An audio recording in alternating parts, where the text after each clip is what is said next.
Chapter 1. The Present.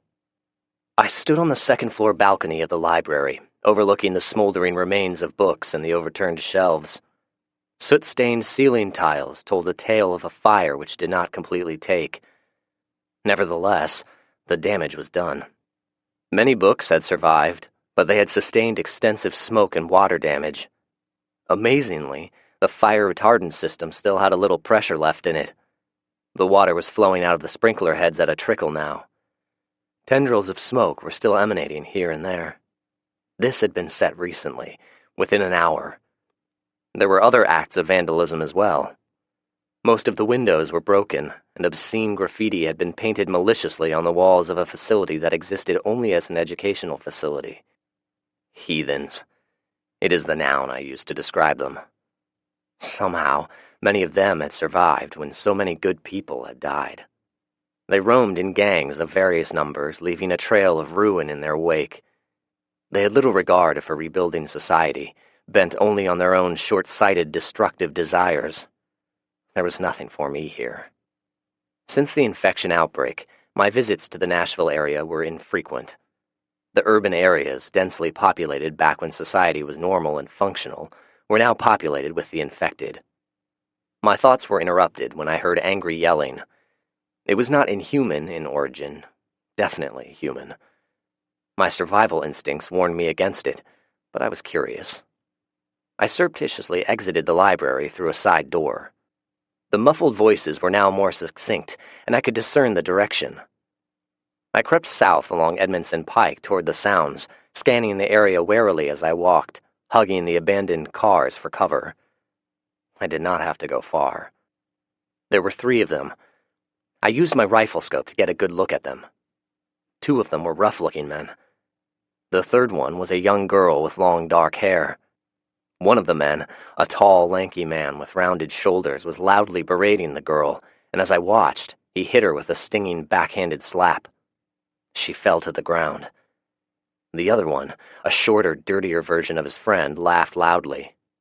Both of them had beards with some kind of beads braided in them. It looked stupid. The tall one then began kicking the girl. Not hard kicks that would have broken ribs, but softer kicks.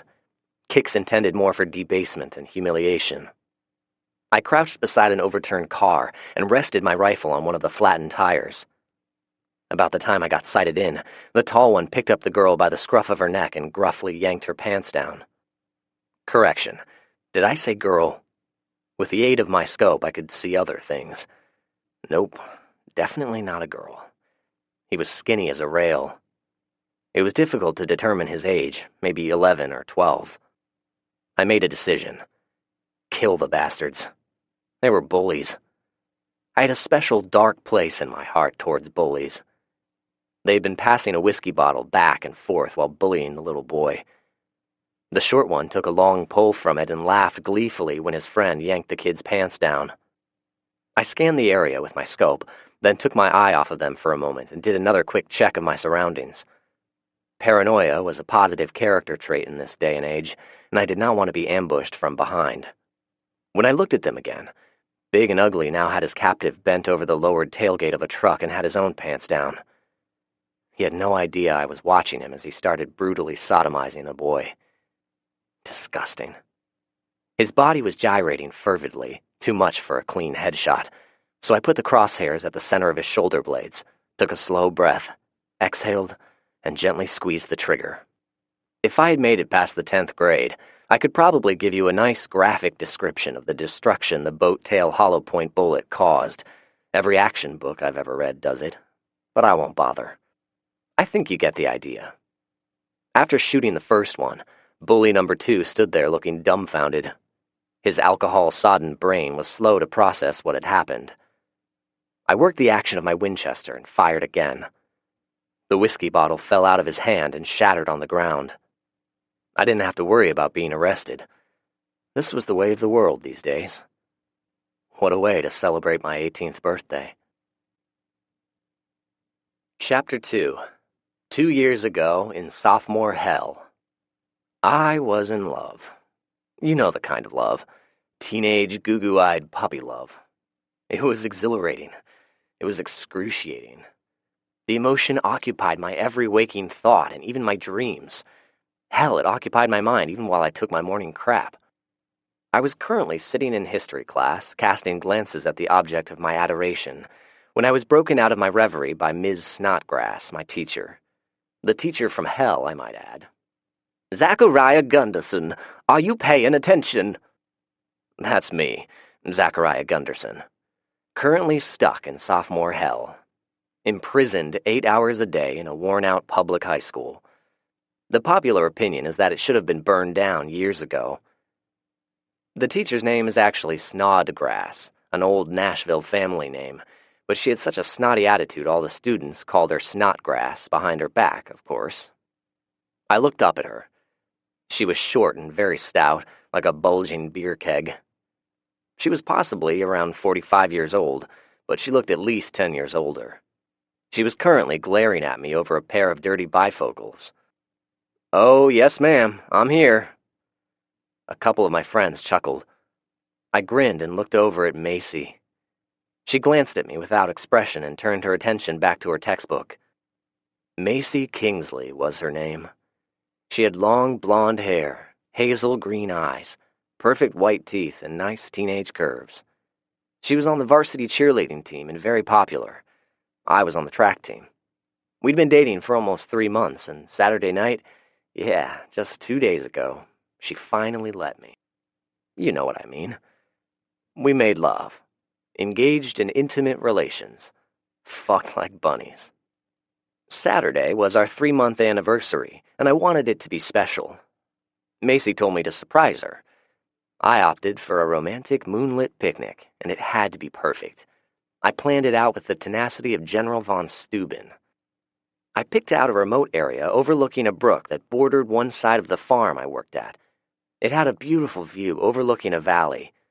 I spent all afternoon setting up tiki torches, laying out blankets, and preparing a fire. My grandmother fixed veggie wraps, and Rick was kind enough to purchase a bottle of wine for us. As the sun set, I lit the fire, opened the wine, and told her how I felt about her. If it were a movie, the audience would have been laughing at my awkwardness. Nevertheless, Macy responded by telling me she loved me as well. I lost my virginity under a harvest moon on a balmy Saturday night. It was the happiest I had ever been. The memories were causing me to become distracted and aroused. That is, until Ms. Snodgrass once again interrupted my thoughts. "Well, then, would you please tell the class what is the first national monument of the United States? The class was quiet now. The old fat ass was infamous for asking innocuous history questions to students whom she felt were not applying themselves. If you missed it, which everyone always did, she punished you with extra homework. Not merely reading an extra chapter and answering those damned questions at the end. Hell, you had to write an essay paper to go along with it. She looked at me pointedly, coldly. A hint of a sneer was forming at the corner of her mouth. "Easy. Devil's Tower, and there is no apostrophe between the L and the S. And it is not to be confused with the first national park, which is Yellowstone." I responded nonchalantly and looked over at Macy again for an acknowledgement. No response. Snotty was not finished with me. "Very astute, or you are just very lucky. But please continue, Mr. Gunderson. Why don't you amaze the class with your brilliant intellect? Tell us more." "Must I? I mean, I answered your silly question." This time only one of my friends laughed, but it was more like a low chuckle that died quickly. All eyes were on Snotty now. She was a vindictive, petty woman. You know the type. Every school has at least one. She was one of those teachers who basked in the glow of power over her students, knowing that with her tenure the school administration could do very little to rebuke her antics. A bully. "Well then, perhaps you'd like to spend the rest of the week in detention, She made a hand gesture at me. She wanted me to stand, to better shame me in front of the class. I had another idea. I sighed and stood. "Very well." I inhaled. "The Devil's Tower is an igneous outcropping of rock located in the state of Wyoming. Its elevation is about 1,200 feet high, give or take, and is believed to be either the product of eroded laccolith or the plug of an extinct volcano. The name originated as a result of the misinterpretation of a name the indigent Native Americans had given it. President Theodore Roosevelt, a staunch Republican by the way, dedicated it as the nation's first monument in 1907. The president is the only person who has the authority to establish a national monument, and it is generally done through the act of an executive order. There are currently 104 protected areas with the title of national monument. That will be quite enough, Gunderson. Sit down. Snotty tilted her head down so she could properly shoot daggers at me over those ridiculous bifocals, but it did not stop the class from applauding. Macy was not clapping, just looking at me oddly. The bell rang, and I hurried for the door before Snotty thought of some form of vindictive revenge.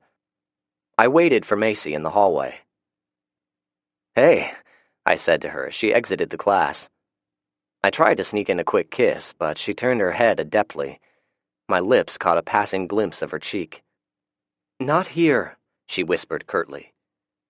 People passed by me, patting me on the back and congratulating me over my very small triumph. I walked along with Macy, and Felix soon joined us. He was my best friend.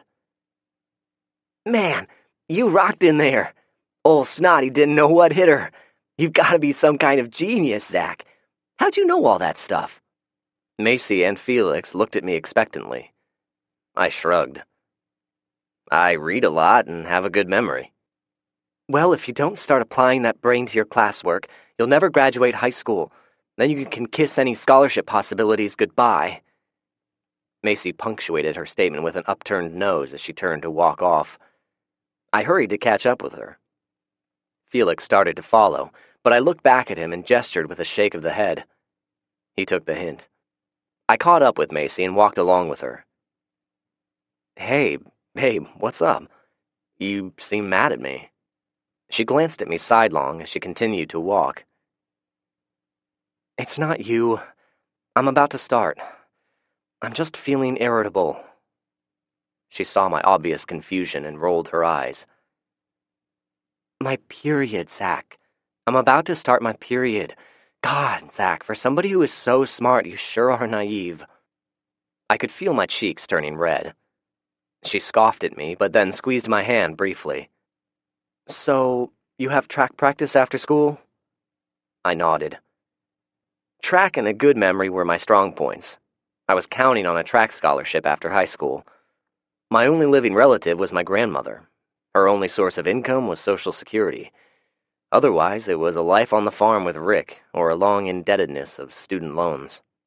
Macy looked around furtively and then quickly kissed me on the cheek. "I've got cheerleading practice, so I guess I'll see you tomorrow." It was not what I wanted to hear. "Practice is only for a couple of hours. Why don't I come over after? I can shower at school." Macy quickly shook her head. "Why not?" The smile was gone and replaced by a frown. "Zach, quit being so needy." I did not say anything, just hung my head. I couldn't help it. "Zach, Jesus, I'm going to a study group with the girls after practice, okay? We'll probably be late." I looked up. "What's late? I mean, I can just stop by for a few minutes." She stopped me with another shake of the head. "Well, how about you call me before you go to bed?" I grinned. "We can talk dirty to each other." "Sure, Zach. I'll talk to you later," she said, almost as an afterthought, and walked off before I could sneak in another kiss. Felix jogged up as Macy walked off. "So, Zach, how are you and Macy doing?" Felix was always asking about the two of us. He did not have a girlfriend. We'd grown up together and lived around the block from each other. He was the only one who saw me cry every night for a week after my parents died. It was a stupid car wreck, a direct result of my father's drunkenness. Felix never judged me or teased me, always a brotherly pat on the shoulder and kind words. He was a good dude and a good friend. But poor Felix had never had a girlfriend. He claimed otherwise, but I'm pretty sure that he had never even kissed a girl. The poor guy was short, awkward, and had poor eyesight, which required him to wear incredibly thick glasses. The effect worsened his already homely appearance, but he was still my friend. "Well, buddy, I think she's the woman I'm going to marry one day." His eyes lit up. The lenses magnified them to two large orbs. "Wow, I've never heard this one. Something big must have happened to make you feel this." He stopped in mid-sentence and looked at me. I couldn't help but grin. It could be best described as a massive, shit-eating grin. "Oh my fucking God," he exclaimed. "You did the two-backed beast with her!" "Shh, keep it down, bro." I kept my voice low. "I don't want the whole world knowing. Come on, we need to get to track practice. Maybe I'll tell you all about it." He giggled as we turned around and started heading toward the locker room. I was not paying attention and bumped into someone. His name was Jason Argus. He was standing around the corner, motionless. It was almost as if he had been listening to us. I apologized quickly. A lowly sophomore did not go around casually bumping into seniors. "Oh, sorry, Jason. We didn't even know you were there," I said. Jason looked at me oddly for a moment. "No problem. My bad." He continued staring at me, but turned aside for us to pass. Jason was a senior. He was a very handsome, biracial 18-year-old, 6 feet 6 inches tall and very muscular. He was a varsity athlete with letters in baseball and football, all of which made him probably the most popular guy in school. He was very popular with the girls and never lacked for a date. Felix always gushed over him, a true bromance. "Hey, buddy," Felix said. He tried to act as if they were the best of friends. Jason only nodded in response. He merely tolerated Felix, along with most other underclassmen. As we walked out to the track, Felix continued with his love of Jason. "Have you heard? He finished the baseball season with an ERA of 2.01. Friday night, he had 3 touchdown passes against Overton. Not only does he have his own personal pitching coach, he has a quarterback coach as well. That's phenomenal." He looked around conspiratorially. "Rumor has it that he's already been offered a load of money under the table to go with a certain SEC team in the eastern part of the state, if you know what I mean," he said with a wink. "You think he'll marry you?" I asked sarcastically. Felix laughed and actually blushed. "You crack me up, Zach." Our conversation was interrupted by one of the assistant principals. "Mr. Gunderson, there's a rather rough-looking man who is waiting for you in the parking lot. He said he is your boss, and there is an emergency involving your grandmother." Chapter 3. My Grandmother. I spotted Rick sitting in a truck waving at me. He had his 3 dogs with him, whom he had named Mo, Larry, and Curly. They were strays he had found and adopted. It was hard to tell what mixtures of breeding made up their genetic content. It was assumed they had the same mother, but it was hard to tell.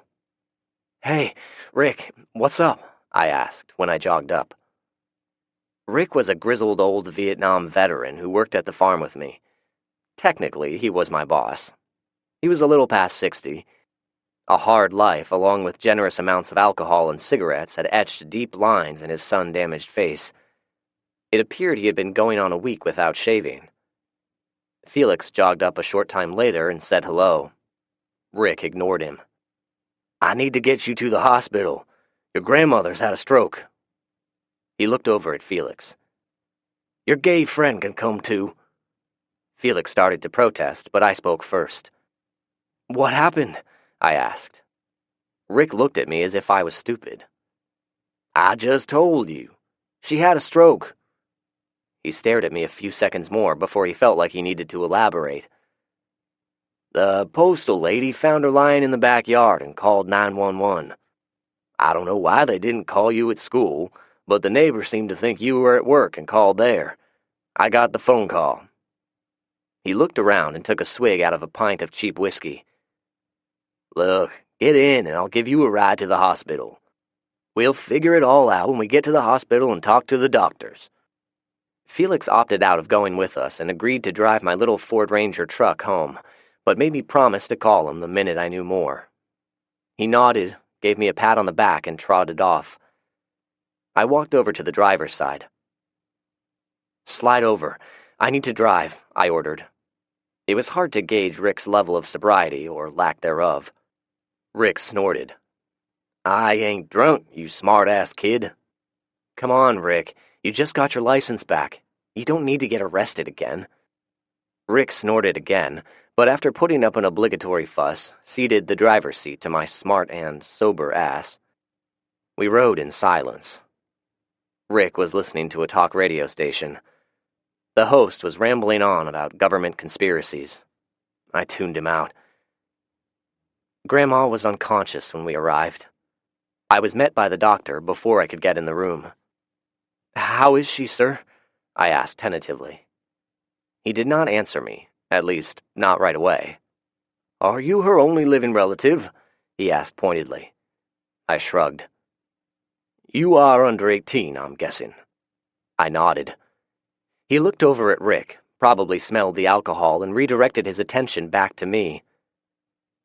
"She's had a massive stroke. She was probably lying outside for a while before being found. Her body temperature was very low when she came in. With her age and poor health, the prognosis is, He did not finish the sentence. He did not need to. I looked past him into the room. She was hooked up to some monitors. There were at least 2 IVs in her arms, and there was a tube shoved in her mouth. She looked terrible. Weak. Mortal. On the drive over, I was strong, in control. Not now. I felt tears welling up. The doctor put his hand on my shoulder. "Are you sure there was no other family, son?" I wiped my eyes. "My parents died in a car wreck when I was young. She took me in.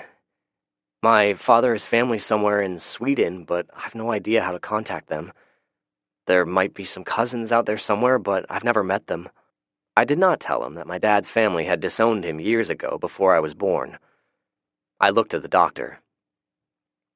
"Our only income is my job at a farm and Social Security. We'll never be able to pay the hospital bills." He held his hand up. "Don't worry about that. We have policies in place for indigent patients." My mouth tightened at the statement. Calling my grandmother indigent really bothered me, but it was true. Hell, she and I probably had $100 between us. She did not even own the house we were living in. I had planned on dropping out of school in order to work full-time, but she would not hear of it. She insisted that I finish school and go to college. I was not allowed to stay the night in Grandma's room. The staff informed me in a polite but firm manner that I could only sit in the lobby all night with other patients' families. Rick overheard and interrupted. "Kid, do you really want to sit all night in a room full of strangers?" I hung my head. "If something happens, it happens. There won't be anything you can do about it. Come on back to the farm and stay with me," he said. I reluctantly acquiesced. We each gave the doctor our cell phone numbers. Rick's brain sparked a bit, and he realized by letting me drive he could now drink without worrying about getting pulled over by a hard-nosed cop. He tossed me the keys as we walked into the parking lot, and he drank from his bottle without worry. We rode to the farm in silence. There used to be a gate at the entrance, but somebody, a certain person who goes by the name of Rick, ran over it after a night of boozing it up at the VFW. He forgot that either it was there, or did not care. The next day, it took us an hour to get the gate's mangled remains out of the undercarriage of his truck. Rick was the caretaker, foreman, and jack-of-all-trades at the farm. The main property owners were an older couple named Parsons. They owned 500 acres and contracted another 500 from neighbors. Rick ran the farm, and I worked for him. He was paid a salary and lived rent-free in the old homestead. Rick walked in and flipped on some lights. After getting the fire going, he made himself comfortable in his tattered easy chair, and I sat on the couch. We listened to the crackling wood in a somber silence. "You want a drink?" he asked. I arched my eyebrow at him. He chuckled and drank a hefty swallow. "You want to talk about it, kid?" I shook my head. "Look here, kid. You're hurting. I can see it plain as day. I'm asking if you want to talk about it, and you give the obligatory no. This is the part where I'm supposed to coax it out of you. I'm not going to do it. You want to keep it all bottled up inside of you, that's your call. If you want to talk, I ain't going nowhere. We can talk all night. Well, he had a good point. I guess I felt like I did want to talk about it. At least, a little bit. What do I do, Rick? Well, kid, you always plan for a worst-case scenario, and you always recognize the inevitability. The inevitability is your grandma is going to die. Rick said it in a matter-of-fact tone. I was taken aback. How do you know? Hell, Zach, how old is she? 84? 85? He asked. I responded to the latter. Okay, 85. Her health is not good. She has a stroke and falls over in the backyard on a cold day. No telling how long she'd been lying out there.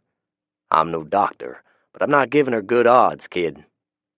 I nodded in silence. Rick was an old alcoholic who was very rough around the edges, but he also had wisdom born from a life on the streets and some rough time in Vietnam. I liked him. He was easygoing and, in his own way, had a lot of worldly advice to give a teenage kid. My thoughts were interrupted by his loud snoring. The alcohol had put him down for the night. I got up, got the bottle out of his hand, and put a blanket on him. I tried to call Macy several times, but her phone was apparently turned off. I left more than one voicemail. I then called the hospital. They advised me there was no change in Grandma's condition.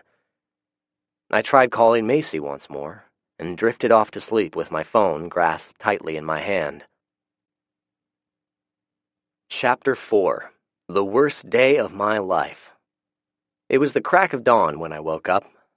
I immediately checked my phone. No call from either the hospital or Macy.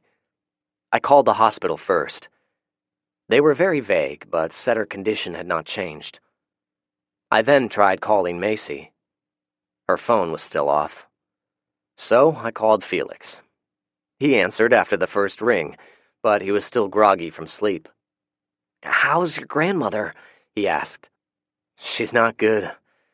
I'm not going to school today. I'm going to be at the hospital." "No problem, bro. I'll let the principal know where you are. Is there anything else I can do?" "Yeah, if you see Macy, have her call me as soon as possible. I tried calling all night and this morning, but her battery must be dead or something." Felix agreed, and we hung up. Rick woke up while I was on the phone. He was grunting and farting like an old hungover man. "Hey, you mind driving me home? I need to clean up and get to the hospital." He did not respond verbally. He went into the restroom.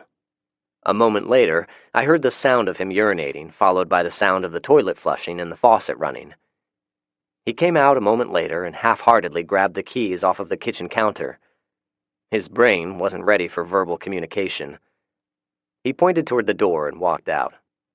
I sat with my grandmother all day. She looked even worse. Old, tired, and feeble. I held her hand and tried talking to her, but she did not move. Not once. I wish she could hear me. I would have told her what a good person she was. I was just 2 when my parents died. She was already old. She could have let the state put me in a foster home, but she took me home and cared for me. She never yelled at me, always made sure there was food on the table, and never failed to tell me how much she loved me. On my 15th birthday, she took me to get a hardship driver's license and then surprised me with a blue Ford Ranger truck. It was well used and had a few miles on it, but overall was in decent shape. She refused to tell me how much it cost. It was the best present I had ever received. The charge nurse, a matronly-looking, dark-skinned woman with breasts like watermelons, tolerated me for a few hours, but finally shooed me out. I must have looked bad, because she ordered me to get some rest and promised to call me if anything changed. I was just about to walk out the door when the alarms on the machine started sounding. The nurse pushed me out just as several other personnel rushed in. A code blue. Cardiac arrest. I watched quietly, helplessly. They tried. They really did. but it was Grandma's time. I spent the next hour with the hospital administration and a chaplain who was preoccupied in an ongoing cell phone text conversation. They were polite, but business was business. They needed to know what to do with Grandma's body. It got worked out somehow. I was mostly in a daze, tired, stressed, and miserable. All I wanted to do was go see my girl and hold her in my arms. I tried calling her. No answer. At least her phone was back on, so I sent a text message. I then called Felix and filled him in. "Oh, I'm so sorry, bro. Is there anything I can do?" he asked. "Yeah, find Macy and tell her to please answer her damn phone. I've still not gotten in touch with her. There must be something wrong. Have you spoken to her at all?" Felix was silent. "Are you there?" Felix answered. His voice had a different tone. "Yeah, I talked to her. Listen, don't worry about her right now. Go on home and I'll meet you there, okay?" "What's wrong, Felix?" After a bit of arguing, he told me. He told me everything. It seemed as though it was all over school, but I knew nothing about it. Macy was now Jason's girlfriend. Jason Argos. That guy. The massively popular jock. With my girl. Apparently they had hooked up recently at a party, which coincidentally I was not invited to, and now they were officially dating. I hung up the phone and sped towards Macy's. That was my first mistake. I tried to play the sympathy card and told the cop about my grandmother. It did not work. He chided me about driving like a maniac and smirked when he handed me the speeding ticket. I kept my speed down and after what seemed like an eternity, finally made it to her home. She was there. So was Jason. So were a few other people. All of them were seniors and none of them were my friends. They were all loitering around the front yard laughing and having a good time. A couple of them were holding 40-ounce beers wrapped in brown bags. Macy saw me and quickly walked up the front steps to her house. I made a beeline toward her. Jason stepped in between us before I got more than a few feet. "Out of the way, fucker. I need to speak to Macy." I tried to step around him, but as I said earlier, Jason is tall and muscular. Taller than me. Definitely more muscle. He deftly stepped in front of me again and held up a hand. "Just stop and listen to me, dude. Macy and I are dating now. It's nothing against you. It just happened. These things happen. You need to go." I stared at him. He seemed sincere, perhaps even sympathetic. I inhaled and tried to keep my emotions in check. "So, how long has this been going on?" I asked quietly. My voice was cracking and I was literally shaking. I could see two of his boys standing behind him grinning and pointing at me as if I was some sort of carnival act. Some girl I'd never seen before was holding her cell phone up at me. Jason sighed. "It's been going on a couple of weeks now. Listen, Zach, this is not Macy's fault. She was just confused. She likes you, but just as a friend, okay? The best thing you can do is leave. I'll have Macy call and explain everything to you later." My body was numb. I could feel nothing except for a tightening in my chest. Macy refused to look at me. Jason was holding his hands up passively. I was about to turn around and walk away. And then he smirked. Aside from the cop, I had seen that smirk once before. Felix Macy and I had gone to one of the school's baseball games a couple of months ago. Jason pitched a terrific game. Only one of the opposing players was able to get a hit in, which was a home run. A couple of innings later, Jason hit him in the head with a wild pitch. After the game, a group of us gathered and we watched as a local newspaper reporter interviewed him. He asked him about the wild pitch. Jason was very apologetic. He said he was trying to throw a slider and it got away from him. He went on to say he was very sorry for injuring the other player and he would pray for him. The reporter thanked Jason and turned away. When the reporter was not looking, Jason smirked. just like he was now smirking at me. I took a swing at him, a roundhouse right I was certain would knock him out. He easily blocked it and replied with a 1-2 combination. I hit the ground, dazed and humiliated.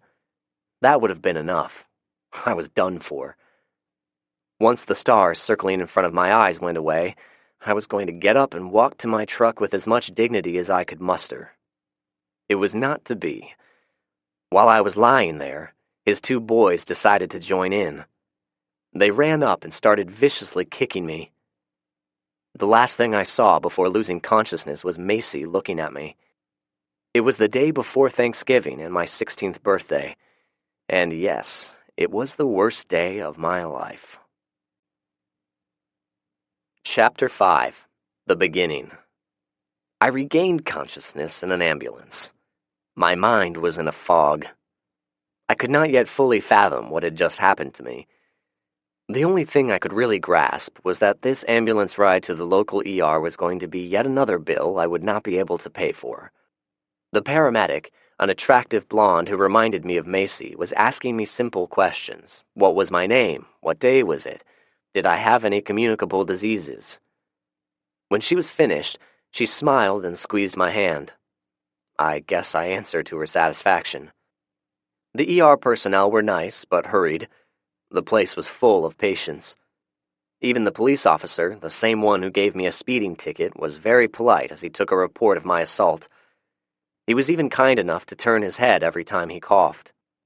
I had multiple contusions, a black eye that had swollen shut, a mild concussion, a rib or 2 were broken, and my testicles felt like someone had taken a jackhammer to them. The doctor said I would live, but would be in pain for a while. If only he knew how right he was. He gave me a prescription for some pain medication and kicked me loose, no pun intended. I had no insurance. I wondered if it made a difference in my treatment. Felix and his father were waiting for me as the orderly pushed me out in a wheelchair. Felix, what a friend. He heard what happened within minutes. Word gets around fast in high school. He called Macy, who was gracious enough to fill him in. He and his father drove over to get my truck and then hustled over to the ER. The 2 of them stared at me with pitiful expressions. Mr. Stewart was an older clone of his son. He actually looked like Mr. Magoo.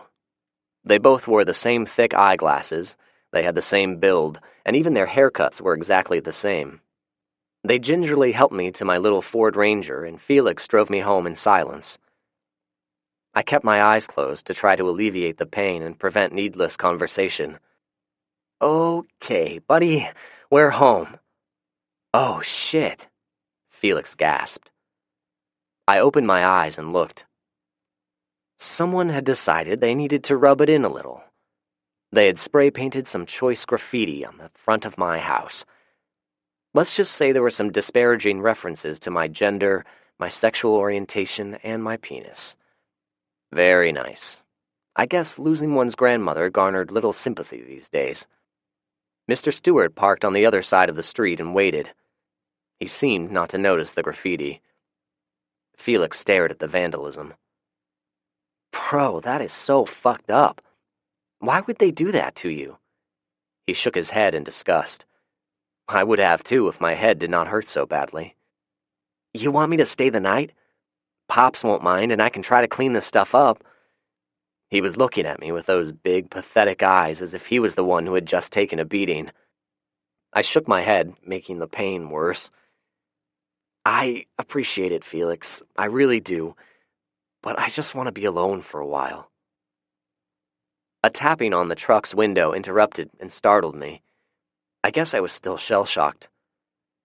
I turned my head quickly, which caused a bolt of pain to shoot through my body. It was Felix's dad. When I rolled down the window, with great difficulty, he patted me on the shoulder and suggested I grab some clothes and stay the weekend with them. After all, it was Thanksgiving tomorrow. I shook my head. I really appreciate it, Mr. Stewart, but I just want to go to bed. I'll give Felix a call in the morning. How's that? He started to argue with me, but opted not to. Instead, he nodded somberly and walked back to his car. Felix made me promise him I would call if there was any problem, and gave me one of his usual pats on the shoulder, which sent yet another spasm of pain down my side. I made it inside into my bed without too much pain. I was lying there watching TV when my phone rang. I looked at the caller ID. It was Macy. My brain told me not to answer, but my heart won out. "Are you okay?" she asked. Wow, what a stupid question. "What do you think, Macy?" "Let's see. My grandmother just died. You tear my heart out. I got my ass kicked. And when I come home from the ER, I discover my house has been vandalized by some immature idiot with a can of spray paint. What do you think? Do you think I'm okay?" She did not respond. Something told me she was already aware of the graffiti. I let the silence build a moment. "So, are you going to tell me why this all happened? Or should I just go to my grave thinking what an evil bitch you are?" "That's not fair, Zach," she responded in a scolding tone, as if she really thought all of this was in fact my fault. "So enlighten me, please." I should not have asked. If I remember correctly, she said I was poor, immature, an underachiever, and not going anywhere in life. I was deluding myself into thinking I'd get a full scholarship in a silly little sport like track. She said a few other things that succeeded in tearing down my self-esteem even lower, but I don't remember all of the insults. My brain kind of went into vapor lock at some point during the one-sided conversation. I listened in silence. When she was finished, I hung up without saying a word. She sent me a text a few minutes later. "It's for the best. Please don't hate me." I did not hate her. I loved her, which made it worse. I cried some and then fell asleep in the middle of a news alert about a bad outbreak of flu in the Middle East. I vaguely remembered the commentator reminding people to get their flu shot. I had bad dreams. I had dreams of people chasing me and beating me. Dreams of finding Macy and Jason having sex. They would be engrossed in carnal ecstasy. I would shout at Macy, only to have Jason look at me and smirk. I'd jerk awake, which tortured me with spasms of pain. I finally made it to morning. I struggled out of bed and saw my phone had text messages waiting. My heart skipped a beat. For some stupid reason, I thought it may have been Macy begging for me to take her back. Like I said, stupid. Very stupid. The caller ID showed the calls were blocked. The first text was a link to a YouTube video. The subsequent texts were just a series of LOL, LOL, LOL. I clicked the link. There I was, getting my ass kicked all over again. I watched as I tried to hit Jason. I saw the anger on his face as he blocked my punch and decked me. Then his friends ran up and started kicking me. Much to my surprise, Jason pushed them away and made them stop. There was an expression on his face. Concern, maybe? I guess I should have been grateful.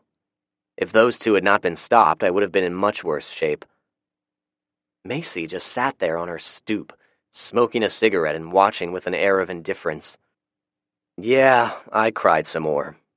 My self-esteem was now officially lower than whale shit at the bottom of the ocean.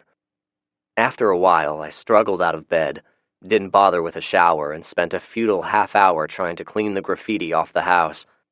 I had a scrub brush with a bucket of hot water and Pine Sol, but I just could not scrub for more than a few seconds before the pain would make me stop. I finally gave up. In my current condition, I did not have the strength or energy. I went back inside and lay down. The doorbell rang approximately 10 minutes later, right about the time I was nodding off. Of course, my heart leapt. I thought it might be Macy. I struggled out of bed. No again. It was Felix. He had a big basket of food, beverages, and his Xbox. He made a jerk with his head, indicating to me to get out of the way, and walked to the kitchen. "I told my parents there was no way you'd come over, so my mom fixed us up with some food.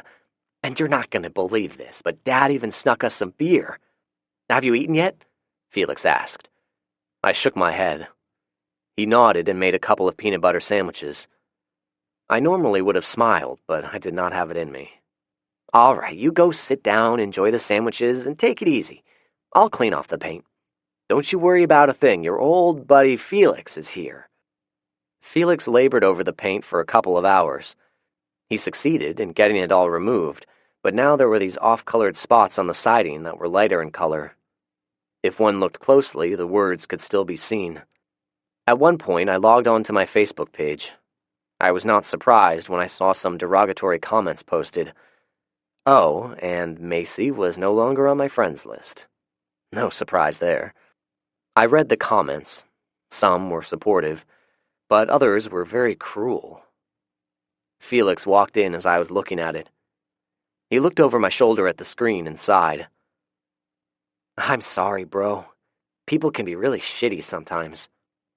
"Not your fault, Felix. Not your fault." I held the tears in, deleted my account, and turned the laptop off. We spent the rest of the afternoon eating and watching TV. At one point, Felix grabbed the remote control and turned the volume up. "Hey, check this out." It was a special news report. The news person, a young auburn-haired woman with a nice chest, large mouth, and very white teeth, was commentating about the flu bug. "News reports out of the Mideast indicate that a deadly strain of flu is reaching pandemic proportions. Hospitals and clinics are reported being overrun with patients. We're now going live in Cairo with CNN foreign correspondent Jim Denzing. Jim?" The screenshot changed to a handsome but haggard-looking man standing in front of what appeared to be a chaotic hospital emergency room. His shirt was soiled with sweat and his tie was pulled down. He had not shaved in a couple of days, but the look worked for him. There was the sound of sirens and men in uniforms were in the background. They were all carrying assault rifles and running around in every direction. It looked like a huge clusterfuck. There was a momentary pause as the satellite relayed the message for Jim to start talking. "Lacey, the best way to describe what I am seeing is total pandemonium. A non-stop stream of patients has been showing up throughout the evening and there is no end in sight. We've had unconfirmed reports some of the patients are very violent, and the soldiers may have even shot some of them. Little is known about the cause of the outbreak or why it is escalating so quickly." Jim paused for a moment and held his earpiece. "Okay, I'm being asked if there are any fatalities as a result of this apparent flu bug. We have asked medical personnel and they refer us to the military, who refuse to comment. The answer is elusive, but it is believed that the fatalities are somewhat high."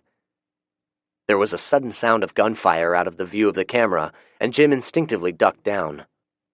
"I'm terribly sorry about that, Lacey. What you and our viewers cannot see is what appears to be a violent confrontation between soldiers and some civilians.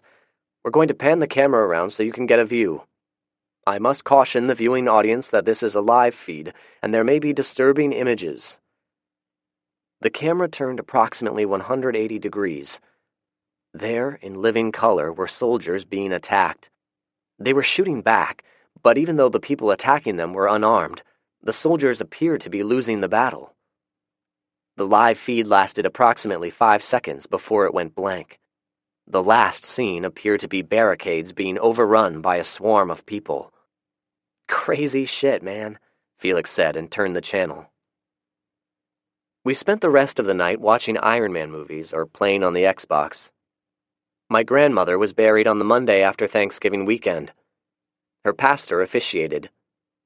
The congregation of the church she infrequently attended had contributed toward a simple service and cremation afterward. There were only a few people in attendance. Felix and his parents were there, of course, and some of the old farts who had known Grandma for a few years attended. I did not know any of them personally. I would say hello to them and thank them for coming. I tried to be polite, but I swear every one of them were coughing and wheezing. Nothing is more disgusting than an old person with phlegm-filled coughs. I kept my distance from them. I struggled through it all reasonably well, I think. I had hoped Macy would make an appearance. She would see how much I was hurting and comfort me and beg me for forgiveness and all that stupid shit. She never showed. When I could not take it anymore, I snuck into an empty office, locked the door, and cried in private, but only for an hour or so. Chapter 6. Exodus. Rick was waiting on me when I arrived at my little home. He was parked on the side of the road in his nice shiny Dodge Ram Dually. His truck was a direct contradiction to his personal grooming. It was always clean and had a perpetual coat of fresh wax on it. This evening, he had a box trailer hooked up to it. When he exited his truck, he looked around as if we were being spied upon, and then quickly limped up to me. His limp was due to a bum leg, courtesy of Vietnam. I don't go to funerals. Hate 'em. People act really stupid and say stupid shit. So here is the obligatory "I'm sorry for your loss" and all that bullshit. Now let's go inside and talk. It's getting cold out.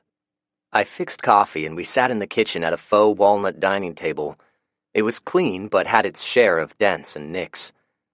When I turned the lights on, Rick started looking at me with a frown. What the hell happened to you? Your face looks like a football. You get in a fight or something? I filled him in and even showed him the video. He shook his head. That's jacked up, brother. The world is a jacked up place, and it's getting worse by the minute. He took a long sip of coffee and stared at me intently. Are you going to get some payback? I shrugged. I don't know how, but I'd like to someday. Rick nodded. When you're ready, you let me know. I'll have your back.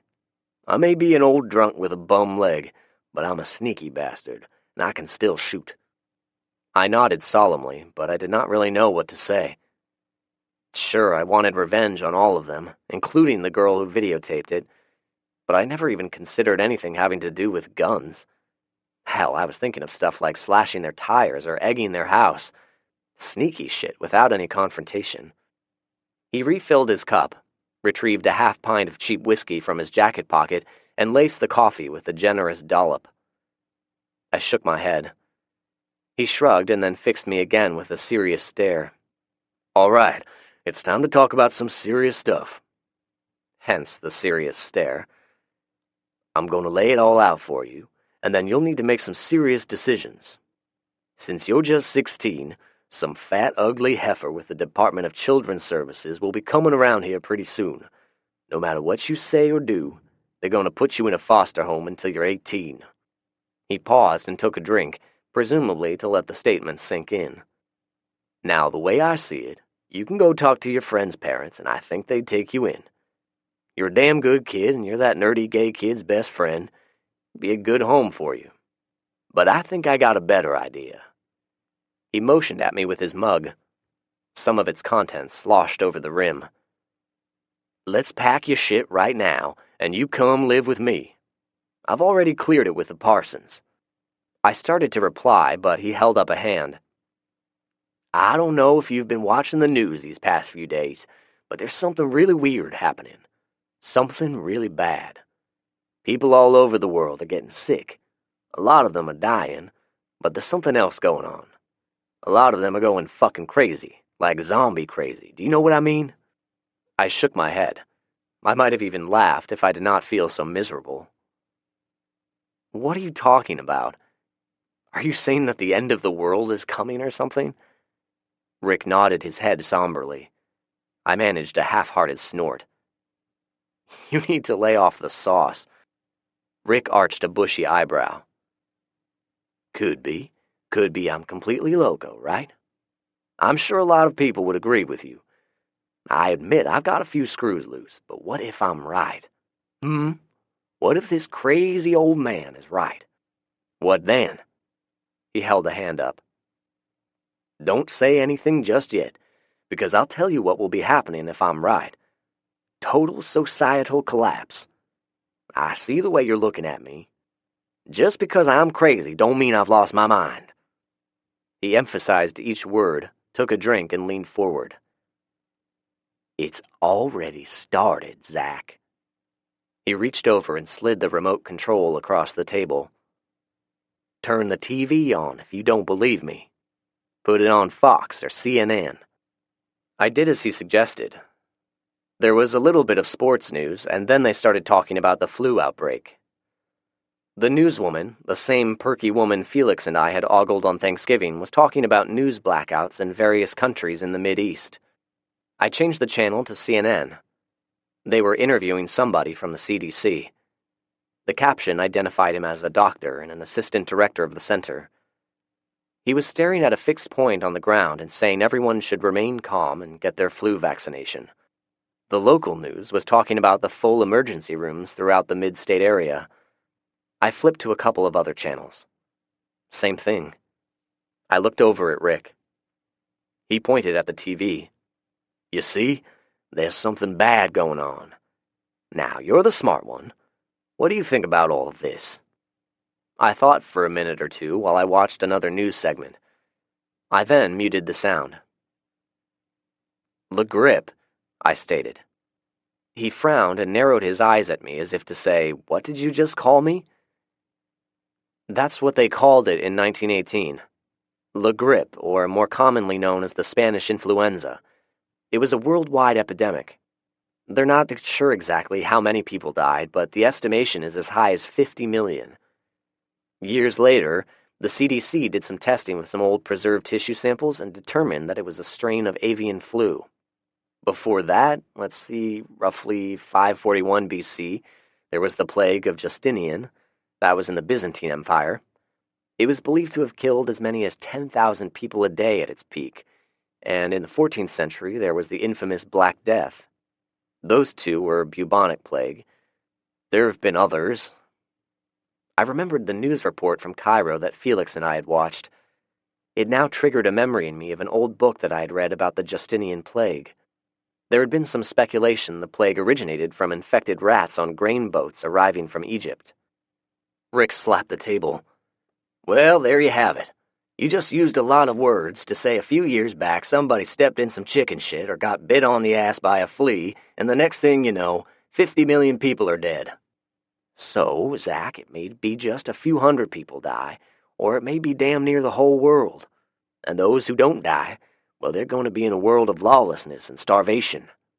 Anarchy. Total fucking anarchy. You may not know this, but I'm in a social network of what people call preppers. We've been planning for something like this. We met just a couple of hours ago at the VFW. We all agreed it's time to bug out and hunker down. Rick finished up his coffee and rubbed his beard. He gave a curt nod to himself as if to confirm a decision he had already made. Well, what say the two of us hunker down at the farm and ride it out? I've planned ahead, Zach. I've got a shitload of food stored. I got guns and ammo. I got reloading equipment, farming equipment, cattle, chickens, generators, two-way radios, solar panels, fresh water from a well. You name it, I got it. What I don't have is a partner. Having a partner will help tremendously. You got something I don't, Zach, he declared. I looked at him quizzically. You got your youth, and you got brains. You got a good memory. My gray matter isn't the best, but I've been around. If you think about it, we make a good team. You know, like them Asians twins, yin and yang. So what do you say, brother? I rubbed my face. His logic, although a bit paranoid, kind of made sense. My grandmother did not own this house. She rented it from some property management company. Chances were pretty good that I'd be evicted before the new year. I was going to need a place to live anyway, so what the hell? I needed to get away. Get away from school and get away from this house. Get away from everyone. I looked at Rick. He must have read my thoughts because he was grinning. He was even wearing his false teeth, which he only did for meals and special events. I gave him a silent nod, and he slapped his hands together in victory. He knew I would say yes. Hell, what else was I going to do? Felix and his father came over and helped load up the trailer. I could not lift very much, so I limited my activity to packing my clothes. We finished in about an hour. As I said, there wasn't much. A lot of the furniture was old and worn out. Most of it was going to either Goodwill or to a trash drop-off. I'd been standing on the porch watching them load up. Felix walked over to me. He had one of those sad hangdog expressions. I'm not going to be seeing much of you after this, I'm thinking, Felix said sadly. I resisted the impulse to pat him on the shoulder. Why do you say that? You know where the farm is. It's not too far. You're welcome to come out and stay any time you want. And don't think I won't be coming to visit my best friend. You didn't say anything about school. You're not going back, are you? I looked at him a moment and then shook my head sadly. His jaw dropped. Why, Zach? You've got good grades and you know you're going to get a scholarship. It's because of Macy, right? I did not respond. I just stared at the ground. There was no need to deny it. He was right. Dude, don't let her mess your life up. There are other girls out there. Before you know it, you'll be dating someone else, and Jason will have dumped Macy. Who will be the sorry one then? Her, that's who. I smiled at Felix. He looked like he was about to cry, and I did not want him to. You're the best friend a guy could have, Felix, but I need some time away to sort things out. Who knows, maybe in a week I'll be ready to come back. Felix reached under his glasses and wiped his eyes. He smiled hopefully, resisted an urge to give me a hug, and shook my hand. Anything I can do to help, buddy, you just call. He looked over at his father. Pops is getting antsy. Mom is sick and he wants to get going. Give me a shout tomorrow, okay? He asked. I agreed. Promise? He asked again with more feeling. I agreed again more earnestly. He shook my hand again and left with his father. I did one final walkthrough of the old, small house that had been the only home that I ever knew. It could stand a good cleaning. I spent a couple of more minutes lost in memories, and then turned the lights out. Rick was waiting for me outside. It was dark out now, and the temperature was already down in the low 40s. Look here, kid. I'm going to head on to the Ponderosa. Here. He slapped a wad of money and a piece of paper with scribbles on it. Buy everything on the list that you can find. Fill your truck up with gas, and when you're done, meet me at your new home. I threw some bungee cords, rope, and a tarp in the back of your truck so you can strap everything down. You got any problems, give me a call. Got it? I nodded my head and began scanning the list. Oh, one more thing. He handed me a knife. It's a benchmark lock blade with a razor-sharp edge. Just flip it open, hold tight, and stab repeatedly. I looked at it questioningly. Okay, I think. Do you expect me to run into trouble or something? You never know, kid, he said. It might just be me and the fact that I live out in the country, but I sure am hearing a lot of sirens. I had not noticed until he said something, but it seemed like I was hearing them as well. How are your ribs? He asked. I shrugged. They were sore and hurt if I made any sudden movements. At least my balls were feeling better. All right, don't be too prideful and refuse to ask for help loading from the store employees. I nodded. He grinned at me and left without another word. Chapter 7. The Death of a Thug. Rick's list was a little odd. Some of the items made perfect sense. Toothbrushes and toothpaste, dental floss, razor blades, toilet paper, powdered milk. Other items on the list stood out, though, like tampons and Vaseline. Nevertheless, I was able to locate almost everything at the Sam's wholesale store. I finished up with a few more items at a local Kroger store and went through the self-service checkout. I refused to buy the tampons, convinced that Rick was playing a joke on me. It was only a couple of sacks that I could manage, even with busted ribs. I had just gotten to my truck, lost in my own thoughts, when suddenly there was someone behind me. Well, hello, white boy. I turned suddenly, which was painful. My grimace got a sadistic chuckle. You still hurtin', boy? I got a good look at him then and made the recognition. It was one of Jason's friends. Specifically, he was the center for the football team and one of the assholes who put the boots to me. It was not until I saw him in person that I made the connection. He was at least 4 inches shorter than I was, but weighed at least 100 pounds more. Most of it was fat, but there was muscle there as well. He looked like a retarded troglodyte wearing a ball cap sideways. like all retarded troglodytes wear them. I said hello. You gonna disrespect me by not answering me, white boy? He stepped closer. What the hell do you want? I demanded. There was a note of uncertainty in my voice, and I had no doubt that he heard it. I hear you've been talking to the police. English grammar was not one of his strong points. They came to the hospital and took a report. You should have thought of that before you attacked me, I said as I stepped back. I believed that I could have easily outrun him, even with hurt ribs, but I was hesitant to leave my truck behind. Gunfire sounded in the distance. I wondered who was shooting who and looked toward the sound. It was a bad move. He may have been fat, but he could move a short distance quickly. Before I could act, he stepped forward and punched me in the gut. I gasped and doubled over in pain. You stupid bitch. You shouldn't have told them polices nothing. Now you're gonna have to pay. Where's that money wad I seen you with earlier, huh? He stood over me and grabbed my wallet out of my back pocket. Yeah, there it is. That's some good money. He grabbed the remaining money, a couple of $100, and threw my wallet on the ground. I was on my hands and knees now. I could hear him chuckling at me. I could also hear sirens in the distance, but I instinctively knew they were not coming to rescue me. Yeah, my boy is doing that little blonde-headed white girl right at this very minute, I bet. You thought she was yours, didn't you? That bitch belonged to my boy, not you. You know what, white boy? I think I'm gonna make you my bitch. You owe me. I was crying again, which angered me. Talking about Macy angered me. Robbing me of Rick's money angered me. Calling me his bitch, now that was downright disturbing. I looked up at him. He was rubbing his crotch and leering at me. Yeah, bitch, you gonna take care of me right now. Something inside me snapped. My hand found the knife in my pocket. I locked the blade open and lunged upward with a guttural yell. I don't know how many times I stabbed him. It was all a blur. When it was over, he was lying on the ground, dead.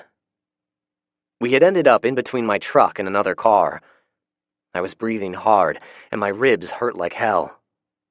I had blood all over me. I sat there on the cold asphalt beside my tormentor, gasping for air.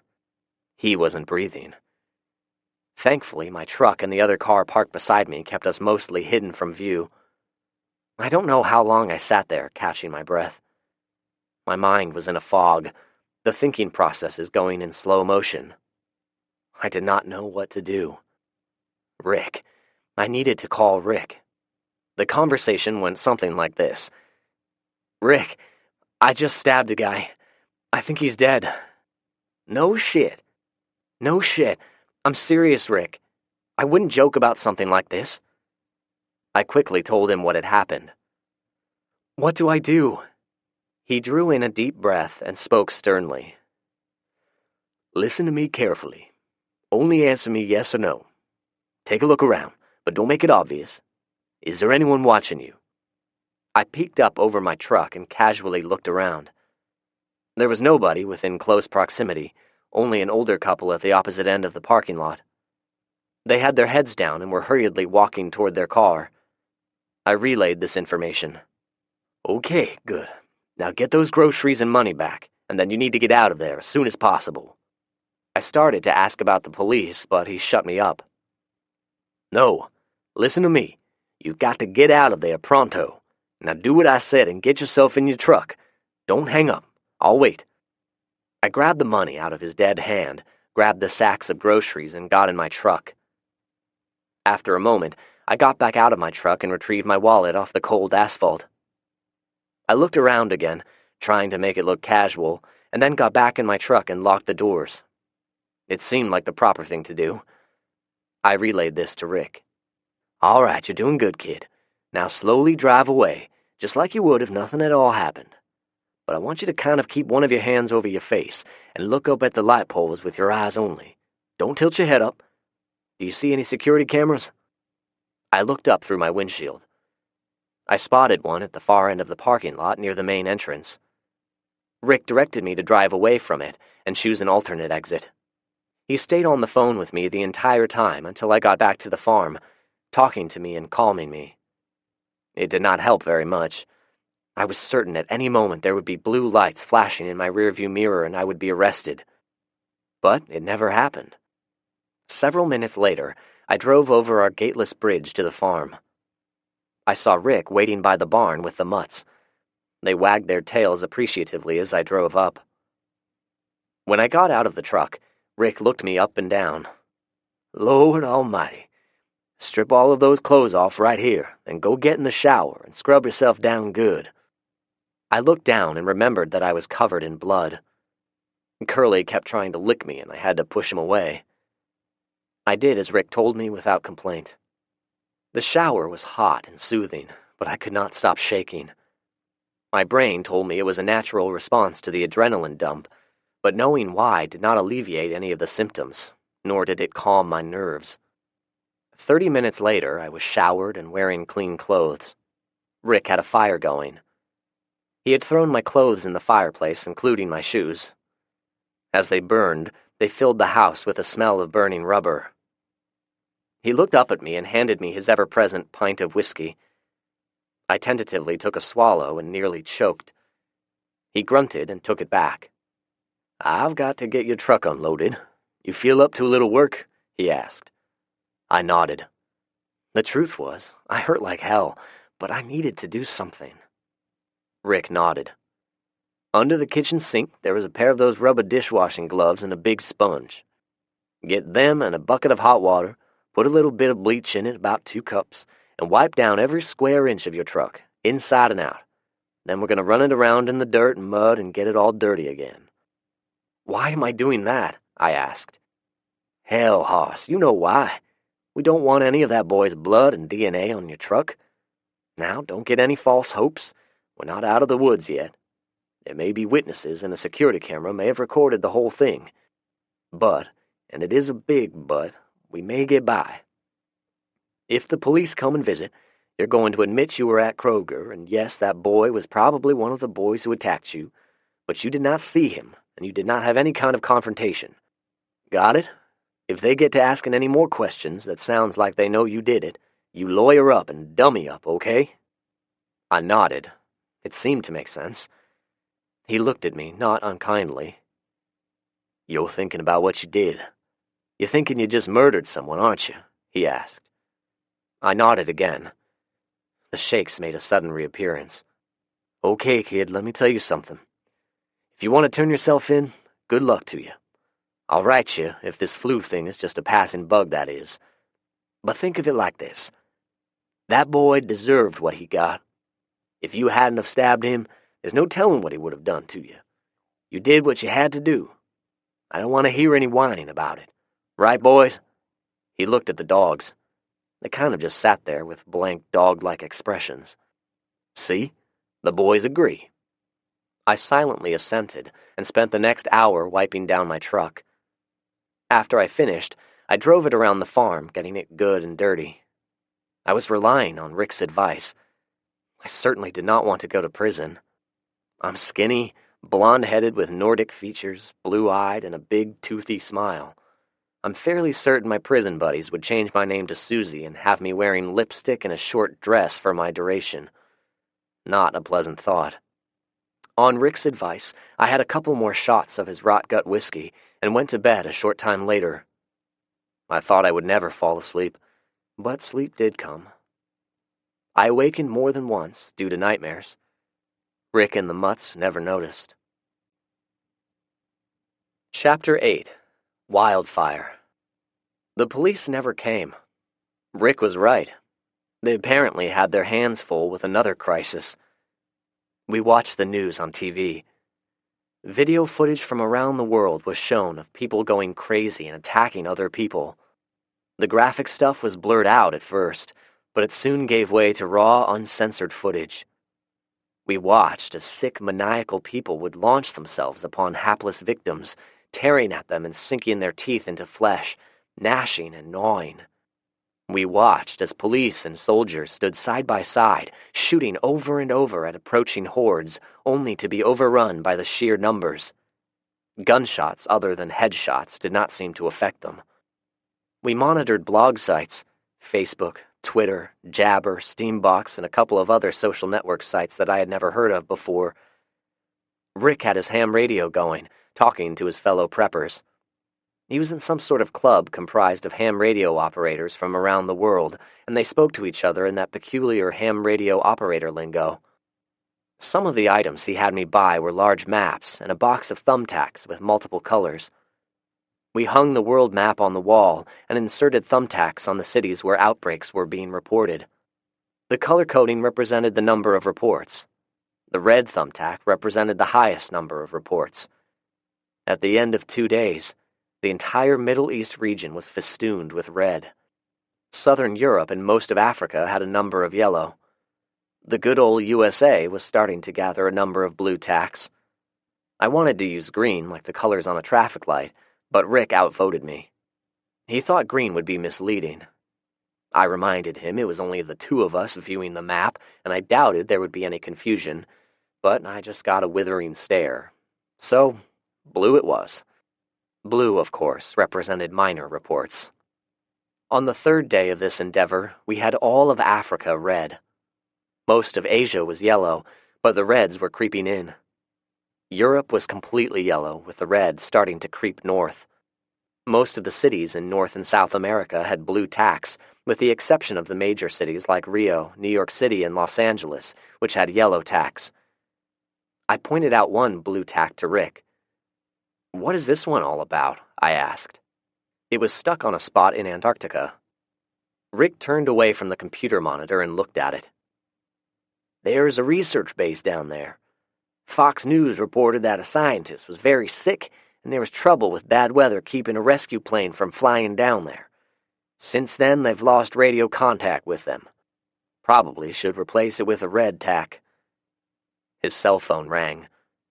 He looked at it in surprise, as if he honestly thought the world had already ended and we were the last people on Earth. After a couple of rings, he answered and spoke tersely to whoever was on the other end before hanging up. "I ordered a resupply of propane 4 days ago. They just now decided to come out. The driver is bitching about the road being blocked." Since we no longer had a gate, we blocked the bridge with a John Deere tractor, complete with a backhoe attachment. "I'm going to move the backhoe and let 'em in. You keep monitoring the news, okay?" I agreed. The bridge was the only entrance to the farm. If you wanted access to the farm, you either had to fly in, swim across the fast-moving creek, or drive several miles around to the back of the farm with an ATV and use wire cutters to get through the cattle fencing surrounding the farm. We had earlier agreed that the blocked roadway would at least give us time to prepare if the police showed up. The old homestead we were currently living in was heated by propane and the fireplace. There was a tank behind the house that needed to be filled every fall. I was wondering what exactly we were going to do next fall. It was definitely something to add on the to-do list. We had a well for water, but the pump was electrically powered. We had a generator, but it was dependent on fuel. We had a large fuel tank near the barn for all of the farm equipment, but it would not last forever. Still, all in all, Rick had gotten the farm equipped pretty decently. He had a root cellar stocked with canned goods, a barn full of tools, ammo reloading gear, and various other types of equipment. We had a smokehouse, a deep creek that had fish, a chicken coop with brooding hens, and Rick had harvested from the garden just last month. I stood at the back door and watched the man transfer propane from his tanker into the large cylindrical tank. The name tag sewn onto his work shirt read Junior. I certainly hoped it was a nickname and not his Christian name. He was grossly overweight, which made every little movement a major effort for him, filled with panting and grunting.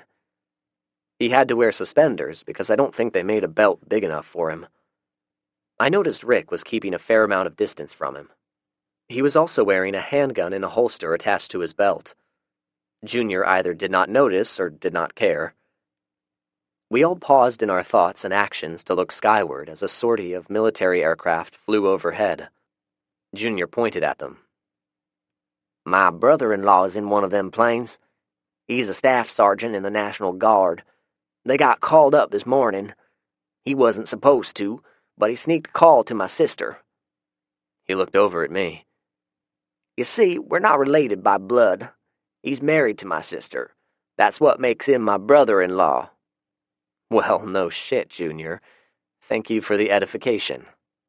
Satisfied he had successfully bestowed some wisdom upon me, a mere child, he spit a gob of tobacco juice, some of which did not make it clear of his ample gut. He casually wiped at it with his meaty hand and looked at Rick. "He told her there was some serious shit going down. After I get off work today, we're going to the grocery store and stock up." He looked somberly at Rick and lowered his voice. "You two should do the same." Rick gave him a serious nod of acknowledgement. "Very good advice, Junior. What else did your brother-in-law have to say? Did he tell you where they're going?" Junior shook his head. No, he didn't." This time, he had the clever idea of bending forward. He also increased the amount of pressure between his lips, which gave a higher trajectory of the spittle. He was rewarded with a clean shot. He nodded in satisfaction. I'm sure Mrs. Junior would have been proud. "But he said they had them loaded up on the planes quicker than they ever had before, and they got issued live ammunition. He said they haven't done that since their unit got deployed to Iraq." He wiped his mouth of leakage. "He's a genuine war hero. Probably the only one in this whole danged county." Rick was not amused. He thanked Junior and bluntly told him it was time for him to leave. Junior shrugged and waddled back to his tanker truck. Rick followed him to the road. I had been sitting in front of the TV for over an hour and was about to turn it off when a headline flashed declaring breaking news. I grabbed the remote and turned the volume up. Rick walked in a short time later. "The propane tank is now full. Junior is long gone. I got the backhoe across the bridge again. We are officially on lockdown. I strung some concertina wire at the front of the bridge, too. It'll be downright difficult for anyone just to walk through. What are you watching?" I turned to him briefly and pointed to the TV. They said O'Hare Airport in Chicago has suspended all incoming and outgoing flights.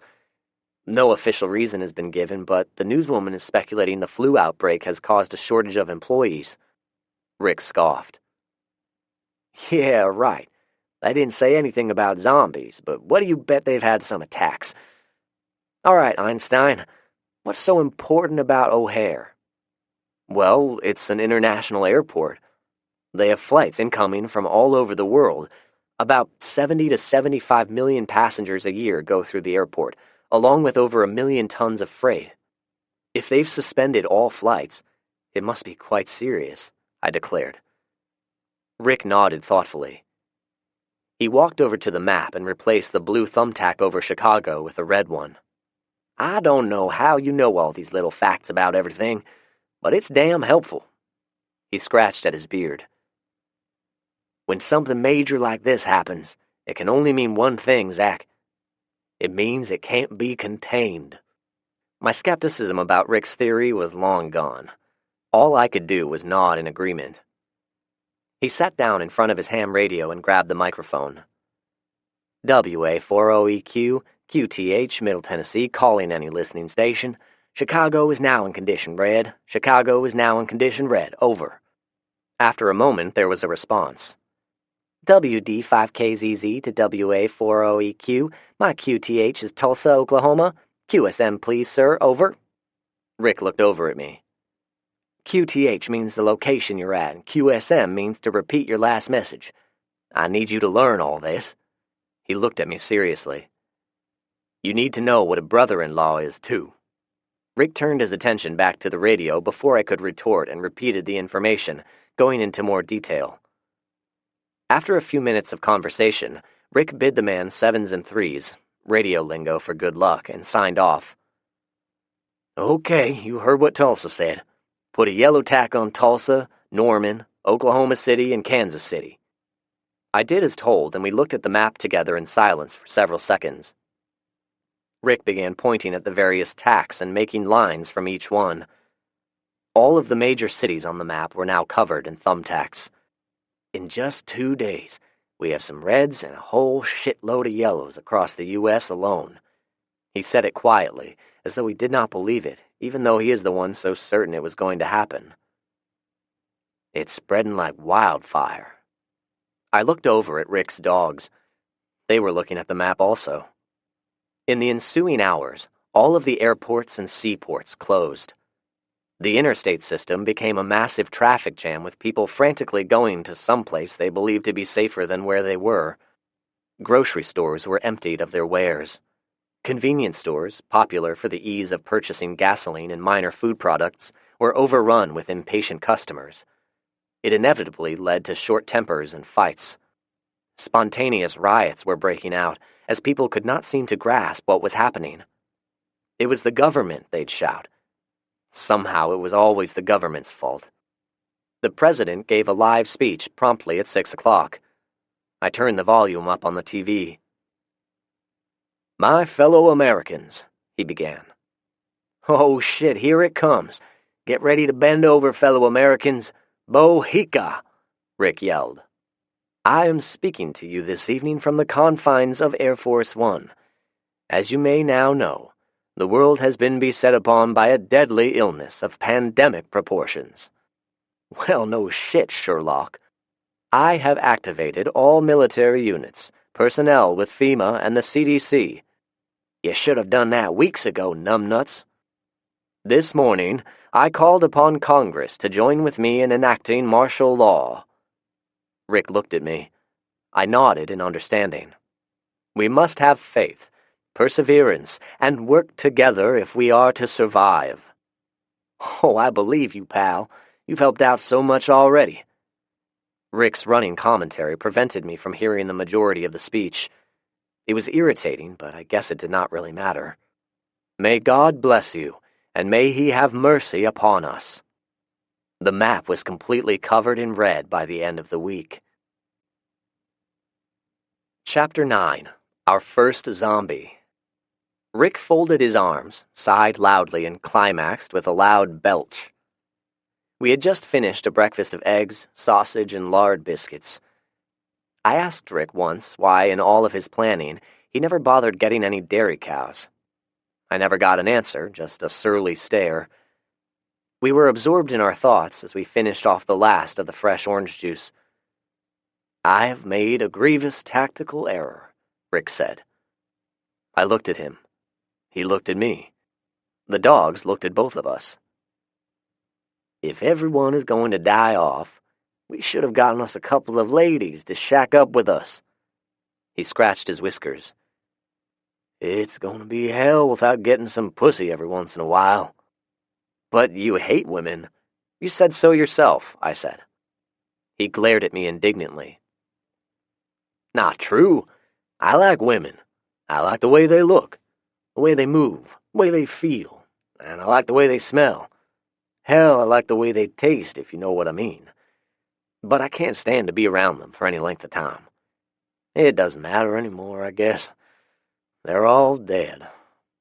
He was looking at the map as he spoke. All television, radio stations, and the internet had gone down some time ago. It was the same with the phones, both cell phones and the landline. All of them were dead. I tried them often, but the result was always the same. I had tried calling Felix before the phones went out, but never got through to him. I hoped he was okay. I was sorely tempted to call Macy and was about to do so until Rick told me to quit being stupid. I had managed to oppress any thoughts of Macy, well, mostly, but when Rick started talking about women, I would instantly start thinking of her. Was she alive? Was she still with Jason? It frustrated me. I wanted to see her. At least, I thought I did. I definitely wanted to see Felix. I missed him terribly. "Everyone isn't dead," I exclaimed as I put my shoes on. My ribs had healed to the point where they only bothered me occasionally, so I could now bend over and put my shoes on without too much discomfort. "You want me to feed the cows and chickens today?" I asked. It was cold out now. The grass was dormant, and the livestock needed additional food in order to survive the winter. I was walking toward the door when Rick snapped his fingers several times at me to get my attention. What do you mean everyone isn't dead? How the hell do you think you know that? Neither of us has left this farm in almost a month, and this damn radio has been awfully quiet. I finished tying my shoes. I was going to go for a jog after the morning chores were done. Simple math, I said. Rick made a circular motion with his hand. I guess he meant I should continue. All right, think of it this way. The two of us basically quarantined ourselves out here, merely over a gut feeling you had and not much else. We don't know anything about this disease other than what we've been reading on the internet and listening to on TV. It infects the host and either kills them or converts them into a violent, maniacal, murdering animal. Zombies, Rick opined. Yeah, if that's what you want to call them. So, how does a person become infected? We don't know. We've heard many different theories, but we're in the dark in this area. We didn't catch it, though, which is good. So, 2 living souls. We can use that number as a base. There are approximately 2 million people who live in the mid-state area. If you assume we are the only 2 survivors in this immediate area, one only has to do the math. I grabbed a notepad with my ever-expanding to-do list, got a fresh piece of paper, and wrote it out. The assumed rate of survival will be 0.000001%. Now, consider that there are approximately 6 billion people on the planet. That is a 6 with 9 zeros after it. I wrote it out. So, using our base survival percentage, at the minimum, there are approximately 6,000 people left alive in the world. However, to assume that the base value is only 2 is not logical. I believe there are many other pockets of survivors in this area alone. I've no doubt there are people who quarantine themselves just like us, and there are probably people who are immune, just like when the bubonic plague hit Europe and the Spanish flu hit the world. Rick watched as I wrote out the equations. How many do you think would be immune? I shrugged. I have no idea, really. If I was to guess, 20% of the population, but that's a rather liberal guess. I looked at Rick. He was staring at the ceiling, trying to add it up in his head. It was going to give him a migraine. Little wisps of smoke were starting to come out of his ears. I helped him out. Somewhere around 1.2 billion. That's worldwide. But think of this. After this infection burns out, there's going to be a massive die-off due to starvation, disease, lack of proper medical care, violence. Well, you know the rest. You also have other variables. What kind of variables? Rick asked. Variables like Cheyenne Mountain and Raven Rock. They have contingency plans in place for mass catastrophe events such as this. They've also thought of this possibility and created what is called a continuity of government plan. I'd be willing to bet all of the NATO countries have a similar contingency plan, as well as Russia and China. I started to think about it. Did they survive? How are they going to restore order? I started a new page with the acronym COG written on top and started scribbling notes. Rick's attention had wandered, and now he focused on the other maps. Each wall had maps of the state and individual cities. He had framed pictures hanging on the walls at one time, nice nature scenes, but a couple of nights ago, he got drunk, smashed them all up, and burned them in the fire. I swept up pieces of glass for the rest of the day. I'm glad we didn't cut our feet and get some kind of infection. At least now, we had empty wall space for our maps. He waved his hand toward them and looked at me. Let's say you and me go on a little recon mission this afternoon. We can start with Franklin. What happened with our plan of hunkering down here until spring? I asked. Rick looked at me as if I had said something involving bestiality and dog feces. Do you really want to live the rest of your life without a woman? He asked sarcastically. Now it was my turn to give him a look. I'm going to feed the livestock, and then I'm going for a run. Anything else you can think of that needs to be done? Yeah, start the generator. I'm going to take a hot shower. Then I'm going to get on the ham radio and see if I can raise any of those 1.2 billion people. And while you're on your run, put your brain to work on planning out a recon and scavenging mission. We got plenty of food and water, but we can always use some more dog food, and fuel, and most importantly, whiskey. And don't forget about females. I shook my head and chuckled at the old man as I strapped on a Glock handgun and a knife. I did not expect any trouble. Hell, we had not seen anyone since Junior left, but I was not going to get my ass kicked again. The days of Zach Gunderson being a meek little lamb were over. I did a press check to ensure there was a bullet in the chamber, stretched, and then started out. There was a trail around the perimeter of the farm. We used it regularly to check the fence lines. My first mile was a little rough. I had not gone running since my little encounter due to the ribs. The cold air burned my throat and lungs, but it felt good. The burning sensation was having a healing effect on my soul. As I ran, I thought about what Rick said and what he wanted to do. In just a couple of weeks' time, the disease had spread across the planet and overwhelmed the entire human population. Neither of us were knowledgeable enough to know if it had run its course and burned out, or if we would always be at risk for infection. I thought about the sick scientist in Antarctica. How in the world did he become infected? Their remote location practically ensured a state of quarantine of sorts, yet one of them had become infected. It was a mystery. I hit the second mile with an increase in my stride. I was feeling good. The third mile was upon me before I knew it. I felt wonderful. In spite of being cooped up with Rick every night, the country living was good for me. I began stretching out my stride when I caught movement out of the corner of my eye. There was a woman walking across a field adjacent to our farm. It was owned by a middle-aged couple, Mr. and Mrs. Riggins. As I watched, she walked slowly along, seemingly going nowhere. I stopped and waved at her. She did not respond. Something was wrong. I ran back to the house and told Rick. A minute later, we were on an ATV and rode back. She was still there, staring absently at the fence. "There she is. See her?" I asked. Rick nodded.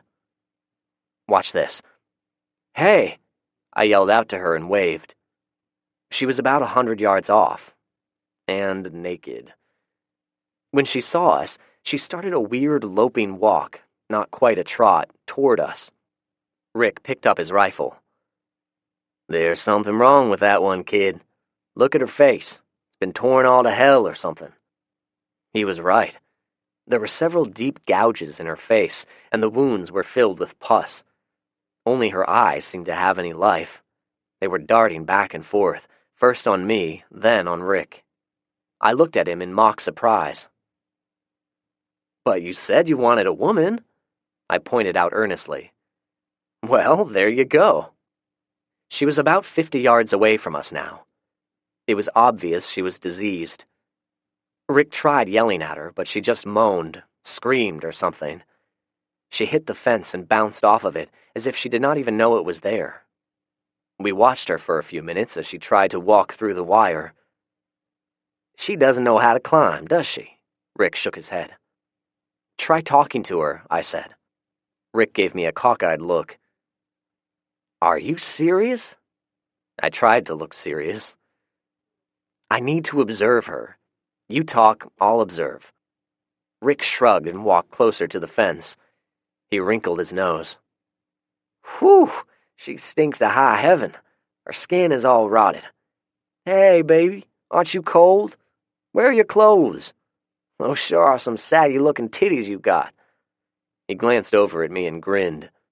She suddenly reached through one of the square openings of the fence and tried to grab Rick, emitting a blood-curdling moan as she did so. Rick jumped back, lifted his rifle, and fired. He hit her in the gut. He stared at her in morbid fascination. "Are you seeing this? She's not dying. Hell, I don't even think she felt a thing." The woman kept trying to reach for Rick. The gunshot halted her moaning only momentarily. He suddenly pointed. "Holy shit, I see it. Look, she's been bitten." I saw it then. There were 2 distinct, deep bite marks on her right arm and shoulder. I stepped forward and tried to get a good look at her then. She had pallid, scaly skin coloration and cloudy, bloodshot eyes. There were chunks of hair missing from her scalp, as if she were beginning to decompose. There were scratches all over her, but none of them appeared to be bleeding. She actually was breathing, sort of. A painful-sounding rasp. "Shoot her in the head, Rick," I urged.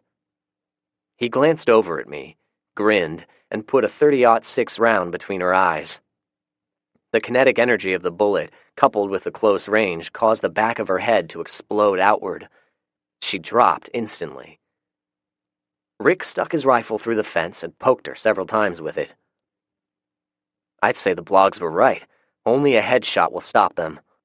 Rick suddenly stopped and stared quietly. After a minute, he spoke softly. "That's the neighbor's wife." I frowned. "Who?"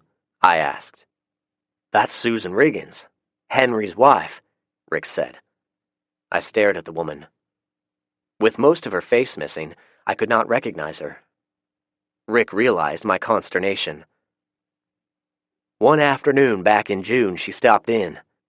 Henry had gone to Dalton, Georgia for something or another. We had a few drinks and ended up in the sack together. That's how I know it's her. See the 3 moles down there by her cooter?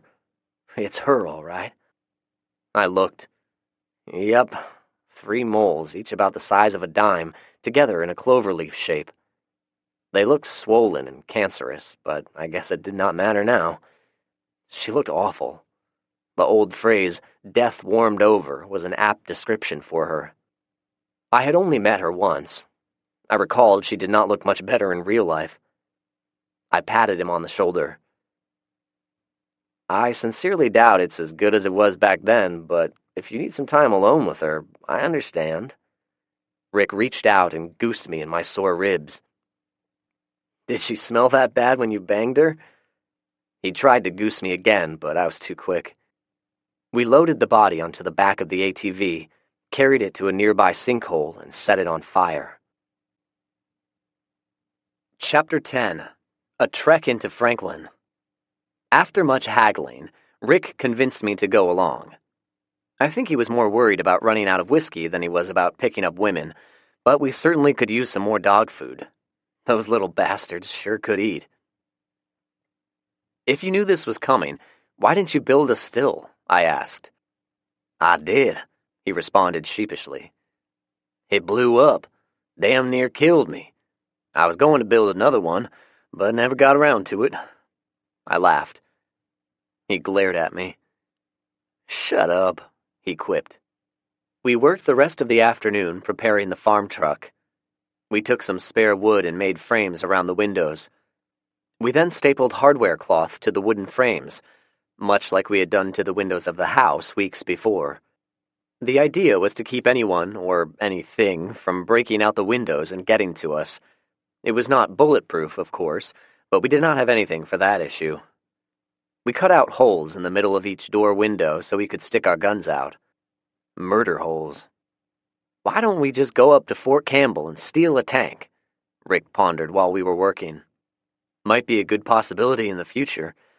Do you know how to drive one and work on it? Did you mess with tanks when you were in the Army?" Rick grunted. "No, I was infantry, an airborne ranger." "Well, it was a thought. We'll try to find some tank manuals for you to read up on." "So, you got a route planned out?" "I do. Let's say we ride over to the Riggins house first. If there are any more zombies, we'll need to kill them off," I said. Rick glanced up at me. "Well, somebody sure bit her," I added. Rick chuckled. "No, I agree with you. It's just listening to you talk. It's not the same as it was just a short month ago. You've changed, kid. You're all hardcore now. You put on some muscle in the shoulders, too. Maybe when we get into town, we shop for some clothes as well." I smiled tightly as I finished stapling the last of the hardware cloth. "Well, you've certainly helped me along." We admired our work for a minute and complimented each other with effluent gushiness. We then took an inventory of items we were going to carry with us. We each armed ourselves with a handgun, rifle, and knife. Extra ammo, water, and a cooler full of food were stored in the cab. We had pry bars, 2 spare tires, a gas-operated sawzall to cut open stubborn doors, rope, and chain with hooks on each end. "Why don't we take the taillights off?" I suggested. "There's not going to be any cops writing tickets. And if we need to run away from someone, we don't need to make it easy for them to follow us. Rick shrugged, took a hammer, and busted them out. I frowned at him. I was thinking more like using a screwdriver and removing them carefully, but whatever. I took the license plate off as well and removed the registration from the glove box. "Why'd you do that?" Rick asked. "If we have to abandon the truck, we don't want anyone to figure out where we live by checking the registration," I explained. Rick nodded and slapped me on the back. "Nice thinking. All right, my man, we've got a lot done. Let's go eat dinner and get to bed early." We got up early the next morning, fixed ourselves some breakfast, fed the dogs and the other usual stuff before heading out. The sun was peeking out as we crossed the creek. It was promising to be a sunny day. The start of our reconnaissance mission did not go as planned. The John Deere's battery was dead. A quick trip back for jumper cables fixed the issue. We moved it out of our way and moved it back once we crossed the bridge. "You know, a functioning gate sure would be nice," I said glibly. Rick gave me a withering stare out of the corner of his eye. The Riggins house was empty. No people, no zombies. What little food remained had rotted. There was a case of dog food left and a dog's carcass tied up to a chain in the backyard. "It's sad," Rick said as he tossed the cans into the back of the truck. "Yeah," I said. "You're talking about the dog, right?" "Yeah. Did you know how I got Mo, Larry, and Curly?" he asked. I shook my head. "Somebody had dumped them on the side of the road. I found Mo first. About a week later, I found Larry and Curly. They were on the brink of starvation. People can be real assholes. It makes you wonder if God finally had enough of mankind's shit and unleashed this plague upon us." He stared straight ahead as he drove. Sometimes Rick was very talkative. Sometimes he lapsed into a broody silence which could last for hours or even days. I always let him have his space. I figured his PTSD demons were awake, and he just needed to work it out of his system. Today, he was talkative, so I listened. He continued, "You know, I wonder how many pets have died just like that dog back there. And the zoos, how many of those animals died? Sad, man. Very sad." He lit a cigarette, the last pack he had. "Which reminds me, we can expect a lot of stuff decomposing and rotting. Food, trash, unprocessed sewer, dead dogs, dead bodies. The smell is going to be awful. You think you can handle it, kid?" I chuckled. "I'll try not to barf on you. I bet the rats are not only alive, they're probably thriving." Rick chuckled in agreement. He was right. The closer we got into town, the more noxious the smells and odors became. We reminded each other to bring gas masks next time. Today we had to settle for bandanas wrapped around our face. "So, what exactly are we going to do if we encounter anyone?" Rick was looking around everywhere as he slowly drove down the street. There were abandoned vehicles and corpses everywhere, but we had not encountered any impassable roadblocks just yet. Multiple tendrils of smoke could be seen in the distance. Dark black smoke, indicative of more than just wood burning. First, we pull our bandanas down so we don't look like bandits, and then we wave. Most people with evil intentions won't wave back. If they don't wave, we keep going. If they do, we stop and talk to them. But keep our distance from them," he said. "Yeah, absolutely. If we do run into anyone, I dare say they won't want to get too close to us either.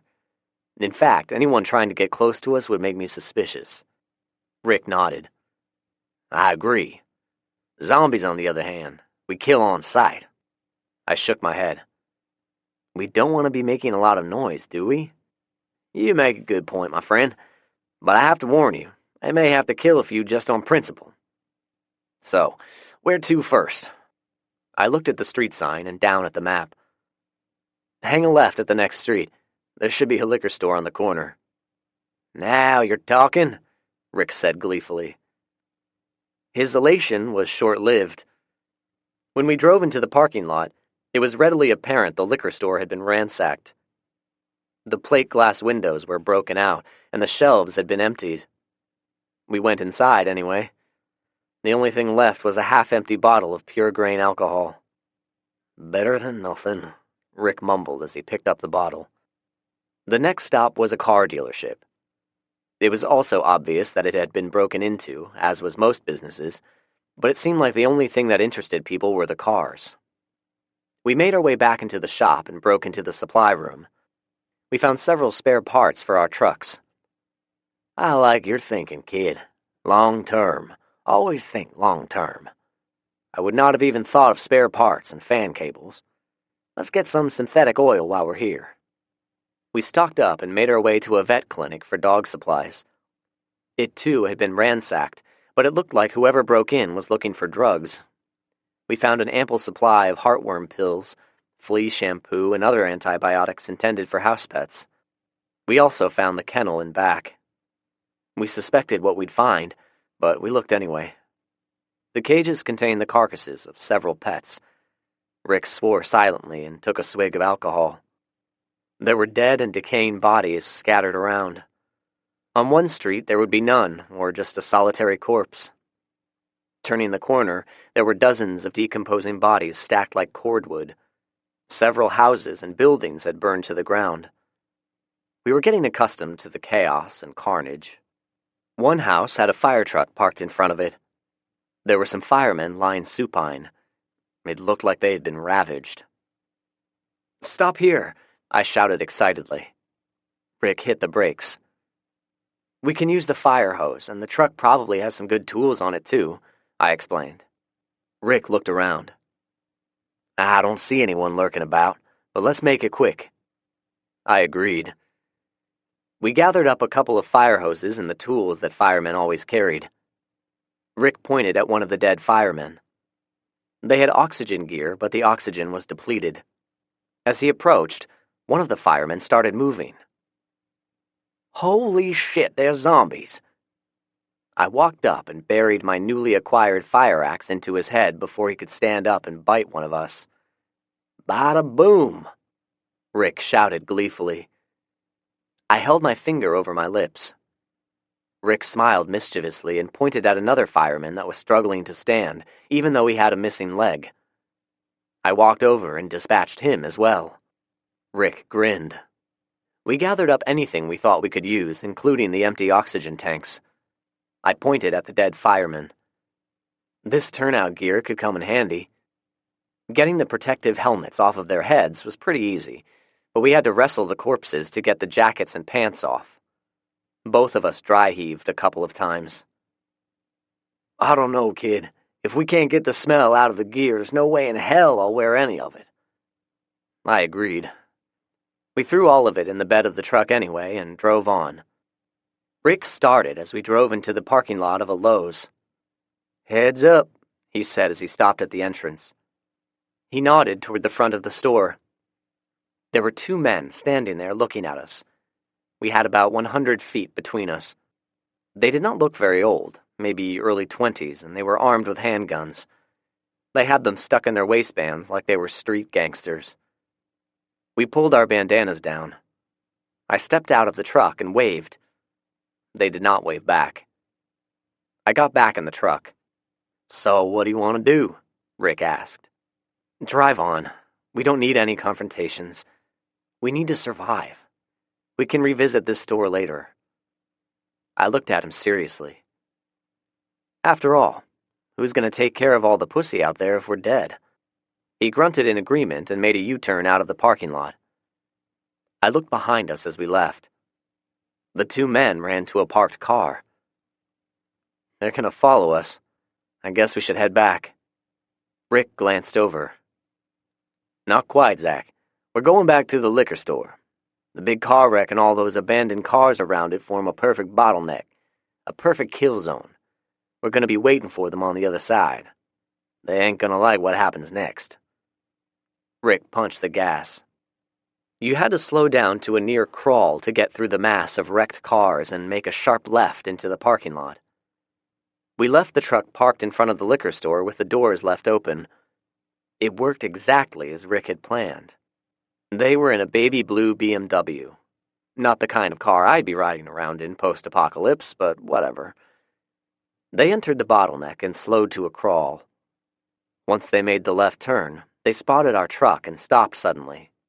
They sat there looking at our truck, wondering where we were. I could see them through the windshield talking to each other. After a minute, the passenger got out.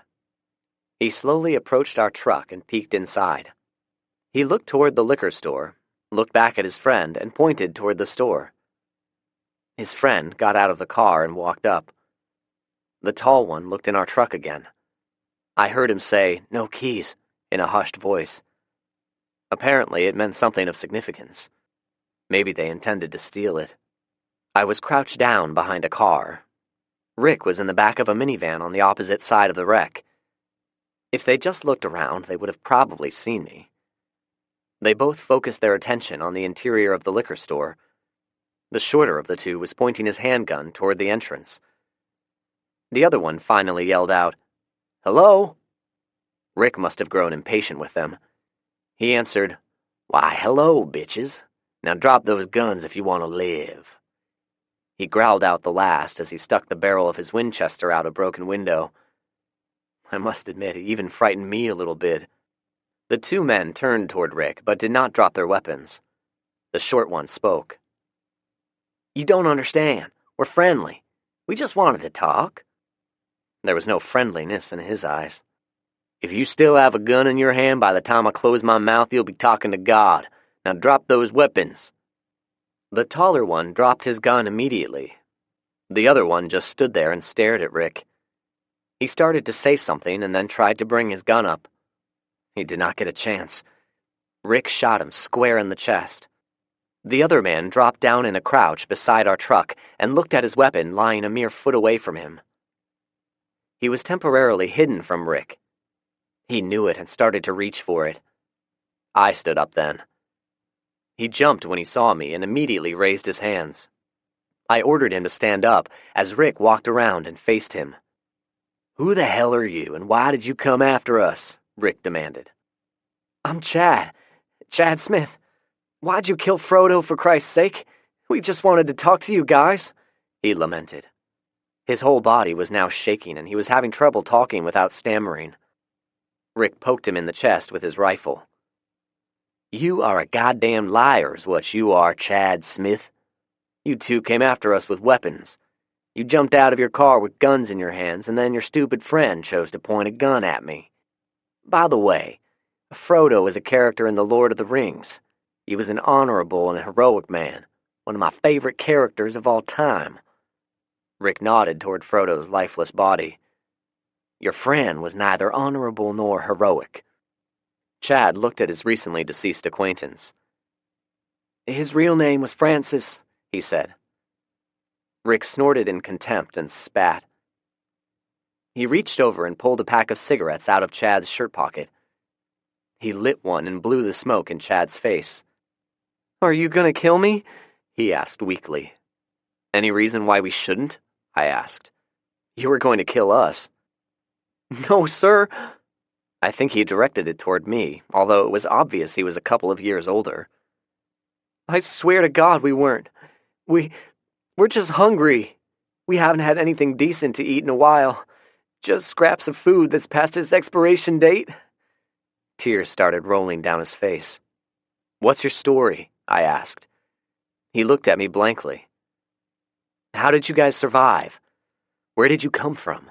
All that stuff. Tell me everything. Be truthful," I pointed at Rick, "because he doesn't like being lied to."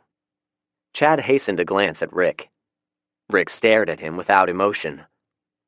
His long hair was tied back in a ponytail, and about a month's growth of beard covered his face. Crow's feet were permanently etched around his eyes. He looked like a cold-blooded killer. He must have been a mean mother back in his Nam days. Well, we both are college students at Vanderbilt. Or we were. When everyone got sick, we went to his parents' house. They were vacationing in Aruba at the time." He looked at Rick cautiously. "Frodo's parents are very rich. Or they were. I guess they're dead now." He glanced down, lost in thought. Rick poked him again. "Oh yeah, well, we just holed up in his parents' house until the food ran out. We broke into a couple of the neighbors' houses, ran into some zombies, you know. Have you run into anybody else that wasn't infected?" The question seemed to make him nervous. It seemed odd, but then it dawned on me. "You two fuckers have been killing people, haven't you?" I phrased it as a question, but I already knew the answer. Rick poked him in the chest hard. "Answer me," I demanded. He started sobbing now, but it did not seem real, contrived more likely. "I didn't want to. We came across an older couple yesterday. They wouldn't share their food with us, so Frodo shot them. I tried to tell him not to do it, but he did it anyway." "And you cried for them the whole time you ate their food, I bet. Did you give them a Christian burial, or did you leave them lying where they fell?" Chad continued sobbing. He could not answer. He didn't need to. Rick and I knew the answer. I could see the look on Rick's face. He was ready to execute Chad. Chad looked downright pitiful at that moment. His clothes were dirty, his face unshaven and oily. His hair was downright greasy from too many days without soap and water, and he was very skinny. We must have looked like aliens to him. We had showered and put on clean clothes this morning. I shaved off the little scruff of whiskers that I had, and even though Rick had a full beard, it was neatly trimmed. It was scraggly as hell until last night, when I made a passing comment that he'd never get a woman looking the way he did. The next thing I know, he was in the bathroom with a lantern and some scissors, trimming away. Rick looked over at me. I shrugged my shoulder as if to say, "I don't give a shit if you kill him." Rick nodded and raised his rifle. At the moment he was about to pull the trigger, a couple of zombies came around the side of the building. When they spotted us, they started moaning in ecstasy and made a beeline toward us. The two of us shot quickly. Rick scored a direct hit between the eyes. My aim was off just a bit. My bullet grazed off of the cheekbone of my target. It continued a loping charge at me. I took aim and shot again. Bullseye. They dropped in a heap. Rick walked over to them, looked them over to make sure they were dead, and started laughing. He pointed. "You just killed a cop." I looked at the zombie. His tattered rags were the remains of a police officer's uniform. His badge was gone, but he was still wearing a duty belt, although his gun was missing. I chuckled just a bit. Chad spoke up. "It's the noise. Those things are attracted to noise." He looked around. "There will be more of them coming soon. A lot more. We should get out of here." I made a decision then. Killing in self-defense was one thing. Killing a zombie was about the same. Killing a man in cold blood was still murder. I was not at that point in my life. At least I didn't think I was. I walked over to Chad's gun. It was a .22 caliber Ruger revolver. I unloaded the bullets and handed him the gun. I got a couple of cans of beans and weenies and a can of peaches out of the truck and handed them to him. "Chad, my name is Zach, and my friend here is Rick. I want you to get in your car and drive off. If you ever come at us with a gun again, somebody is going to die. Got it?" I declared. He nodded quickly. "You should leave before Rick decides to kill you anyway." Chad walked quickly toward his car. He paused momentarily as he walked by Frodo's body. He looked up at Rick as he got in his car, thinking that maybe we were just playing a game with him and Rick was going to shoot him anyway. Or maybe he was memorizing Rick's face for the future. In any event, Rick started caressing his rifle, which sent a message to Chad. The message was to get the fuck away from us. He got in the Beamer and hastily drove away. I got a can of spray paint out of the truck and marked the liquor store with the standardized FEMA symbol, which was a big X, a date, any special information, and showed the building had been searched. I then spray painted something else on the wall. Zombie rule number 1. You have to get them in the head. I thought for a minute and then added, rule number 2. They're attracted to noise. Rick looked at it and chuckled. He grabbed the can and added a big Z at the bottom. "Always sign your work," he grinned. "Okay, Zach, where to next?" "Well, hell, let's get out of here before the zombies come. How about we head back to the Lowe's store?" Rick's expression saddened suddenly. "No more liquor stores." We spent the rest of the day driving around looking for anything we could use and generally just checking everything out. The city of Franklin was total mayhem. There were remnants of traffic accidents everywhere, which caused traffic jams, which caused abandoned vehicles.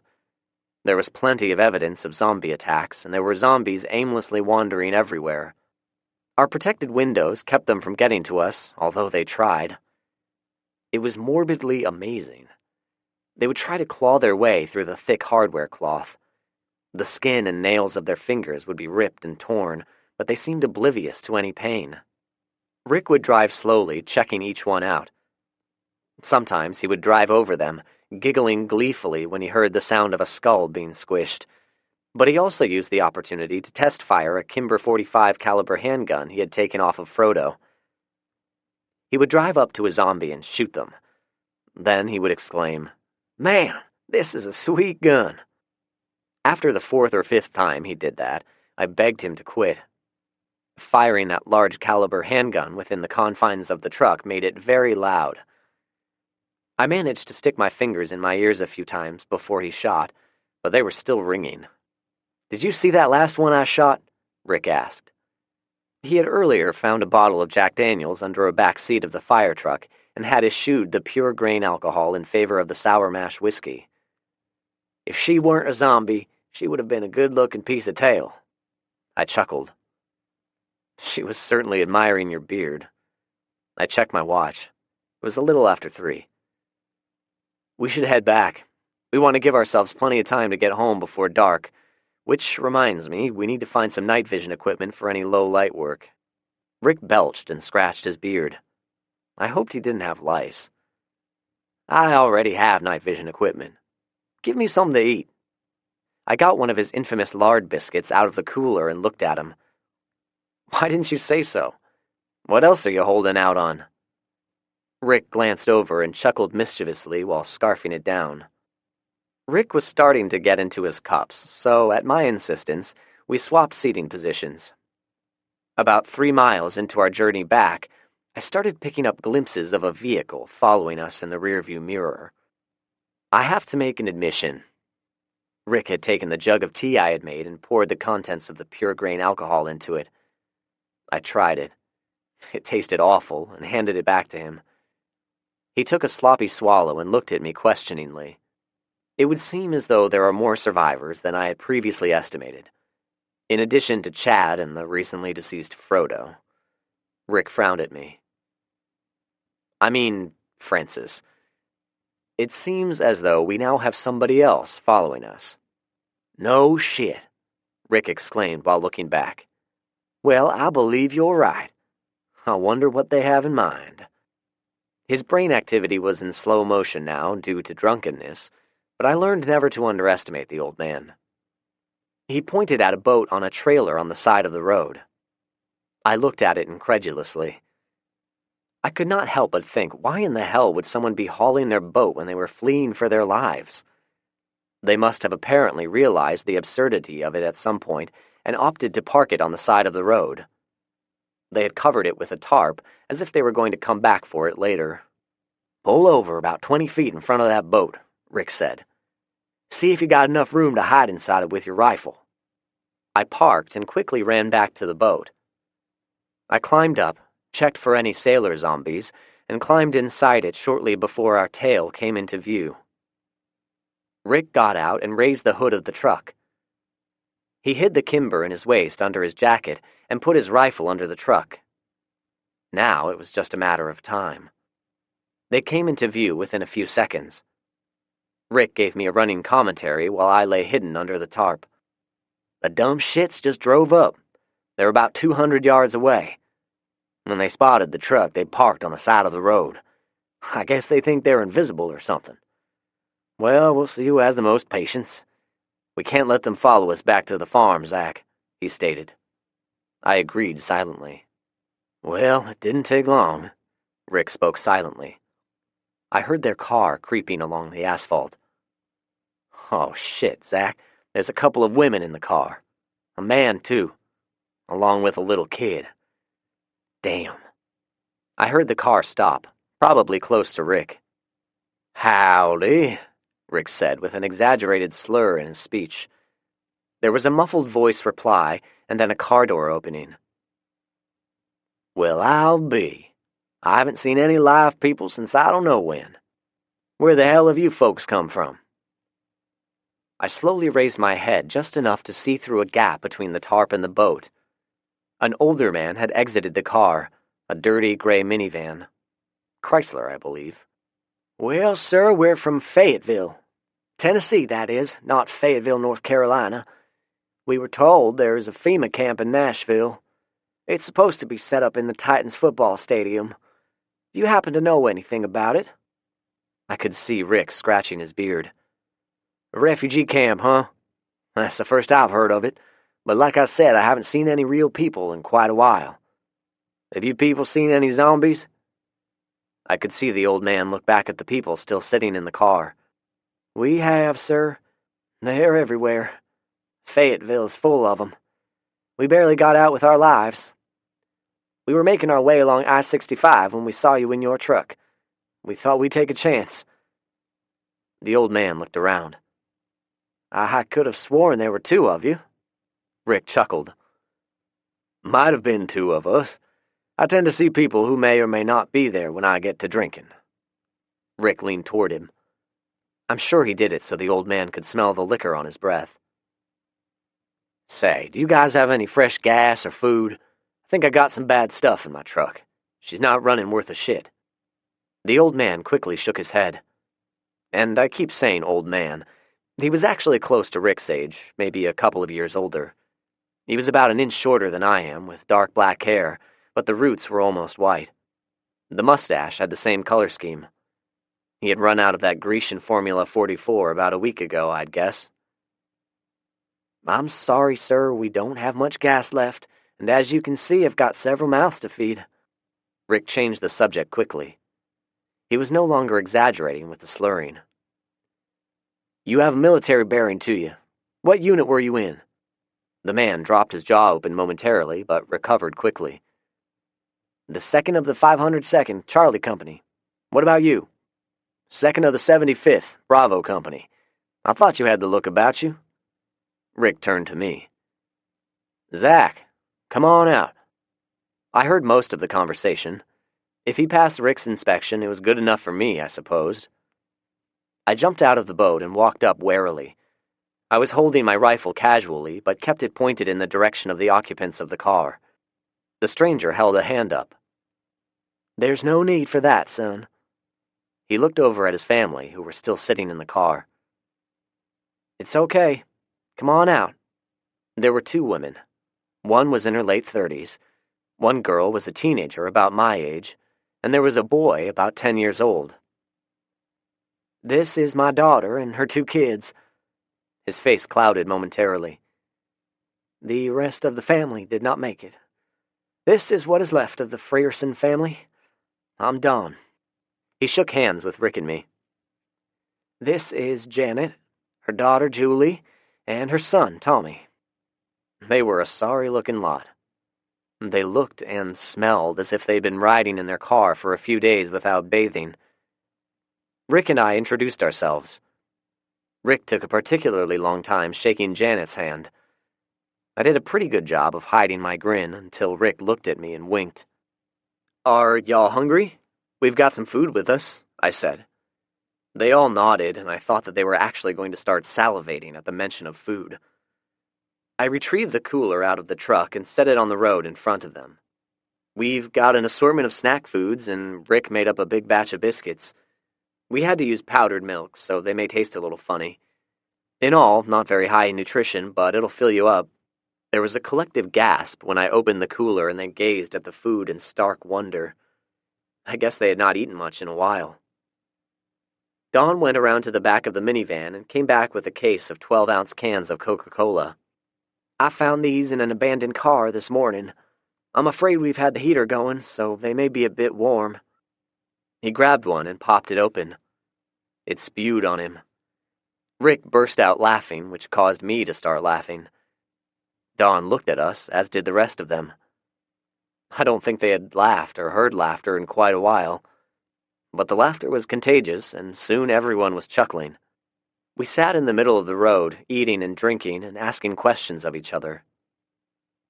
"Rick, is Zach your son?"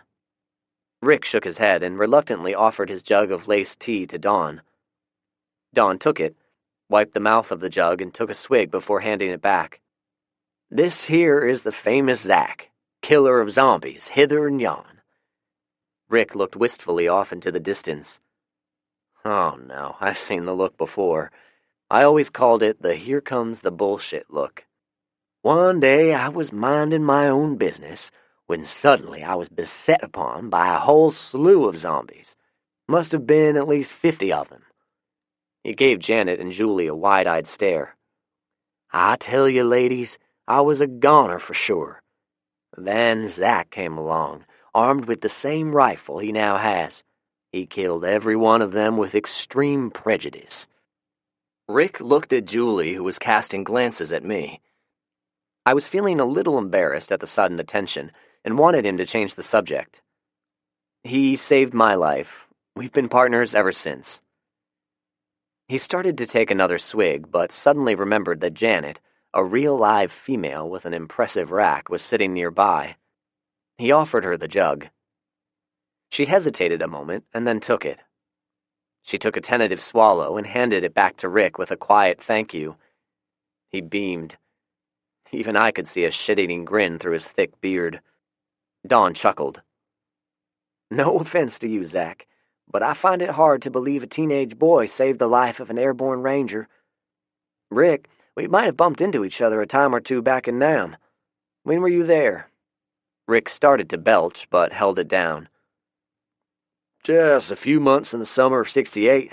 Caught some shrapnel in my leg. Messed it up pretty good, so they sent me home.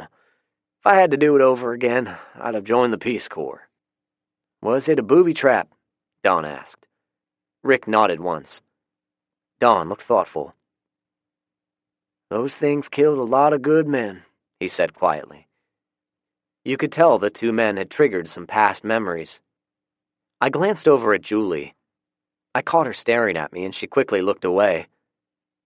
In spite of her dirty hair and face, she was quite pretty. She had deep chestnut brown hair with streaks of either highlights or dirt, and pretty blue eyes. She was a younger version of her mother, without the big breasts. I suspected the mother had a boob job, but Rick sure didn't mind. He could hardly keep his eyes off of them, even though she was wearing a jacket. I broke Dawn out of his reverie. "Mr. Fearson, can you tell us about Fayetteville and the trip up here?" He looked up and then realized I was talking to him. "Oh, sure. When the flu outbreak first started, we, as in the city officials, had created refugee centers at the schools. It was working out fairly well at first. There were a few scuffles here and there.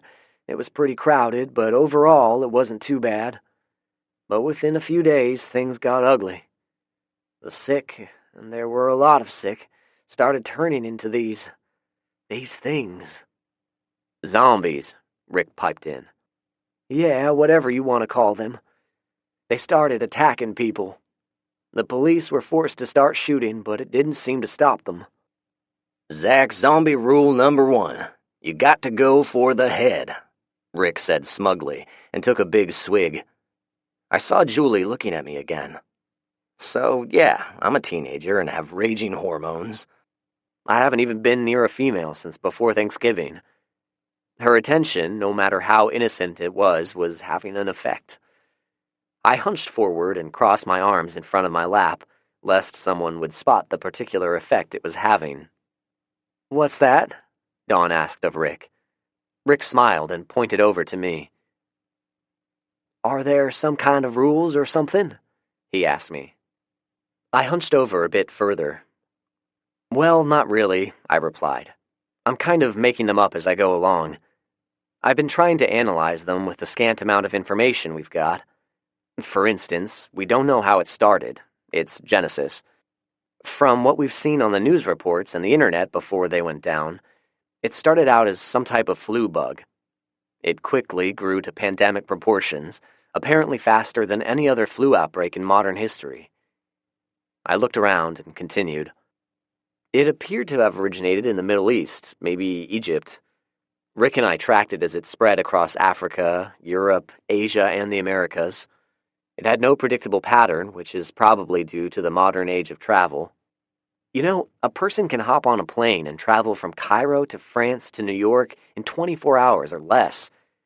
If they're infected, they can spread it everywhere they go, and then, of course, it spreads exponentially. I stopped a moment, but everyone was giving me their undivided attention, so I continued. The virus, and that seems to be what it is, seems to gestate quickly and mutates the host. It seems as though a deadly side effect of the infection is the host becomes very violent. They lose their higher reasoning and thinking processes. They can't figure out things like how to climb over a fence or maybe open a door, but their gross motor skills are probably enhanced. They feel no pain. It's possible their central nervous system is just gone, but at least parts of their brain still works. So, only if you go for the head will they truly die. Oh, we know for a fact they can hear and see, so they can probably smell as well. You might want to consider those facts in the future if you light a fire and cook outside. Or wear perfume. I had noticed the females were wearing perfume, which, even though the body odor was still noticeable, smelled good nonetheless. How long did you guys stay in Fayetteville before you decided to come north? The four of them continued to stare at me a moment. Don looked over at Rick. Rick winked. He's a smart one. He would have been a doctor or a rocket scientist one day. Don chuckled and reached for the jug. Janet spoke up. A group of us managed to secure the gym of the high school from the zombies. We had plenty of water, but the food quickly ran out. My husband and a few other men tried to go out and scavenge for food. We watched helplessly as they were attacked. She looked over at me. They shot at them, but apparently nothing to the head. The zombies kept coming, and there were just too many of them. She stifled a sob, grabbed the jug, and took a long swallow. This stuff grows on you, she said. They were all eaten alive, Julie said quietly. Tommy began sobbing. Now hush, Julie. You know it still upsets him, Janet said. She grimaced as if she was holding back her own tears, but it seemed contrived. I slowly nodded my head. We read of similar stories on the internet. I kind of thought it was BS or imaginations run wild, but apparently it's true. I looked at them. Did you see any of the zombies attack animals, like the family dog or cat, or did they only go for humans? Oh, yeah, any living animal they could get their teeth on, Dawn replied. Did anyone become infected after the people who were secured in the schools? I mean, you lock down the school with people who appear healthy, and one day someone turns. Did anything like that happen? Janet nodded. A little girl about Tommy's age. She seemed as healthy as anyone did, but one evening she got sick. Then she attacked her mother. It snowballed from there. Were you there? I asked. She nodded again. Tell me how it happened. What were the first symptoms? Janet shook her head.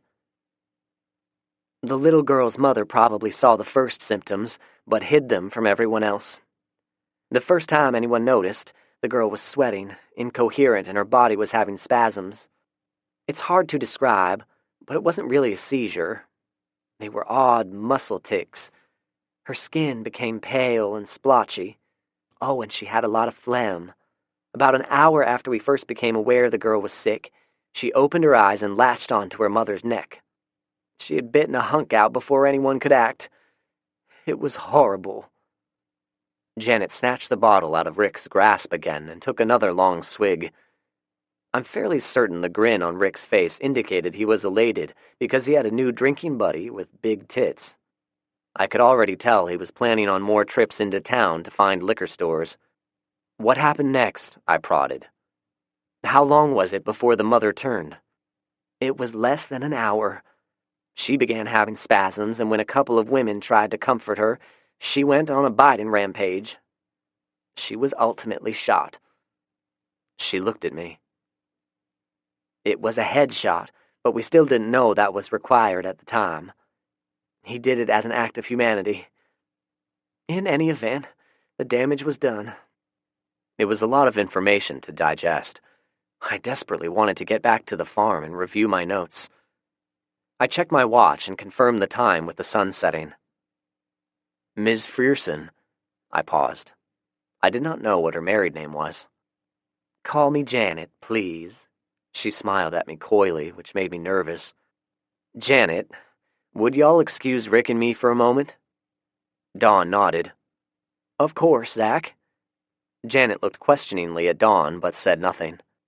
Rick and I walked down the road several feet where our conversation would be private. Well, what do you think, kid? It'd be nice to have some female company. You realize you're about the same age as her father. She most likely would not be the least bit interested. Hey, don't underestimate a woman who hasn't been laid in a while. All I can say is if they leave, the chances of me getting laid, and you getting laid for that matter, will be absolutely zero. I know enough about math to know that is a damned fact. I rubbed my face. You realize we're only thinking of our carnal desires? I asked. He frowned at me. We're thinking with the wrong heads, I explained. Enlightenment dawned on his face. We're not thinking of the risks of bringing total strangers into our home. I'm suspicious, Rick. I mean, some of their story doesn't seem to make sense. Rick looked over at Janet longingly and sighed. Okay, kid, you're the brains of this partnership. What do you want to do? He asked. We talked it over for a few minutes. After weighing most of the pros and cons, we reached a decision. We walked back to a bunch of expectant, hopeful expressions. They knew what we were discussing. Rick spoke up. Dawn, Janet, we'd like to make an invitation to you all. Zach and I were wondering if y'all would like to come back to our house, spend a couple of days getting some rest and food in your bellies. Our resources are limited, of course, but you're invited. Fair warning, though, for the past couple of months it has been the two of us and 3 mangy dogs living in an old house. It's not the cleanest in the world. And it's not a luxury spa. We'll definitely expect help with chores. I want you all to know as well that if Zach or I spot any symptoms of the zombie plague from any of you, our solution will be simple. Headshots. So, what do you say? Don stood and wiped his hands together. Gentlemen, we be honored. He held out his hand and we both shook it. And just so you know, I'm a true Southerner. I'm a believer of the old saying, house guests and fish both start to stink after a couple of days. Janet interrupted when she ran up and kissed Rick on the cheek. Rick actually blushed. She then ran over to me and gave me a kiss on the cheek as well. Julie and Tommy were both grinning. It made me want to believe we were making the right decision. Okay, it's settled then. Just follow us. We're about 30 minutes away. We'll get home and I'll get the generator going. Tonight there'll be hot showers for everyone. Janet and Julie gasped. It confirmed my suspicion that they had not bathed in a while. Dawn grinned broadly. It sounds absolutely wonderful. Look! Tommy pointed down the road. I looked in his direction. There were 4 zombies about 200 yards away, ambling down the road. I wondered where they came from. Were they able to hear us from that far away, or had they been following the sound of the automobiles? It was food for thought. This time, I got my ears plugged with my fingers before we started shooting. Rick insisted on having the honor. I think he wanted to show off a little bit. He retrieved his Winchester from under the truck, took aim, and made 4 headshots in under 6 seconds. Excellent shooting with a bolt-action rifle. Dawn looked at him in admiration, and maybe just a touch of concern. Chapter 11. House Guests. Our house, in a manner of speaking, was a pigsty. I'm usually a clean person, but between Rick, The dogs and me, the house was filthy. Cleanliness had not been much of a priority and was now proving to be an embarrassment. The women did not seem to notice. They walked in the door and called first dibs for the bathroom. They spent a lot of time in there, which was to be expected, I guess. Rick and I hurried around trying to tidy up. Don volunteered to cook dinner. Tommy played with the dogs while awaiting his turn. He'd really need a bath after rolling around with those mutts. 2 hours later, our guests were clean and we were seated at the dinner table. Rick had turned the generator off, so we ate by candlelight and a couple of Coleman lanterns. We had a good fire going, which provided the house with ample heat. Julie and her mother had put on some simple sweatpants and t-shirts. They had also taken the time to comb out their wet hair. The effects of the soft candlelight made them both look like goddesses. My thoughts drifted to Macy. I wondered if she were even still alive. Maybe she was a zombie by now. Felix, too. Were he and his parents still alive? I suddenly recalled our last conversation. His mother was sick, he had said. I forced myself to think of more pressing matters. Mr. Frierson? I asked.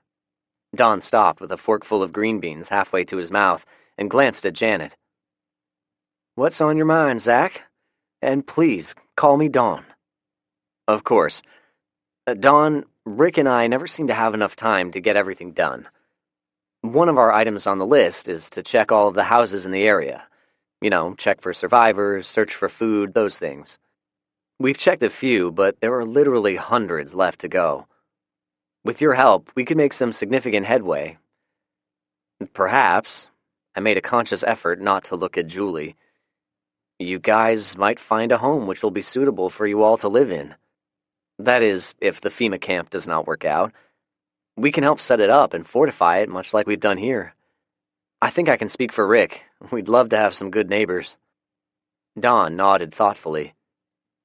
I would love to take you up on the offer, Zach, and as hospitable as the two of you have been, I would like to ask for one additional favor. He looked at Rick. Would it be possible to drive to Nashville in the morning to see if this camp actually exists? The reason I ask is that although you two have a pretty good setup, an operation such as a FEMA camp may be able to offer things the two of you cannot, such as health care. Perhaps they even have come up with a vaccine by now, and we've not heard of it. He put his fork down and held his hands together. If that is an inconvenience, I can check on it myself if one of you would be kind enough to draw me a map. Rick started to speak, but suddenly remembered some long-ago forgotten manners. He found his napkin and daintily dabbed at his mouth. We are only 20 miles from downtown. Normally it'd be a 20 or 30-minute drive, depending on traffic. He held his hands out. Now, it could be an all-day affair. It just depends on any road blockages. Rick shrugged and chewed his food thoughtfully. Yeah, we can do it. Zach has an ever-expanding list of stuff we need, so maybe we can do some scrounging around while we're at it. What do you think, Zach? Good idea? I nodded. It has potential, but it'll come with risks, of course. Mr. Frierson, Don, we've been monitoring the ham radio, and we've not gotten anything from Nashville. It's very possible the whole city has been overrun, or everyone is dead. I looked at Rick. Now is as good a time as any to recon Nashville. I'd be leery of going in any of the buildings, though. Perhaps drive to the stadium just for a visual confirmation of any camp. I walked over to the desk where the radio and computer sat. I went through my stack of legal pads and retrieved one of them. What are all of those? Julie asked. I think it was the first time she spoke since she got to the house. What? Oh, these are my notepads. I have a bit of an obsessive-compulsive personality. I write everything down. Rick laughed. I have no idea why he does it. He practically has a photographic memory. There were a few chuckles, and even Julie smiled. I smiled as well and flipped through my notes. We definitely need more fuel. That's a #1 priority, Rick. Our generator consumes about a half-gallon an hour when it is under full load. This evening alone, we've used 3 times more than we normally would in a 24-hour period. At this rate, we'll run out within a month. We'll put all of our 5-gallon cans in the truck and a hand crank. And then there are all the other secondary items. But don't worry, I have a list, I said in mock seriousness. It brought some more laughter. Everybody seemed relaxed, which was a good thing. The sleeping arrangement went like this. Janet had Rick's bed, Julie and Tommy used my bed, and the rest of us were in the den. Rick had his chair, which was fine with him. He had passed out in it on more than one occasion. Dawn was on the couch, and yours truly on the floor. It was a shame we only had 2 beds in the house, and they were small. I tossed and turned for most of the night. Curly must have heard me. He came in and lay down beside me. He was my favorite, even though he was genuinely stupid. I eventually dozed off, but awoke well before sunrise. I held off on starting the generator because it would have awakened everyone in the house. I got my canteen of water and quietly stepped outside to brush my teeth. Curly joined me and jaunted off into the yard to do his business. It was getting colder. There was also a heavy feeling of moisture in the air that gently told you a big snowfall was imminent. I pulled my coat closer and sat in one of the rocking chairs we had on the porch. Waking up before sunrise was quickly becoming my second nature, but I liked to get up early in the morning and think about what needed to be done in order to survive another day. I was in the middle of mentally calculating how much food was going to be consumed by 4 extra hungry people when I heard the door open. It was Janet. She had put a pair of my boots on, which were too big for her, and she was wrapped in some blankets. I had no idea if she was wearing anything underneath. She sat down in the rocker next to me. "You've got big feet," she said. I smiled and shrugged. "Are you always an early riser, or could you not sleep either?" "Both, but sleeping on the hardwood floor is seldom conducive to a good night's sleep." She nodded. "Entirely our fault. We'll have to do something about that. And by the way, I want to thank the 2 of you again for taking us in. We'd been in that damn car just a little too long, and our food supplies were mostly gone. Oh, and the hot water. It felt so good. I'm afraid that Julie and I may have ruined a couple of your razors," she said. I looked at her. She laughed. "We just had to shave our legs and armpits." I nodded in sudden understanding. I had never discussed the feminine aspects of shaving with my grandmother or with Macy. Macy was clean-shaven. I found out when I clumsily attempted cunnilingus on her, the night when I thought she was mine forever. I caught myself wondering if Julie and Janet shaved. My reverie was interrupted. "Is it always this quiet out here?" "What? Oh, yeah." I nodded and forced myself to stop thinking about the silky smoothness of a woman's freshly shaved legs, and, well, you know. Ever since the world went to hell, it has been. We used to have an owl living out here somewhere. He would give a few hoots every so often, but I think he's gone now. He was probably lonely." "Maybe it was a she," Janet said. I chuckled. Maybe. The contours of the trees were becoming clearer as the sun rose. If you could just forget for a moment of the current state of the world, watching the sunrise was a wonderful moment. "Are you lonely, Zach?" Janet asked. I shrugged. "Yeah, some. Rick's a good man. He's been like a father to me. I don't know how I would have survived without him. And, of course, there are the mutts, man's best friend and all that. But, yeah, I miss my friends. I miss my grandmother." "What about your parents?" she asked. "They died when I was very young." I was about to add some more details, but decided against it. "Oh." She was quiet for a few minutes. We watched as the darkness turned into a dull gray and pink. I could feel the bite in the air. There was definitely snow heading our way. "I'm lonely, too. Sounds weird, I know. I've got my kids and my father, but I'm still lonely." I understood, I think. I believe she may have been talking about male companionship. "Zach, I have a favor to ask you." I cleared my throat. "Sure, if I can." I want to go into Nashville with Rick and my father. I want you to stay here and protect my kids, just in case, she said. I looked over at her. My father, he's... She stopped and drew in a deep breath. He's not been himself lately. Just yesterday we were on the road and there were those creatures walking right down the middle of the road. Dad just stopped the car and froze. I don't want Rick freaking out if he does it again. Would it be too much to ask? Oh, no, of course not. You'll be in good hands with Rick. He can take care of business, and he'll protect the both of you. I looked back at the window to see if anyone was listening. I lowered my voice and leaned closer to her. Just try to keep him from drinking, at least until you start heading back. And, well, don't take this the wrong way, but keep in mind we've not seen any living women in a couple of months now. Janet laughed derisively. Don't worry, Zach. I've been around men like him my whole life. I know how to handle them. You know, you're cute. Julie thinks so too, she said, and tousled my hair. Chapter 12. Righteous Rick. Rick was dreaming about Vietnam.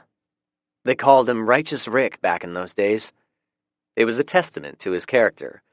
He always told the truth, and he always took care of his men. Righteous Rick, even the brothers called him that. They did not care for most of their white brethren. It was a mission, just like any other. The company received orders to perform a reconnaissance mission of a Vietnamese village located near the fire base. Intel had information of VC activity in the area.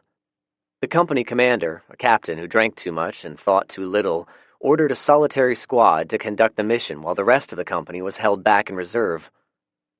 Rick always thought the term was strange. Reserve was supposed to mean they would all come running to help you if you got in trouble, but it never worked.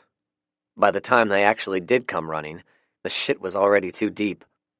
The platoon sergeant ordered the Cherry, the new guy, to take point. It was a standard practice, although Rick also felt it was a terrible thing to do to someone who was fresh in country. So Righteous Rick would always give the Cherry his pep talk before going on a mission. I'll be right behind you. If you hear me make the old psst noise, you freeze. Do not take another fucking step. I will come up to you and tell you what to do next. This will keep you alive, hoss, trust me. Now if you hear me yell, it means no more noise discipline because the shit has hit the fan. Do whatever I'm yelling at you to do and do it quickly. Got it? He'd ask. Every one of them always gave a nervous nod. Good. In the dream, they were slowly making their way along an old but well-used trail. He spotted a scrap of rag tied to an overhanging limb. The point man was about to walk right under it. There was a booby trap in the ground under that rag. Rick knew it. It was a common signal for the locals. Psst. The point man, a Cherry who had been in country for only 2 days, stopped and looked at Righteous Rick.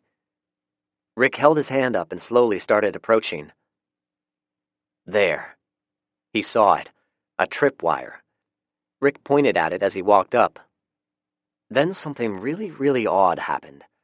The new guy, whose name Rick could never remember, smiled at him, turned, and started walking forward again. Boom! Rick felt the pain at the very exact moment that he heard the explosion. Cherry took the brunt of the blast, but Rick caught several pieces of shrapnel in his leg. It hurt. Man, did it hurt. Rick woke suddenly with sharp pains shooting up his leg. He threw the blanket off, how did that get there, and rubbed his leg. As his senses became clear, he heard low voices coming from outside. Rick's a good man. He's been like a father to me, he heard Zach saying. He peered around the blackout curtains and stealthily looked out of the window. Zach was talking to someone. It was Janet. Bless that boy, Rick thought. He's talking me up and making me look good for her. Righteous. Rick listened for another moment before his bladder begged in protest, demanding a visit to the bathroom. He stood over the toilet, trying in vain to press down and increase the flow of his urine stream. Damn prostate was too enlarged to have a full flow anymore. He used the opportunity to clear his head and apply some thinking. how nice it would be if Janet took a liking to him. Under normal circumstances, he'd be much too old, of course, but normal circumstances went to hell not too long ago, and he did not see them coming back any time soon. He finished up, tried the faucet, and saw that there was just enough pressure left to rinse his face and wet down his hair enough so he could brush it out a little bit. He'd take a shower when they got back from Nashville. He knew Zach worried like an old woman about their fuel allotment for the generator. He would make an extra effort to find fuel so he would not complain. He finished up by rubbing some deodorant under his armpits and shuffled into the den to start the day. He was about to walk out when he saw his dentures soaking in a glass by the sink. He vaguely remembered dropping them on the floor next to the chair before he went to sleep. Zach must have been looking out for him again. He rinsed them off and stuck them in his mouth. Zach told Rick about Janet wanting to ride with him and that he would stay behind. Rick smiled in agreement. He opted to drive his truck rather than the old farm truck. He wanted to impress Janet. They had rigged it up in much the same fashion, and the extended cab allowed more than 2 people to ride. They were all armed. Rick assumed Dawn knew how to shoot, and Janet confirmed she did as well. Dawn's weapon of choice was a 12-gauge pump-action shotgun loaded with double-aught buckshot. Rick loved his Winchester, but opted for Zach's Colt AR-15 with his Kimber for backup. Janet had a handgun. They ate a quick breakfast. Zach stood beside Rick beside the truck. "Have you checked their weapons?" he asked. Rick nodded. "Yep. Did you check out the truck?" "I certainly did. You have just over a half of a tank, which gives you a range of 150 miles. I didn't fill it up all the way because now you have a place to put 20 more gallons if you run across any fuel." "I see. Good thinking." Rick looked at his watch. "Coming up on 7 o'clock. We should be going. My plan is to stay on the back roads. You know how we go to Nashville when the interstate is jammed?" he asked. I nodded. "That'll be my route. The plan is to be home before sundown." I nodded again. "Sounds good. If you're not back in 24 hours, I'll come looking for you." Rick nodded and looked at me. We'd been together 24/7 for a month now. It was an awkward feeling, knowing we were going to be apart for the better part of the day. Rick stopped on a bridge that crossed over I-65 and scanned along the ribbon of roadway with his binoculars. "How bad is it, Rick?" Janet asked. He handed the binoculars to her. "It's pretty congested. We could get through it, but it would be slow going." He pointed toward the interstate. "There are a lot of choke points. If there are thugs out there, it'd be easy to set up an ambush at any one of them." Dawn had used the binoculars and nodded. "We'll stick to the back roads. Once we get to Franklin Pike, it'll go straight into downtown Nashville. We'll be able to see the stadium before committing ourselves to crossing the Cumberland River. If there is a FEMA camp set up, we should be able to see it." It sounded simple enough, and it would have been, if not for the zombies. They got as far as Broadway and 8th Avenue, about where the federal courthouse was located. As Rick approached the intersection, Dawn gasped and Rick let out a concerned, "Oh, shit." "What?" Janet was in the back seat and at Rick's direction had been spending most of her time gazing out of the back window. She turned and looked out the front. "Oh, shit." Rick was both amazed and frightened. "There must be thousands of them," he shouted. They were a variety of age, race, and gender, and they seemed to come out of nowhere. They must have been very hungry. The leading edge of the horde swarmed the truck. Rick punched the gas, running over several. One got hung up under the truck, but Rick did not slow down. He accelerated and turned down a side street. "Rick," Dawn yelled. "There are cars blocking the street." Rick slowed only a bit, hopped a sidewalk, and performed a high-speed U-turn that would have made any stunt driver proud. He hopped another curb and raced diagonally through a parking lot, which was surprisingly empty of cars due to the entrances being blocked off by chain and padlock. Rick grunted and bypassed the chained entrances by jumping the curb on the far side of the lot. He narrowly avoided wrecking into several abandoned cars and eventually made it back onto 8th Avenue. Rick put distance between them and the horde. "Holy shit, that was close," Rick shouted. "There is no way we could have killed all of those motherfuckers before they ripped us apart." He glanced over at Dawn and Janet as he drove. They nodded in agreement. "Nice driving, big guy," Janet said. She leaned forward and tousled Rick's hair, much like she did with Zach earlier in the morning. Rick stole a couple of additional glances at his passengers. Both had broken out in a nervous sweat, which was understandable. Janet was fine, just working off the jitters. Dawn, though, was a deathly shade of pale and staring straight ahead. Rick looked back at Janet and inclined his head toward Dawn. Janet's smile faltered. "Dawn, are you okay?" she asked. Dawn did not answer immediately. In fact, Janet finally had to shake his shoulder to bring him back to reality. He slowly looked over at Rick. "There is no FEMA camp, is there, Rick?" Rick slowly shook his head. "If there was, it's long gone now. We can ask Zach, but I'm thinking the reason there were so many zombies packed together is because the camp people became infected. I think the Titan Stadium can hold something like 70,000 people. If there were a FEMA camp set up there and they all got infected..." Rick left the sentence unfinished. He hoped he sounded as smart as Zach did. Dawn looked defeated. "What do we do now, Rick? We left our home. We thought we were going someplace safe. Now we have nothing." Rick slowed down to a tolerable speed and glanced over at Dawn. "It's not a problem, Dawn. You got your family out alive. That's the most important thing. Zach and I can get you guys set up in a new home. Hell, our nearest neighbors, the Riggins, their house is empty. It's a pretty nice one, too. 5 bedrooms, 3 full baths. I know for a fact that they have clean well water. We can set up a generator to power the place. I helped Henry install 2 wood stoves, so Zach and I can help you all with the wood for the winter." As he spoke, he looked on his windshield. The snowflakes were much thicker now. Rick took a few slow, deep breaths to calm his nerves, stopped the truck, and made a full circular scan. Seeing no zombies, he took the opportunity to get out and check the undercarriage.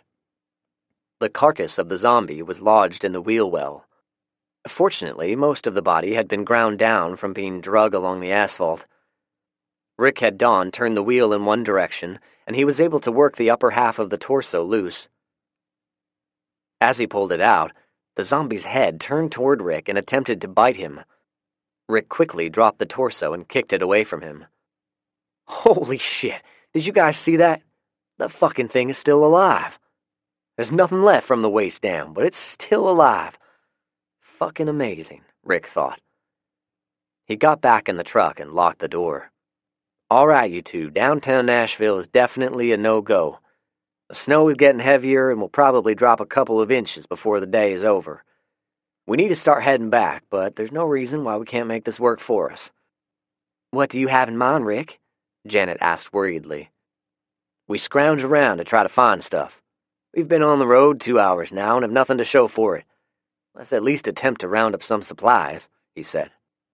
Janet looked at Dawn and nodded. Dawn still looked pale, but he did not argue. Rick tried to recall everything on Zach's list. The boy could sure write a lot of lists. He tried to get Rick to take it with him, but he refused out of nothing more than pure stubbornness. The easy items to remember were gas and food, but there were a lot of other things the two of them thought up and dutifully listed. He scratched his beard as he drove and looked around. He stopped in the middle of the Wedgwood intersection. There were 2 convenience stores on opposite corners. The windows were broken out and they had obviously been looted. Rick used the binoculars to confirm the shelves were bare. He drove slowly south down 8th Avenue and made their way into the community called Melrose. There were some fast food restaurants they'd checked out, but the freezers contained only spoiled, foul-smelling food. "We're not having much luck today," Janet said. Rick started to agree, but then he stopped suddenly. Dawn and Janet looked at him questioningly. "There," he pointed to a full-service gas station on the corner a block away. It was old and poorly maintained, but it appeared to be still functional and up until recently had still been in business. Rick and Zach had agreed one of the many items they had a need for were tools. They had quite a few back at the farm, but as any real man knew, one can never have enough tools. He scanned the area with his binoculars once more. Satisfied there were no major threats, he put the truck in drive and headed toward the building. Rick circled the building and then parked among some abandoned cars. "Okay, let's keep it simple. We'll clear the building and then you two stand guard while I go to work. Who knows what kind of goodies may be in the service bays. And we must be quiet. Zach and I saw firsthand that these things are attracted to sound, and to a lesser degree movement. If you guys spot any, don't yell or do a lot of frantic moving around. Whisper just loud enough to get my attention. Got it?" He got a nod out of Janet. Dawn was still silent. Rick stifled a sigh. He hoped they did not do something stupid and get them killed. The three of them exited the truck and shut the doors quietly. Rick left his rifle in the truck, opting to keep his hands free and using his Kimber, but only if he had to. He got a pry bar and went to the front door, which was a standard glass with a steel frame. He tapped on the glass softly. "What are you doing?" Janet whispered.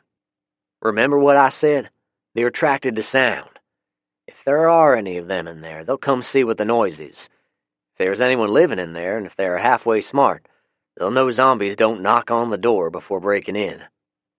Janet looked at the door, looked at Rick, and smiled. She grabbed the handle and pulled the door open. Unlocked. Rick stroked his beard gruffly. "Smart ass," he whispered. They cleared the building slowly and clumsily. Several times he caught Janet waving her gun back and forth and cringed inwardly. He was somewhat worried she would accidentally fire off a round and he would get hit. They did not work very well as a team. Rick missed Zach already. The two of them had practiced over and over the fine art of both surreptitious and dynamic room clearing. Zach was a natural. Janet and Dawn were clumsy oafs. Once Rick was satisfied that the building was clear, he quick-stepped over to the service bay. He looked at the two and grinned. "God may be smiling upon us. Look." He pointed at a utility truck. It was a Chevy Silverado 2500. It had the utility package with toolboxes mounted on the sides. The ensemble was completed with a welder and a generator strapped down in the bed. The keys were still in it. Let's hope the mechanic finished working on it. Don wasted no time. He went over to a mechanic's tool chest, a large Snap-on brand. "Lots of good tools in here. We should take these." Rick agreed with a nod. They spent the next 40 minutes unloading the chest and then manhandling it onto the back of the truck before reloading it. Rick went outside and got the hand pump out of the truck. Janet saw what he was doing and began unloading their 5-gallon gas cans. Good, he thought. She's finally starting to understand what needs to be done. He decided there was hope for her yet. He caught himself staring at her breasts longingly. So did Janet. "You want to get your mind back on the task at hand?" she said without warmth. Rick snorted and started pumping gas out of the underground storage tank. It took almost an hour, but they eventually got everything they could. He even filled up both trucks, which he almost forgot about. Rick stretched and looked at the sky. The snow was coming down very hard now, limiting how far he could see to just a few yards. It's going to drop 3 inches or maybe more, Rick thought. It was getting colder as well. Time to go. "This is a decent haul. Let's call it and get out of here. I sure hope that truck starts. All right, here's how this is going to work. Don, get in that work truck and start it. Janet, man the service bay door. Once the truck starts, get the door up and open as quickly as you can. Every garage door I've ever fooled with makes a lot of noise, so don't worry trying to be quiet, just get it open. I'm going to be in my truck. Now, if that work truck doesn't start, we'll grab as many of the tools that we can and then get out of here. I don't like staying in one place for too long, and I think we've been here a bit too long already. If at any time zombies start showing up, we're going to stop whatever it is we're doing and haul ass. Don't worry about leaving anything behind. We've gotten ourselves a decent supply of gas, and we can always come back later." They nodded at Rick. He hoped it would work out. It did. Well, sort of. The work truck started right up. Janet got the service bay door open about 3 feet, and then it stuck. Rick hopped out of the truck and ran over. He grabbed the bottom of the door and began trying to lift it like a weightlifter. It did not budge more than a couple of inches. He stopped and inspected closer. Ah, dang it. There's a chain looped through some holes here. It's padlocked. Janet watched as Rick ran back to the truck and retrieved some bolt cutters as quickly as his bad leg would allow him. As he trotted back to the door, he saw them. About a dozen zombies had apparently heard the racket and were shambling toward them from a burned-out building down the street. Rick slid the bolt cutters under the door and drew his Kimber. He began carefully aiming and shooting, taking down one after another. "I can't cut it. I don't have the strength," Janet gasped. Rick hastened a quick look under the door. Dawn was still sitting in the truck looking at them through the mirror. "Dawn, dang it, give her a hand!" Dawn refused to move. "Motherfucker," Rick growled under his breath. He shot until he was out of ammo. He reloaded as he ran back to his truck. He could shoot quicker with the AR-15. More zombies appeared, at least 10 more. Rick shot them all and then crawled under the partially open door. Janet was desperately trying to cut through the padlock. Rick joined in, and with a mighty unified squeeze on the handles of the bolt cutter, they snapped the chain in half. Janet pulled the chain out and finished lifting the door. As soon as she did so, Dawn put the newly acquired truck into reverse and floored the gas. He sideswiped Rick's truck in the process. Rick looked at him like he had lost his mind. "Get in the truck," he yelled. Janet did not hesitate. She got in the driver's side while Rick started shooting again. He saw Janet put the truck in drive.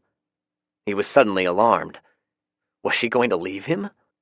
His leg was sending electric bolts of pain up his hip and back, but he ran as fast as he could and jumped in the bed of the truck just as she sped off. Zombies were mere inches from him as she maneuvered back to Franklin Pike. Chapter 13. House Guests and Fish. Zach had watched the three of them leave with no small amount of trepidation. He had full confidence in Rick, but he was still worried. In the meantime, there was work to be done. He stoked the fire and hung an old but sturdy cast-iron tea kettle on a hook over the flames. Julie sat on the couch and watched. "What's that for?" she asked.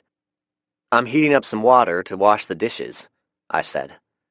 I kind of hoped she would volunteer to help out. I was mistaken. "What is there to do around here?" she asked. I chuckled. "Chores. Lots of chores." "Fuck that," Julie replied. "I wish they were that easy to blow off," I replied. "Chores can mean the difference between survival and starving." Julie laughed derisively. "Yeah, right." I was getting irritated. Where had she been the last month? On Mars? I tried to put on a patient smile. "I guess you may be right. Let me ask you something. What did we have for dinner last night?" Julie rolled her eyes and refused to answer. "I'll help you out. Fried chicken, mashed potatoes, green beans, and biscuits. Did you think all of that food magically appeared, or perhaps I ran down to the local grocery store?" "Rick killed the chicken yesterday and spent a couple of hours preparing it for dinner. The green beans came from our garden.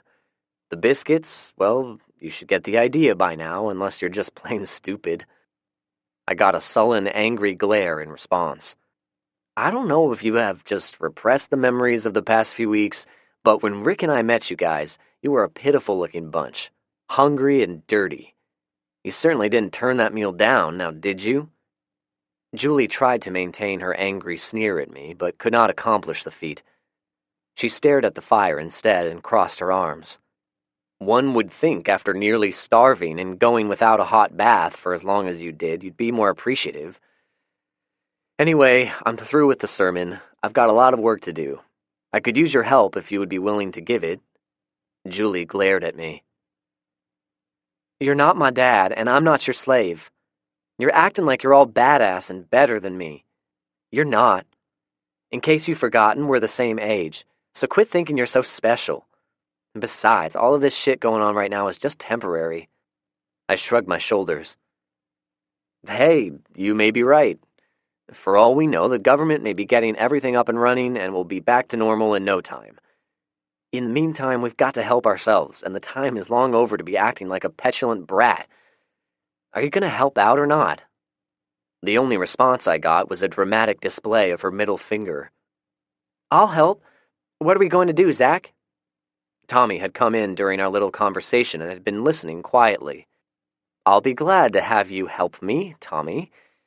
We've got to feed the chickens and the cows, and then we need to check the farm for any new calves. Neat. Can we ride on the ATV? Sure. I'll even teach you to drive, I said. We got our jackets and made a hasty exit. What is it with girls? I did not get it. Did she think that she was so special that she could just hang out, doing absolutely nothing, and we'd wait on her hand and foot? Bullshit. Absolute bullshit. Come on, Tommy, let's get the chickens fed, I said. The snow was just starting, just a light dusting at first, but I had no doubt it was going to get thicker as the day wore on. I wanted to get as much done as possible while still able. Tommy was more of a burden than a help, but even so, I fed the chickens, gathered some eggs, and checked the hay. There was still plenty lying out in the pasture. I got Tommy on the ATV, and we made a slow trek around the farm. What are we doing now, Zach? Tommy asked. We're checking on the cattle. We have a few cows that are pregnant. You see, Tommy, when the barometric pressure drops, it can cause a pregnant cow to give birth. We need to find all of the newborn calves and get them into the barn. Why? So they won't freeze to death. It's going to get a lot colder in the next few days, I'm thinking. Oh, he replied plainly. I chuckled. The whole explanation was probably entirely over his head, but it was nice to have a pleasant conversation without getting a shitty look or flipped off. We found 3 newborn calves in total. When we found one, I'd pick it up and carry it on the ATV while Tommy slowly drove back to the barn. The mother cow usually followed. We did this each time, and it was very time-consuming. After a couple of quick lessons, I had Tommy driving while I held onto the calves lest they fall off and injure themselves. We toured the rest of the farm, presumably to let Tommy enjoy himself, but I really wanted to make sure there were no zombies lurking around. We then drove to the Riggins house. I should have thought of it earlier. Freezing weather was going to wreak havoc on all of the plumbing unless something was done. First, we carefully drove around the house to make sure there were not any new occupants. Satisfied, Tommy and I went inside. It was a beautiful home. It was all brick, built solidly, and had a large basement. Mr. Riggins had converted into an awesome man cave with 2 large flat-panel televisions, surround sound, a pool table, and a poker table. He also had a wet bar and a big jacuzzi, all of which were now basically worthless, but it was nice nonetheless. What are we doing now, Zach? Tommy asked. We're going to make sure the pipes don't freeze. I was hopeful we were not too late. The temperature had been in the 30s and 40s for the past couple of weeks. If I was too late, most of the pipes would have split as a result of freezing. We would have to fix the plumbing before anyone could live here. Tommy and I went to each faucet and turned them on. Although there was no longer any water pressure to speak of, water seeped out of each tap. The pressure tank for the well was located in the garage, as was the hot water heater. Both were equipped with a drain valve. I hooked up a garden hose to each drain so all of the water would drain outside instead of onto the garage floor. As a final measure, I located a gallon jug of antifreeze and poured a little bit into all of the drains so they would not freeze. The house was spotlessly clean. It had 5 bedrooms, with a gas fireplace in each, which reminded me. I went outside and turned off the gas main.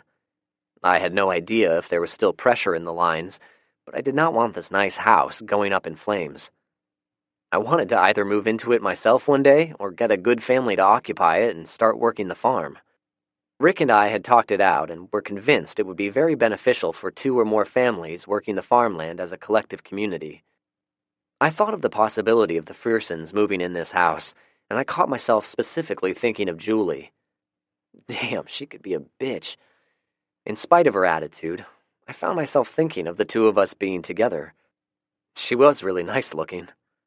Unlike Macy with her blonde hair and curves, Julie was slender, lanky, more of a tomboy, but still feminine. I sighed. Who was I fooling? I was lonely, and loneliness created fantasy. I knew she and I would never be a romantic couple. We got back a little after 3. I still had enough time to clean the kitchen and get dinner going. I was hoping maybe Julie would have gotten off of her ass and had done something, but I doubted it. Tommy and I parked the ATV in the barn. I turned the ATV off, secured it, and it was then I heard a motorized sound. As I exited the barn, I realized what it was. The generator was running. I ran inside. I hopefully expected Julie to be running the vacuum cleaner or something, anything productive. Please, let it be anything that would rationalize the burning of precious fuel. I was wrong. She had the TV on and was playing on the Xbox. She ignored me as Tommy and I stepped inside. Fair enough. I walked back outside and over to the generator. Once it was off, I went into the barn. The fireman's turnout gear was stinking with putrescence. I made a mental note to hang the fireproof jackets and pants on the fence outside to air them out. They would need a good scrubbing eventually. I grabbed one of the axes. As soon as I got inside, I was verbally assailed. "Why did you turn the generator off, asshole?" I did not bother answering.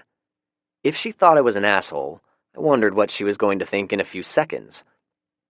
I buried the axe into the Xbox and then looked at her, awaiting a response. She busted out laughing. "Who's stupid now? You just ruined your own Xbox." "Very astute of you to notice, Julie. In fact, everything in this house belongs to either Rick or me. The food you've eaten, the gas you wasted, even the toilet you pissed in. Absolutely none of it belongs to you. None of it belongs to your mother, brother, or your grandfather.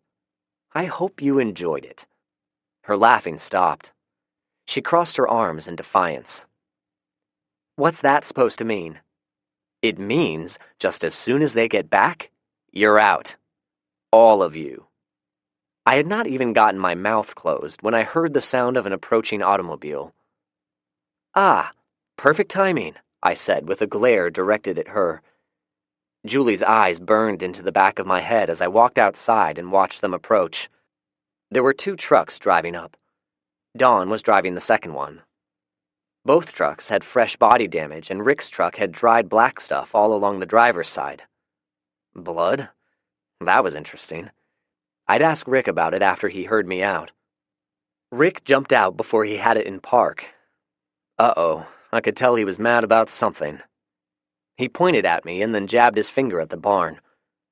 Without waiting for an acknowledgement, he started brusquely limping toward it. Janet started to follow, but Rick stopped momentarily and stared her down. She thought better of it and walked toward the house. The dogs ran to Rick and followed him. "He's a little upset. Try to calm him down," she said in a low voice as she walked by me. Try to calm him down?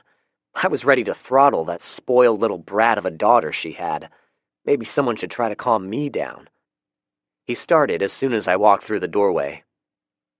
"I tell you, Zach, I don't like it. I don't like it at all," he said as he punched the side of the barn with enough force I thought he might have broken his hand. He was not just a little upset. Rick Sanders was pissed. Pissed as in he could have chewed up broken glass and shit it out without a second thought. I did not have to ask why, because he started right in. "The son of a bitch froze up." He pointed with his thumb toward the driveway. "We had found that damn truck. It runs good, and it has a generator and a welder on it. It was parked in the garage of a full-service gas station. I tell you, Zach, it was a sweet find. We got a shitload of tools and got all the gas cans filled up. We were about to get the truck out of the garage and head back home, but the garage door was chained. There was Janet, trying in vain to use the bolt cutters on it, and here comes the zombies." He pointed with his thumb again. "I'm in my truck, Janet needs help getting the chain cut, and he wouldn't even get out of the truck to help." "You saw zombies? Were there a lot?" I asked. Rick's eyes widened, and he started gesticulating with his hands, which he did whenever he got excited. "Oh, hell yeah." He slapped his forehead. "I'll start from the beginning. Downtown Nashville is covered up with them, Zach. We drove right into a massive horde. There must have been thousands of them. We just got away by the hair off my ass. We can't go into downtown any time soon, not without an army and some air support. Oh, by the way, one of those things got caught up under the truck when we were escaping. I drove 2 or 3 miles with it stuck under there. The entire lower part of the torso had been torn off, but when I pulled the upper half out of the wheel well, the son of a bitch was still alive. Came damn close to biting the shit out of me." Rick paused to scratch his presumably hairy ass. Larry ran over and sniffed. Rick was not amused and swatted him on the snout. "Anyway, there's no dang FEMA camp. At least not anymore. It was all bullshit. So, here's the real kicker.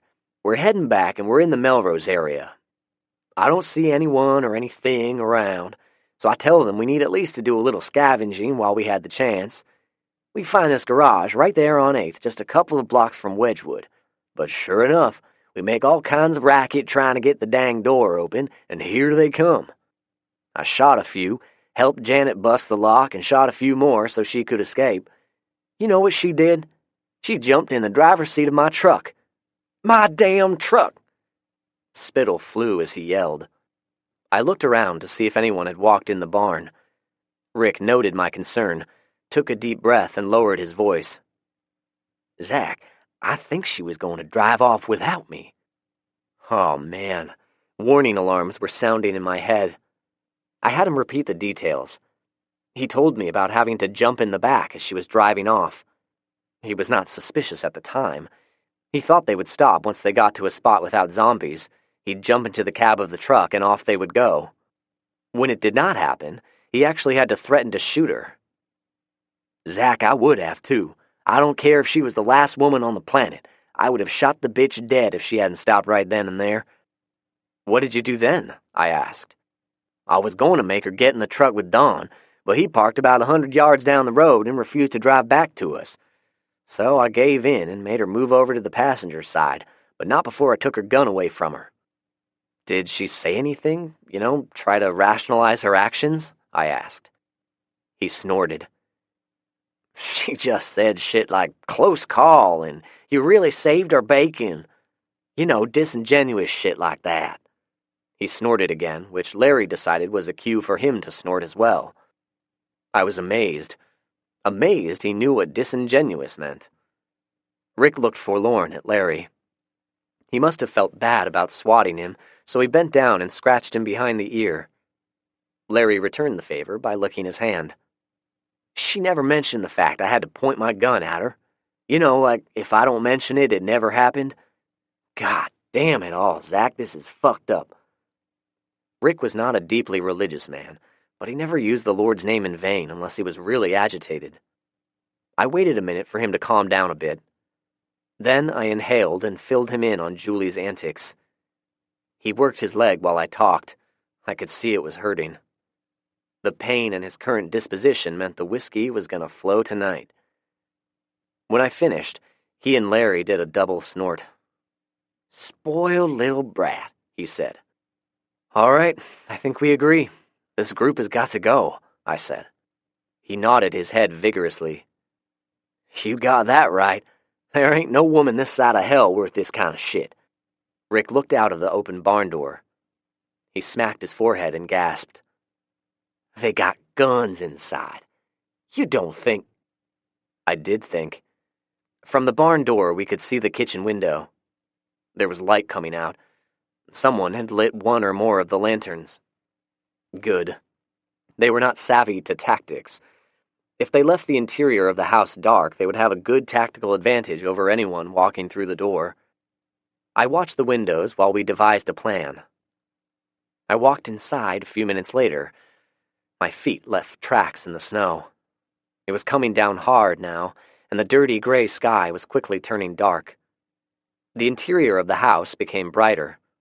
Someone had just lit another lantern. Outside, it was dark. They would not be able to see Rick and what he was doing. I repressed a smug grin. They were all sitting on the couch, waiting. Don had his shotgun sitting across his lap with his hand near the trigger and pointed toward the door as I walked in. I left the door open behind me. He stared at me flatly. "I suspected you would be armed when I walked inside, Don," I commented. Don's eyes shifted nervously. It just confirmed Rick's suspicions. "Where's Rick?" Janet asked. There was a hard edge to her voice. No more friendliness, no flirtatious smile. I glanced at Julie. She seemed very nervous. They were planning something, all right. I sidestepped away from the open door. "He's outside with a rifle pointed at you. You've seen how good of a shot he is. I wouldn't make any sudden moves if I were you. Oh, and you have about 5 seconds left to toss the shotgun on the floor at my feet." Dawn looked out the door in sudden alarm. Rick was crouched behind one of the trucks with the rifle leveled across the hood. Realization dawned on him. If he made a wrong move, he was a dead man. I could see it in his face. 2 seconds. He said he was going to shoot you first, Dawn, and then Janet, so you'd better do something quick. Janet hurriedly reached out and swiped the shotgun onto the floor. I held up 5 fingers. "Dawn, ladies, I just gave Rick the signal for 5 more seconds. Place your hands on your knees and do not move," I ordered. They did not like it, but they complied. Julie kept looking at her mother with condemnation. Or maybe it was how she always looked at her mother. Hell if I know. I then motioned for Rick to come inside. He shut the door with his foot and kept his rifle ready to use. I had my handgun in my holster. I put my hand on it now. "Would all of you please slowly stand up?" I asked. Nobody moved. Little Tommy was looking to his mother for direction. "Get up," Rick growled. They quickly stood in unison. Julie now looked like she was ready to piss on herself. There was a handgun hidden under her thigh.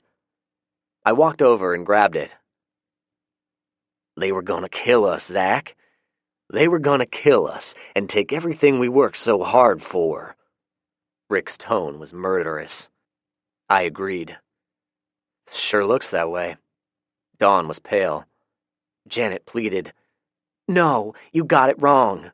We thought that you were going to kill us." Rick started to raise his rifle. I held up a hand and stopped him. "Let me see if Rick and I understand your logic correctly, Janet. We find the 4 of you, lost, dirty, and hungry. Instead of turning you all away, we show some true Southern hospitality. We let you into our home. We fed you. We went out of our way to accommodate you bunch of ingrates, and you thought we were going to turn on you for no reason and kill you? Bullshit. You are a goddamn liar." I looked at Julie. "Suddenly your behavior makes a lot of sense. You're just like your mother." She tried to maintain eye contact with me, one of those evil stare-downs idiotic teenage girls like to do, but she could not pull it off. She dropped her head and started silently crying. Tough shit. I had no sympathy. I was mad. Rick was beyond mad. Nevertheless, we weren't cold-blooded murderers. I looked at Rick. He looked at me and shrugged as if to say, "Whatever you want to do with them is fine with me." "All right then. Dawn, go into the bedrooms and get your family's belongings. Bring it all in here. If you happen to latch on to anything that doesn't belong to you, I'm going to have Rick cut your hands off with that axe over there," I said, and nodded toward the fireman's axe, which was currently embedded in the Xbox. His jaw dropped. "Well, how do I know what belongs to us and what belongs to you two?" "If it looks like it belongs to a woman or a 10-year-old kid, it wouldn't be anything that we would own, now would it? You should hurry. Rick is an impatient man, and you guys want to be on the road before it gets too dark out." "You're really making us leave?" Julie finally asked. Her voice was small-sounding now. All of the earlier defiance was gone. I stared at her contemptuously. She did not get it. They were close to being shot. All of them. I did not bother answering. Janet spoke next. Would it be possible to get some food before we have to leave? I nodded reluctantly. How much? We're not in a negotiating mood, Janet. You'll get whatever Rick and I decide to give you. I don't expect you to thank us because I just don't think y'all are the grateful types. You're all nothing more than selfish ingrates. We could give you everything we had and I still don't believe you would be appreciative. Don't even think of asking for gas. Your daughter ruined that for all of you. Janet frowned, not understanding. I pointed at the Xbox again. She doesn't seem to think things through. She burned precious fuel running the generator while sitting on her lazy ass playing a video game all day. Julie gasped. I don't know why. It was true. I scoffed. Pathetic. All of you are pathetic. Janet continued scowling at me, but then I saw something I had never seen before. Her expression suddenly changed from a vitriolic scowl to a pitiful, pleading look. It stunned me for a moment, actually to see the sudden metaphysical change of emotions, like suddenly shifting a car into reverse while driving down the road at 50 miles an hour. It unsettled me a little bit. You've misjudged us. We're good people, she said quietly. Rick had told me about women like this during one of his drunken diatribes. He tried to explain it to me. I did not understand it at the time, but it made perfect sense now. I cleared my throat. I disagree. It is you all who have misjudged Rick and me. We had suspicions about you all from the very beginning, but in spite of our suspicions, we offered our help. We were gonna fix you guys up in your own house and help you survive through the winter. Now, you're on your own. Since you feel like you have to arm yourself against us in our own house, consider this a tremendous favor we're doing for you. You're handing us a death sentence, Janet said sadly. I almost fell for it. Rick brought me back to reality. That's your fucking fault, Rick screamed. Don't even try to twist it around, he growled. Everyone was quiet then. The only sound was Dawn's shuffling around in the bedroom. After a minute, he slowly walked back into the den, carrying 2 suitcases. He sat them down, bent over stiffly, and opened them. Rick looked over the contents and gave me a nod. Keep an eye on them, please, Rick. I grabbed one of the suitcases and walked down into the root cellar. I went through the shelves of mason jars and selected various items for them. Rick and I had done a shit ton of canning this past fall. Hell, we had enough to last just the 2 of us for a few years. Our only problem was going to be dog food. Those little bastards sure did eat a lot. Rick then directed them to their minivan. I got a 5-gallon gas can out of the truck and carefully poured it into their tank. Rick glared at me, but did not object. It's not enough to fill your tank, but it's enough for y'all to get far away from here. Zach is being nice. As far as I'm concerned, if I see any of you heathens again, I'll pretend you're zombies and put a bullet in your head. They said nothing, quietly got in the car and started it. Rick stood off to the side and kept his rifle handy. I unloaded the shotgun and pistol. I knew that if they had any chance at all of survival, they would need the weapons. I put them in the back of their car. Tommy, do me a favor and hang on to these for a while, I said, and handed him the ammunition. Okay, Zach. Bye, he said wistfully. Bye, Tommy. I suddenly realized I was going to miss him. We had a lot of fun riding around on the ATV. I walked over to the passenger window and looked in. Janet and Dawn looked at me tentatively. Julie lay down in the back seat and pulled her jacket up around her face. If we kept your weapons, I don't think you would stand a chance. But you'd be wise not to touch them until you're well away from here. When you leave here, turn left on the state highway, go for a few miles until you see a large intersection, and then turn right. Drive about 5 miles. If you don't see the interstate, you've gone the wrong way. Whether you get lost or not, don't come back, I said threateningly. nodded to Dawn and pointed toward the road. Dawn looked old and tired sitting there. I almost felt sorry for them. Almost. They left without any further ado. Chapter 14. The Death of Righteousness. Rick got the backhoe repositioned. I got the dogs fed, and then got Rick fed. He was in a drinking mood rather than an eating mood, but I chided him into finishing his plate. The 5 of us were now sprawled out in front of the fire. I had changed out of my clothes and donned a pair of sweatpants and a t-shirt. Rick had not bothered changing. He just took his boots off and let them drop in front of the old wingback chair he was sitting in. He propped his feet on the stool and produced a fresh bottle of whiskey. He saw me looking at it. "Found it under the counter at the gas station." He looked at the label adoringly. "Jim Beam." He unscrewed the top, took a test swallow, and grimaced appreciatively. "Damn, Zach, how could we have been so wrong about them? They seemed righteous enough." I grunted as he chugged another deep swallow. "That was my nickname, you know." "What was?" "Righteous Rick. That's what they called me back in Nam." I looked over at him in surprise. I had known Rick for quite a while now, and thought I knew him pretty good. "I never knew that." "I never told anyone. Yeah, you should have seen me back then. Young, fit, handsome, full of piss and vinegar." He took a large swallow and handed it to me. I shrugged and took a very small swallow. It was strong and burned the throat going down. Just what both of us needed. "Why not?" I asked. "I didn't want anyone calling me that again on account of I got some poor kid killed." He shook his head in frustration. "I've tried for years, but I just can't seem to remember his name. You see, I couldn't get to him in time, and he stepped on a booby trap. It took him a few minutes to bleed out.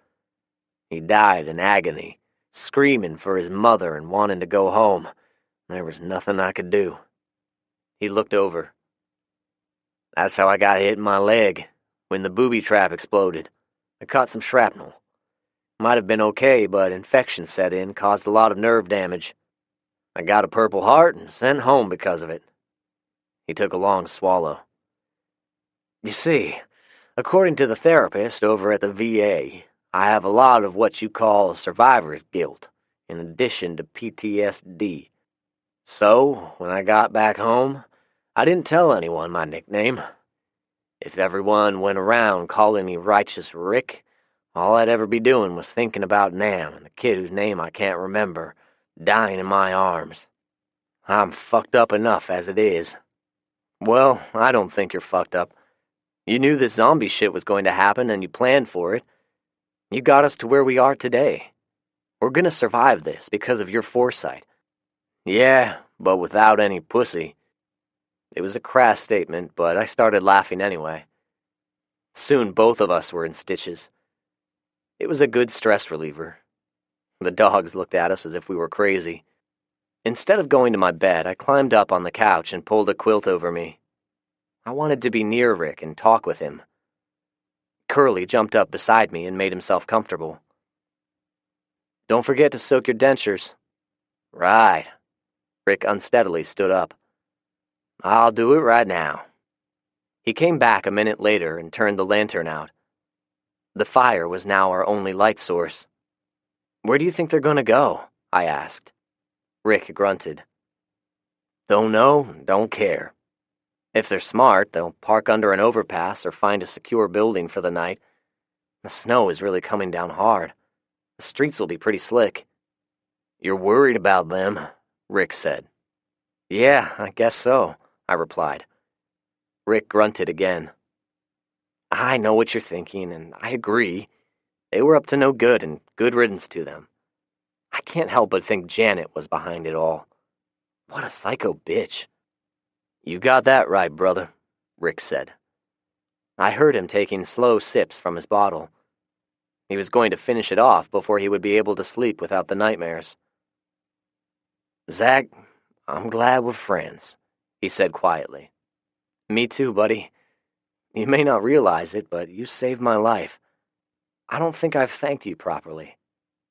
By the way, Merry Christmas. Rick chuckled.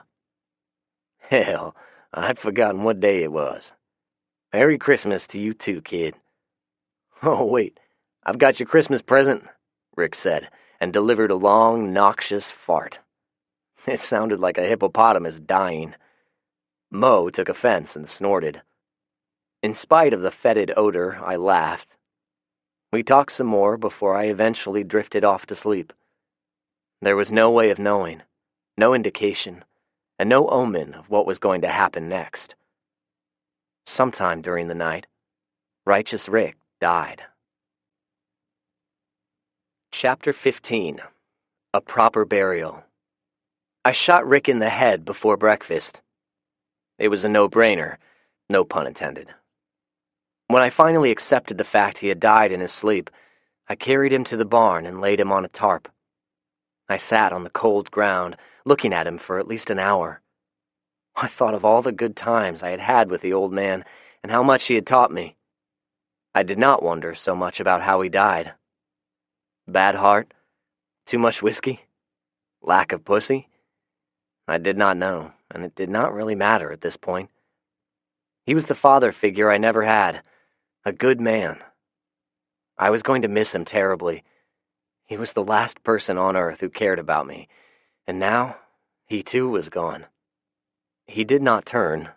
His body did not reanimate, nor was there any hint of him becoming a zombie. Nevertheless, I stood, took careful aim, and fired. Rick understood. I buried him on a small hill overlooking the brook bordering the east side of the farm. Rick had once told me it was an old Indian mound. I had to use the backhoe to break the frozen ground. I buried him deep. The boys watched quietly. Only once did a forlorn whimper come from Mo. I was going to put up a tombstone when I had the chance. After covering him up, I did something I never did. I prayed. I prayed to God that Righteous Rick was finally at peace. The rest of the day went by in a blur. I went through the motions of the never-ending chores. At the end of the day, I started the generator and took a long, hot shower. Yeah, I cried a little. I could not tell you specifically what I did for the next month. I performed chores. I ran for miles at a time. I worked out with an old rusty set of weights. There was an old punching bag hanging in the barn. I would punch it until my fists pulsated in pain, and my arms were so fatigued that I could not hold them up. I knew I was burning calories, but Rick had stored enough food to keep me fed for years. Occasionally, I turned on the ham radio. I'd capture bits and pieces of someone talking or Morse code, but nothing of consequence. There was one man I spoke to when the atmospheric conditions made for good skip, or radio waves bouncing off of the ionosphere. He lived somewhere on the Cumberland Plateau. He really did not have much to say, just the usual. Zombies everywhere, lots of dead, etc. I never answered anyone else. I did not have it in me to talk to anyone. I just went through the motions. At night, I'd sit by the fire and brood. The dogs were my ever-present companions. They would try to play with me, but after a while, they would give up when I did not respond. Depression had returned with a passion. I really miss the old man. My grandmother, Felix, Macy, I miss them all. Now, with Rick gone, I found myself asking daily why I should go on. I had nobody. One particularly cold evening, I had wrapped myself in a dirty blanket and sat in Rick's chair. His bottle of whiskey, still half full, sat beside it. I opened the top, wiped it off, and then drank until I passed out. I felt like I dreamt of many things, but the only part I remember was a nudge on my shoulder. I dreamt I opened my eyes and Rick was standing there, grinning at me. "Wake up, kid," he said. As I roused from my sleep and everything came into focus, Rick was gone, but the boys were sitting there staring at the spot where I dreamt Rick was standing. Strange. Yes, it was strange. I got up quickly and went through the house, searching every room and closet, even the root cellar. Nope. Nobody here but yours truly, and 3 stinky dogs. I hustled outside and retrieved some eggs. I checked the barn while I was at it. Empty except for the calves and their mamas. They had steadily been putting on weight. I had turned them out to pasture a couple of weeks ago, but they'd keep seeking shelter in the barn. I shooed them out again and closed the double door. The sun probably would not make an appearance today. It was cold and windy. I made a decision as I ate breakfast. It was time to start clearing houses and scrounging for supplies. Rick and I had talked about it back when he was still alive, and we speculated a zombie's motor skills would be severely hampered by cold weather. I even made it a rule, even though it was untested. Well, today would be a good day to test the theory out. Rick had one of those large thermometers, the kind with a tin frame painted with an advertisement for a soda nailed to one of the columns on the front porch. It read 20 degrees. Perfect. The decision was made. I'd clear a few houses, scrounge for supplies. Maybe I would even find some fellow survivors. I rushed through the morning chores, loaded the truck with equipment, gassed it up, checked the fluid levels and the tires. When I was satisfied I had thought of everything, I headed out. I took Mo with me. He was some kind of shepherd mix and was a decent watchdog. He only barked when a stranger came near. He would have to be my security monitor while I went through houses and buildings. I put Mo in the truck and got in behind him. "You're gonna have to watch my back, Mo, okay?" Mo looked at me, then licked me on the face. I interpreted it as a yes. Rick and I had many discussions about clearing buildings and scavenging. It was going to be an essential element of long-term survival. Here's the plan we devised. First, one should always assume a structure is occupied. Second, if a house appeared to have an alarm system, leave it. Most alarm systems had a battery backup, so in theory they could still be activated, even after several months. Noise was bad. Third, if it was obvious the house may be occupied, determine if the occupants were real or infected. If it had real people and they weren't sociable, back off. Go to another house, or even better, move on to another neighborhood. Rick surprised me with a tidbit of logic. He said any house occupied by zombies was going to be gold mines of needful things. It made sense, I guess. Zombies weren't going to eat up all of the food, nor would they use toothpaste and toilet paper. Well, I don't believe infected people bothered with those things, but I couldn't swear to it. Since I was going to be doing this solo, I was going to restrict my work to smaller homes or small businesses. Imagine trying to clear out a large office building by yourself. You round a corner only to run into a dozen or so infected secretaries who were fresh out of donuts. Nope, not me. I'd stick to small stuff. Even then, I almost screwed the pooch on the very first home I went to. I started with a quaint community in the southern area of Nashville known as Lenox Village. I turned in and drove up to the front door of the closest one. I sat in my truck for a couple of minutes to see if there was any type of reaction, living or otherwise. There was nothing, only the ticking sound that a hot car engine makes when you first shut it off, and a couple of noisy birds fighting over a worm or something. I got out and knocked on the first door while giving an innocent salutation. I'd say, "Hello, I'm friendly, not looking for trouble. Anybody home?" I was just about to make entry when the door suddenly burst open. An older woman wearing nothing but an untied bathrobe and her hair in those big round curlers ran out. She was screaming like a banshee.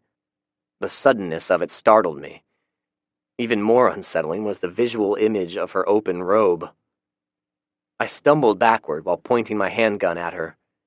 She continued screaming while running to God knows where. I watched in rapt befuddlement as she rounded the corner of a townhouse and disappeared. No, I did not go after her. She had obviously lost her mind, and all of the screaming was going to attract zombies, or whatever you wanted to call them. I moved on to another subdivision a couple of miles away. As one may expect, I was extra cautious with the first house. There was another old woman in this one as well. She did not run out screaming, though. She sat there at her kitchen table looking at me. She was obviously infected, but made no effort to stand or chase me. She merely snarled at me when I entered the kitchen. I dispatched her with a quick headshot and carefully cleared the rest of the house. I cleared almost 20 houses before noon. I did not run into any other live people, but did encounter 8 more zombies of various types. Quite a few homes had stinking, rotting corpses. One house had a family of 4 that were all infected. I gave the front door a little knock and was shortly rewarded with moaning and scratching on the door. Nice, I thought. I kicked open the door and put 3 of them down with headshots. I was feeling smug with my skills until the family's little girl crawled out from under a bed and tried to bite my ankle. It was a good thing I was wearing heavy boots. If I had my running shoes on, I would have been bitten. I stomped on her head until it made squishing noises and she stopped moving. After the first hour and constantly repeating my congenial greeting, I became bored. My salutations soon went from friendly verbiage to, "Any zombie cocksuckers in there?" I guess it was fortunate I did not have any human contact. They would have thought I was the one who was crazy. Breaking into a residential house was actually quite easy. I had a set of skeleton keys that were used in most residential door locks and used a technique called lock bumping. Rick showed me a video tutorial on the internet. It only took a couple of minutes and was relatively quiet. If it did not work, I had one of those long pry bars firemen used. It could usually snap the door right open. No wonder there were so many burglaries back in the day. On those occasions where I encountered security doors, I broke out a window. If the windows were barred, I hooked up the winch from the truck and pulled the bars down or moved on to another home. If I activated an alarm, I moved on to another neighborhood. After encountering several zombies, I came to realize they were quite predictable. They heard a noise, smelled something, saw movement, and they responded to it. They did not sneak up on you or lay in wait to ambush you. They did not have the mental faculties for it. Along the same line of thought, they were incapable of planning or coordinating a mass attack. They merely responded to stimuli, and the rest was instinctive. Consequently, they did not seem to need sleep, nor did they feel pain, anguish, or fear. They moaned, wandered aimlessly, bumped into stuff, or sat there and stunk to high heaven until something caused them to act. A zombie form of Weber's Law, if you will. What did it mean in common terms? Zombies were easy to spot and easy to kill. But one had to be vigilant, or else you would become zombie food. There was a zombie law in here somewhere. I would have to think on it. Nah, zombies weren't a problem unless you happened upon a group of them and did not have an escape route or enough ammunition. Humans, live humans, they were the potential problem. I had no illusions about all humans being good-hearted people. Someone might see me and kill me for what I had. Someone might believe I was a threat and shoot me in a perceived act of self-defense. I was hoping my act of announcing my presence before entering someone's house might negate any hostile act, but hell, you just never knew. They might be just like the woman in Lennox Village, crazier than an outhouse rat. Those were the ones that will hide in the closet, just waiting to blow your head off. I had to be careful or I'd end up dead. I took a break and looked over my newly acquired property. The pickings were slim, but not altogether bereft of goodies. I took an inventory with my notepad. Some gently used clothes that fit me, fresh bed linens, a set of Raffoni brand copper cooking pots, very nice. They would replace the Goodwill rejects that I currently had. Over a dozen Tupperware bowls. They were one of those items in which you could find 1,001 uses for. Containers were essential for hunter-gatherer societies. They were like weapons and tools, and you could never have enough. A couple of boxes of Kleenex, several half-used rolls of toilet paper, several used tubes of toothpaste, and a box of 9mm bullets. I had no 9mm guns. Rick hated that size. Only women shot 9s, he would say. I took them for trade purposes. I continued jotting. Some assorted food items, including an unopened bag of coffee beans, 4 boxes of rice, a dozen boxes of Jell-O, 2 boxes of powdered milk, and an unopened box of Mexicana Cal, which was good for nixtamalization. Several used boxes of laundry detergent, Almost every house had either powdered or liquid in various levels. I guess when people decided to bug out to wherever they were going to, a used container of detergent was useless in their minds. Along that line, I also found a few half-empty bottles of bleach, 2 5-gallon gas cans. These, I suspect, were also going to be a rare find. And finally, I scored a major coup in the last house I checked. 3 cases of an expensive brand of dog food. The boys would be happy. I found many other small items and dutifully jotted them down on my inventory list. Yeah, I know, I'm the only one around. No need to write out a list that was already in my head, but old habits die hard. I finished the list and reviewed it twice. It was definitely turning out to be a successful day. I also noted some houses that were closer to Old Hickory Boulevard had already been searched. Several had windows broken out, along with other assorted acts of vandalism. This particular subdivision stopped at a dead-end street. 3 of the houses at the end had burned. Upon closer inspection, I determined a car had crashed into the front door of one of the houses. I surmised the wreck caused the fire and it spread to the other houses. I wondered what had happened. Was the driver trying to escape from somebody? Had they been attacked? I pointed this out to my companion. We got some survivors out here that aren't so nice. We've got to be careful. Mo wagged his tail appreciatively. He was a good listener. He never once interrupted me or flipped me the bird. Oh, he occasionally farted, but Rick farted a lot as well, so I was used to it. I stood and stretched. It was good getting out and moving around. Only now did I realize being cooped up at the farm all by myself was causing me to sink into a deep depression. I needed to get out more often. The last house I cleared before lunch had a bedroom that had obviously been once occupied by a couple of teenage girls. There were pictures of them in a cheerleading outfit and pom-poms fastened to each corner of the dresser mirror. They were 2 very cute twins.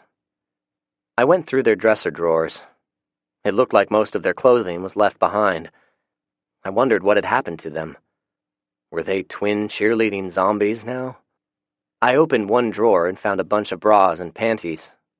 They were all very sexy looking. French cut or thongs, lacy, silky, various colors. I looked at the sizes.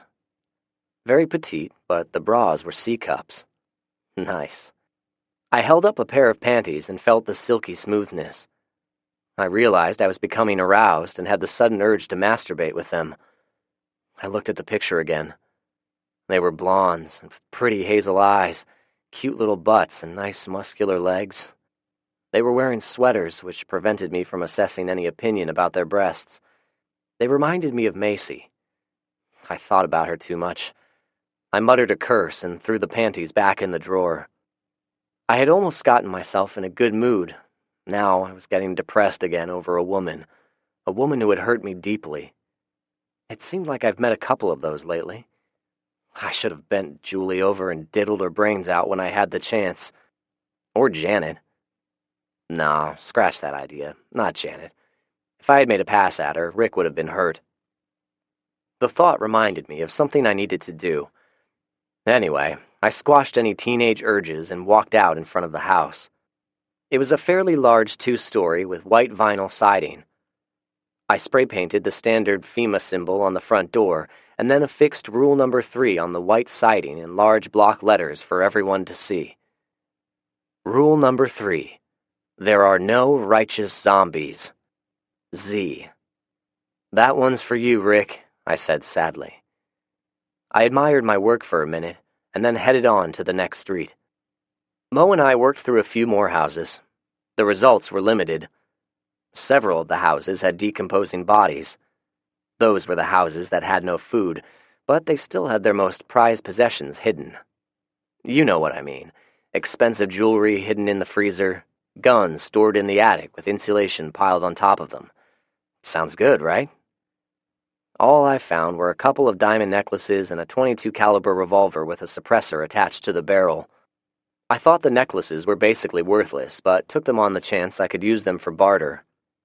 The revolver could come in handy for quiet work, but I had no ammo for it. About midday, I had to take a break. I sat on the tailgate of my truck, deeply inhaling the icy but fresh air. The houses that were occupied with corpses and/or zombies reeked of putrescence. I tried clearing a house while wearing a mask, but it made me feel claustrophobic and restricted my peripheral vision, so I left it in the truck and suffered the stench. It was getting a bit nauseating. In spite of the foul odor, I was hungry. I cleaned my hands and then got a couple of sandwiches out of the cooler. Mo whined and began giving me his poor, pitiful, starving dog expression. It worked. I gave him one, and the two of us ate in silence. Suddenly, Mo started growling. I praised him and then quickly shushed him. The zombie was down Old Hickory Boulevard, a little over 200 yards away. I was certain it had not seen me. It was shambling down the road with no particular destination in mind. I watched in half-hearted amusement, wondering how close he needed to be before he finally spotted us. Suddenly, the zombie made a beeline over to a car parked on the side of the road. He never stopped his shambling gait and literally bounced off the car. Regaining his balance, he then started slapping and clawing at the windows. It was almost comical to watch if you ignored the fact that any physical contact with him could be potentially lethal. I retrieved my binoculars and looked him over. This one, a man, could have been in his 20s or his 50s. It was hard to tell. He had apparently sustained a harsh act of violence. It looked like one of his arms had been torn off. His stump consisted of torn flesh and jagged pieces of bone sticking out. There was no blood flowing out of his stump. Was it due to no circulation system? Or does zombie blood coagulate quickly? I did not know. His lips had rotted off, or maybe another zombie had chewed them off. The rest of him looked awful. Advanced decomposition, tattered blood-stained clothes, eyes almost rotted out. I wondered how it could still see, but apparently it could. It definitely saw something in the car. I contemplated my options. Kill the zombie or drive on to another neighborhood. I needed more gas. The truck was down to a quarter of a tank. I did not want to take a chance of driving too far, not finding any, and running out before I got back home. There were plenty of cars around here I could siphon from. I had been experimenting with different siphoning methods. Most of them were laboriously slow. I ended up with a battery-operated drill I rigged up to a small mechanical pump. I attached a 3-foot piece of garden hose connected to each end. Voila! I could stick one end into the gas tank, the other end into the truck's tank. It was quiet and efficient. So, the decision was made. I would kill him and continue with the scavenging in this neighborhood. I did not want to make a bunch of noise. After all, attracting more zombies would defeat the purpose. I still had not found a compound bow or crossbow, nor did I have any bullets for the newly acquired silenced revolver. It then occurred to me, I had brought a machete. It was in the bed of the truck.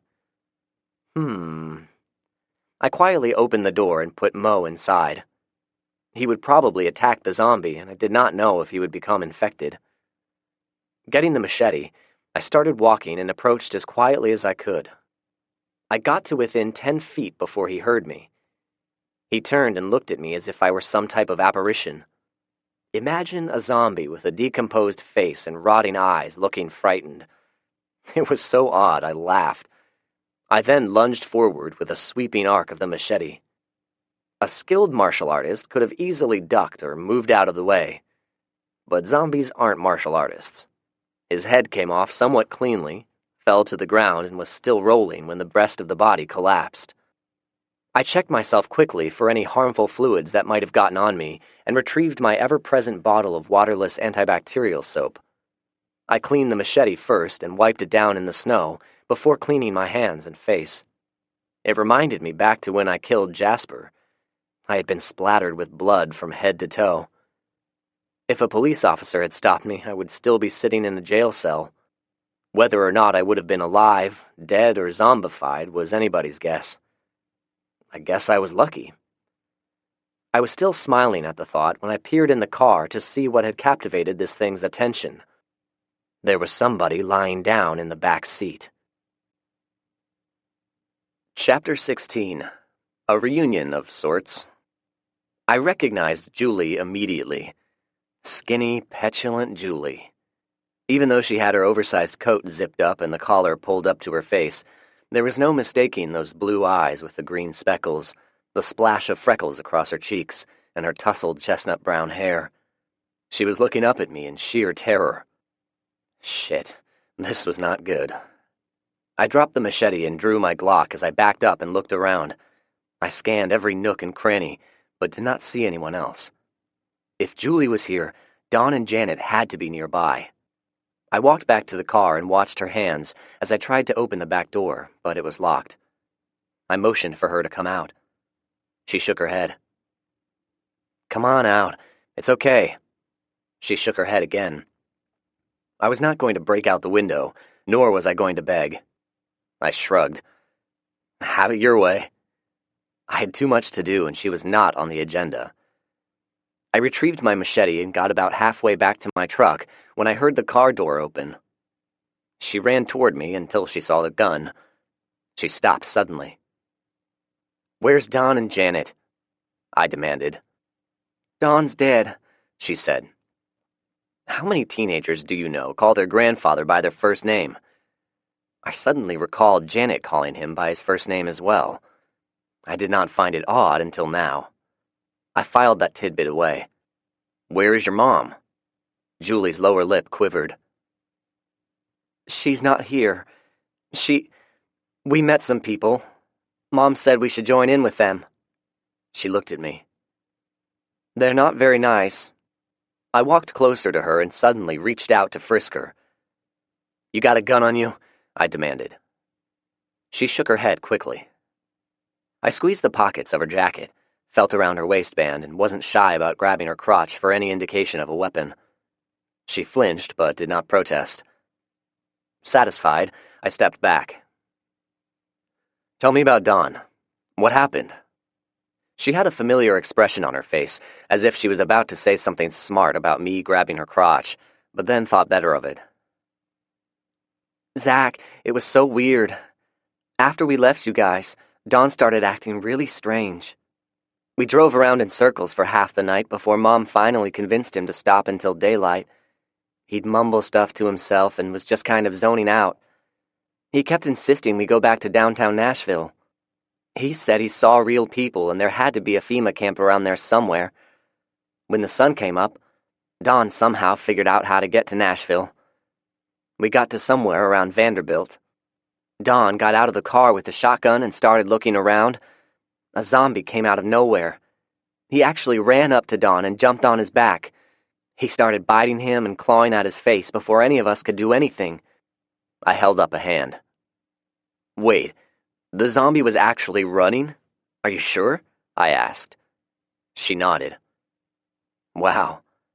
I had heard of this during the initial stages of the outbreak, but did not realize a zombie still had the capability of running. "Did you note the amount of decomposition?" Julie gave a half-hearted shrug. "There wasn't much at all. That may have been why Don didn't react right away. His eyes were crazy-looking and his face was reddish, like he had a fever or something, but otherwise he almost looked normal." So, a freshly turned zombie can run. Interesting. Even more interesting, if what she was saying was accurate, this person had turned at a much later time than everyone else had. Did I say it was interesting? A more appropriate word would be alarming. "Okay, what happened next?" "Dawn was fighting with it, trying to keep it from biting him, and Mom—" I could tell she did not want to tell me, but I needed to know. I held my hand up and made a swishing motion. "Tell me." "So, Mom got into the driver's seat and drove away. She left Dawn. He didn't deserve that." She brushed some hair out of her eyes. It had gotten longer since I last saw her. I had to admit, it enhanced her femininity. Mine had grown out as well. I started keeping it tied back in a ponytail. I really hoped it did not enhance my femininity. Julie continued. "After that, we just drove around aimlessly. We'd park in obscure areas and sleep in the van at night. Sometimes we'd find something to eat, and Tommy got pretty good at getting gas. He'd crawl under the car and knock a hole in the bottom of the gas tank. Then he'd fill up empty milk jugs," she said, smiling proudly at Tommy's ingenuity. I had thought of this technique as well, but once you've done it, the automobile was inoperable unless you fixed the tank. I did not feel it was prudent thinking and did not do it. She continued talking. Mom even talked about coming back to you and Rick. She seemed to think she could smooth things over. You know, blame everything on Dawn. That's my mom. Nothing is ever her fault, always somebody else's. She paused a moment. I guess she was thinking of the character that her mother was. I was pretty sure I knew how she felt. Everyone wants their parents to be perfect. When you figure out they're not, or worse, when you figure out that they are majorly flawed, it hurts. Deeply. She then flipped her hair back and continued. We had been just kind of driving around, avoiding zombies. No real destination planned. Then the van broke down. We didn't know what was wrong with it, and we couldn't fix it. I made a comment about how Dawn could have probably fixed it, and Mom threatened to lock me out of the van. It was getting late in the day when we saw them. They were in one of those Hummer limos. There were 6 of them. They were riding around, and they were standing out of the sunroof like stoned idiots, taking pot shots at zombies or anything that looked like zombies. Or windows. Darius seemed to be fascinated with shooting out windows. They were smoking weed, drinking, and just having a good old time. Mom stepped out of the van, smiled real big, stuck her chest out, and waved at them. Long story short, they invited us to join them. Where are they now? I asked. She pointed back over her shoulder. They're staying in someone's house back that way, about 10 miles. It seemed like she was being truthful, but I was still suspicious. What are you doing out here by yourself? She shook her head as if she was trying to shake away a distasteful memory. Yesterday, 2 of us decided to go out looking for food and stuff. I thought Darius was a good guy, but he pulled over on the side of the road and tried to, well, you know. I convinced him I had to pee first. I got out of the car and made a big deal out of finding a good place to squat. I took off running and managed to hide from him. He drove around for about an hour looking for me. Then I guess he gave up and left. I've been walking ever since. I was doing a pretty good job of hiding from the zombies. They don't move so good in this cold weather, but then that one found me sleeping in the car. She gestured at Mr. Headless. His mouth was opening and closing slowly.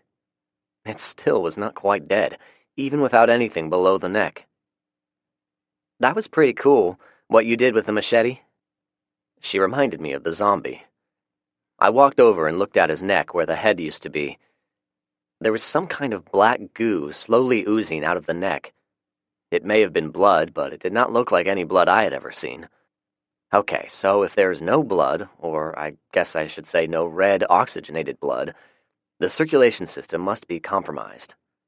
I thought that maybe that also applied to the respiratory system. It answered some questions, but seemed to create more questions as well. I then tore open the shirt and looked at the armpits. There was distinct swelling of the lymph nodes. So much so it looked like cantaloupes were stuffed under each arm. I straightened, used my waterless soap again, and focused my attention back on Julie. All right, so this guy tries to rape you, and you escape.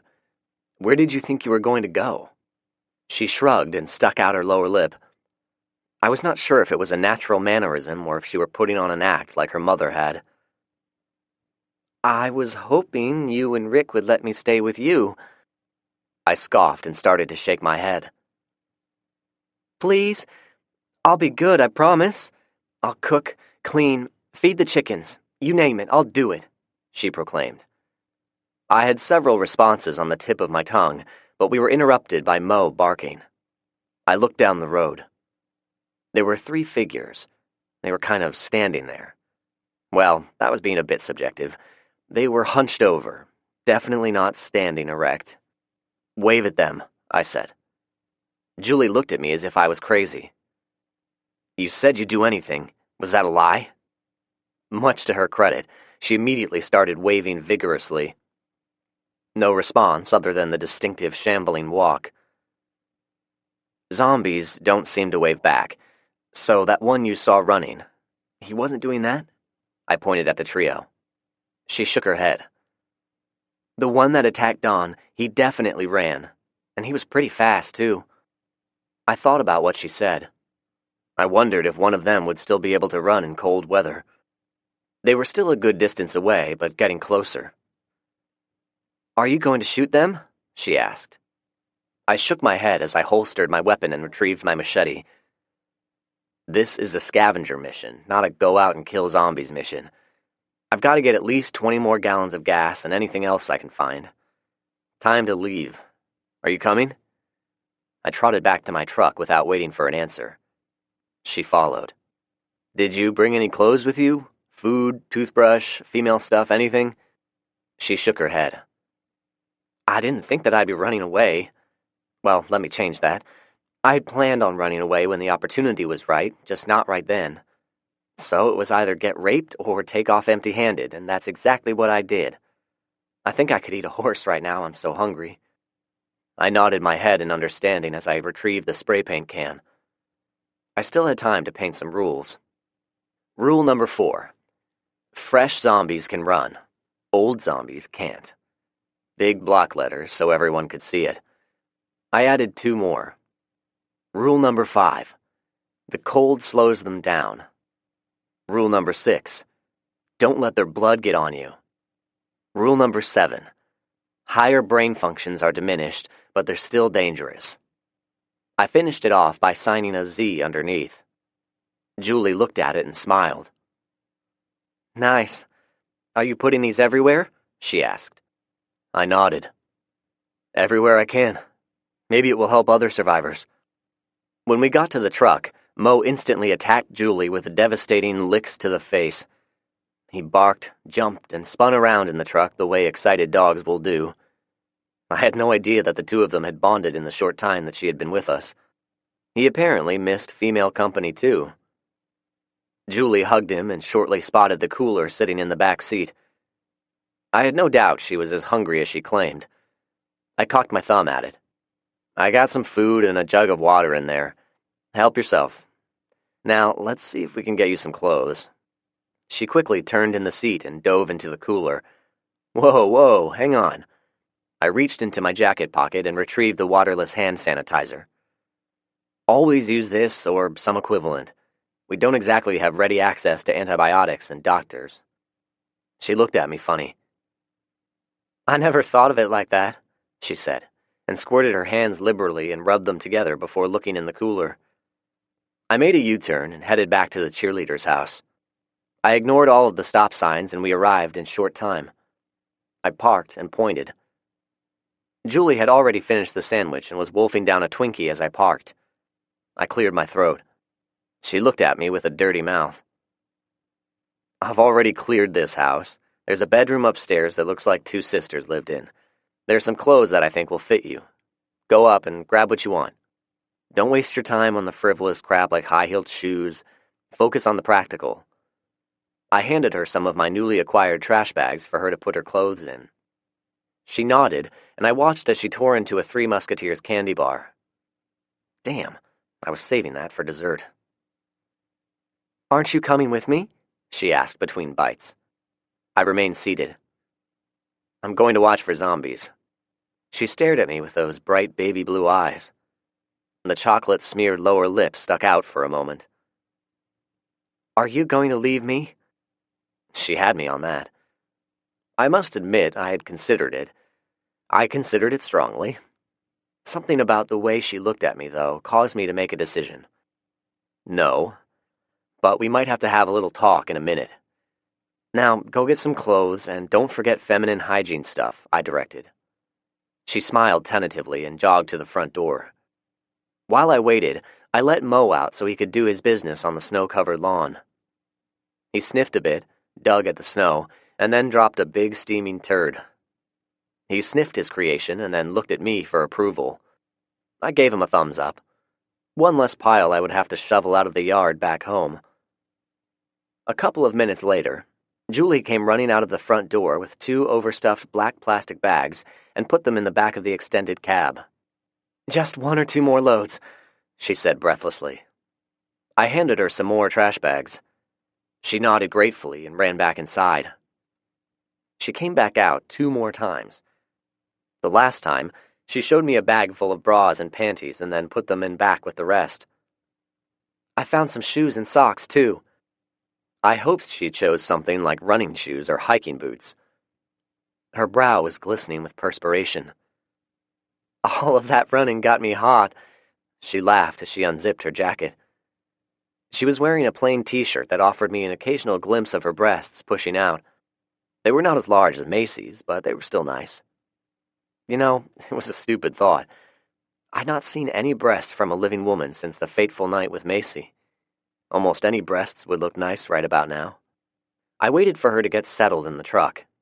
She was still breathing hard and her cheeks were a rosy red. The way she looked and the way she looked at me caused my loins to start aching. I focused out the window like I was watching for zombies and not imagining her all sweaty and naked. So, did you find any hygiene products? She nodded. I found a travel bag with a lot of stuff in it. She pointed it all out. Good. She found a few boxes of tampons, something I definitely did not have back at the farm. Maybe that was what Rick was thinking about when he tried to get me to buy them back in November. I pointed at the pile of clothes. So, what's with the bras? Seems like they're a little too big for you. Yeah, I know, I couldn't resist. She reached over and punched me in the arm. You are so mean sometimes. I'll have you know my boobs are a decent size for my age. I've lost a lot of weight recently, as if you didn't know. Don't think you won't be staring at them when I gain my weight back, she finished with a scoff. She was probably right about that, but I was not going to admit it. Mo snorted and licked a spot of chocolate off of her face. I stifled a sigh. Well, about that. I think it would probably be better for me if I put you up in a house on your own. Maybe this house, or one like it. But why? She asked. Because I am convinced you and your family were being untruthful when we first met, and therefore I'm not so sure that I trust you now. What do you have to say to that? She caught her breath, held her hands in front of her, and spread her fingers. All of that wasn't my idea. It was Mom's, and she told us to go along. I made another "continue, please" motion with my hand. Don is not really my grandfather. He was Mom's boyfriend. She was screwing around on Dad, who apparently had his own girlfriend. Don owned a car dealership in Fayetteville, and she worked for him. He is, or was, pretty rich, and he spent a lot of money on Mom. She was always driving a new car. He even bought her a boob job. She sighed, held her hands up, and then dropped them limply in her lap. It was just a fucked up situation. The part about the gym and Dad getting killed by zombies is true. When that happened, the rumor started. They were saying that somehow Mom set Dad up to be killed. She shook her head in disgust. He's the one that volunteered to go out. They didn't set him up. He was just trying to impress the women. My dad was like that. He wanted to be a hero, but there were too many zombies to shoot and his group was overwhelmed. People are fucking crazy. So why the subterfuge? I asked. The what? Why in the hell did your mom and Dawn create such an elaborate, crazy story? Why not simply tell the truth? Oh, she fidgeted a moment before answering. Mom thought you two would be all about having a single woman around. We saw Rick and were about to drive up when Mom told Dawn to stop the car. That's when she came up with the story. She said if Rick thought he was helping out a family who just happened to have a single woman, he'd be more than eager to help. I was so hungry I would have done anything. She sighed. Well, anyway, it seemed harmless enough. Strange, but harmless. And then you pop up out from that boat. Why were you hiding in there? To shoot us? I shrugged. We did not know if you guys were hostile or not. Oh, I guess that makes sense. Well, anyway, Rick looked like some kind of wild man, and then you popped up holding a rifle. I was scared at first, but you two turned out to be really nice. Later, Mom said since you and I were the same age, you two would be even more willing to help us out. She told me to flirt with you at every opportunity, and she was going to do the same with Rick. She kept saying when the time was right, she and Dawn would tell you two the truth. But instead of doing that, they came up with some kind of crazy plan to get rid of Rick, she said and scoffed. Getting rid of him is how Mom described it.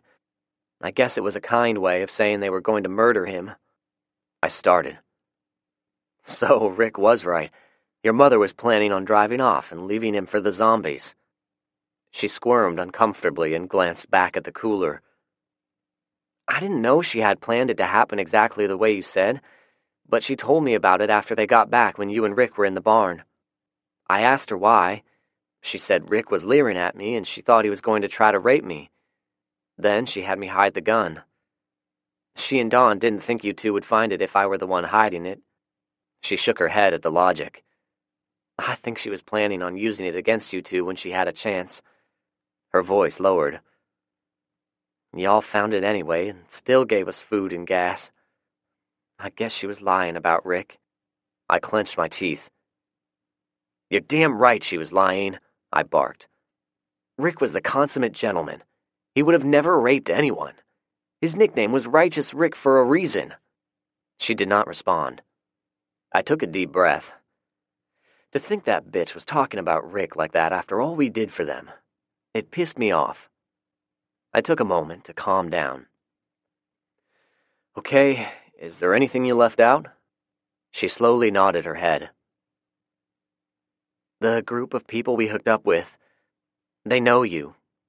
A few of them went to school with you, and one of them, a guy named Chad, he said you and Rick murdered his friend in cold blood.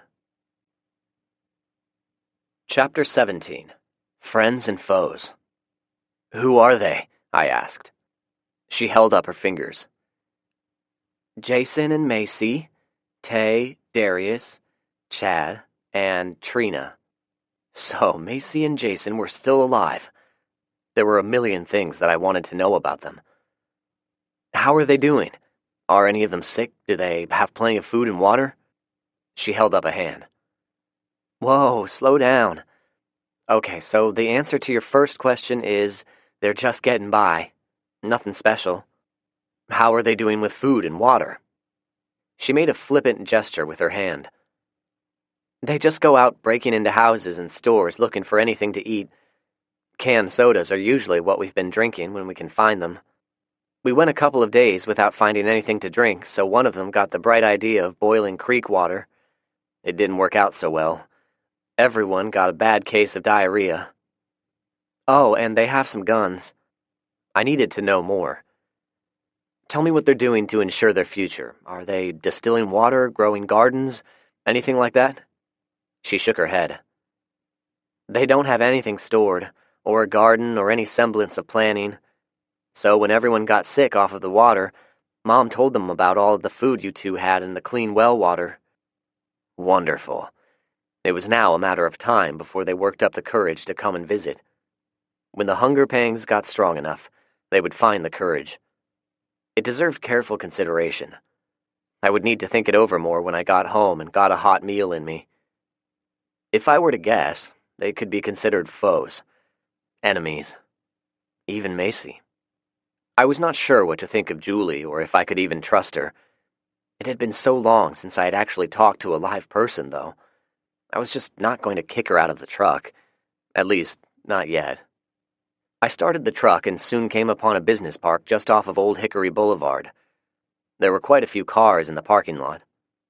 It was full of cars, which was amazing. There were people still going to work in the middle of a global crisis. I scanned the area with my binoculars, but did not see anything. The office building was dark and quiet. When I stopped, Julie grabbed the binoculars out of my hand for a look. It irked me slightly at first.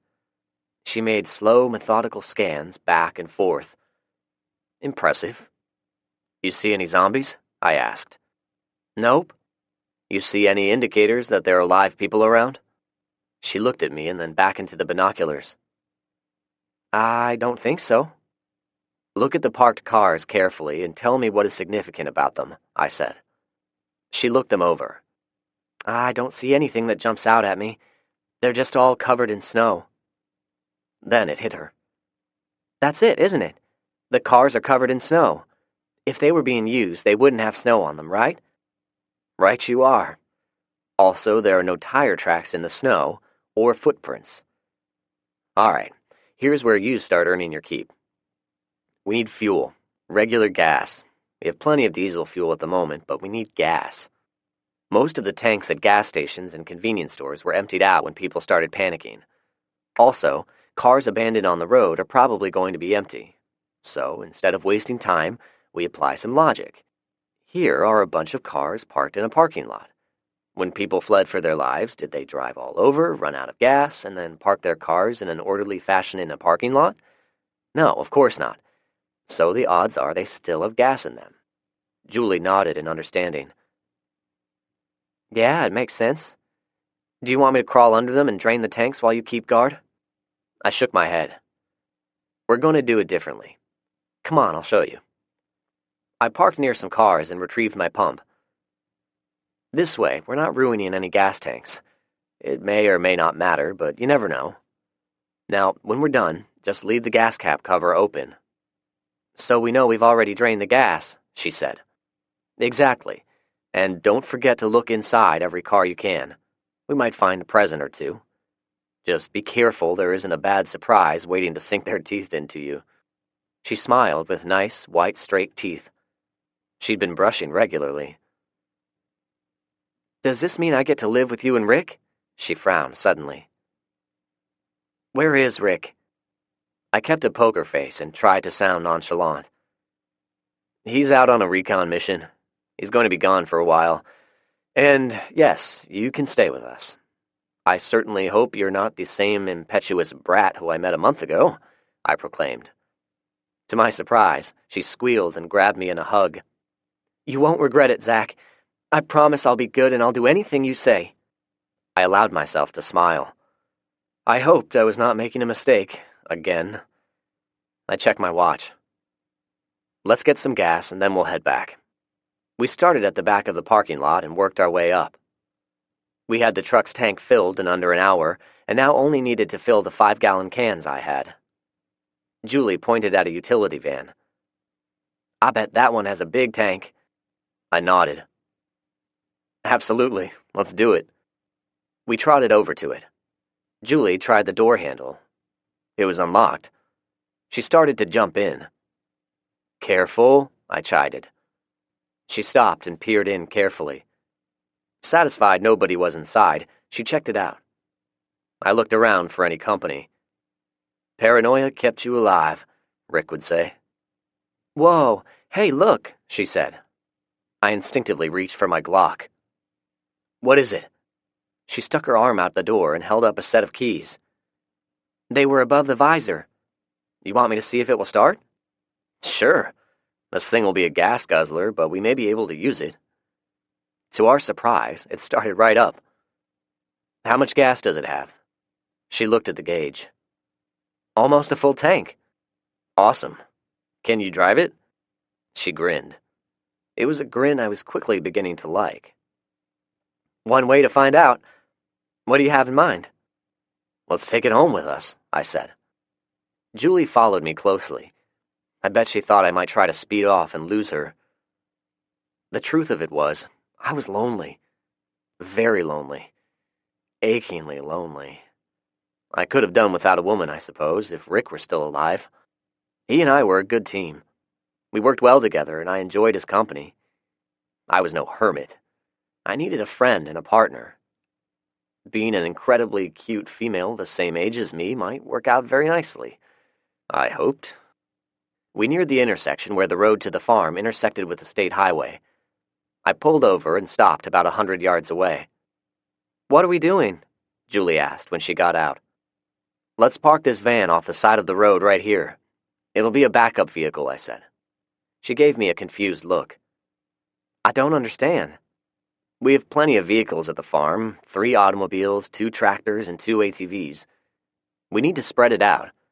We're going to start parking backup vehicles at various locations. She nodded in understanding. Ah, smart. She then gave a small frown.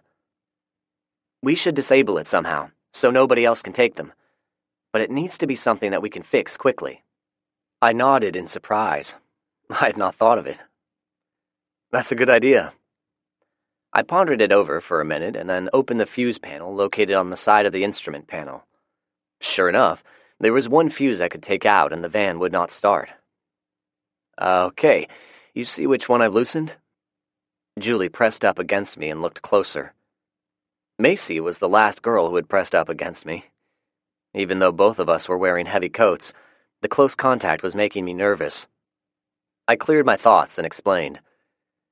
This way, we don't have to do something outside of the van to get it going, and it's a quick fix. Just open the panel and push it back in. I took the key out of the ignition, put it under the visor, and straightened. Julie straightened as well, but remained standing next to me in the doorway of the van. See, we're making a pretty good team already. She looked at me expectantly. Have I done a good job today? I must admit you have. More than you think, I thought silently. You've made me smile. I've not even felt like smiling since Christmas. Good enough to deserve a hot shower? She smiled hopefully. I laughed now. Something else I'd not done in a while. I don't see why not. I could use one as well. I stopped at the head of the bridge and used the binoculars on the house, which was about 200 yards away. It was on a small rise about 30 feet above the level of the creek. Nothing appeared out of order. I got the backhoe out of the way and motioned for Julie to drive the truck through. I'd been leaving the concertina wire out of the way because it was such a pain in the ass to move into place, but now I painstakingly strung it across the bridge and tied it down. Larry and Curly ran out of the barn to greet us, and after we petted them, they ran over and sniffed Moe's ass. You get your clothes inside. Oh, and I found some fresh sets of bed linens. How about changing out the beds? I'm going to get the rest of the stuff and get the gas stored. Then we'll get the generator going and start supper. Julie smiled again. Okay, she replied and grabbed an armful of stuff. I have to admit, I got everything unloaded, the gas stored, and the generator going quicker than I ever had before. I was a little winded because of it, and took a moment to catch my breath before I went inside. Hey, it's me, I said as I walked in the door. In here, she replied. I walked in my bedroom.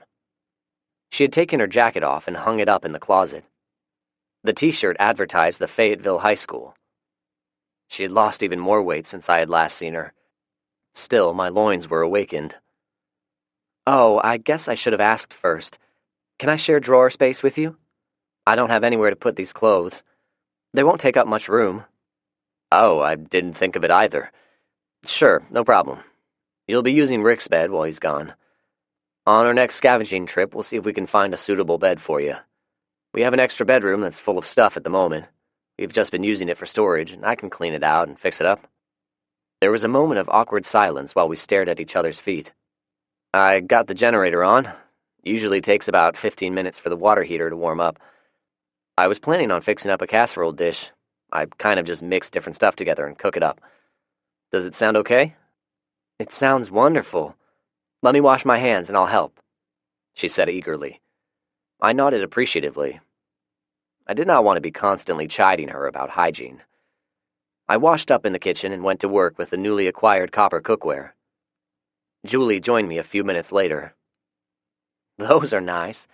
They look like they were expensive. I imagine they were. Did you know copper is an incredible metal? When it is heated, it can actually kill bacteria. It has a very high thermal conductivity as well. Copper was used in cookware before the birth of Christ. Did ancient people somehow know that it killed the bacteria in the food they were preparing? I don't think she was impressed. She shrugged and pointed. So, what are you going to dump in there? Note to self. Not everyone is impressed with your factoids of information. I thought I'd boil some rice. We've got some ground burger I put out to thaw this morning. I'll cook it and then throw them into a pot together. Add some chopped onions, some salt and pepper, tomato sauce, throw it all together, stir it up, put it all in a casserole dish, and then put it in the oven for about 20 minutes. The recipe book calls for cheese, but we're out at the moment. I remembered the last time I cooked up this particular dish, it was pretty bland. I got some salt out of the cabinet and put a decent amount into the heating water. What do we have to drink?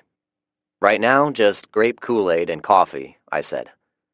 I'm out of sodas and juice. Sorry. Julie shook her head. No, don't be. It all sounds delicious. She grabbed the box of rice and began to open it, but stopped. Zach, I have this speech prepared and I was going to do it over dinner, but I've got to get it out of me. She turned and looked at me. I was a real bitch before, and I want to say that I deeply regret my behavior. And it was really stupid of me to go along with Mom's bullshit. For some unknown reason, she has to create drama wherever she goes. I went along with it, although I've no idea why, so I guess I'm just as guilty. When you guys made us leave, I was missing you before we even made it halfway down the road. When that asshole thought he was going to rape me, I kept thinking if you and Rick were around, he'd be too afraid ever to try something like that.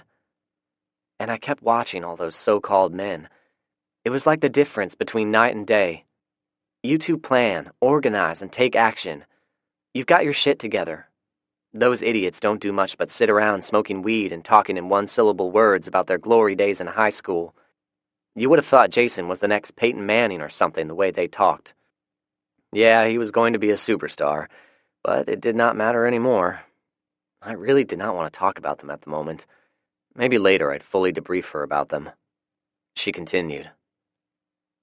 Anyway, what I'm saying is, none of us appreciated you two, me especially, and I'm truly sorry. I'm so glad you found me when you did. I feel like I've been given a second chance, and I'll try my hardest to make good on it. I must admit, it really did sound sincere, but just in case, I was still going to sleep with my gun. I responded with a small grin. Apology accepted. I think the water is hot enough for you to take a shower. I'll get dinner finished up. It should be ready by the time you get out. Would it use too much hot water if I shaved? I haven't done that since the last time I was here. My armpits feel like two miniature jungles. I said it would be fine, but I honestly wondered how long it'd take to shave a month's worth of growth. Thanks, Zach. You really are a good guy, she said quietly. She began to walk back to the bathroom. I turned toward the stove. She suddenly kissed me on the cheek and then hurried to the bathroom before I could react. The boys were sitting there on the kitchen floor, raptly watching the whole encounter. I guess it was more entertaining than sniffing each other's ass. Chapter 18. Training. I did not sleep well. It must have been something to do with the way she smelled after she got out of the shower, her scrubbed face with no smudges of dirt. Oh, and the shiny, damp hair she had carefully combed out. Maybe it was what she was wearing when she joined me for dinner, which was one of my flannel shirts, some socks, and nothing else. At least, nothing else I could see. I imagined she was wearing a pair of those sexy panties I was tempted with earlier. I stole a few looks at her legs. They had a wonderful, silky smooth, freshly shaven look. We conversed as we ate. Were you involved in any sports when you were in high school? She asked between bites. I nodded. Cross-country track. I was a long-distance runner. Being tall and skinny were positive attributes for long-distance running. How about you? I asked. I was on the swim team, but I kept getting ear infections, so I quit. After school, I had a part-time job at a grocery store. Were you planning on going to college? I nodded. Sort of. I was going to need a scholarship or become hopelessly in debt with student loans. I had considered joining the military after graduation, but my grandmother and Rick both were against the idea. Rick was against it? Isn't he a veteran or something? She asked. Yeah, he was a highly decorated Vietnam vet. He said the military isn't so bad as long as nobody was shooting at you. We both laughed at his logic. There was a pause in conversation as we ate. I decided I needed to make sure Julie was on the same page as me. Okay, let's talk about some slightly serious stuff, I said. Julie stopped with a fork halfway to her mouth. Okay, she replied quietly. Well, where to start? I scratched my chin, much as Rick would scratch his beard. Lately, I've been a little bit depressed, which was an understatement. Little hell, I was so far down in the doldrums I was ready to eat a gun. I squashed the thought and continued. I've said it before, but I'll say it again. The world as we know it has irrevocably changed, and it will not recover anytime soon. You seem to have been in a bit of denial the last time we spoke about it. Julie nodded. Yeah, I guess I was. It was really hard for me to get it, you know? I agree. It's a real kick in the ass when you get over the denial stage and realize it. I let it get the better of me, and I had become quite depressed. What about Rick? Julie asked. I suddenly realized I was speaking as though Rick were not around. I had to be more attentive. We never discussed it directly, but I think he knew. I'd been doing a lot of moping around. But I got up this morning and made a decision. Enough moping. I'm going to survive no matter what happens. I'm going to make it work. It's not going to be easy. In fact, it'll probably be tough as hell. There are going to be a lot of obstacles along the way and a lot of long days with very little sleep. If you want to be a part of our team, I need to know if Rick and I can count on you. Julie started to answer, and I held up a hand. Before you respond, let me give you your options. Stay with us, and you can expect a lot of long days, hard labor, and orders being barked at you constantly, which you will be expected to follow without argument. If you want no part of it, it's no problem. We can set you up in a vacant house, or we can even rig up that van for you to travel and live out of until you find other people to join up with.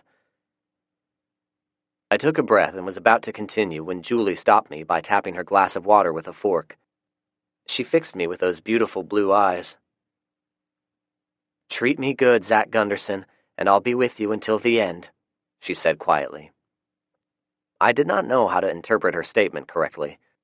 Instead, I nodded, uttered something unintelligible, and finished my meal quickly. Later, I lay awake for a long time after lights out. I imagined I could smell her, even from the other bedroom.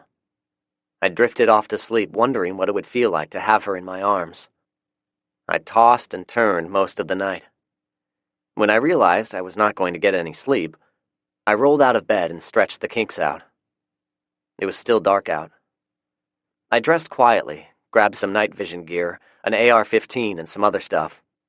I closed the door quietly and made a roundabout route to the bridge.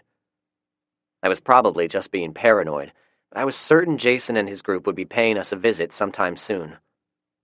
I checked the concertina wire for any evidence of tampering, but it appeared secure. I then rigged up some chlorine bombs with some soda bottles. They would not kill anyone, but when triggered, they would explode and anyone within close proximity would receive painful burns on any exposed skin. I rigged them to sections of the concertina. As long as nobody jiggled them around, they would not activate, but the first time someone tried to move the concertina wire, boom, they'd get a fiery surprise. I jogged down the drive toward the state highway. When I neared the intersection, I left the road, hid behind a large tree, and had a look around. The intersection was T-shaped, an unremarkable joining of two rural roadways. I did not see any kind of movement, no people, nor any zombies. The green glow from the night vision equipment made the trees seem surreal. I was going to have to get used to the effect.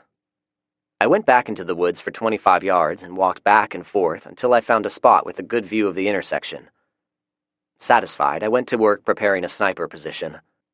I chose a position behind a fallen tree and drug some additional limbs around and over it for added concealment. I got as many leaves as I could and spread them on the ground where I foresaw myself lying in wait at some point in the near future. I was going to stock it with rations and ammo later during the day. I lay down behind the tree and sighted my AR-15 toward the intersection. It was a decent field of fire. It was getting daylight now, and I wanted to get back to the house before Julie woke up. I took off the night vision apparatus and placed it on the log. I walked back to the intersection and turned around. You could only see it if you knew where to look and looked really hard. Good enough. Julie was standing beside the bridge when I got back. "What are you doing here?" I asked suspiciously. "I woke up and you were gone. I was worried," she said with a little bit of apprehension in her voice. She was dressed in jeans, the flannel shirt she'd worn to bed the night before, boots, and a waist-length jacket. I did not search her for a gun. Maybe later. After a few seconds, I caught my breath. "All right, let me show you something." I showed her the booby traps and explained what they did when they were moved. "So, anyway, I'm glad you didn't decide to fool with this, or else you might have gotten hurt." Her face lit up. "Does this mean you actually like me?" I smiled. "I suppose I do." Let's go eat. I'll race you." I took off running. Julie squealed and hurried after me. She kept up pretty well, in spite of my head start. I finished first and waited on her. "You cheated," she lamented as she ran up. I laughed, and soon she was laughing as well. "I'll get you back. You just wait." I was still chuckling as the two of us prepared a meal of eggs along with a batch of biscuits. I had several jars of jam and butter, but the flour would only last us a couple of more months. I ground up some of the coffee I had recently acquired, and it was surprisingly good. Julie was savoring each bite. "I've not eaten any eggs since before Christmas." "I'm glad you like it. Eat up, because we have a lot of chores to do today. Now, while you eat, why don't you tell me all about the crew your mother is currently with?" "And Tommy. Don't forget Tommy," she said. I nodded. "Of course. Let's see." She counted off with her fingers the same way she did yesterday. "There is Darius, Jason, Macy, Chad, Trina, and Trina's uncle. I never heard his real name, but they called him Tay. I guess it's a nickname or a shortened version of his real name, like Tavon or something." She stopped long enough to finish eating a biscuit. I fixed another one for her. She definitely needed to gain some weight. "Thank you." She smiled appreciatively, but then she became serious. "So, they told me all about you and Macy." Trina went into joyful detail about how she dumped you for Jason. She paused a moment. "They showed me the video Trina made." So, Trina was the person who made the video. She's probably the one who posted it on the internet as well. Obviously, she was not very nice. I drank some coffee and refilled both of our mugs. "Did they talk about their other friend? The other one who kicked and stomped on me after I was down?" "Yeah, somebody killed him. He was found stabbed to death. The cops never had a chance to figure out who did it." She started to bite into the biscuit, but stopped midway. "Wait, did you kill him?" "Yes," I replied nonchalantly. Her jaw dropped. "Holy shit, Zach! They said he'd been stabbed over 30 times. She stared at me incredulously. I did not respond. Didn't need to. Julie stared at me for a moment longer before realizing I was not going to elaborate. "Okay, well, continuing. They are currently living in a house previously occupied by some rich people Chad knew. Apparently Tay is some gang-banging drug dealer. He had just gotten in over 100 pounds of weed and never had a chance to sell it. They've been spending their days smoking it all up." "Even Jason and Macy?" I asked. "Jason, yes. Macy, no." She paused a moment and grabbed my hand. "She's pregnant with Jason's child, so she doesn't smoke or drink." "Pregnant? Wow, that was quick." I nodded and redirected the conversation. "What kind of guns do they have?" "They have 2 rifles and 2 handguns. One of the handguns, the larger one, they're out of ammunition. The smaller one is a .22 caliber, and they have plenty of ammo for it. I don't know about the rifles." "Do you know what caliber they are? What type?" "They're just like the one you were carrying this morning," she answered.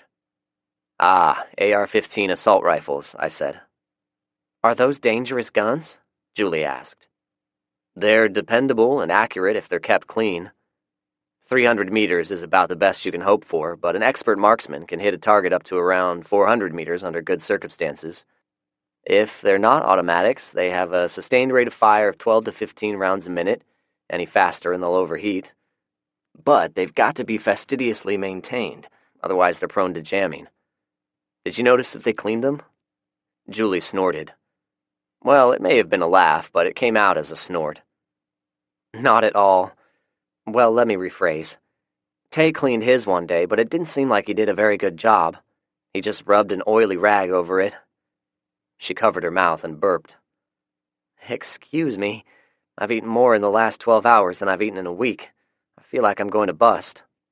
"I hope you don't stop up the toilet," I quipped. She stuck her tongue out at me. "Okay. You've been avoiding some things. Tell me what they said about Rick and me when our names came up." "Darius doesn't think very highly of you. He's made more than a few snide remarks.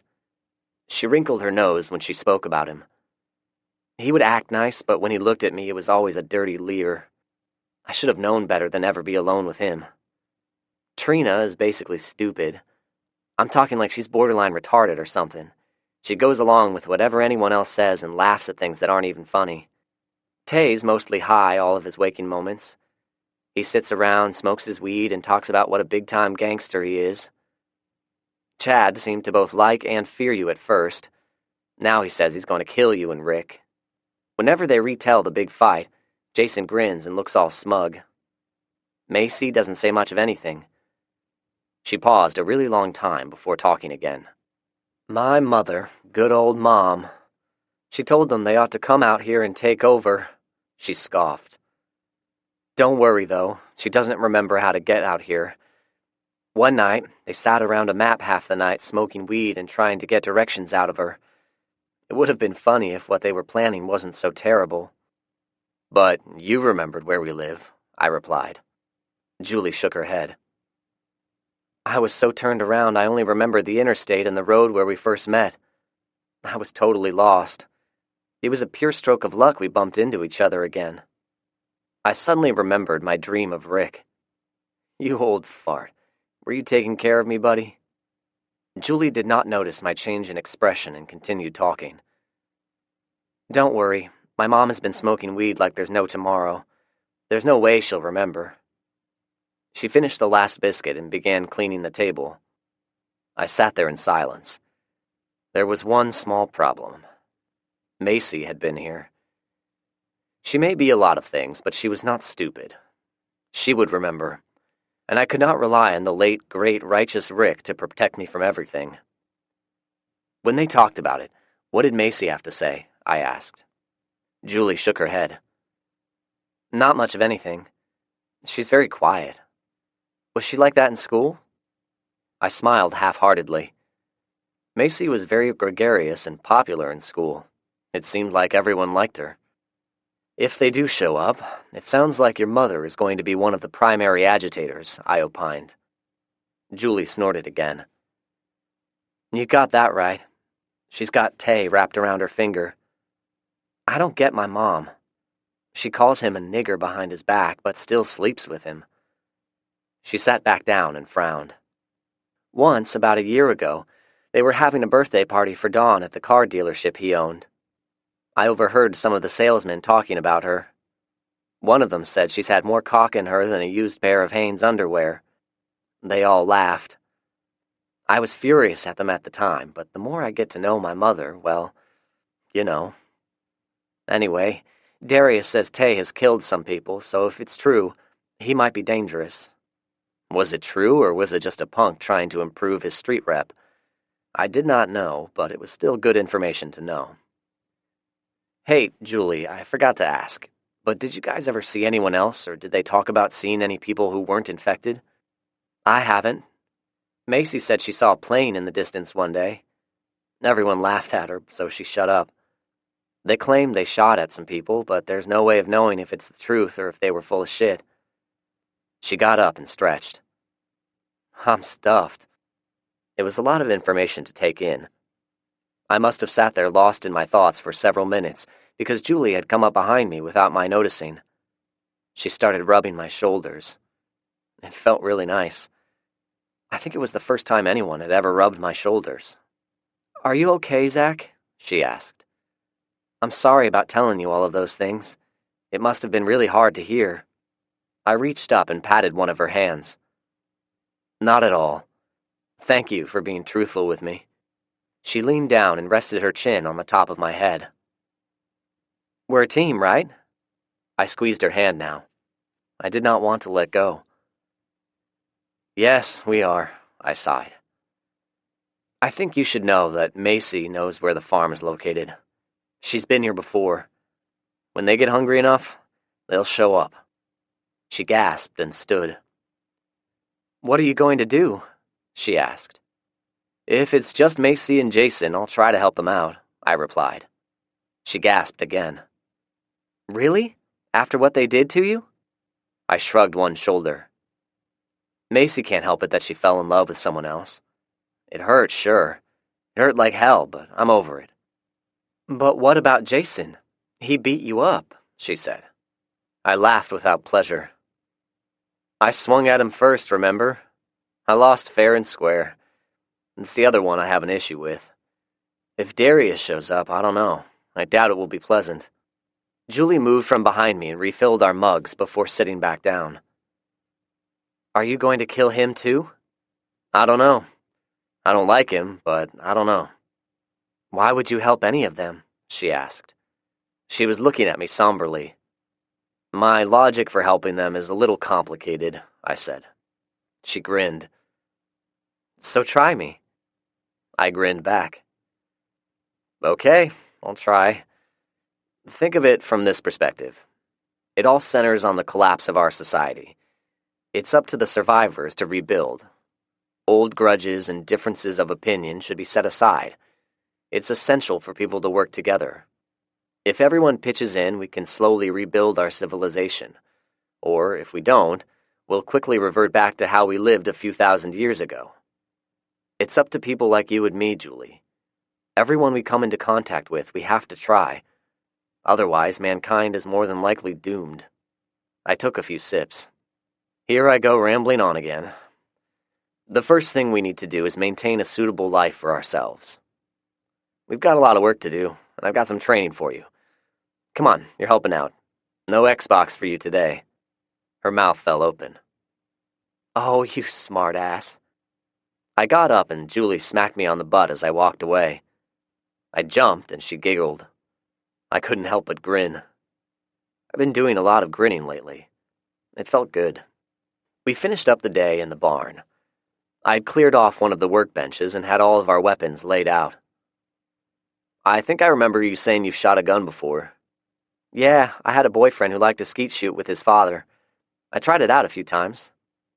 Boyfriend, huh? Did he survive? I asked. She shrugged. We had broken up about a month before the outbreak. I never saw him at the school gym, so I honestly don't know. It wasn't anything serious. She picked up a pistol and aimed at an imaginary target. How many people do you think survived?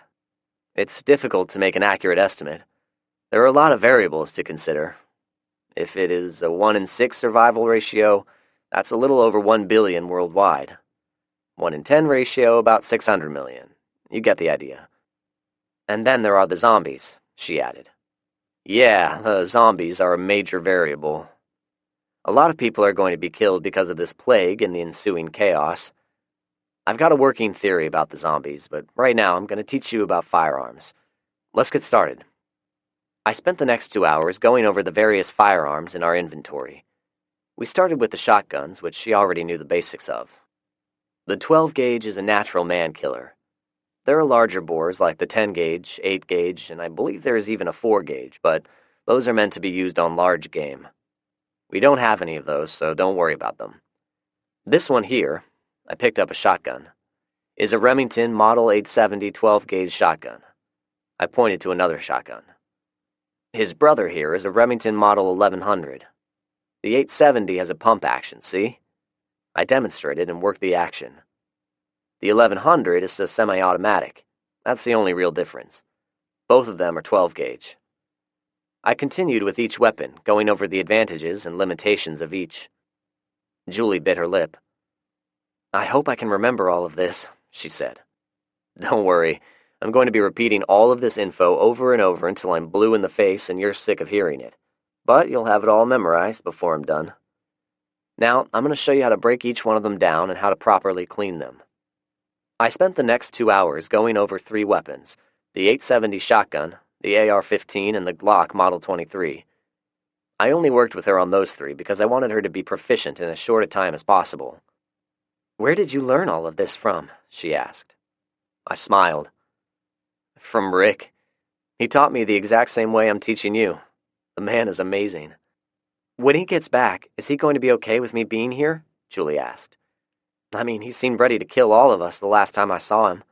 He was really mad. I miss the man. I had to be careful or I was going to tear up. I'm betting he already knows you're here. It'll be fine. I hope so. I'm starting to like it here. I looked over at her. She just smiled and continued scrubbing the AR-15's bolt. We eventually finished cleaning all of them. It had taken the rest of the afternoon and the sun was setting. I finished with showing her how to load and fire the AR-15. This one is sighted in at 100 yards. Let's take a walk outside. We walked in front of the house. It was on a hill overlooking the creek, bridge, and roadway. How far is the bridge from here? I asked. 100 yards? She scrunched her eyes up as she guessed. I grunted. 200. So if you aim at someone on the bridge, when you look through the scope, you aim 1 mil higher. Try it out. Do you see the little dot? She held the rifle up and squinted into the ACOG scope. Yeah. Okay, good. Now look at the bridge and the area immediately around the bridge. What do you see? You've got some fence poles and barbed wire strung up on the far side of the creek, and you have the backhoe blocking it on the other side. Can't people just wade through the creek? It runs about 6 to 8 feet deep. Plus, right now, the water is really cold and the banks are slick. It would be very difficult. Rick has also rigged up some booby traps in the creek bed. Anyone walking through there will get his or her foot impaled on a sharpened spike. What else do you see? She squinted but came up with nothing. Look at the tree limbs. See the various white strips of cloth tied to the limbs? I asked. She nodded. They give you an indication of your wind currents. You guys put them there on purpose for adjusting your aim, right? I nodded. I know what that's called. Kentucky windage, right? She asked. Exactly, I replied. You guys have really thought this all out. When we go inside, I'm going to teach you the purpose of the range cards we have beside each window as well, I said. After dinner, I hope. Can we take showers tonight? I thought about it and shrugged. We have laundry to do as well, so we'll have the generator going anyway. At this, Julie put her arm through mine and hugged herself against me. And yes, I felt her breasts press against my arm. At least, I believed I did. We both lapsed into a comfortable silence and stood there admiring the sunset the way romantic couples do. Our reverie was broken when I heard the sound of crunching gravel. A car was approaching. I was pretty sure I knew who was coming. Here, take the rifle and crouch down behind the truck. If it's who I think it is, I don't want them to see you. I reached into the cab of the truck and retrieved the binoculars. It was a black sedan and there were 2 people in it. It approached very slowly, as if the driver was uncertain what awaited them. Did they have a black 4-door? Maybe a Dodge Stratus or something like it? Yeah, Jason has one, she said. I nodded knowingly. I knew they would show up eventually, especially after everything Julie told me about their living situation. My estimation was off, though. I thought it would be at least 2 more days before they got up the nerve. The car stopped in front of the concertina. A short time later, Macy exited from the passenger side. I did not recognize her at first. Her facial features were drawn and stringy hair peeked out of a soiled stocking knit cap. She looked around and approached the wire. There was no way I could stop her in time if she tried to climb over it. Thankfully, she stopped a few feet away and started waving a white rag. How quaint. I set the binoculars down and spoke to Julie. I'm going to go down there. Watch my back. If there's trouble, start shooting. She was looking up at me now. You remember how to lock and load and take the safety off? She performed the actions in front of me. Like that? I nodded in satisfaction. Yeah. Now, here's another quick training lesson. There are hand signals Rick and I use. There are only 2 I need you to know right now. If I raise my hands like I'm surrendering, it means my life is in danger. If I have my hands down and cross my hands behind my back like this, I demonstrated with my palms out and crossing my hands behind my back a couple of times, like I was trying to wave away a smelly fart. It was a signal from some old warrior poetry, Keats or Kipling, I believe.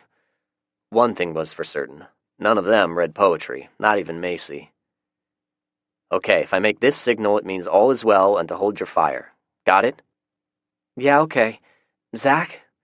She looked concerned. Be careful and come back to me, please, she said earnestly. You got it, I replied. On a sudden impulse, I bent down and kissed her on the top of the head. Why did I kiss her on the top of her head? I knew damn good and well I was dying to kiss her on the lips. I sighed as I walked away. It was a lot easier when it was just Rick and me. With Rick, there was no kissing under any circumstances. I did a quick press check of my Glock and put it in my jacket pocket. I was going to keep my hand on it and shoot them through my jacket if I had to.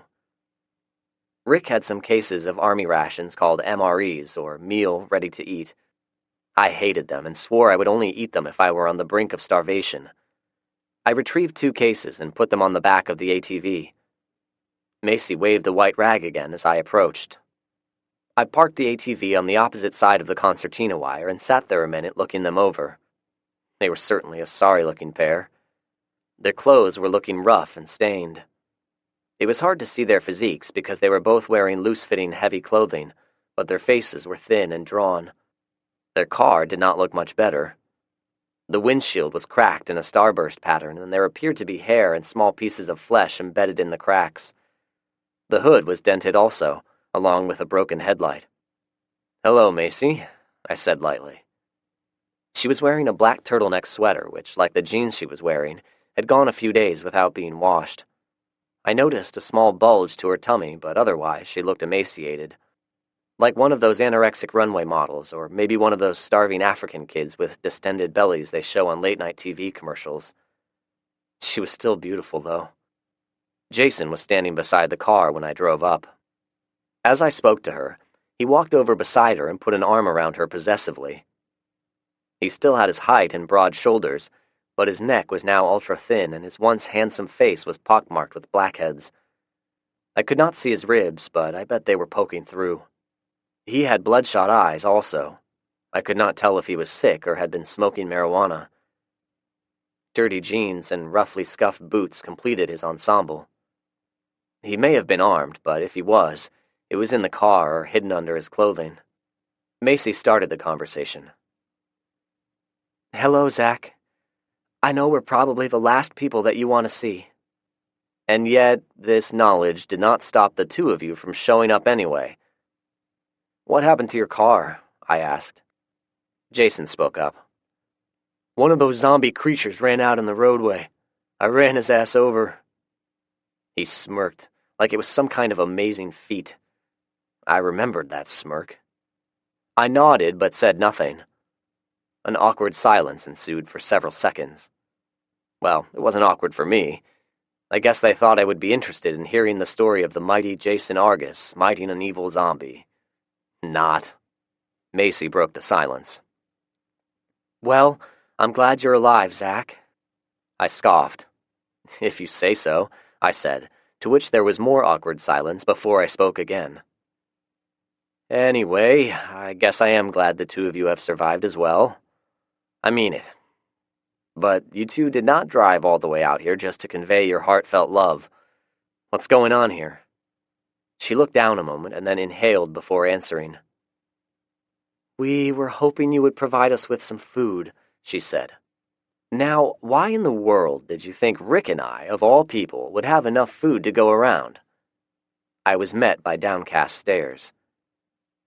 "I guess what I'm asking is there some kind of information you 2 possess which makes you think that we have loads of spare food? Spit it out." There was no pun intended in that last remark. I swear. Jason looked up then. He had a hint of a scowl. He did not like the way that I was talking to him. "We've met some people that said you guys have plenty. More than enough, in fact," he said. I thought about his statement and how he said it. "What exactly do you mean by more than enough?" I got more silent stares. "Who told you that load of crap?"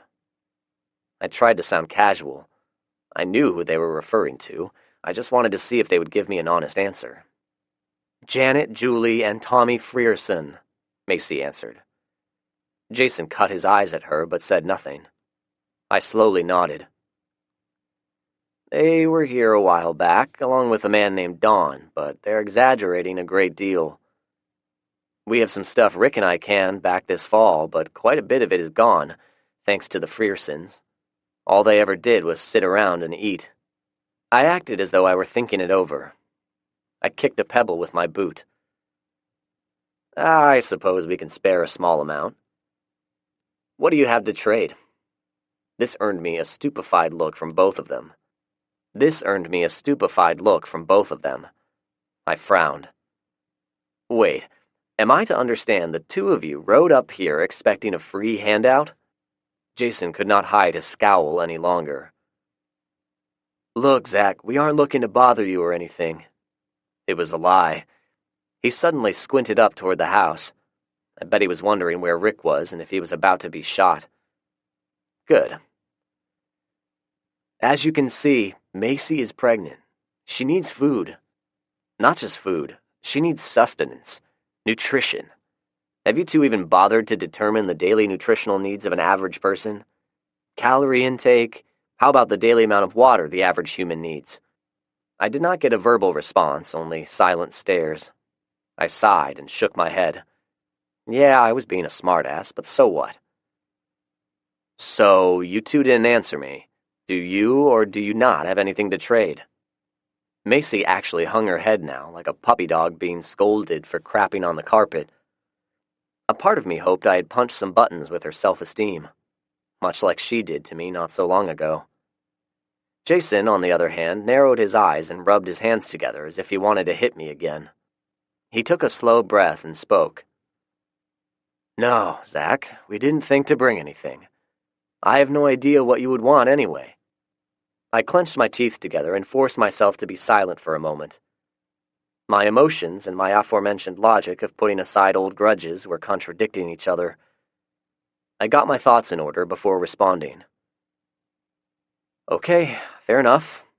Think of it from this perspective. There are many products out there that would be sought-after commodities. Food, fresh water, medical supplies, fuel. You get the idea. One thing I really want from you two is honesty. And I believe you are being at least somewhat honest with me, Jason. I walked over to the ATV and retrieved the MREs. Here, I said, handing the cases over the wire to him. I then did a quick signal behind my back. It was good for now, but it could change. I watched their hands and kept an eye back down the road. I mean, it was entirely possible the two of them had dropped their friends off before driving up here, and they were now sneaking up through the woods to take a few shots at me. It's not much, but if you ration it out, it'll keep you two going for a couple of weeks. How many are in your group? Jason looked over at Macy. She answered. There are 8 of us altogether. I whistled and shook my head. There is no conceivable way we can feed all 8 of you. I might be persuaded to butcher a cow, but cows are hard to come by these days. What you have in your hand now will be the only freebies you'll get. We're not a welfare agency. You come back with stuff to trade or don't bother coming back at all. And only you two. I'm not interested in meeting your friends. In fact, if any of your friends show up, it will tell me you told them where Rick and I live. Then it'll be open season on all of you. You included, Macy, I said pointedly. Her eyes widened at this threat. Oh, I acted as if I was in deep thought. Speaking of friends, Jason, what was the name of your center on the football team? His eyes narrowed. Jasper Goad. Why? He was one of the punks who put the boots to me. The other one, your friend, Darius. Did he survive? They both nodded. I looked at Macy. Have you seen Felix? I haven't seen him, she answered. I've not seen anyone else from high school. Jason interrupted. Wait. Why did you want to know Jasper's name? He demanded. His eyes were still narrowed at me. I fixed him with a stare of my own. We bumped into each other one night in a parking lot. He never bothered telling me his name, but he attacked me again and tried to rob me. He bit off more than he could chew, metaphorically speaking. Both of them paled in realization. My voice went down an octave. Jason, keep your boy Darius away from me. As far as I'm concerned, he's a kill-on-sight target. Jason nodded his head slowly, but there was no friendliness in his eyes. I wouldn't go around making offhanded threats like that if I were you, Zach. Darius is pretty tough. I'm sure people said the same of Jasper. If Darius is truly your friend, you'd best warn him. I was through with the chit-chat. Jason was starting to irritate me, and I really wanted this to be a civil meeting. He stared at me for a moment. I was not sure what he was thinking. Any thoughts he may have had about how he was going to handle me seemed to have fizzled. He did not like me, but hunger was the stronger feeling. He looked over the boxes. Macy pointed at them. "What are those?" "Military rations. They're stored in individually sealed packages. Each package is supposed to have the correct amount of nutrition." I did not tell her they tasted awful. She looked at me appreciatively and silently said thank you. "When can we come back?" Jason asked. "I'm thinking Sunday afternoons will be good for Rick and me. Make it 2 weeks from today." "Where is Rick?" Macy suddenly asked. I bet they were wondering the whole time where he may be. "Oh, he's nearby. Guys, I guess I should have said this earlier. Just don't do anything sudden or anything which could be perceived as hostile. He's probably got his crosshairs on one of you. I don't know which of you he dislikes the most." I looked around nervously and lowered my voice to just above a whisper. "Listen, steer clear of him. Just between us, he's gone off the deep end. He thinks he's back in Vietnam and wanders around the farm dressed like Rambo. It's got me a bit worried." Jason scoffed and kicked at a rock. Macy looked around worriedly before she continued. Okay. What kind of items are you willing to trade for? I mean, like Jason said, we have no idea what you want." I sighed deeply. I couldn't help it. I'm getting the distinct impression that the two of you and your group have done no planning whatsoever. Jason scoffed again. He did not like being on the defensive. Here is why I say that. If you think it through, you will know exactly what commodities are valuable items. Those same items would make them good for barter as well. I tried to keep it simple. Food, for example. If you find 4 boxes of cornflakes, bring 2 of them back here and we'll work out some kind of trade.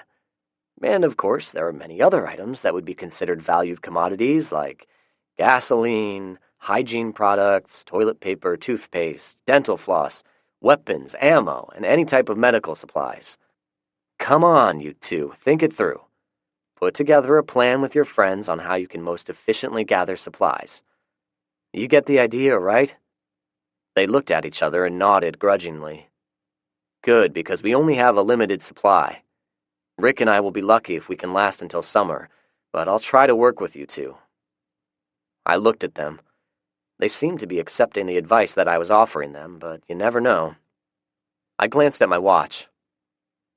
"We need to wrap this up. I've got stuff to do now, so we can talk again in 2 weeks. Meet me at this spot at, let's say, 4 p.m. By the way, congratulations on the pregnancy. I truly hope you two are happy and you have a healthy baby." I turned to go, but stopped. "If you don't mind me saying so, get away from those so-called friends. Find an out-of-the-way place and make yourselves a home. We'll try to help if we can. We'll give you some cattle. We'll help you get a garden going in the spring. I mean it." Jason motioned with the boxes of rations. "Thanks, ma'am." I nodded in acknowledgement. Macy did not respond. She just stared at me sadly. I could see her eyes watering up. They drove away soon after. Chapter 19. Learning to Share. It all started with sharing the shower. One evening, after a hard day of work, Julie pointed out we'd save water and generator fuel if we shared a shower. I immediately concurred with her astute logic. Sharing was always good, right? She was even kind enough to help soap me up. I returned the favor, of course. After helping dry each other off, we agreed, by extension of her logic, sharing the same bed would keep us both warmer at night, rather than the illogical practice of using separate beds. You get the idea. We were attracted to each other. I think we both knew it from the start, but we were still awkward teenagers. Nevertheless, the more time we spent together, the stronger our mutual attraction became. It was inevitable, I suppose. I missed Rick. I missed him a lot. But Julie was turning into a pretty damn good friend. Once we became intimate, it was as if the dam had burst. We went through a couple of boxes of condoms in no time. After one particularly invigorating lovemaking session, we were entwined in each other's arms, talking about an unplanned pregnancy. "I think I'd like having your child," Julie commented. It was muffled because her head was buried in the crook of my neck. Even so, I heard it clearly. "What do you think?" "There's the potential for a lot of problems in pregnancy and childbirth. Back before the outbreak, the maternal death rate was approximately 200,000 to 800,000 a year. A lack of access to health care in the third world countries accounted for the largest percentage of those numbers. That's essentially what we are now, a third world country. It'd be risky, nothing at all like that old Brooke Shields movie." "Which one?" she asked. "Blue Lagoon," I answered. "I've never seen it." "It's one of those mushy romantic movies made in 1980. Two kids, played by Brooke Shields and Christopher Atkins, are stranded on an island together. They grow up, they figure out how to have sex, she gets pregnant and has a beautiful, healthy baby. All is perfect. They never even get a mosquito bite." "Sounds cheesy," she said.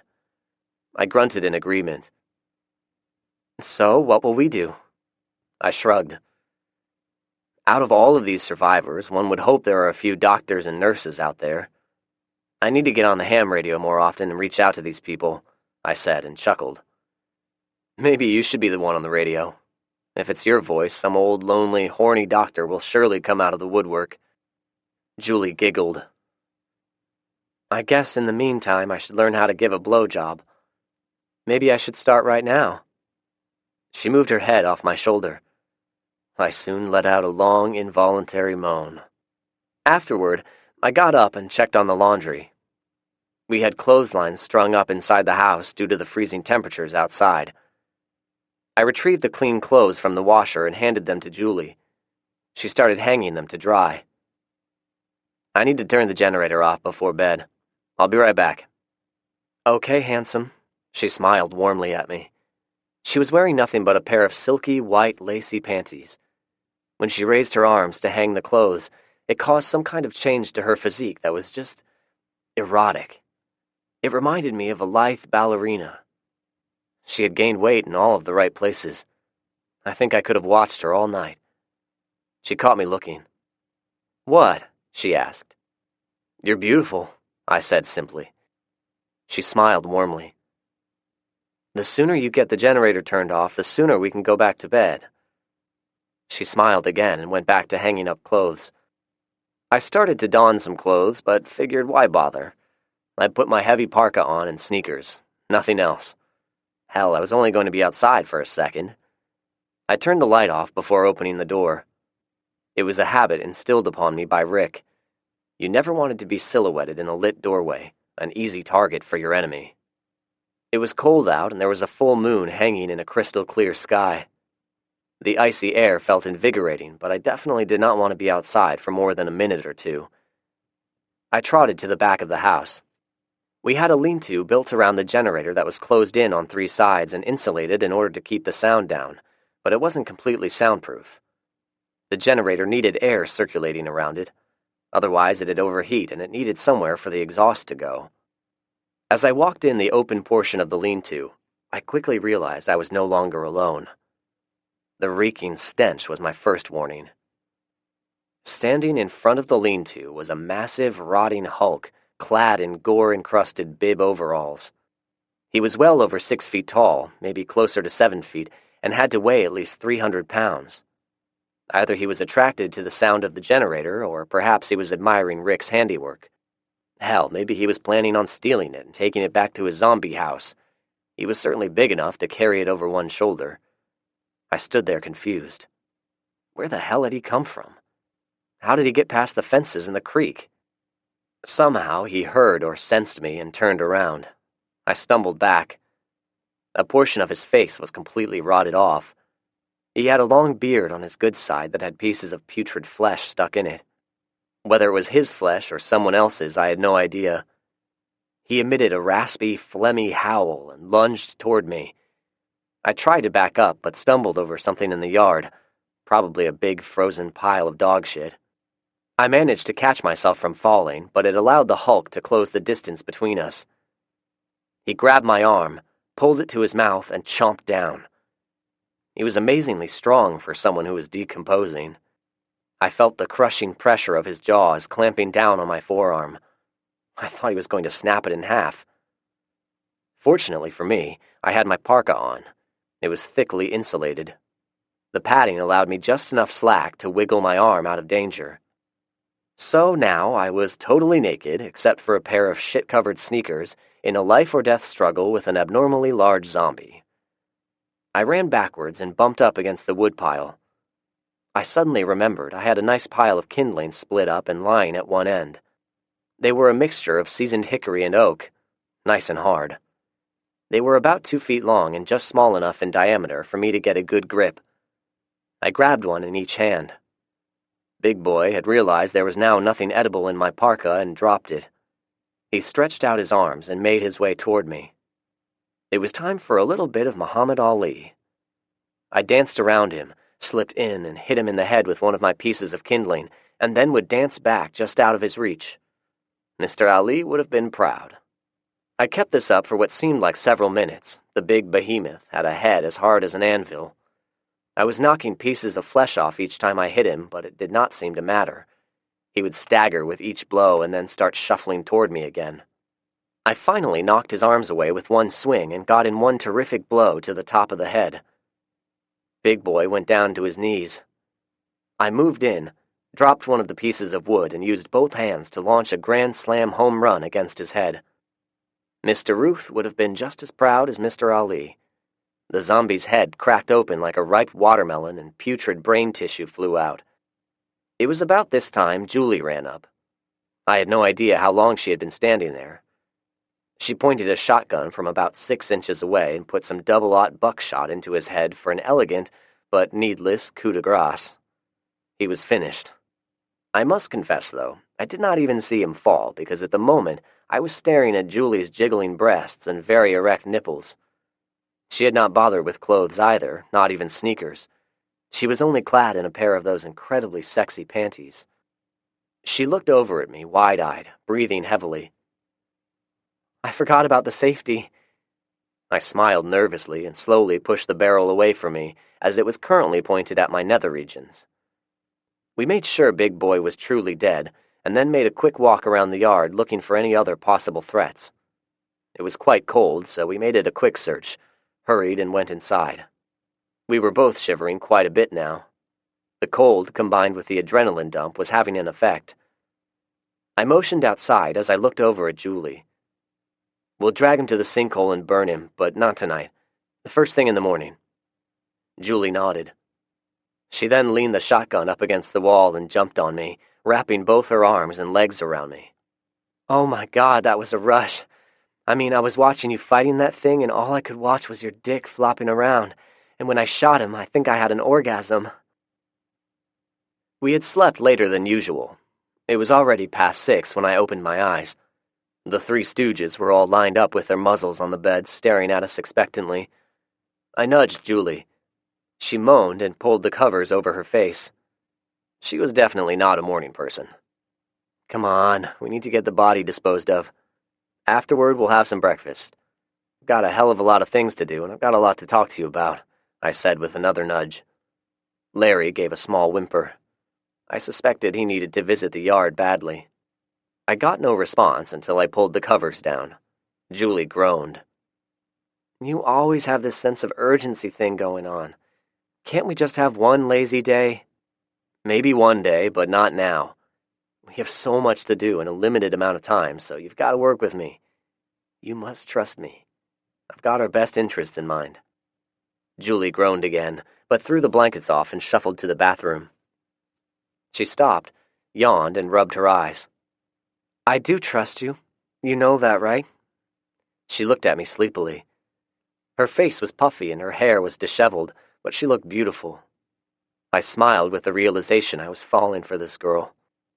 We dragged the remains of the zombie to the sinkhole with the ATV. It was about 8 feet deep and 10 feet long and shaped like a poorly drawn oval. It was used because it was in a remote location and several feet below the elevation of our well. Julie rode on the back with her face close to mine. We used some precious diesel to get a good fire going, and then we sat and watched the body burn. I have no idea where it came from. We should check the fence line. Can you hold off from breakfast for a few? I asked. She nodded agreeably. Good. I want you to see the property, too." We rode the fence line until I found a portion of the fence with a post tilted at an odd angle. It looked as though one or more of the cows had pushed against it and the soft soil gave just a bit. The result was part of the fence line had sagged close to the ground. I looked at the fencing closer and found some scraps of denim caught in the barbed wire, presumably from the zombies' bib overalls. I had tools and a tamping bar in the back of the ATV. Julie and I had the section of fence repaired in no time. We did not come across any other zombies, which further convinced me Big Boy was a farmer who had lived nearby. Somehow, he heard the sound of the generator and was drawn to the house. It's a quandary I needed to figure out a solution for. We'll have to inspect the fence like this frequently, but I think that we're good for now. Yeah, whatever. Is it time for breakfast now? She asked indifferently. I think my jaw dropped, and then she burst out giggling. Got you! She was right. She got me. Not to be outdone, I grabbed a handful of semi-frozen cow manure and started walking toward her. Her laughter turned into a shriek and she ran. Like a girl. I told her so. Chapter 20. Betrayal at the Bridge. I finished butchering the cow with the bandsaw. It was the first one I had ever done. I had watched Rick and Mr. Parson do it once, which was about the extent of my knowledge in this particular expertise. I started by killing it 3 days ago and left it hanging so all of the blood would drain out. It was not a clean operation, but I got it done. I had a chart of all of the different cuts of meat and sort of got it figured out. I would cut a slab with the saw and hand it over to Julie. She'd rinse it off and put it in a cooler which had some ice lining the bottom. I had set several ice trays filled with water outside the previous evening. It was yet another tedious chore, but like all of the other chores, very necessary. I hoped we could better preserve the meat this way rather than smoke curing it or freezing all of it outright. We worked it out and cleaned up the residual products. As I finished cleaning, I began questioning Julie. Okay, go over it again. It had been 2 weeks. We were expecting visitors this afternoon. She made an exaggerated sigh. I looked over at her. I'm sure I irritated the crap out of her at times, but this was important, so I stared at her pointedly. She relented. I'm going to hide in the sniper hole behind the tree and watch for Jason and Macy to drive up. I'm to call you on the walkie-talkie and let you know if it's just the two of them or if there's anyone else with them. If everything goes well, you're going to radio me when they leave. If I don't hear from you or I hear gunshots, when they drive back down the road, kill them both. If I can't get a good shot on them, disable the car. What about your escape? I asked. Bug out if I'm able. If not, hide in place, she replied. For how long, and what is your bug-out route? I continued pressing. Wait until well after dark. Recon the bridge for at least an hour for enemy movement with the night vision gear. If there are any enemy, and if I have an opportunity, shoot them and then sneak back to my hole. If there's nobody there, go through the concertina the way you showed me. Recon the house and make sure there are no enemy. Oh, if I'm inside before you come home, you're going to throw a couple of rocks at the door before coming in. That way I'll know it's you and you're alone. And if you're inside alone and someone walks through the door without first throwing a few rocks at it, I pressed. I'm to keep all of the lights off and use the night vision gear. If someone comes through the door and it isn't you, shoot them. I stopped what I was doing and made eye contact with her. Do you think you can do it? Kill a real person? I asked. She nodded her head. Okay. I believe you can, too. According to Rick, though, when you're at that critical moment, your moral consciousness will sometimes... She cut me off. I can do it, okay? As far as I'm concerned, we should have killed them the first time they showed up. I nodded. She was a feisty one. I walked up and kissed her. We held each other for several silent seconds. All right, let's get cleaned up and we'll have a bite to eat. I want to get you in place at least a few hours before they're scheduled to arrive. We ate the rest of our lunch in relative silence, with the exception of the dogs emitting pitiful whines in hopes of food scraps. Julie was in place.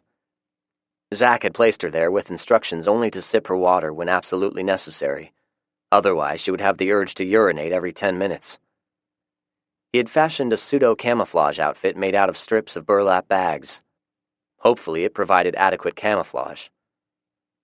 Underneath, she had on some oversized long johns, 3 pairs of socks, jeans, and boots.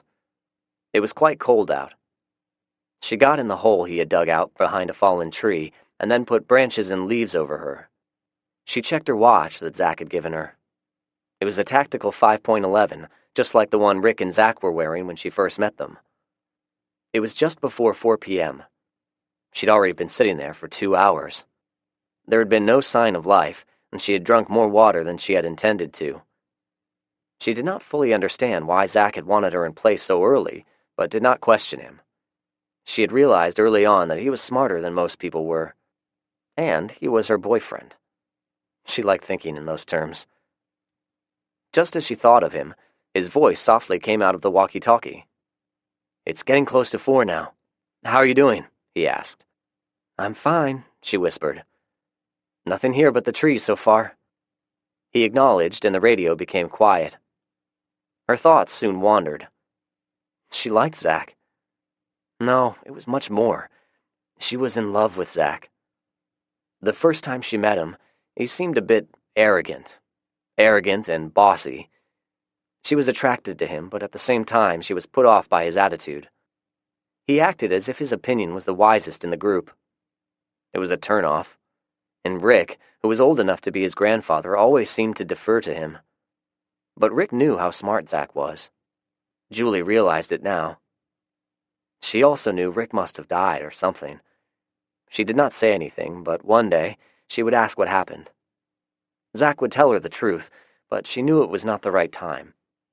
She checked her watch again. It was right at 4. They would be coming soon. If Jason and Macy betrayed Zach, she was going to kill them. She was especially going to Jason. She didn't like him from the first moment the two of them met.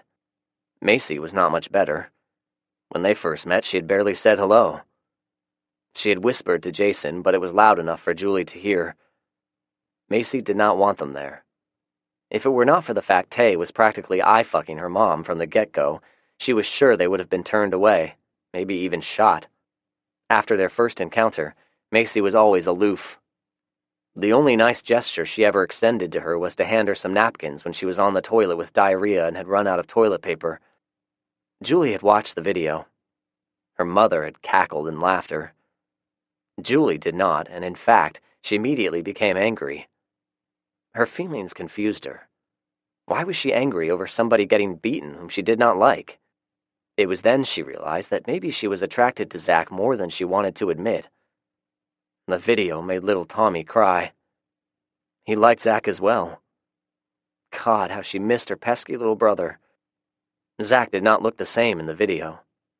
In the video, he looked like a helpless little boy. Now he was bigger, more muscular. His expression was harder, no longer a skinny little boy, but a grown man. Watching him beat the big zombie down the night before was both frightening and exhilarating. His muscles literally rippled in the moonlight, and even the frigid air did not cause much shrinkage of certain appendages. She smiled at the visual image. It had greatly aroused her then, and even now she felt a stirring. She involuntarily gasped in wonderment of the feelings she had for him. She had kept waiting for him to make a pass at her. When he didn't, well, she did. Zach was not her first. Hell, he wasn't her second. Her first happened after school one day on the family sofa. She thought she was in love then. What did she know about love? Their relationship had lasted less than a month. Her second lover, the memory of him, brought a grimace. He was nothing more than a big, dumb country boy. Their relationship mostly consisted of sitting around, smoking weed, having sex, and playing video games. She actually convinced herself for a while that she loved him, but one day, she watched as he misspelled his own mother's name. In an instant, it went from love to disgust, and then later to pity. Zach was different. She was glad he took her back. Her reverie was interrupted by an approaching car. They still had the broken windshield, and it looked like someone had made a half-assed attempt to hold it together with several strips of silver duct tape. "Black Stratus approaching," she whispered into the radio. There was a click of acknowledgement. "2 figures inside." Another click. The car stopped. It took her a moment to adjust the binoculars, but she soon recognized the occupants. Correction, it looks like there are 3 people. It's Jason, Tay, and Darius, she nervously reported. Zach's response was a slow click of the microphone. He heard, and he knew that he had been betrayed. If she was still a petulant brat, she would have used the opportunity to say she told him so. Instead, she stayed dead still and watched with the binoculars. She felt her heart racing and took a deep, slow breath. Okay, Tay and Darius are getting out of the car. They have AR-15s. They're going into the woods, and it looks like they're going to make their way towards you. I need to be quiet now.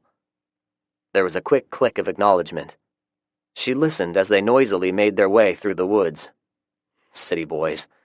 She would have laughed at them under any other circumstances. Jason remained in the car. She wondered what he was doing, but did not want to run the risk of exposing herself. After 10 minutes, she heard him put the car in gear and drive down the side road toward the farm. Julie fervently hoped Zach knew what he was doing. She slowly moved her head down and checked her weapon, which she had done at least a dozen times already. She also realized she needed to pee. I had a plan. It went something like this. I had made a dummy. That's right, a dummy. A scarecrow, whatever the hell you want to call it. I got some of Rick's old clothes, he wouldn't mind, and filled them with straw. I complemented the getup with boots, gloves, jacket, and a cowboy hat. I had put the dummy in the cab of my little Ford Ranger truck, which I had parked on the bridge, and positioned it to appear as though Rick had fallen asleep waiting on them. I put the cooler on the hood of the truck, which would partially obscure anyone's view of the scarecrow. Hopefully, nobody would recognize it for what it really was, at least until they got close. I armed Julie with an AR-15. I had a Winchester Model 94. It was an excellent bolt-action long-range rifle. I made a slow jog over to Rick's Hill, which was 500 yards south of the bridge along the creek line. I had several burlap bags that I had cut into long strips loosely tied around me to help me break up my outline. 500 yards was well within range of a .30-06 bullet, especially when fired from a nice rifle. I was counting on the premise that these thugs had limited training and were only going to be armed with the .223 caliber assault weapons. The range on those weapons were limited. The little field manual that Rick made me memorize said they only had a maximum effective range of 460 meters. That converted to roughly 503 yards. I felt confident none of them could hit the side of a barn at that distance. I positioned the rifle on a sandbag, got myself as comfortable as possible in a prone position, and started thinking all of it over again for at least the 100th time. Was I being overly paranoid? Should I have even allowed them to come back in the first place? I had decided to err on the side of caution, hence the scarecrow in the truck, and the 2 of us set up as if expecting a war. However, if Julie called me on the radio and says it's just Jason and Macy, I was going to hustle back to the truck and meet them when they drove up. Alas, it was not to be. Julie radioed and gave me the bad news. Surprisingly, it saddened me. I really wanted to help out Macy. Jason, like him or not, was part of the package. After all, I still loved her. I was no longer in love with her, but I knew I would always care about her. I actually wanted to believe I could trust her, even after everything she had said and done to me. Deep down, though, my gut feeling told me this was exactly what would happen. A minute or 2 passed, and then I heard at least one of them in the woods. Even from 500 yards away, it sounded like he fell down or walked into something. They were so noisy and clumsy it was pathetic. Was it Macy's idea? No. I was convinced she had nothing to do with it. It was Jason. Jason and his buddies. Starvation will make a person do things they normally would not do, I guess. Instead of working out an amicable relationship, they believed it would be far easier to kill everyone and take what they wanted. It was not going to happen if I had anything to say about it. I turned the volume on the walkie-talkie down. Rick had purchased headsets for the radios, but had not gotten the correct models. We made do without them. But if you were not careful, you would have your volume loud enough for everyone within near proximity to hear. I did not want any possible noise giving away my position, so I turned the volume down to its lowest level. I wiggled the rifle a bit to get snug down in the sandbag and put my eye to the rifle's scope.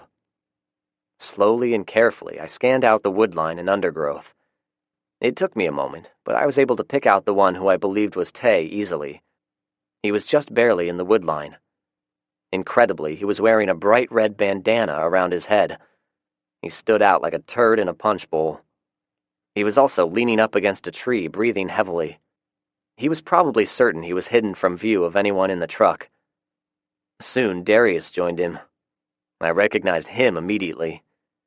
They did not even spread out. They were standing there, side by side, like buddies sneaking a peek on big-breasted women skinny dipping in the creek. Idiots. I was tempted to put a round in the tree they were standing beside and scare the shit out of them, but I held off. I was curious. I wanted to see what they had planned. The black stratus appeared around the curve in the road and moved slowly. When it got to within 10 feet of the bridge, the driver parked and got out slowly. It was Jason. He looked around nervously. He should be nervous. His actions were going to dictate what happened to him in the next few minutes. My anger had grown into a cold block of ice. I was once again thankful for inheriting Rick's paranoia, which made me plan for this contingency. I refused to let anyone take anything from me anymore. I focused the crosshairs on Jason. He walked closer to the truck, and I could see his mouth move as if he was calling out to me or Rick. He walked a couple of steps closer when he was suddenly dumbstruck with realization. His mouth fell open and he started to yell. Whether he was yelling at them to open fire or yelling a warning, I did not know. Whatever he was shouting was drowned out by sudden gunfire. Darius and Tay shot the living shit out of my truck, my scarecrow, and my cooler. They had 30-round magazines, but it did not take long for them to fire all of their ammunition. Jason, the only one with half a brain, dropped to the ground as soon as they started shooting, lest he became a casualty of friendly fire. Darius and Tay must have believed they had killed me, Rick, or whoever. I don't think they were very concerned if they hit Jason or not. They emerged out of the woodline, pointing their weapons toward their targets, entirely unaware that those 30 rounds mags were now empty. I took aim. I had a sudden recall of the video. Darius was the one who had kicked a field goal with my testicles. Well, now, how does the old saying go? Paybacks are a bitch. Something like that. I had my range dialed in. The wind was negligible. The sun was just over my left shoulder. I caressed the trigger with my finger and gently squeezed. The bullet exited the barrel of the rifle, soared magnificently for the length of 5 football fields, and went through his groin. I'd guess the point of entry was about a half a centimeter above where his cock was previously attached. It exited right about the top of his butt crack. I watched the impact. It looked excruciatingly painful. Darius fell to the ground and howled in agony. Tay stood there astonished. He then tried to shoot at the scarecrow, realized his weapon was empty, and fought to put in a fresh magazine. I waited patiently. Tay finally managed to seat a fresh magazine and get the bolt shoved forward. I was tired of lying prone, so I sat up and waved. Tay saw me then. His razor-sharp intellect deduced that I was not in the truck after all, but sitting on top of a hill some distance away. He started firing. Just as I thought, he had no idea what he was doing. His rounds were falling short by over 100 yards. I certainly gave him a chance to surrender. I took careful aim and shot him through the heart. I gazed through the scope for a couple of seconds. Satisfied with my accuracy, I stood up and walked toward the surviving betrayer. Chapter 21. There is no redemption. In full tactical gear, I believe I could have run the 500 yards in just under 2 minutes. However, I did not see any need to hurry at this point. Far better to walk and conserve energy. Jason had slowly lifted his head when the 2 idiots had stopped firing. He watched in dumbfounded befuddlement as I shot his 2 friends. Tay was quite dead. Darius was lying on the ground in a fetal position, clutching what was left of his genitalia. Jason finally looked around and spotted me. He stood slowly as I approached. I could see the animosity in his eyes as I got close. I looked over at Darius a moment. He was whimpering pathetically. I felt no guilt or pity. I might have once, but those days were over.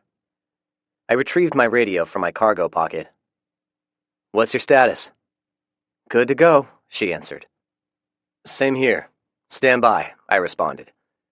Julie answered my transmission with a click of her talk button. Good girl. I propped my foot on the front bumper of the Stratus and pointedly stared at Jason while pointing my rifle at his midsection. "Zach, I didn't have a choice. They've got Macy. They're holding her hostage," Jason whined. Darius groaned feebly. He was dying. Jason nervously looked over at him. "Zach, I'm begging you. Just tell me what to do and I'll do it, man." His face was oily with a mixture of sweat and grime. I motioned with the rifle. "Slowly take the gun out that you're hiding and toss it." He paused for a moment and then reached into his back waistband, pulled out a black revolver and threw it to the ground. I nodded, picked it up and inspected it. It was a .22 caliber Ruger. Loaded, but very dirty. It looked familiar. I tossed it in the weeds. I then looked at him and sighed. Why didn't the two of you get away from that group, huh? Isn't that what I suggested? Leave and start a new life, just the two of you and your unborn child. Jason's mouth dropped open and he held up his hands as if to say, I don't know why the hell I didn't listen to you, but I see the wisdom in your logic now. I sighed. Ah, Jason, what a history the two of us have in such a short time. You know, we've never really talked on a one-to-one level. Let's do that. So, let's see, where do we start? Let's recap our history together. I had never done anything to you. I was just a lowly sophomore, head over heels in love with a pretty girl, and you were the hotshot senior athlete. You had a lot of teenage girls who were dying to drop their panties for you, but instead you steal my girl. And then you punch me out, although I guess I can understand your reaction a little bit. After all, I did take a swing at you. But you had size on me back then. You could have just grabbed me in a bear hug and wrestled me to the ground. Did you know, on that day, I had just come from the hospital? My grandmother, the only family I had, just died. Did you know that? I asked. Jason started to protest. I held up my hand. Hush, I'm talking. So, where was I? Oh yeah, I took a swing at you. You knocked me down, and then you let your boys kick the shit out of me. Now, granted, you pulled them off me, but you let them put the boots to me for just a few seconds before you intervened. I watched the video. How could I not? It was sent to me the next day. I saw you stand there motionless with that damn smirk on your face for just a little bit longer than necessary before stopping them. So, who put the video on YouTube? Trina, he answered. I had nothing to do with it. I shook my head. I may have believed you once, but I'm not so sure anymore. I'm thinking you pulled the usual Jason Argus pattern of behavior. You condemn the action, but only after the fact. I shrugged. Oh, hell, it's a moot point, I guess. So, where was I? Oh, yeah, I do ramble on sometimes, so I'll skip everything else and fast forward to the present. You and Macy decide to come begging for food. What did I do, Jason? He stared at me in silence. Answer me, please. You gave us food. His response was emotionless. I nodded somberly. In spite of our past, I gave the two of you food so you could survive and have your kid. I wanted to help you too, you stupid shit. I had lowered my voice a bit. Go over there and look in the damn cooler. He reluctantly did as I directed. Look at all of those beautiful fresh steaks. I told you guys to bring stuff for trading. I'm betting you did not even bother, am I right? I asked. He looked at the steaks. He was so hungry that I thought for a second he'd grab one and start eating it raw, even with all of the fresh bullet wounds. I knew you'd show up empty-handed, but I was going to give those steaks to you anyway. But a little nagging voice kept telling me you'd bring your boys with you. Hell, if all of you came in peace, even Darius, I was still going to give those steaks to you, I said quietly. I just wanted you to know it. You betrayed me, Jason. He held his hands out and he looked around as if he was looking for his ever-present homeboys to come to his defense, and eventually spotted Darius. I guess he had forgotten all about him. Man, why did you shoot my boy like that? Can't you do something for him?" I shrugged my shoulders. "Of course." I set my rifle down against the front bumper of his car and walked over to Darius. He was bleeding profusely and had lost consciousness by now. I retrieved my lock-blade knife, bent down, and slit his throat. He gurgled once and then became still. He was going to die anyway. I merely hastened the process by a few seconds.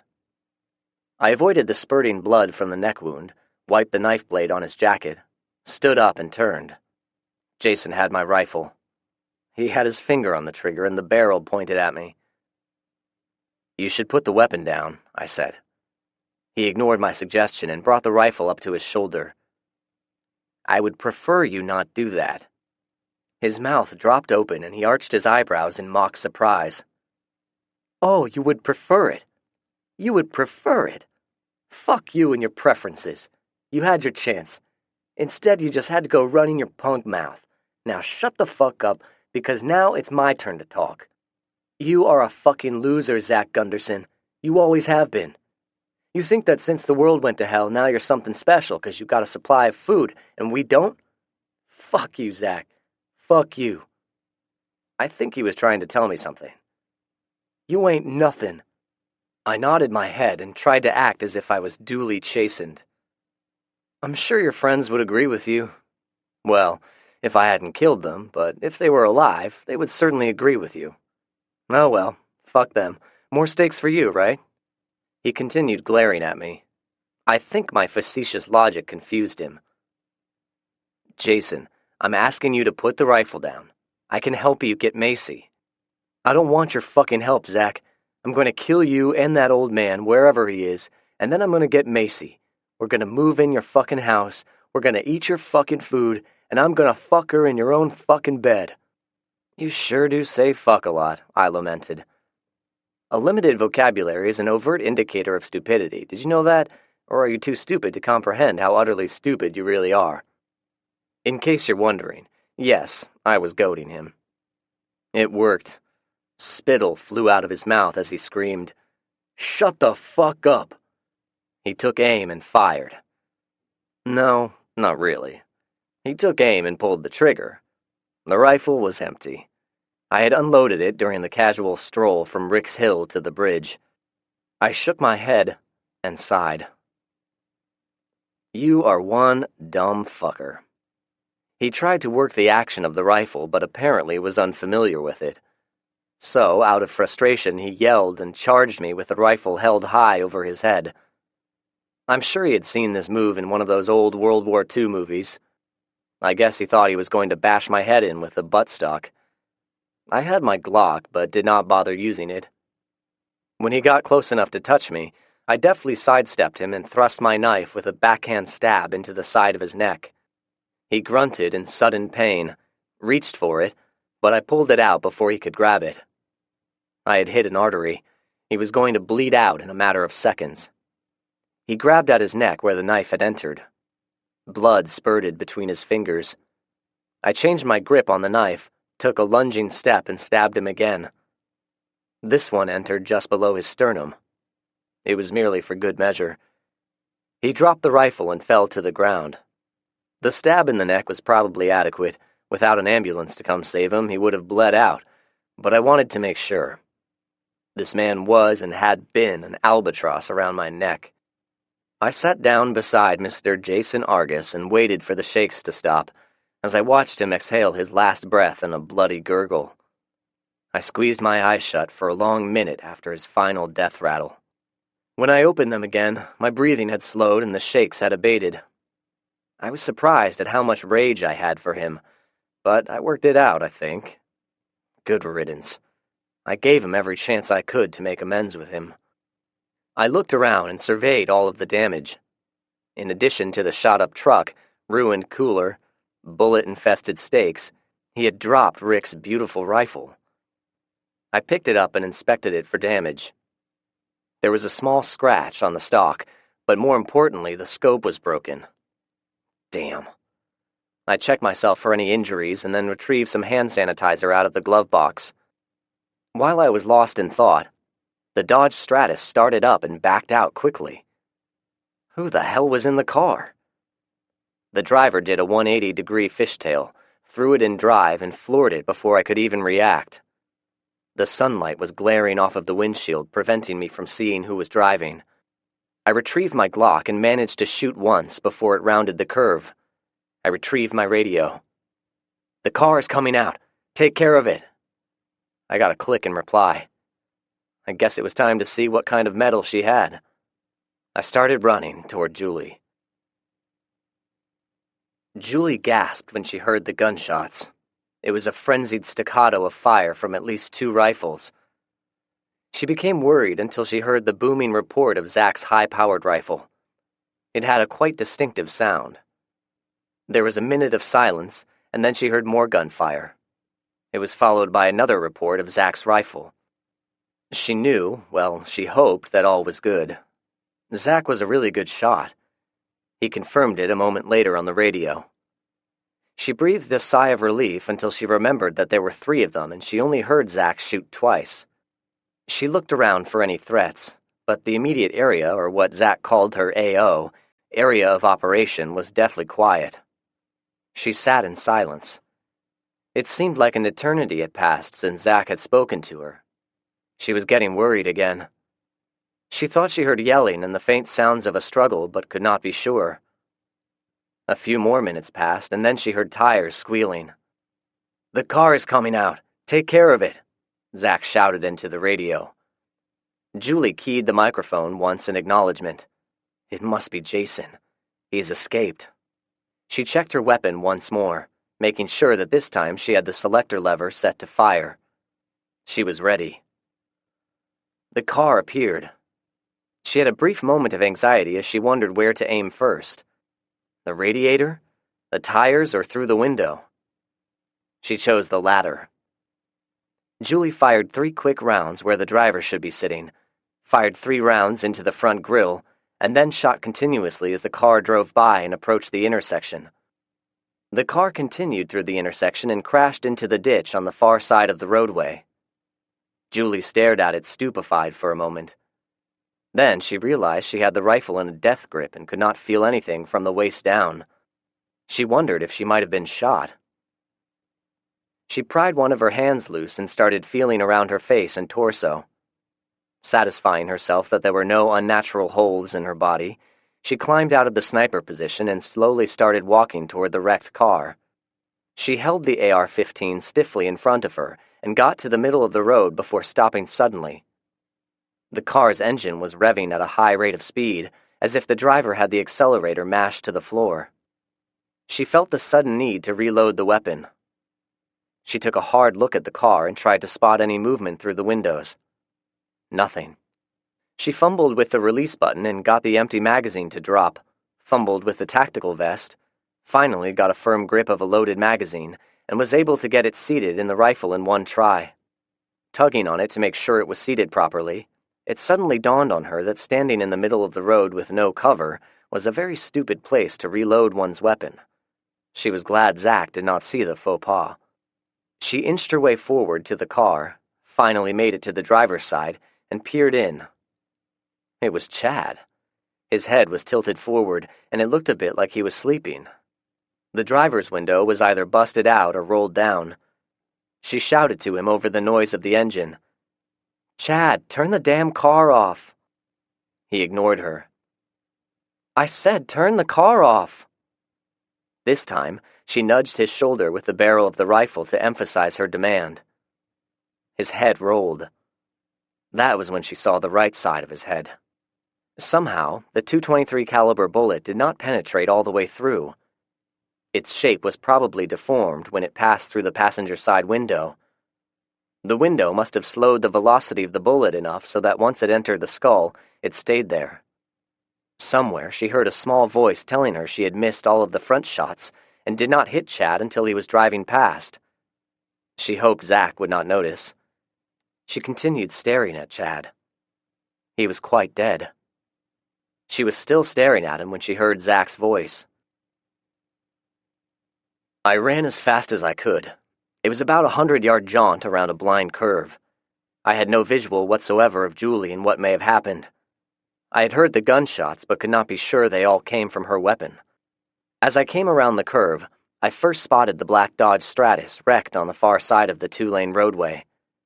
I then spotted Julie standing beside the driver's side. I slowed, held my handgun at the ready position, and approached slowly. I took slow, deep breaths. "Julie!" I yelled. She didn't seem to hear me or was ignoring me. "Julie, it's me. I'm walking up." I definitely did not want her to shoot me accidentally. I stared hard at the car, wondering who or what she was looking at. I finally got beside her and gently touched her on the shoulder to let her know I was there. She finally turned her head toward me as I was peering inside the car. It was Chad, and he was quite dead. Walking over, I carefully looked in the floorboards to make sure there was nobody else. Satisfied, I reached into the car and turned the ignition off. The engine died painfully, whereas Chad probably never felt a thing. Just as I suspected, they never brought anything to trade. The only things in there were a lighter and a bong. They had no other plan in mind other than killing Rick and me, and then taking what they wanted. If they had succeeded and had found Julie, well, I'm sure it would not have been pleasant. The interior reeked of marijuana. I had no doubt they had gotten high on their drive over here. I guess they needed it for courage. I straightened. Julie still had the assault rifle pointed at Chad, so I put my hand gently on the barrel and got her to lower it. "Was there anyone else?" I asked. She blankly looked at me and shook her head. I looked again at Chad, back at Julie, and gave her a kiss on the forehead. "Good job, girlfriend," I said with pride. I'm not sure what I was expecting. A proud grin? A high five?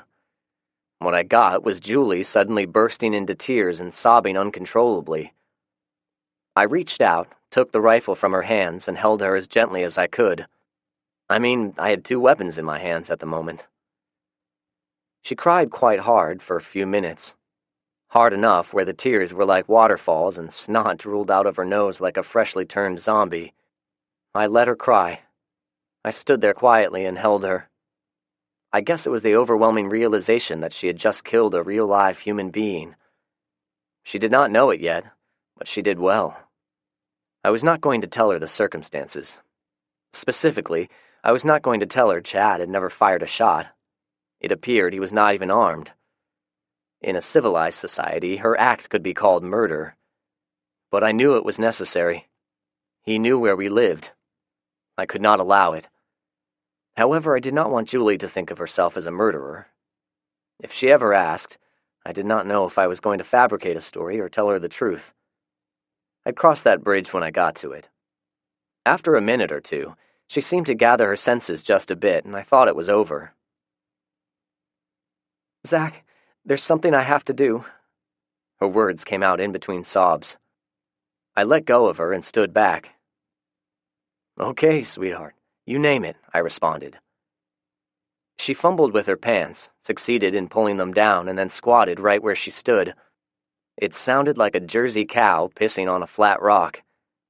I stared at her in amazement. She must have been holding it in for hours. She continued, and continued, and continued, and the whole time she was sobbing like a baby. Chapter 22. A New Friend. After Julie finished emptying her milk jug-sized bladder, she stood up, zipped up, and gave me a harsh stare. "Enough of this bullshit. I want to get my little brother." I tried to keep a straight face. I mean, the swollen red eyes, the tear-streaked cheeks I was fine with. It actually was endearing. But she had these two really long snot trails streaming out of both nostrils. They were like hanging down, but they defied gravity just enough to prevent them from breaking free of her nose. I turned quickly before she saw me smiling and renewed my inspection of the remains of Chad Smith. "I think we can do that." I stood there with my hand over my face as if in deep thought, which I sort of was, but I was mostly hiding my stupid grin. I resisted the urge to call her Snotface or something equally juvenile. "What about your mother?" I asked through my fingers. "The hell with my mother. I want my little brother. He'll be safer and better off with the two of us." I think she realized what I was trying hard not to stare at. She untied one of the burlap bags that was around her head and shoulders and used it to wipe her face before throwing it on the ground. I was about to tell her to stop wasting stuff, but stopped myself. Now was not the time. I shrugged with agreement. All right, let's do it.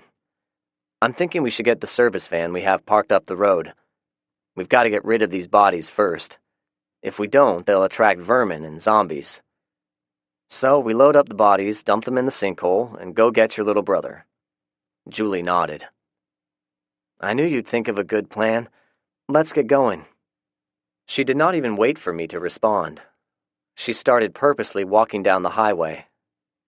I hurried to catch up and started trying at least to formulate a worthwhile plan. Her mother, Trina, and even Macy might not care much for us to show up and claim Tommy. If we agreed to take them into the fold, it would probably make it easier, but to be quite honest, there was no way in hell I was ever going to accept Trina with open arms. If the two women were really holding Macy hostage, we might actually have to harm them. I had no problem with it, but I knew Julie would not hurt her mother, even if she was presently resenting the hell out of her. It could be a problem, and I wasn't sure how it would end. I was still thinking it through when we drove the van back to the bridge. I got out and guided Julie as she backed up to the bodies. I got the rear doors opened and we were about to start loading when I heard a horse whinny. I peered around the van. A cowboy was riding up on a beautiful Appaloosa horse. When I say cowboy, I'm saying he had a cowboy hat, pointy-toed boots with stirrups, and a weathered duster. He was an older guy, I'd say around 50, tall, raw-boned and lanky, with a deeply weathered face. He reminded me a bit of Rick. He held a rifle casually across the saddle. It looked like a stainless model of a varmint rifle with a scope attached. I let my hand drift close to my holster and stood close to the rear of the van. I whispered at Julie, "Grab the AR, but don't point it at him." As he approached, I waved. He responded with a wave, but kept his rifle handy. Even so, it looked promising so far. He stopped about 20 feet away from the van and casually looked around. "Howdy," he said evenly. He gazed at the bodies with no change of his expression. "Good afternoon," I replied. "I seem to have come at a bad time," he said. I shrugged a shoulder. "I heard all the shooting and thought I'd come see if I could help out. Looks like you two took care of it, though." He peered closer. "Were they those infected things?" "No, sir. I'm afraid these were real people," I said plainly. He nodded but offered no comment. "My name's Fred McCoy. I live down the highway about a mile or so. I'm looking for my baby brother." I walked up and offered my hand. Zach Gunderson." I nodded over my shoulder. "This is Julie Frierson. We're very pleased to meet you." He shook with a calloused hand and tipped his hat at Julie. Julie waved, but was warily keeping the rifle handy. "I'm sorry, Fred, but we've not seen any real people in quite a while. Well, except for these." I made a sweeping gesture. I tried to explain. "I knew these people previously, and I tried to be hospitable. Unfortunately, they had other things in mind." He looked up the hill and gestured toward the house. "This is the Parsons farm. They had a tenant living in the house. A fellow by the name of Sam Hughes, I believe. Is he around?" He was testing me. I knew it. I hoped Julie knew it and did not say anything to get this man's hackles up. We needed friends, not enemies. "Well, sir, you are right about the Parsons, but I never heard of a Sam Hughes. My coworker, Rick Sanders, lives here. He's the foreman for the Parsons. I work for him. When my grandmother died over Thanksgiving, I moved in here with him." I pointed a thumb at Julie. "Now my girlfriend lives with us. The Parsons were in their winter home in Florida when all this zombie stuff started happening. I haven't seen them since." Ironically, the Parsons' winter home was in Winter Haven. Honest. He took in what I said, chewed on it, and slowly nodded. "Is Rick around?" "Yes, sir, he is, but he's not available at the moment." I did not explain further, and he did not ask. He gestured toward the bodies. "They'll need burying. I'll be glad to give you a hand. We can use that backhoe there." "I'd be glad for the help, but we have a bit of a pressing matter at hand." I motioned at Julie again. "She has a baby brother as well. He's 10. He is currently in the custody of some people that are tied up with them." I pointed at the bodies. These 3 were a part of that group. Julie believes, and I must agree, that her brother will be better off living with us. We're going to dump these bodies down the road for now. Julie would like to get her brother immediately. Once we have him home, safe and sound, I'll dispose of the bodies properly. He digested what I said for a moment, and then motioned with the brim of his hat toward the setting sun. "It's going to be dark soon. Very risky to travel at night nowadays. Lots of black ice still on the roads, and that van could slide off in the ditch before you know it. If you can hold off a bit, I'll help you get everything tended to here. Then, if you'd like, tomorrow I'll go along with you 2. He looked over at Julie. "Ma'am, I'd be happy to help you get your baby brother back. I'd hate to have him suffer the same fate as my baby brother." Julie was perplexed. "What happened? I thought he was alive. Isn't that why you're looking for him?" I must admit his statement perplexed me as well, and then it came to me. I snapped my fingers in realization. "Your baby brother, would he happen to be a rather large baby brother?" Fred stared at me quietly, somberly. "You've seen him, then?" I explained the encounter that Julie and I had with the huge behemoth Fred referred to as his baby brother. I omitted the nakedness part, and immediately afterward Julie and I engaged in perhaps the most intense act of fornication known to what was left of mankind. Fred listened quietly. When I was finished, he slowly put the rifle in a saddle holster and dismounted. "Let's get these bodies taken care of, and then I'd like you to take me to my brother." We loaded them up in the van and hauled them to the sinkhole, while Fred followed on his horse. I drove slowly on purpose. I needed to think of the proper words to say about the late baby brother McCoy. The sinkhole came into view too quickly. We stopped and got out.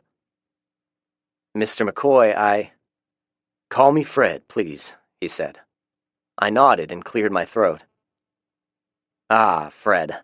About this sinkhole, Rick and I have been using it to burn trash, and, we came to the conclusion the best way to dispose of infected dead was to burn them." I was not sure how he was going to react, so I paused a moment. "Zach, are you saying my brother is in the sinkhole?" he asked. I nodded reluctantly. He got off his horse and walked over to the edge. The corpse was burned beyond recognition. He stared a long couple of minutes in silence. We have no idea if people that are infected will infect other people after they are dead. And some of those news stories said the dead could reanimate into these zombie things. This method seemed a prudent means of containment. I could have related a few historical anecdotes to give my logic some weight, but Fred did not seem the type of person who liked big talkers. I chose silence. He slowly nodded in understanding and looked at me somberly. "You did what you thought was the proper thing, Zach." He pointed. "Is that another body?" he asked. I nodded. "Another zombie, or was it like one of them?" "It was Susan Riggins. She wandered up one day. She had turned," I said. Fred sighed. "I knew her. I imagine Henry is dead too, walking around somewhere, infected." He took his hat off and wiped his forehead with his shirt sleeve. "I'm going to carry my brother home and give him a Christian burial. I would appreciate the loan of your van." He was quiet a moment. "I knew he had turned. He killed my wife and mother-in-law. I wanted to put him out of his misery." I looked up at the sky. It was starting to get dark. "Do you want to do it tonight?" He nodded. I withheld any derogatory reply. "All right, sir. I'll be glad to help. If we use the backhoe on the tractor, we should be able to lift him out a lot easier." Fred agreed, and we went to work. We used some ropes and a tarp. Most of him stayed in one piece. It was not fun. When we got Fred's brother secured, we dragged the recently deceased idiots out of the van and dumped them into the sinkhole. I poured a liberal amount of kerosene on them, added a couple of old tires, and lit them up. It would be a slow burn, and I would have to repeat the process a few more times to get the job completed. Fred watched in silence. Julie stayed behind and cleaned up the mess around the bridge. I drove the van, and Fred followed on his horse. Turns out he lived fairly close. It was an older but nice two-story home. I'd driven past it dozens of times, but never knew who lived there. He had about 100 acres, he said.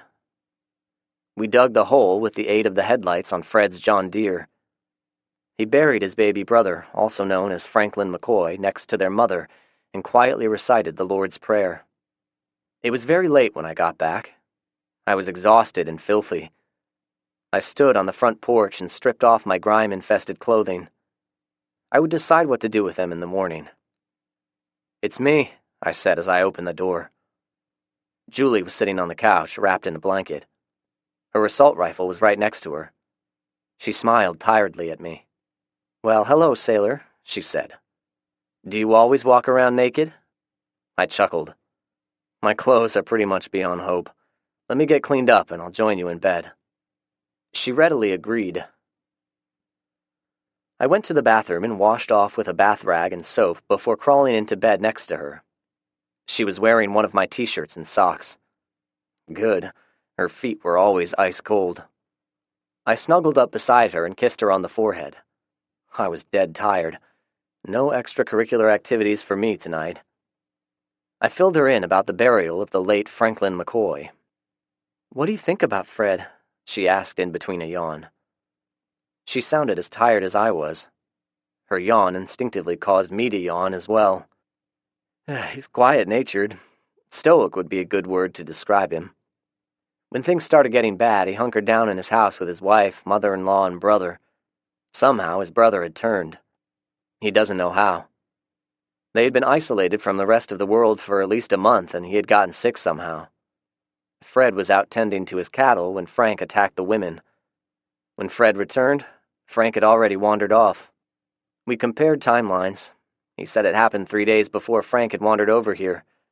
There's no telling what baby brother had gotten into before our encounter with him. He has a daughter who lives somewhere on the West Coast. He had a business building prefabricated greenhouses.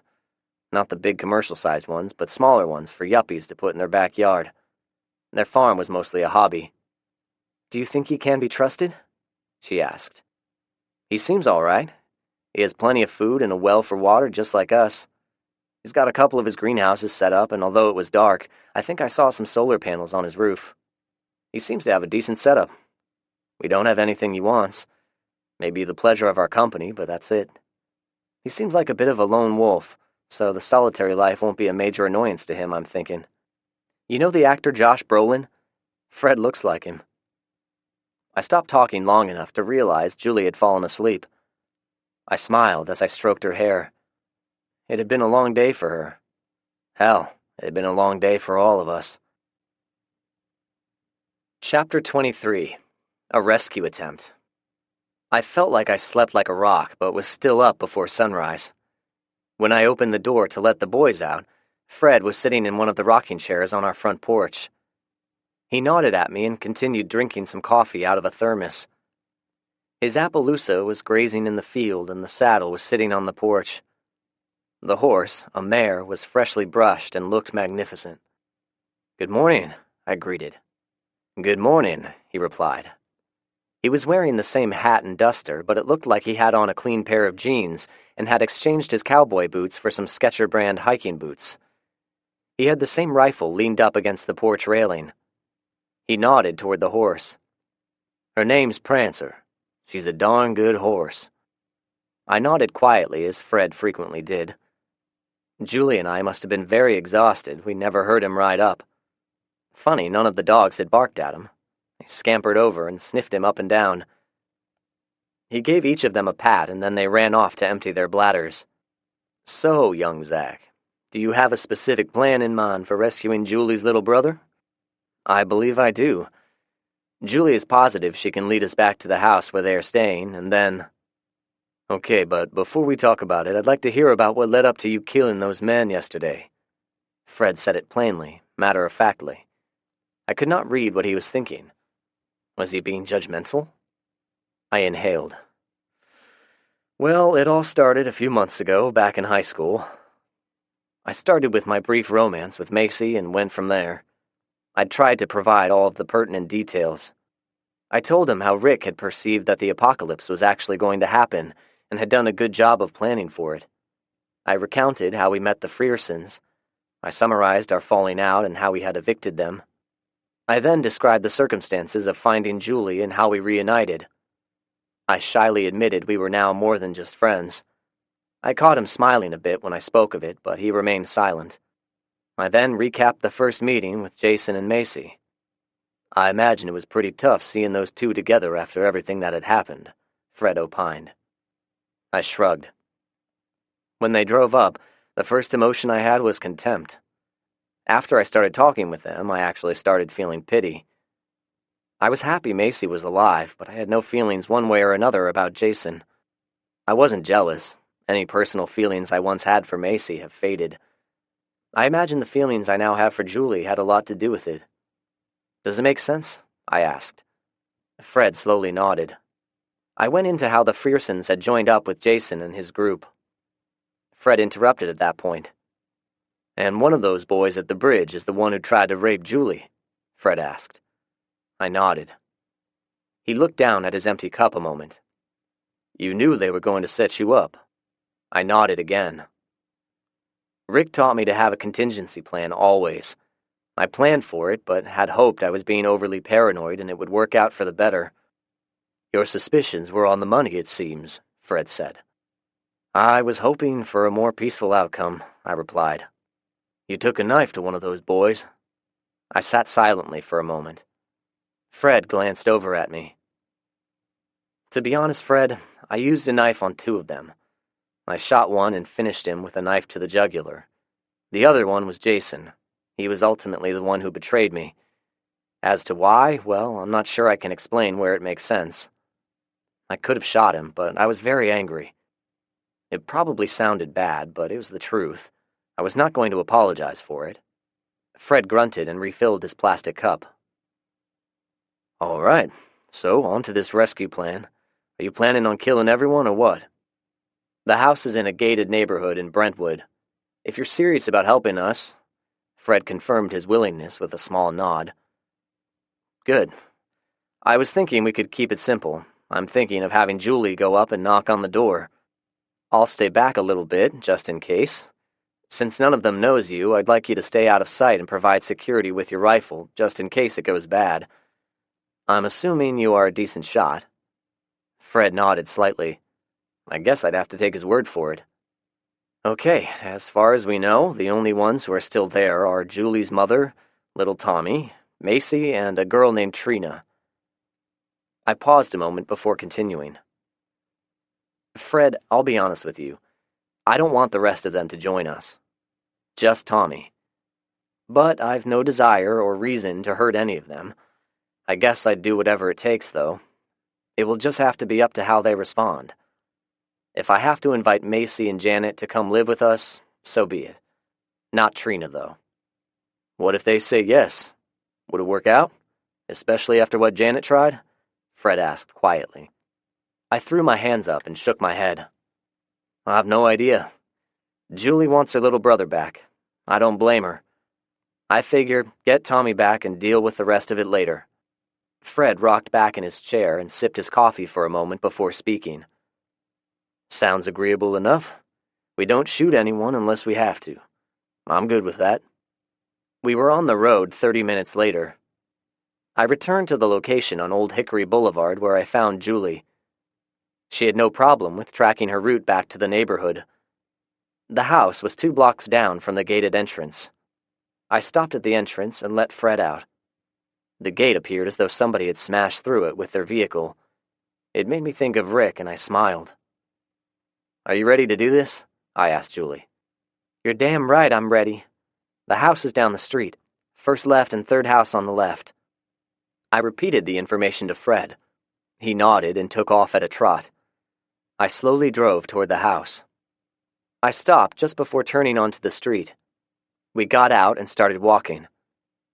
Since we knew they were unaware Julie was now living with me, It was agreed she'd walk up by herself and knock on the door while I hid. She'd try to coax Tommy outside and we would snatch him. If she were unsuccessful, we were going to storm the house at gunpoint, whatever it took to get Tommy. On the ride over, I came to a decision. I was willing to let Macy and Janet come with us, if it was going to be the only way we'd get Tommy, but Trina was going to be on her own. She was not my friend and never had been. I voiced this to the two of them, and they agreed. If anything went wrong, or if we encountered violence, Fred assured us he would shoot anyone who appeared to be a threat. As it turned out, none of it mattered. Trina was sitting on the front steps. She made eye contact with us, but did not move. I was a bit confused. I expected her to give a shout of alarm, shoot at us, or something. Instead, she sat there smoking a cigarette. I stopped beside a car with flattened tires. "Just use the hand signals," I said to Julie. "We'll start shooting if anything goes wrong." Julie nodded. I pressed the mic on the walkie. "Fred, do you copy?" "Roger, I'm in position," he replied tersely. I acknowledged and turned to Julie. "If anything happens, get out of the line of fire.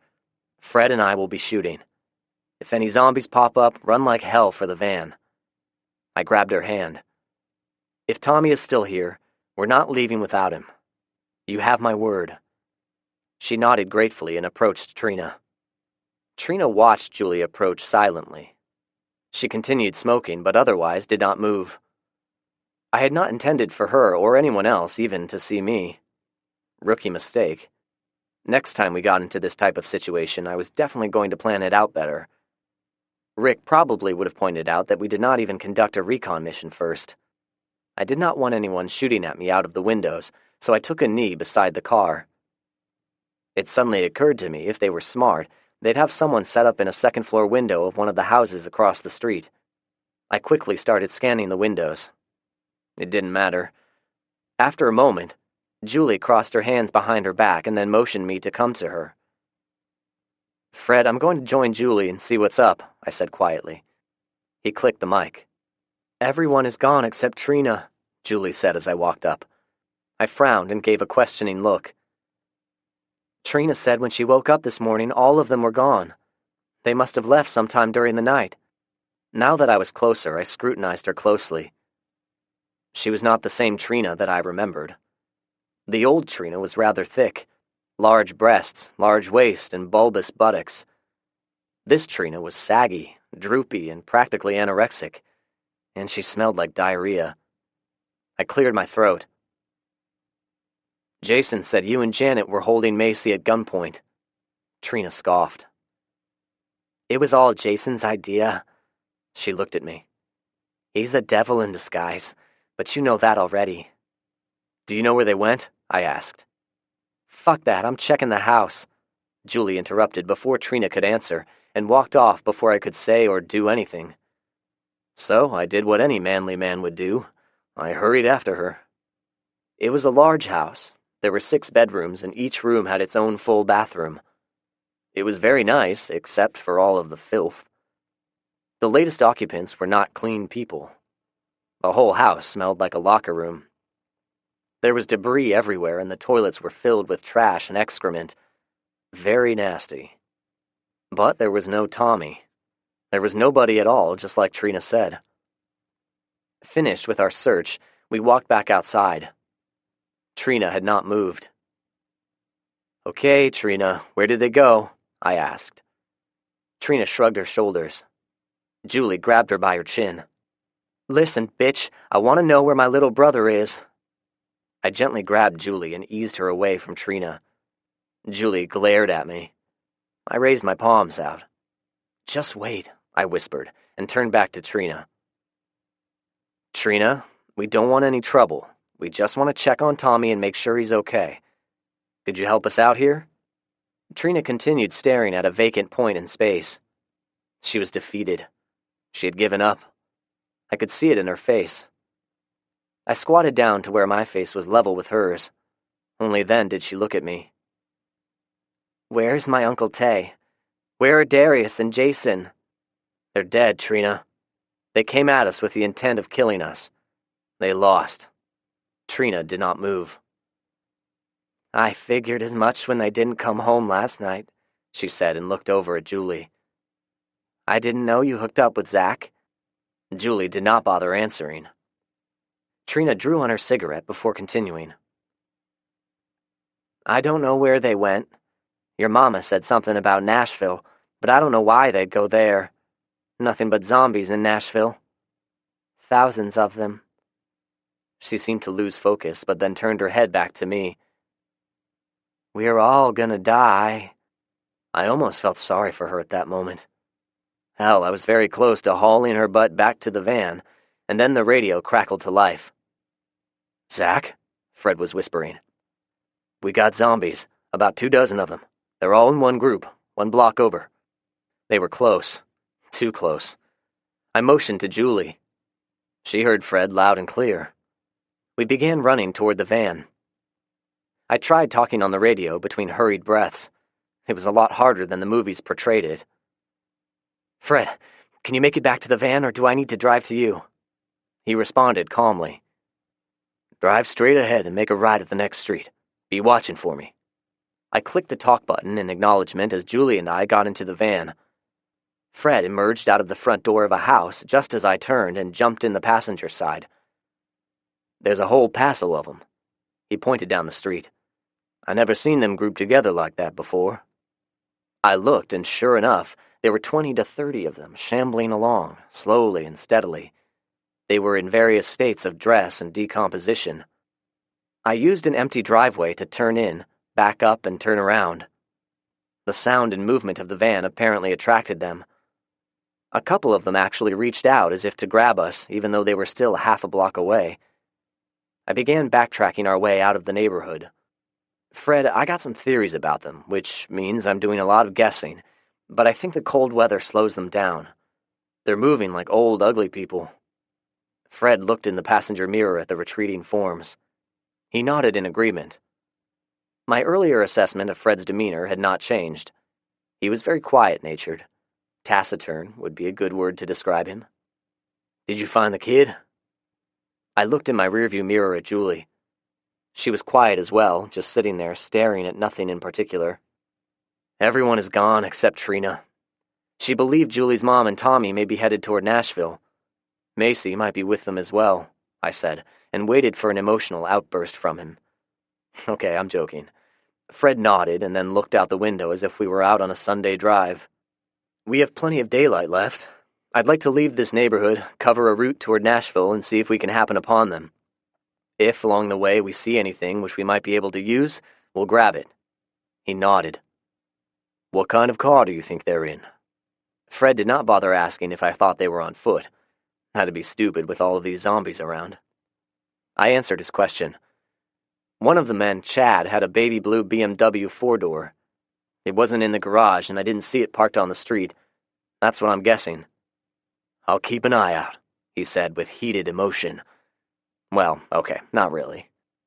We drove a route in which I assumed Janet might have driven in order to go to Nashville. The truth be told, there were multiple routes from Brentwood to Nashville. I just picked one and went with it. Julie did not know any better. Fred kept any opinion he had to himself. We encountered zombies here and there, aimlessly wandering the roadways. I drove around them while they moaned and reached for us. Why do they walk along the roads? Julie asked. I'm guessing they're merely following a path of least resistance, at least until they sense something edible. I just discovered another zombie rule and made a mental note. I don't think they are communicating. More likely, they're randomly encountering each other and then stick together. A pack mentality type of behavior, so to speak. Either we drove around them, or if we could not, we would turn down side streets. Fred agreed the best course of action for now would be to avoid them, if possible. There were a few houses on fire when we drove down Franklin Pike, multiple wrecked or burned cars, and a few corpses. Occasionally, we saw a pack of dogs roaming. Those dogs could be dangerous when they get hungry enough. As if we don't have enough to worry about, I said, mostly to myself. Julie and Fred seemed to be in their own respective worlds. I knew what Julie was thinking about. I could only assume Fred was thinking about his daughter and the recent loss of his family. We did not see a single blue BMW anywhere. At one point, We passed a tow truck going the opposite direction. Hey, look! Live people! I stopped the van and waved out of the window.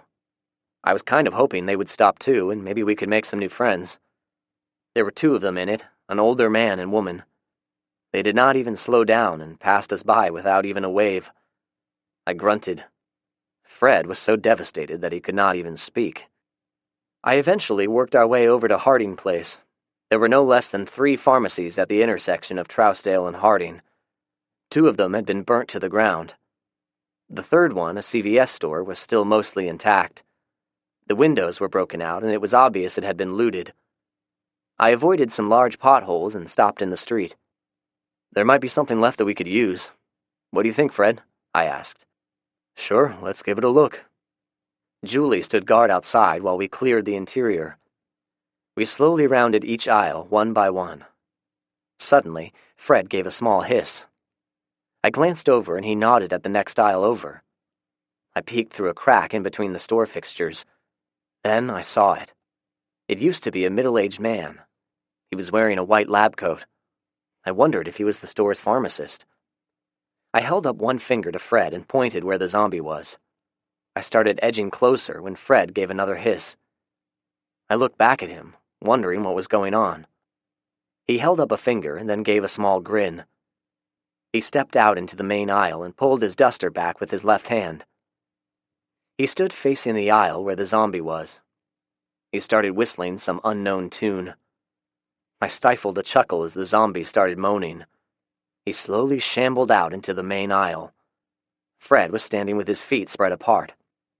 "Draw," he said in that raspy voice of his, and then did something quite amazing. He drew his pistol with his right hand, shot the zombie pharmacist between the eyes, and then holstered the pistol before I even realized he had fired a shot. If I had blinked, I would have missed it. "Holy shit," I exclaimed under my breath as the zombie fell to the ground. "That was incredible." Fred winked. I edged around the zombie and we finished clearing the store.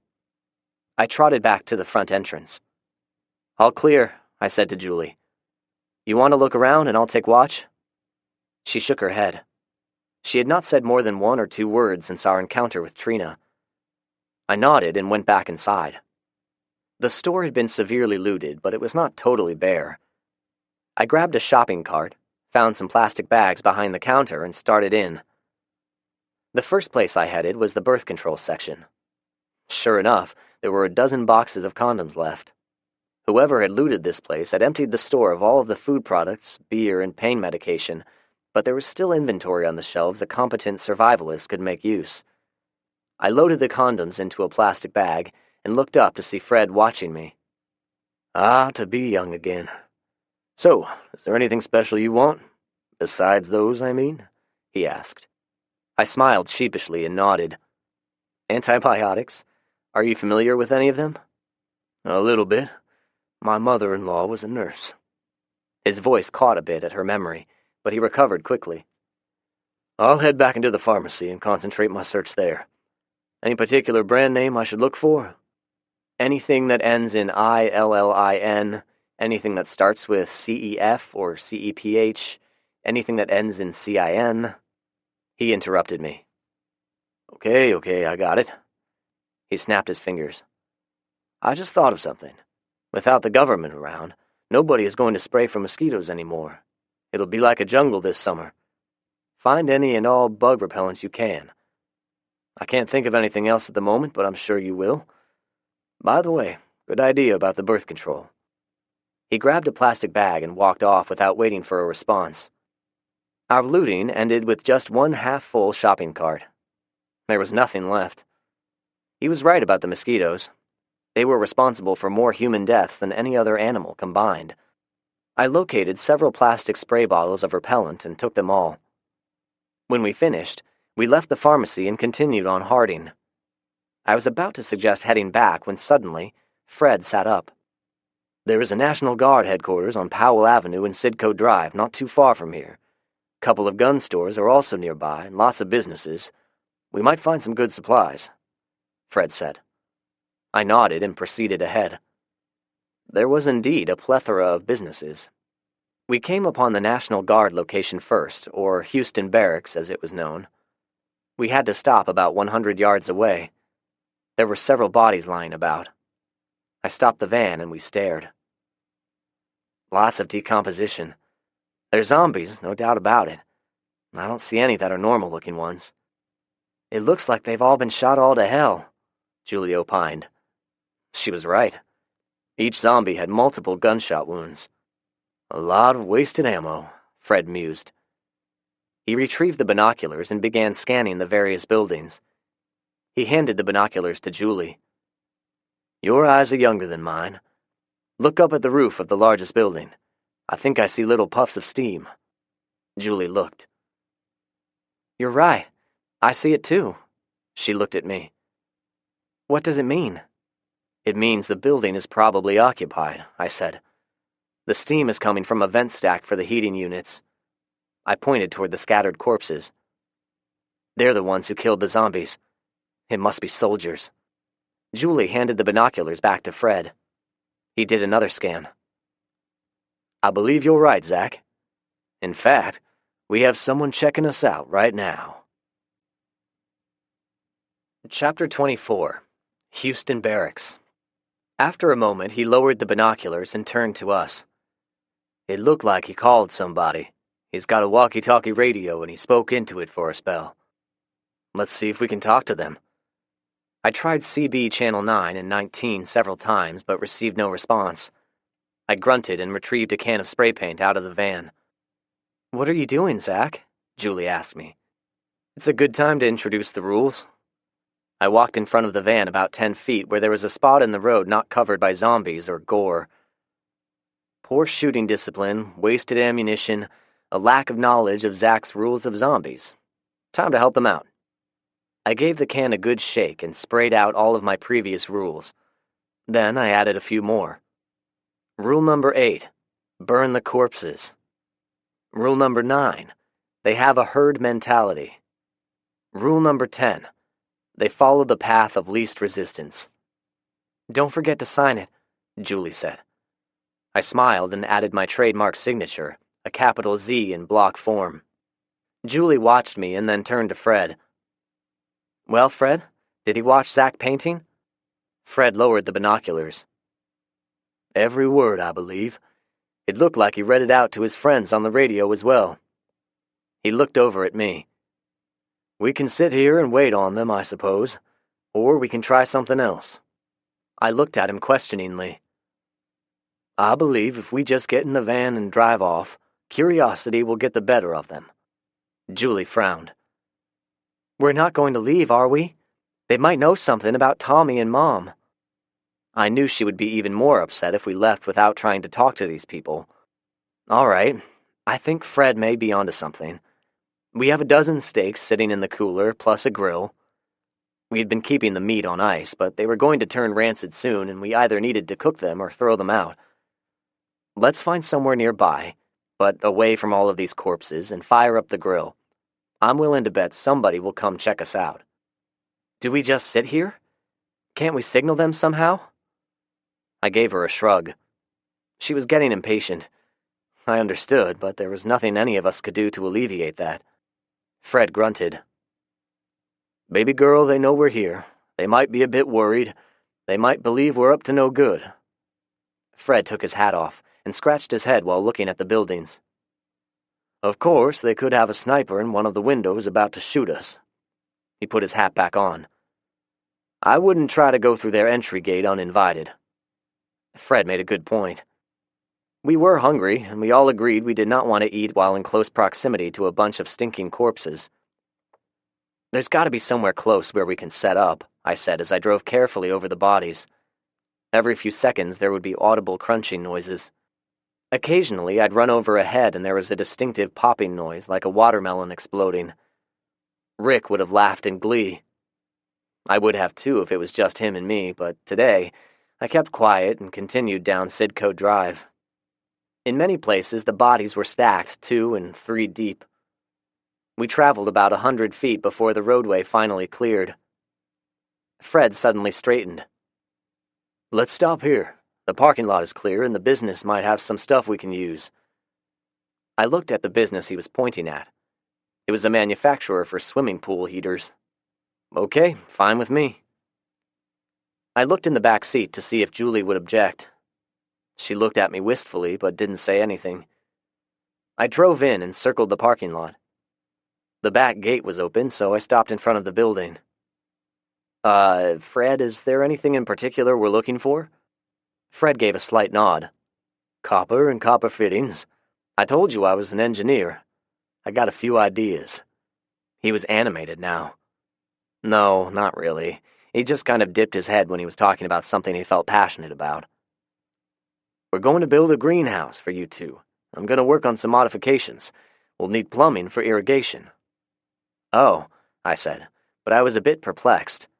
There was a Home Depot approximately 4 blocks from us. Plenty of plumbing fittings there. Fred must have read my mind. He pointed back toward Houston Barracks. We stop here in sight of them, they'll come. You wait and see. Besides, I got a few more ideas as well. Come on, let's go inside and I'll show you. He turned back at Julie. Baby girl, why don't you set the grill up and get a fire going? I expect we'll have company very soon. He gave her a wink. We'll fill their bellies up and they'll answer anything we ask them. Julie understood the logic and smiled hopefully. We had no trouble prying open one of the bay doors. We waited a minute to see if the noise we made attracted anything. There was no response, so we went inside and spent the next 10 minutes clearing the building of any possible zombies. We were fortunate. Not a single one. The business had various types of heavy machinery. There was no way we could haul any of it back in the van. We'd need to use a tractor-trailer rig. But there was a lot of material consisting of tubing, fittings, thermostats, and plain sheets of copper in various gauges. Fred motioned me over and pointed. We've got everything we need right here to make solar water heaters. The only power you'll need is for the water pump, but we can incorporate solar panels or even fashion a windmill for power. Then Fred did something quite odd. He smiled. We can make some really good stills, too. You mean moonshine? Fred nodded. Do you drink a lot, Fred? Seldom, if ever. Now he gave me a wink. He was very emotional today. I'm betting there are a lot of survivors who do, though. Alcohol will be an excellent trading commodity. I nodded and smiled in understanding. I had to hand it to him. This man was smart. Besides, a still doesn't have to be used only for alcohol. They make great water distillers as well. He was right. A still could be used for a lot of things. I was about to enumerate a few dozen and then thought better of it. Fred looked around and shrugged. Are you getting hungry? He asked. I nodded. Me too. We can load up this stuff after lunch. I agreed, and we went back to the parking lot and joined Julie. She had the grill going and had even found some chairs for us to sit in. She looked up at me as I approached. Do you think this'll work? She asked. I kissed her on the forehead and sat down. I think so. Look, I pointed. You can see a couple of the upper floors of the tallest building. You can bet the soldier with the binoculars is watching us. I don't think they'll ignore us. They probably have to talk about it first, but eventually somebody will come to check us out. Probably a squad of 4 or 5 men. We'll talk to them, offer them some food, and most importantly, we'll ask about Tommy. I gave an encouraging smile. I hoped I was right. The steaks were just about cooked when Fred gave us a heads up. A Humvee loaded with 5 soldiers drove up. We waved. They stopped near the entrance about 50 feet away and got out casually. They were in military uniforms and all were armed with M4 automatic assault rifles. I stood and waved again. 2 of them tentatively waved back. I looked at my partners, shrugged, and walked over to our new guests. Are you men hungry? We've got steaks and boiled corn. We only have water to drink, but it's clean. The smoke was carrying the aroma toward them, and it could even be smelled over the lingering stench. The passenger looked to be in his mid-30s. I could see the rank insignia affixed to his headgear, a silver rectangular bar indicating he was a first lieutenant. As I looked him over, he removed his hat and wiped his brow. His ebony black head was clean-shaven. His features were sharp, chiseled. He reminded me of a track athlete, He was obviously the one in charge, but before he could speak, the driver interrupted. "What's your name, boy?" he demanded. Did he just call me boy? I looked him over. The name tag said Hart, and his rank indicated he was a corporal. He was maybe 20 or 21. He was a couple of inches shorter than me, maybe 5'11". The loose-fitting uniform made it difficult to tell how much he weighed, but nothing disguised his butt-ugly face. He had thick lips that were severely chapped, heavy-lidded eyes, and a greasy face dotted with acne. "Knock it off, Hart," the lieutenant responded. He directed his attention to me. "I'm Lieutenant Ward. I'm in charge here." He pointed at the other two. "These two are Privates Dawson and True." They waved half-heartedly. "And this one is the never-ending pain in my ass, also known as Corporal Leon Hart. It's a pleasure to meet you. I'm Zach." I pointed to Julie and Fred. "These are my friends, Julie and Mr. McCoy." I leaned forward a little bit toward Leon. "If you see a boy anywhere around here, you just go ahead and knock him down." I punctuated it with a challenging wink. He responded with a humorless smile, showing yellow teeth. They reminded me of kernels of corn. "Are you serious about those steaks?" Private Dawson piped up. "I haven't had a steak in a coon's age." Dawson was obviously from a more rural area. He had a distinct southern twang. He was also one of those people who could go without eating for a week and still be fat.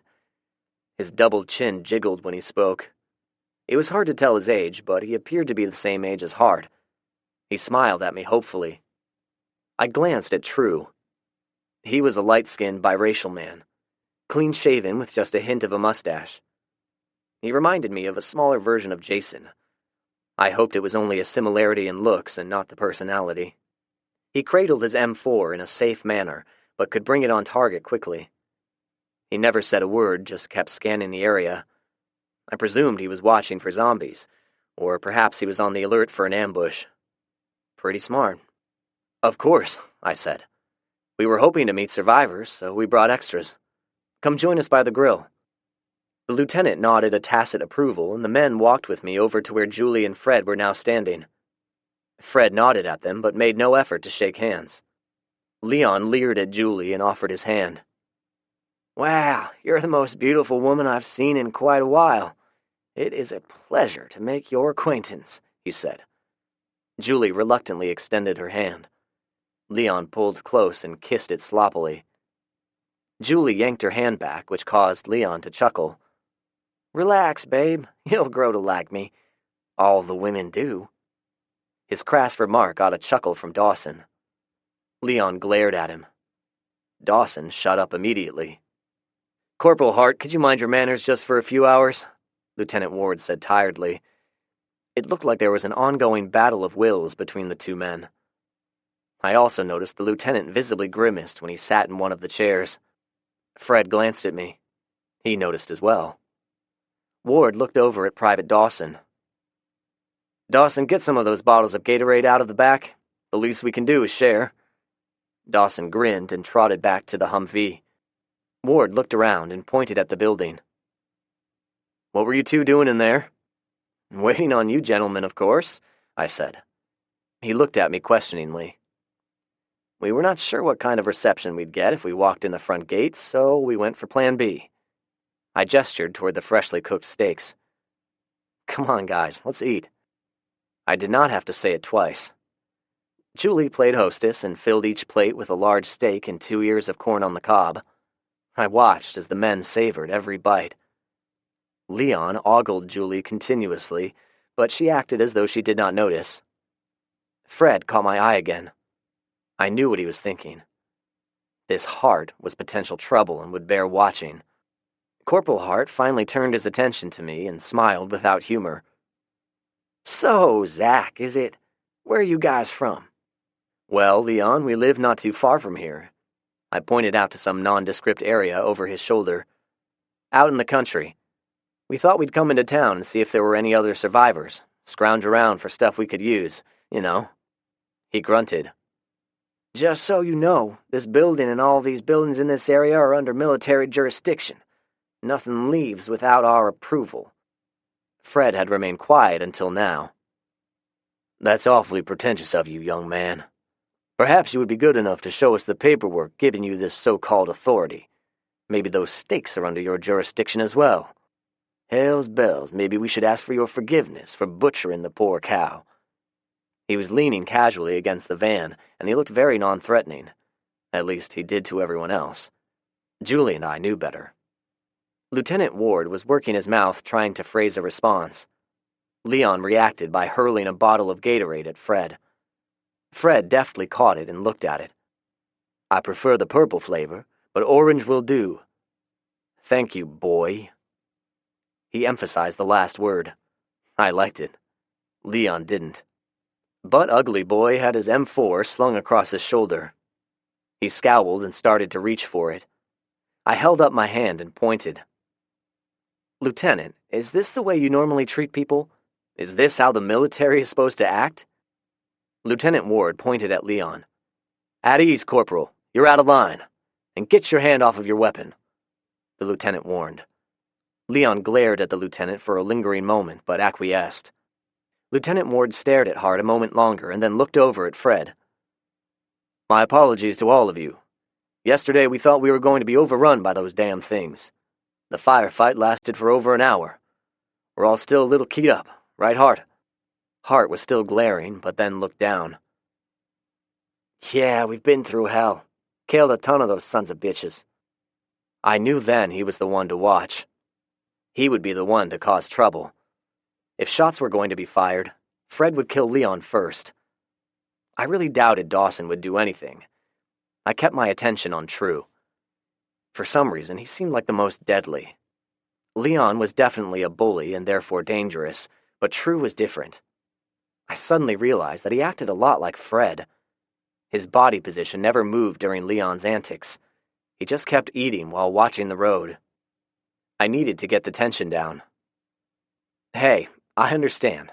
We've all been through a lot. There is absolutely no need for us to be hostile to each other. I looked over. Hey, Julie, Private True there looks like he could use another steak and a couple ears of corn. True never turned his head. Instead, his hand shot up and he extended a thumb. How about you, Corporal? How about it, Dawson? Hart's stomach outvoted his hostility. He quickly agreed along with Dawson. Julie refilled all of their plates with the efficiency of a waitress at a greasy spoon. Dawson thanked her profusely. True nodded. Leon tried to make leering eye contact with her, which she pointedly ignored. He didn't get it. Everything settled down then, and for several minutes there were only the sounds of contented eating. Finally, Lieutenant Ward paused long enough to speak. I would really like to debrief you three. I need to know what you guys have been seeing out there. I chuckled. We'll answer most any questions you have, Lieutenant. I looked at Fred and he nodded. Fred and I live out in the country. When the world started going to hell, we bugged in and hunkered down. I sliced a piece of my steak, which was surprisingly tasty, and chewed on it for a moment. We met Julie and her family later. Say, Leon, how's the corn? Leon looked up at me with a mixture of kernels and juice escaping down his chin. He nodded appreciatively. I think we had him calm down, at least until the food was gone. I continued. Julie's become separated from her mother and little brother. Her mother's name is Janet Frierson. Tommy, her little brother, is 10. They might be with a pregnant girl. Have you guys seen anyone who matches that description? Dawson acted as if he wanted to say something, but was worried about the repercussions, so he stared at the ground. Julie saw it also and spoke up. Private Dawson, your jaw dropped when Zach spoke of my family. Have you seen them? He worked his mouth nervously and looked at the lieutenant for direction. I'm pretty sure that your mother and brother are here with us. We all stared at him. Well, not with us right here in the parking lot, but in the barracks with the rest of the civilians, he said. Chapter 25. A Reunion on Sidco Drive. Lieutenant Ward directed Corporal Hart and Private Dawson to drive back to the barracks and fetch them. While we waited, we recounted what we had seen and tried to answer the lieutenant's questions. He listened patiently, absorbing everything we said. When we were finished, he nodded and spoke. If you guys want, we can take you in. We don't have a lot, but it is a good, secure area. We can offer protection against the zombies." Fred scoffed. I shrugged. "We're good, thanks, but we appreciate the offer." I stood and began gathering up the trash, piled it up, and lit it on fire. "You guys need to burn those bodies." Lieutenant Ward chuckled. "Oh, yes, rule number 8. I watched you paint those. What does the Z mean?" "Zach," Julie said quickly, with a little bit of pride. She was antsy now and could not sit still. The lieutenant laughed, but caught himself short. A flash of pain went across his face. "I've been sitting too long." He stood slowly, painfully. "I got in a car wreck when all this stuff first started. I messed up my back pretty badly. I probably need surgery, but..." He shrugged awkwardly. "No doctors anywhere." He fished a pill bottle out of his pocket and took a couple. True glanced over briefly. I don't think he liked what he saw, but he said nothing. "How bad is it?" Fred asked quietly. "It's not getting any better." He wiped his hands on his pants. I offered him a squirt of hand sanitizer, which he gratefully accepted. "I suppose it's no use trying to talk you guys into staying. We can always use some more people who know how to use firearms. We got a bunch of civilians who are mostly in the way. All they do is complain and try to shirk work details." "How many?" I asked. I wanted a count to get an idea of how many survivors there potentially were out in the world. "There are 12 soldiers and 15 civilians. We've lost a lot. I used to send out patrols on regular intervals, but too many of them never came back. They either met with trouble or deserted. Now we confine our activities to within a 1-mile boundary around the barracks." "Do you know if there was a FEMA facility set up in Nashville?" I asked. The lieutenant frowned and nodded. "Oh, yeah. It was thrown together rather quickly. They used the Titan Stadium as a staging center. The problem with it was infected people were mixed in. It became total chaos within a day or so." He stared out at the roadway. "They all either died or turned. The infection must have spread like wildfire." I finished the sentence for him. He nodded. "That's as good a description as any. We were successful in evacuating a small amount of people and brought them here. It worked out pretty good at first. The infected seemed to stay in or around the stadium. All we've had were stragglers, 1 or 2 here and there. Yesterday they came in a big horde. It was the strangest thing. They all seemed to be acting in concert." "Rule number 8. They have a herding mentality," Julie said. "How long are they going to take, Lieutenant? Can you go get them?" Lieutenant Ward ignored her. He was in his own world at the moment. "I've not had any radio contact with command in over 2 weeks. The last communication I had was from Cheyenne Mountain through a satellite link, but they're now silent. I'm afraid our government may be lost." He continued rubbing his back. "You know, I was a human resources manager at a tire factory when this shit started. I'm no real soldier, just a weekend warrior. Houston Barracks is not a combat arms unit. We mostly handled staffing and logistics." He slowly shook his head. "True is the only one who has any actual combat experience. The rest, including me, are just paper pushers. Hart and Dawson are mechanics." "How are you fixed for food and water?" I asked. He scoffed. "We don't have steaks or any other fresh meat, but we've enough MREs for the next 10 years. We got a distiller, so the water is good. We'll be out of fuel soon, though." He looked at us. "How are you guys faring? Do you need any MREs?" "We're doing okay. And no, we're not desperate enough for those things yet. Maybe later," I said. "Do you have any dog food?" He looked over at Private True. True shook his head. I thought for a minute and pointed at the building. "I don't want to sound pretentious here, but we are in need of some materials in there. We need to make our own water distillation equipment. We're not looking to get into some kind of pissing contest about who has jurisdiction over what." He held up his hand. "Don't worry about it. Take what you need." We heard the sound of the Humvee approaching. "Miss Julie, I think your family is here." Tommy spotted us first. "Julie!" he yelled, and jumped out of the vehicle before it was parked and ran over to us. Julie dropped down and gave him a hug. She didn't cry, but she had trouble speaking for a minute. The kid looked okay. A little thin, maybe, not very clean, but otherwise he looked okay. He turned and saw me. His jaw dropped. "Zach!" He ran over and hugged me as well. I was surprised, to say the least. I knelt down and hugged him back. "Hey, big guy. I sure am glad to see you." "Hello, Zach," Janet said icily. She had walked up while I was hugging Tommy. Like Tommy, she had lost weight. Her once curvy figure was now slim, which only accentuated her large breasts. In spite of the hard times, she had managed to take care of herself and was still very attractive. I could see where Julie got her looks. I had no doubt she was receiving a lot of male attention. "What the hell are you doing here?" She practically snarled it. The beauty was obviously only skin deep. She turned to Julie without bothering to wait for an answer. "Hello, Mother," Julie said quietly. "Where have you been? I've been worried sick wondering about you." It almost sounded heartfelt. "Obviously not worried enough to come looking for me, though," Julie retorted. "Don't take that tone with me, young lady." Her tone changed back to a snarl. In fact, her whole demeanor changed at the blink of an eye. Concerned mother to hateful bitch in under a second. I hoped like hell Julie had not inherited this character trait. Julie held up her hand. "It's okay, Mom, I get it. You always thought of yourself first, then us kids. I understand now." She looked at me with warmth in her eyes.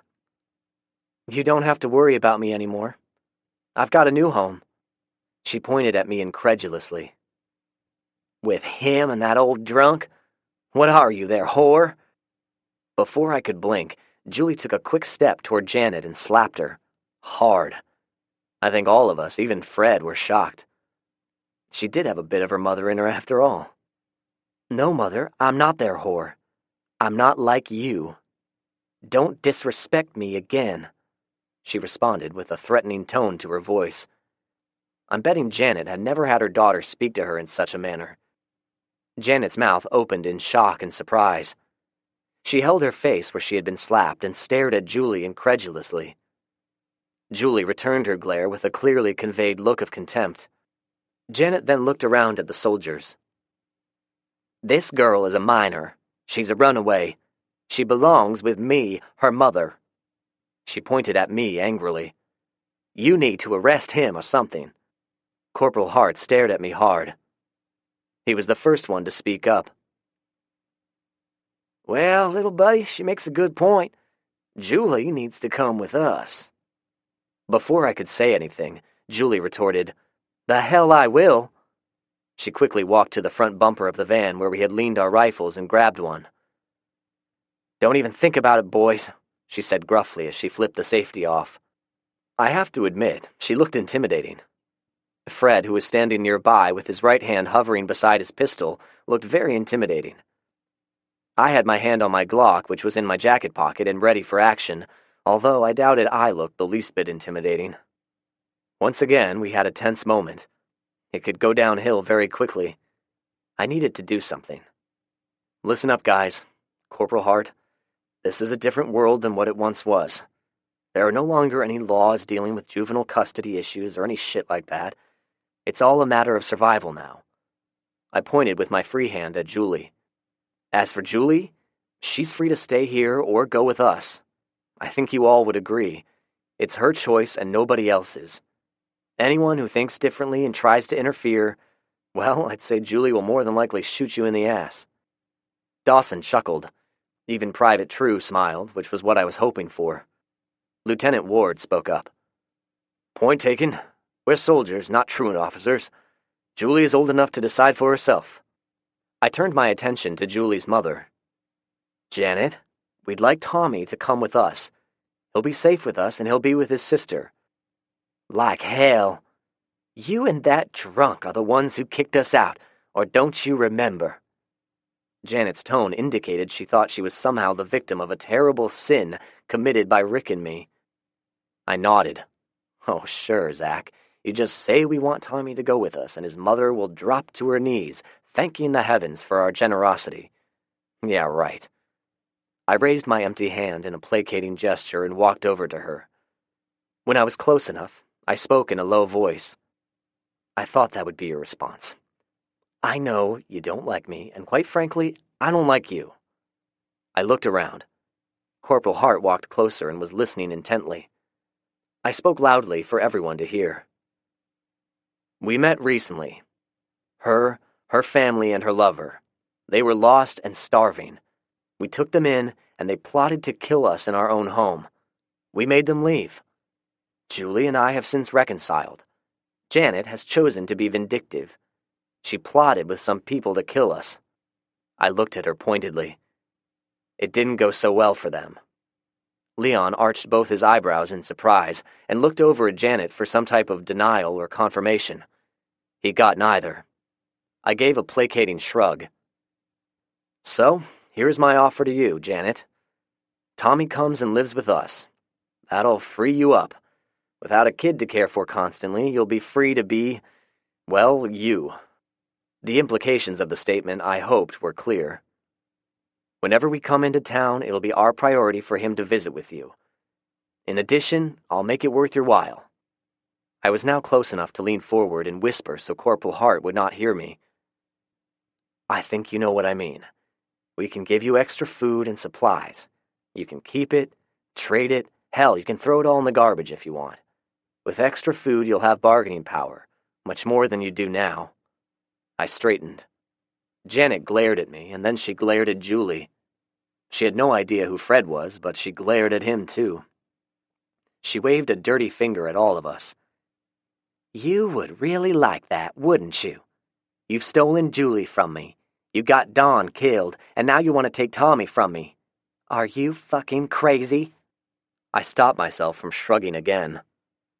There was somebody here who was crazy, all right? I did not want to do this, but felt I had no choice. All right, fair enough. You are welcome to come back with us, too. You and Tommy. We'll all be together. We'll get you set up in your own house near where we live. Oh, and by the way, don't try to blame us for Dawn's death. I know what really happened. She answered quickly, but it wasn't quite the answer that I expected. All of you can go straight to hell. She grabbed her child by the hand and dragged him along as she walked back to the Humvee. Little Tommy kept looking back at his sister as he was being dragged along. Tears were falling on his cheeks. It was hard to watch.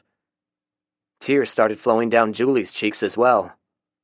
After a moment, she walked back to the van and shut the door quietly. I sincerely doubted Janet was crying. Corporal Hart snorted and grinned in amusement.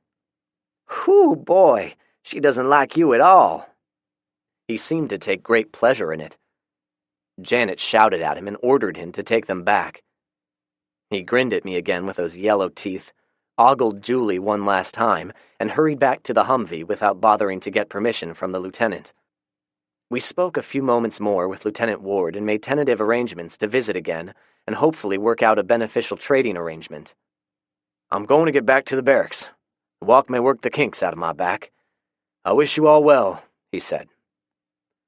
We shook hands with Lieutenant Ward and Private Dawson and watched as they walked away. Private True was already walking ahead of them.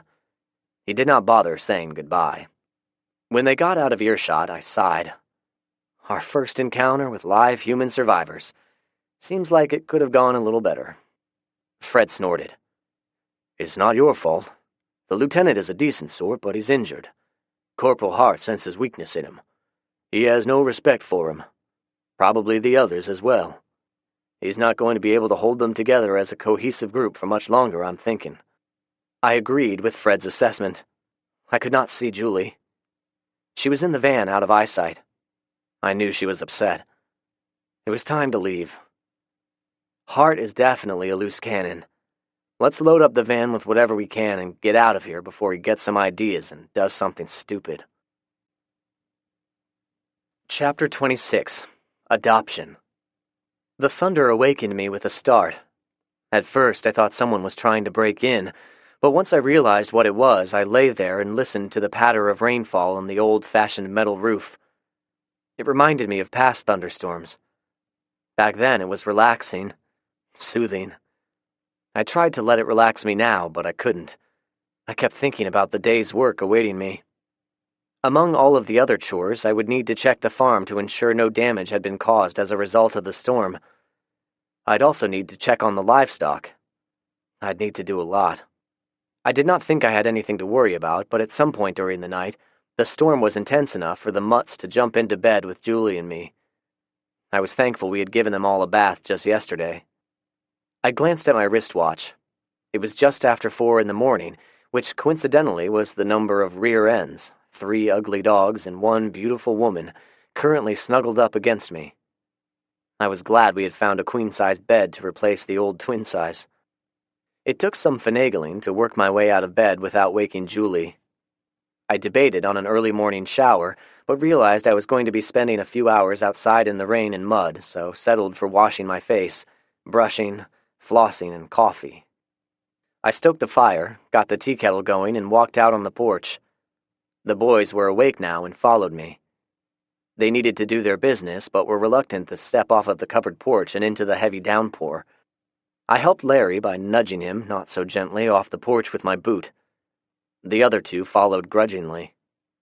They ran out, quickly sniffed out a suitable spot, did their thing, and were back on the porch before I had gotten seated.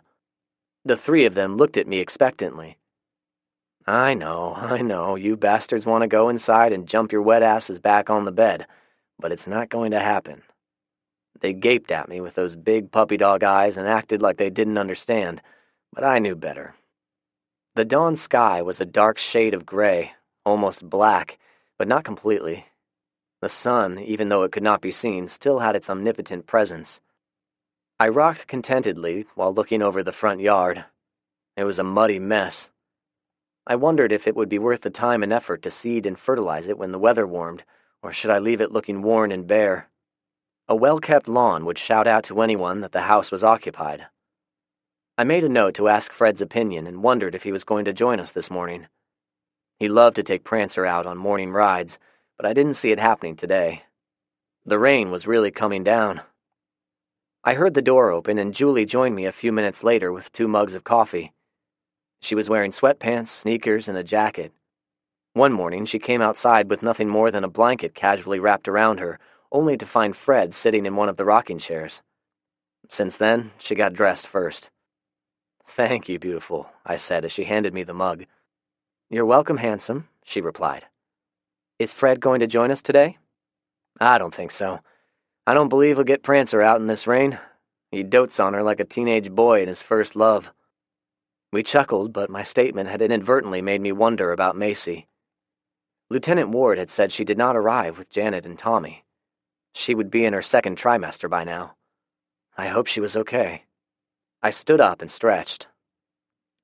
"Why don't we grab some eggs and stuff and just drive over to his house? I want to check out the creek anyway, and I can feed the livestock afterward." Julie agreed, and it was decided. We drove in Rick's truck, or I should say Julie drove, which allowed me to run out in the rain, disarm the booby traps, move the backhoe and wire, and then move them all back again before we left. One day I was going to need to build a sturdy gate. Fred was sitting on his own porch when we drove up. "I tried to raise you 2 on the CB, he said to us as we walked up.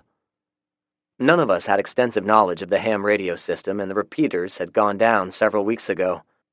Channel 1 on the CB radio was 26.965 megacycles. We opted to use that channel for talking and scanned the other channels for any radio chatter. It was much simpler. I didn't have the radio on. Sorry about that.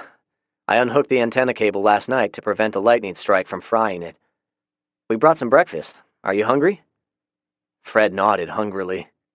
Or, more accurately, he gave his typical curt nod and led us inside. His furnishings were of the pseudo-rustic farm style, a product of his wife's decorating tastes, Fred had told us. It gave the house a homely ambiance. We all migrated into the kitchen and then worked as a team preparing a nice country breakfast. Julie cooked up the eggs, Fred worked on the country ham, and I made biscuits. Fred had a milk cow and a pasteurizer, which was a nice luxury nowadays. We got everything ready and sat down at the table. Fred insisted on prayer before we started. He told the Lord we were grateful and thanked him for his kindness. We had a good meal in front of us. I supposed, all things considered, I was indeed grateful. I had lost a lot, but I had survived. I was healthy. I had a home, and I had Julie. "I was not a religious man before I met my wife," he said a moment after he had finished. "Oh, yeah?" I sort of asked, but I did not think we'd get any more of a response. Fred did not talk much, and he definitely did not talk much about his family. He proved me wrong on this occasion. "I was a bit of a hellion in my younger days. After graduating high school, I got on with the rodeo circuit and was a trick shot artist." It certainly explained why he was so quick and accurate with those pistols. "My father had taught me how to ride and shoot. He was a former Texas Ranger. I was pretty good at it, if I do say so myself. One day I was in a rodeo at the agriculture center here in the county. I had gotten myself thrown off of a bronco and was cussing up a storm about it when I saw her in the stands. I was dumbfounded. She was the most beautiful woman I had ever seen. I was in love right then and there. Then the damn horse kicked me." We laughed, and even Fred smiled. "Yeah, he caught me on the side of the head, just enough to knock me silly." We continued chuckling. "What happened then?" Julie asked. "That's when I met Connie Sue. They had carried me to the back area where they had an ambulance and paramedics standing by. I had a knot on my head the size of a softball. She left the stands and came to see me." Fred smiled again at the memory. "I said hi, and she told the paramedics they needed to wash my mouth out with soap." We laughed harder now. "She was the daughter of a preacher, and cussin' was taboo with her." His smile faltered, and he looked out of the kitchen window at the rain. "We would have been married 23 years this spring." He looked down at his plate of scrambled eggs, and then at us. "We only had one kid, a daughter. There were complications, and Connie Sue couldn't have any more kids afterward. So, needless to say, we spoiled Betsy rotten." Julie reached over and put her hand on Fred's. "Fred, where's Betsy now?" Fred's demeanor changed. The muscles around his mouth tightened just slightly. If you blinked, you would have missed it. As I said, Fred was not a man of emotion. "She wanted to be an actress. She moved to Los Angeles. It was hard on us having our little girl grow up and move out. She's a good girl, though. She called her mother and me on Skype every morning. She'd actually landed a small role in some kind of romantic comedy type of movie, but that was just before all of this started." He was looking at a blank spot on the wall, but now focused on Julie. "You remind me of her," he commented. I smiled, but inwardly, I was concerned about the location. Los Angeles was one of the first U.S. cities Rick and I put a red thumbtack on. He squeezed Julie's hand before letting go. "I have to place my faith in the good Lord that she's doing okay. Maybe one day she'll come back home." "Have you ever thought of going out to Los Angeles and finding her?" she asked. "Sure I have, at least 1,000,000 times. But even if I made it across the country in one piece, I would have no idea where to look for her." He pointed to a small laptop with a solar panel hooked up to it. "I know the internet is not working, but I have it open to Skype, just in case." "Tell us about your brother," I asked. Fred smiled a bit. "He was a big one, wasn't he?" I readily agreed. "He was big even as a kid. He weighed 11 pounds when he was born. He had great potential in sports, wrestling, football, you name it, but he just didn't have the competitive drive for it. He was a big, overgrown kid with a heart of gold. A gentle giant was a good way to describe him. He was the kind of person that you always wanted to have around. He ended up being an elementary school teacher. The kids loved him. Hell, everyone loved him. He helped me with the greenhouse business when he wasn't playing with the kids. Somehow, he got the bug and turned. When everything started going bad, we all hunkered down here. We had plenty of food, water, the usual stuff. Everything was going pretty good. No confrontations with any zombies or hostile strangers. We were just keeping to ourselves. We figured one day it would all blow over. The TV stations would come back to life and the news people would tell us order had been restored. Well, you all know how it went." Fred paused a moment before continuing. "Frank got up one morning and he said he didn't feel well. I told him to stay in bed and rest." He paused again and sighed. "I should have known better. He had been a picture of health his entire adult life, hadn't been sick since he was a little kid. When I got back after tending the cattle, he had already turned. He killed my wife and mother-in-law." He pointed into the den. "He got a hold of my mother-in-law in there. Connie Sue must have been outside and didn't hear anything. I found her in the yard. After killing them, he took off. I buried them, spent a little time mourning, and then went hunting him. That's when I met you two. Aside from Betsy, they were the last of my family." Fred finished the last of the breakfast quietly. He wiped his mouth with his napkin and surprisingly grinned at us. "You two kids are my family now. I hope it's not something you find disagreeable." I was stunned and looked over at Julie. There were sudden tears in her eyes, but she was smiling. "I think I speak for Julie when I say that we're honored that you have such a high opinion of us." Julie nodded, jumped up, and gave Fred a hug. Fred nodded awkwardly and grabbed his napkin. "You keep that up and I might start crying myself." We all laughed and hugged. The only thing missing were the Three Stooges sniffing our asses. We spent the morning helping Fred around his farm. At noon, we broke for lunch. After, we talked him into showing us his shooting skills. The rain had stopped temporarily. The sky was still overcast, and we could hear an occasional rumble of thunder in the distance. We went out behind the barn and set up some targets. "All right, kids, you two seem to know the fundamentals of gun safety, but I want to go over them again and make sure," he said. Julie and I nodded. "First, always assume the gun is loaded, so that means you don't play around with it and point it at each other, right? Which leads to the second basic rule. Always be mindful of where the barrel of the gun is pointed. Imagine there is a deadly laser beam coming out of the end of the barrel, and wherever it is pointed, that beam will burn right through it. Number 3. Keep your finger off the trigger until you're on target and ready to fire. And finally, rule number 4. Always be mindful of what's behind your target. You don't want to kill someone you care for accidentally. Okay, are you two ready?" I smiled and nodded. I had basically given Julie those exact same instructions a couple of weeks ago, which, coincidentally, were the same instructions Rick had given me about a year ago. Julie nodded attentively and said nothing. Good for her. He nodded curtly.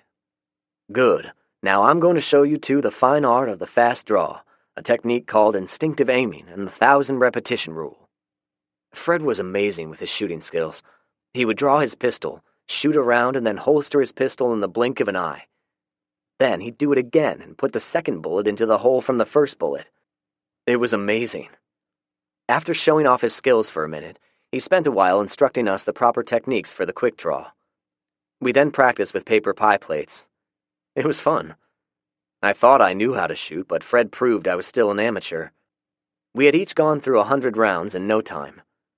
I questioned Fred about this, but he told me not to worry, he had plenty. Afterward, we went back to Fred's barn and cleaned the 6-shooters. "Fred?" Julie asked. He looked over. "You never said what the 1,000-year rule was." Fred shook his head slightly and corrected her. "Sure I did, but it's not the 1,000-year rule, it's the 1,000 repetition rule.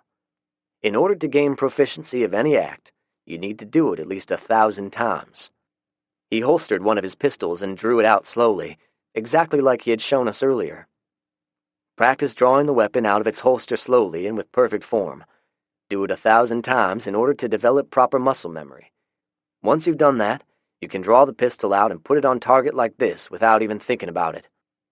Fred drew the gun out deftly and quickly. Then, once you've got to this point in your training, practice it 1,000,000 more times. Only then will you be able to draw it like this. He drew the pistol out with lightning speed. He repeated it a couple of more times for emphasis. Julie and I were properly impressed. Fred gave the pistol a fancy reverse spin, holstered it deftly, and glanced over at me. "Okay, enough of the pistol lessons for today. It's my turn.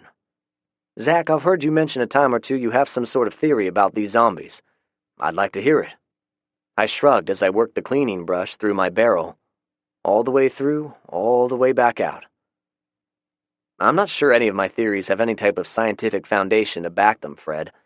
Heck, I didn't even graduate from high school." Fred pressed.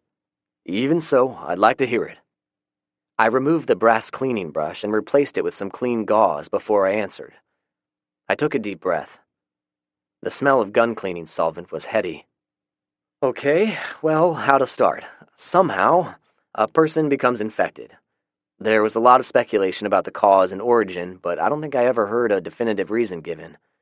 Something takes over the body. I don't know if it is a parasite, a virus, or perhaps something altogether different. There were some news reports and computer blogs saying the infected person actually dies and then is somehow reanimated. I'm not so sure about that, but again, I don't have the knowledge or enough data to determine if it's true or not. What I do know is an infected zombie is decomposing. They're rotting. The fact they are decomposing almost begs the question, do they need to eat live meat in order to regenerate? It's possible, I suppose, but we're not seeing any regeneration. I believe the desire for living meat is just a consequence of the infected person's brain reverting back to its primal state. Again, I don't have anything to back up my hypothesis, only some deductive reasoning based on my very limited information. For instance, they don't seem to attack each other, at least not after the infection has set in. Why? Is it because they instinctively know when a person is infected? It's odd behavior for which I have no explanation, but it's not really relevant to my hypothesis. Okay, all bite. What is your hypothesis? Fred asked. So, here it is. They are going to die out in a relatively short time. They both looked at me in surprise. Are you kidding? How is it going to happen? Julie asked. A decomposing organism is going to have a limited life. A living human is comprised of a lot of stuff, mostly liquid, and as you know, liquid evaporates. The body is dependent upon many things: air, water, sustenance. All of those items are essential for life and regeneration. The cellular structure of a zombie is presumably dead and rotting. It doesn't appear there is any type of functioning circulatory or respiratory system, at least not in a normal manner. I'm betting the digestive system doesn't work either. I bet they don't drink water anymore. Therefore, I don't think a body in such a state is capable of cellular regeneration, which means they can't keep going. Eventually, they're going to drop and not get back up. I looked at them pointedly. They're all going to be dead, really dead by this time next year, especially if we have a good hot Tennessee summer. Hot weather will speed up the decomposition process exponentially. We just have to survive until then. I paused for a moment. If we really want to know the answers, it will require capturing a few of them and performing experiments. I looked at them and grinned. I don't know about you two, but I have no desire to be up close and personal with any of those stinky things. They laughed and readily agreed. But I'm sorry to say, other real problems will be manifesting themselves. There are more things than zombies we have to worry about. Fred grunted. You know, Zach, I believe your logic is sound. But you're right. The problems are just starting. Julie was obviously confused. What are you two talking about? The infrastructure of the country, for that matter, for most of the civilized world, is entirely dependent on human upkeep and maintenance. Without it, everything will be going to shit, I said. Julie rolled her eyes. So we'll have more potholes in the roads and the streetlights won't work. Big deal. I chuckled. What? She asked. More than that, much more, I replied and counted with my fingers. Nuclear plants melting down, dams busting, factories with dangerous machinery which weren't properly shut down will be exploding. I thought for a minute. There are going to be numerous fires and explosions. There will also be natural disasters. All of these have the potential to cause massive damage, and none of it will be repaired. I listened to the rain. Fred spoke up. Remember the big flood here in 2010?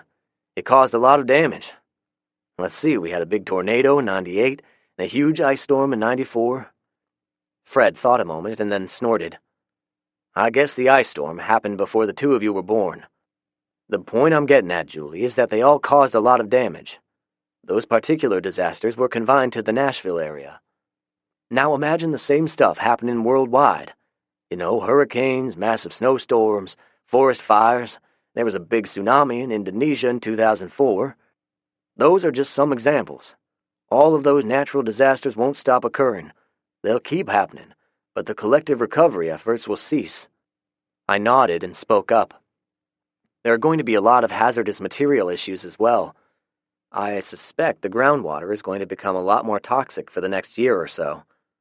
Also, a toxic nuclear cloud could come through and kill us all as well. Julie frowned. How can something like that happen? She obviously had not thought of all of these issues. If a nuclear power plant is not properly shut down, it'll melt down. The byproduct will be a toxic nuclear cloud, I said. Is there a plant close by? Julie asked. I nodded. Watts Bar in East Tennessee is the nearest. It's a little over 100 miles from here. I think we're mostly safe. Prevailing weather patterns should keep any toxic cloud away from us, unless, of course, there is a major storm off the East Coast around the Carolinas at about the same time a plant melts down. Then it'd push it all this way.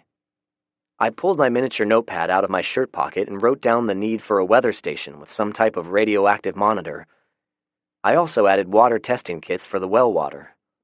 When I was finished, I continued talking. You know, Fred, it'll be the responsibility of the survivors to recreate a semblance of modern society. If it does not occur, then what is left of civilization will regress back to pseudo-Iron Age hunter-gatherers. All of the tremendous strides mankind has achieved over the past 4,000 years will be lost. It will only take about 100 years to revert, give or take. Fred grunted. And we haven't even discussed what the survivors are going to do. We can most likely see a lot of lawless gangs. We're definitely going to need to expand our group if we want to survive. After a minute, he tilted his head toward the barn door as if someone were going to walk in. What does Rick think about your theories? Julie inhaled sharply and inadvertently dropped her pistol. I looked at her. She knew. Yeah, she had figured it out, but never said anything. I gently set the pistol down and placed both of my hands on the bench. After a moment, I came to a decision. I guess it was time to tell them the truth. I took a deep breath. I woke up one morning, the day after Christmas to be exact, and Rick was dead. He had died in his sleep. I don't know the cause. Maybe a heart attack. I choked up a little bit. I had suppressed the pain of losing him, and now it was threatening to break through like a dam had burst. There's an old Indian mound down by the creek. I buried him there. I know that mound, Fred said quietly. It's got history. I coughed and cleared my throat. I made sure he would not turn into a zombie, so you two need not trouble yourself asking me about the details. They were silent then and made a point of not noticing my tears. Good. I went back to cleaning the pistol. Chapter 27. April Showers. The creek was starting to run over the bridge when we got home. Fred had followed us with the intention of helping me with the cattle. I got out and looked at the sky. It was still a dirty dark gray with lots of low-hanging clouds. I think we've got more rain coming. There's going to be some serious flooding, he said. Now that Fred had adopted us, he was more talkative. Not much more, mind you, but it was a nice change. I'll handle the cattle. This bridge is going to be flooded over in a short time, I think. It'll be a couple of days before the water recedes. I'd hate for you to get trapped on the wrong side. Prancer would die of loneliness. Fred frowned. He actually thought my quip was a valid concern. I believe you may be right. I'll monitor the CB. Give me a shout if there's any trouble. After the weather clears, I believe it'll be time to start plowing the fields. I nodded. Spring was on the way. The three of us agreed we were going to raise as many crops as possible and hopefully use them for bartering, which meant a lot of work. He stuck out his hand. I shook it. He looked over at the distant mound where Rick was buried.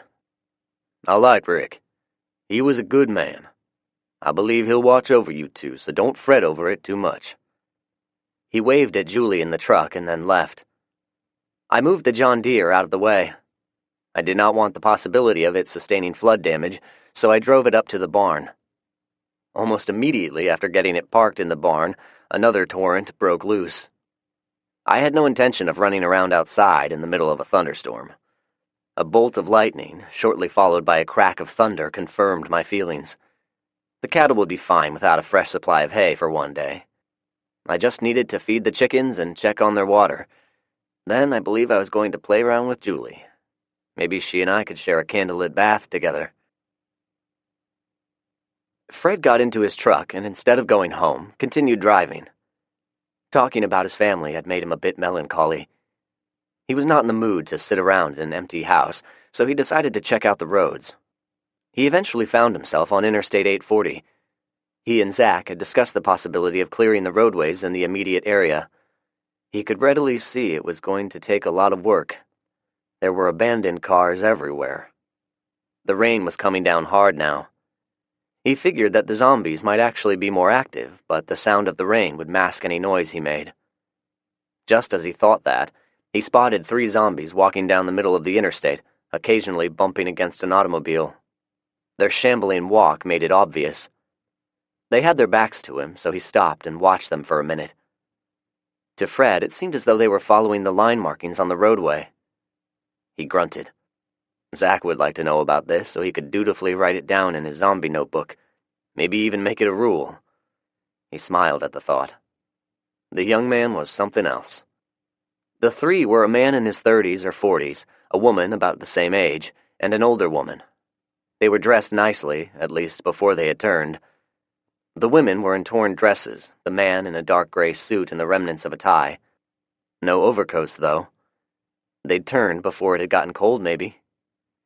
The clothing was tattered, but otherwise they looked like a family on their way to church. The rain had probably washed most of the gore off them. Fred eased closer and then slowly drove around them. They finally noticed him when he started driving around them. In unison, the 3 of them opened their mouths wide and tried to grab for him. The younger woman somehow managed to grab the edge of the mirror. Fred continued driving forward. The momentum of the truck pulled the woman forward. Since she refused to let go, the truck pulled her down. Fred felt a bump as his left rear tire ran over the body. The number of abandoned vehicles was minimal at first. That is, until he got to the I-65 junction. There were 5 semis on one side and 2 more on the other side. Their sheer size had blocked the entire roadway, causing total gridlock.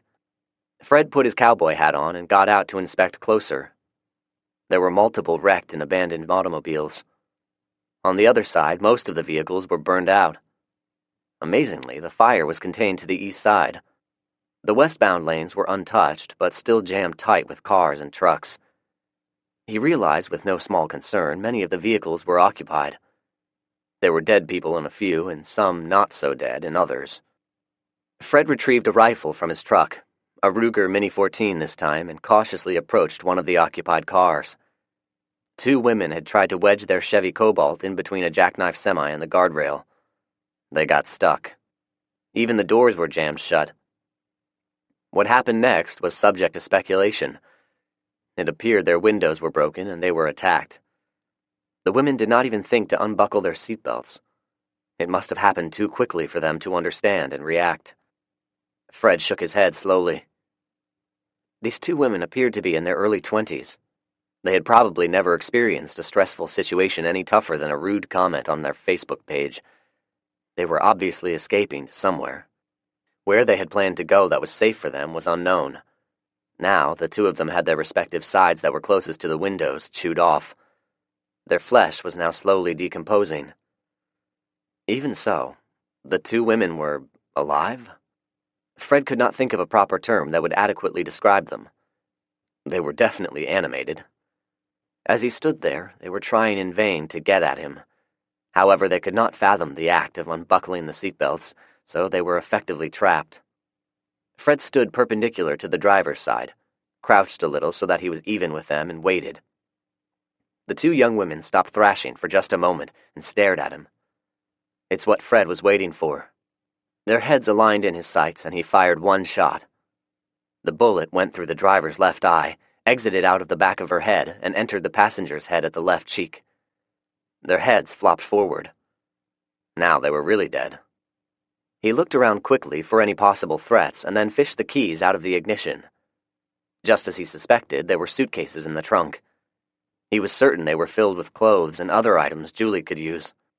He retrieved the suitcases without bothering to look in them and tossed them into the back of his truck. He almost forgot, but Zach's nagging voice found its way into his consciousness. He grabbed the hand siphon and one of his gas cans. Fred managed to siphon 5 gallons from the women's car, poured it into his truck, and got another few gallons out of another abandoned car. He then focused his attention on the trailers of the wrecked trucks. He was wondering what goodies they might contain when he was startled by a man's voice. Chapter 28. Interlopers. I rounded the corner of the chicken coop and stopped suddenly. The chickens were scattered throughout the enclosure. Dead. All of them. I saw movement and drew the pistol. 2 coyotes scrambled under the fencing on the far side of the coop and took off running. I tried shooting them, but I did not have the skills Fred possessed. I missed, and they were soon out of sight in the pouring rain. I swore under my breath. Looking around, I found where the sons of bitches had dug through the mud and got under the fencing. It must have taken them hours, but they were successful. I cussed some more. They had chewed up the chickens pretty good. It made them worthless for dressing and eating. Julie soon came running out with her own pistol. She saw me and started to ask me what was wrong. Then she saw the dead chickens. She looked at me again. "Fucking coyotes," I said disgustingly. "They killed all of them." She let out a few expletives of her own. I looked around some more. Some of the eggs were still intact. "I've no idea if these are brooding eggs. We can try to keep them warm and see if they hatch." There were tears in her eyes. "Nothing ever seems to go quite right, does it? I mean, it's never going to get better, is it, Zach?" It was more of a statement than a question. It was hard to stay positive, but I had to. Julie did not stop, though. "It's like you said earlier. If it's not bad enough we have these zombies walking around killing people, we're going to have all kinds of other problems with natural disasters and stuff. It's just not going to end." Julie was crying freely now. I holstered my handgun and held her tightly. All it seemed to do was make her cry harder. She pulled away and wiped her eyes. "I'm sorry, Zach. It's just my time of the month. My hormones are going crazy." Ah, yes, it explained everything. At least she wasn't pregnant. I held her close and kissed her. "Do you know how much I love you?" "I love you too, Zach," she said. We embraced, kissed again, and held each other for several minutes in the rain before we came to our senses and began cleaning up the mess. I was not done with them. As much as I wanted to play around with Julie, I needed to do something about these coyotes. With no chickens left, they would start killing the cows. The next morning, just before dawn, I took the remains of the chickens and put them out in the middle of the field. Julie and I had set up sniping positions. Then we waited. We armed ourselves with our AR-15s. If they came in a pack, they'd scatter after the first shot, but they would be in the open for several seconds before they could run far enough to be out of range. Julie was going to open fire as soon as I shot. Hopefully we'd kill all of them. Sniper work requires patience. Julie and I sat motionless in the rain for at least 3 hours before they came back. But first, the buzzards came. I was worried they'd eat all of the remains, but we were lucky for a change. There were 3 of them. They started working their way toward the chicken coop, and then they caught the scent of the dead chickens, which I must admit I added some fresh cow fat to for effect. They were wary, like all coyotes are. They looked around and sniffed the air. Then they trotted over to the remains and gnashed at the buzzards. There was one of them distinctly larger than the rest. I was sure he was the alpha male and lined my sights up on him. He moved around quite a bit until he decided it was safe enough to approach the bait. I fired. He died. The other 2 took off at a run. Julie fired and one of them yelped. He was wounded and limping. I took aim and fired. Julie fired almost simultaneously. Coyote number 2 was down. Coyote number 3 escaped. 2 out of 3, not bad. The buzzards had perched in some trees and waited patiently. If they could shoot a rifle, they would be excellent snipers. "We're not going to eat them, are we?" Julie had joined me as I walked toward the dead coyotes. "Oh no, we're not desperate for food, at least, not yet. I once read somewhere if you hung a coyote's carcass from a tree, it'll scare away any other coyotes from the area. Well, I'm afraid it'd also attract zombies, so we'll burn them instead." We carried them to the sinkhole. I watched the carcasses burn and felt reasonably certain our coyote problem was taken care of, at least for now. Now, we need to find some more chickens to raise. If we're successful, we'll need to reinforce the coop so they can't dig under the wire. After taking care of the coyotes, we checked the bridge. It was about 2 feet underwater. It wasn't washed out, but we would not be traveling across it for a day or two. "Wow, that is a lot of water," Julie said. I nodded. I'd never seen it this high. "How long do you think before we can cross the bridge?" "At least another day. We should get on the radio and see if we can contact Fred." "I hope he's okay," she quietly stated. I looked at her. Her lower lip was sticking out. For some reason, it was getting me aroused. "Don't worry about him. He's hell on wheels with those guns. Let's go inside and try the radio." I had other things in mind as well, but suddenly remembered what she had told me yesterday. Mother Nature was paying her a visit. "Maybe after lunch we can share a nice hot bath," I suggested. She looked at me mischievously. "That would be really nice." Chapter 29. Honey in Panties. "You, sir, have caused me pernicious consternation." Fred looked around slowly. There was an old man standing in the pouring rain beside the jackknife semi. He was aiming a double-barrel shotgun at Fred. "The hell you say?" Fred replied as he sized up his current adversary. The man was much older than Fred was, maybe in his late 60s or even late 70s. It was hard to tell. He was wiry, stoop-shouldered, wearing thick glasses, bib overalls, long johns, and a houndstooth fedora, just like Bear Bryant used to wear. His beard was snow-white and unkempt. His GQ-ish ensemble was complemented by a pair of bright orange Keds high tops. Fred knew he could draw and shoot him before the old man could pull the trigger on the old shotgun, but he waited. The old man chuckled. "You have indeed, you have indeed. You killed my women." He motioned with his shotgun toward the car. "Do you mean those 2 girls who had turned into zombies?" "Those are the ones. They were my women. I came here every day and fed them. They were not related to me, mind you. I was courting them like a proper gentleman. You killed them. A dastardly deed, sir, a dastardly deed." Fred looked him over and realized he was serious, as in seriously crazy.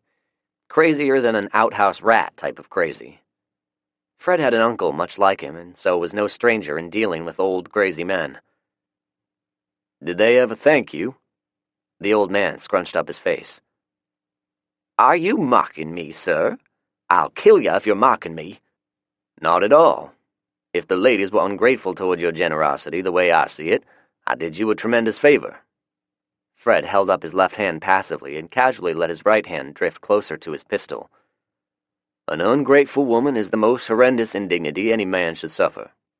The old man was now downright confused. He jutted his head forward as if moving his eyes 2 inches closer would reveal a heretofore unobserved detail. "You are perplexing me, sir. Perplexing me.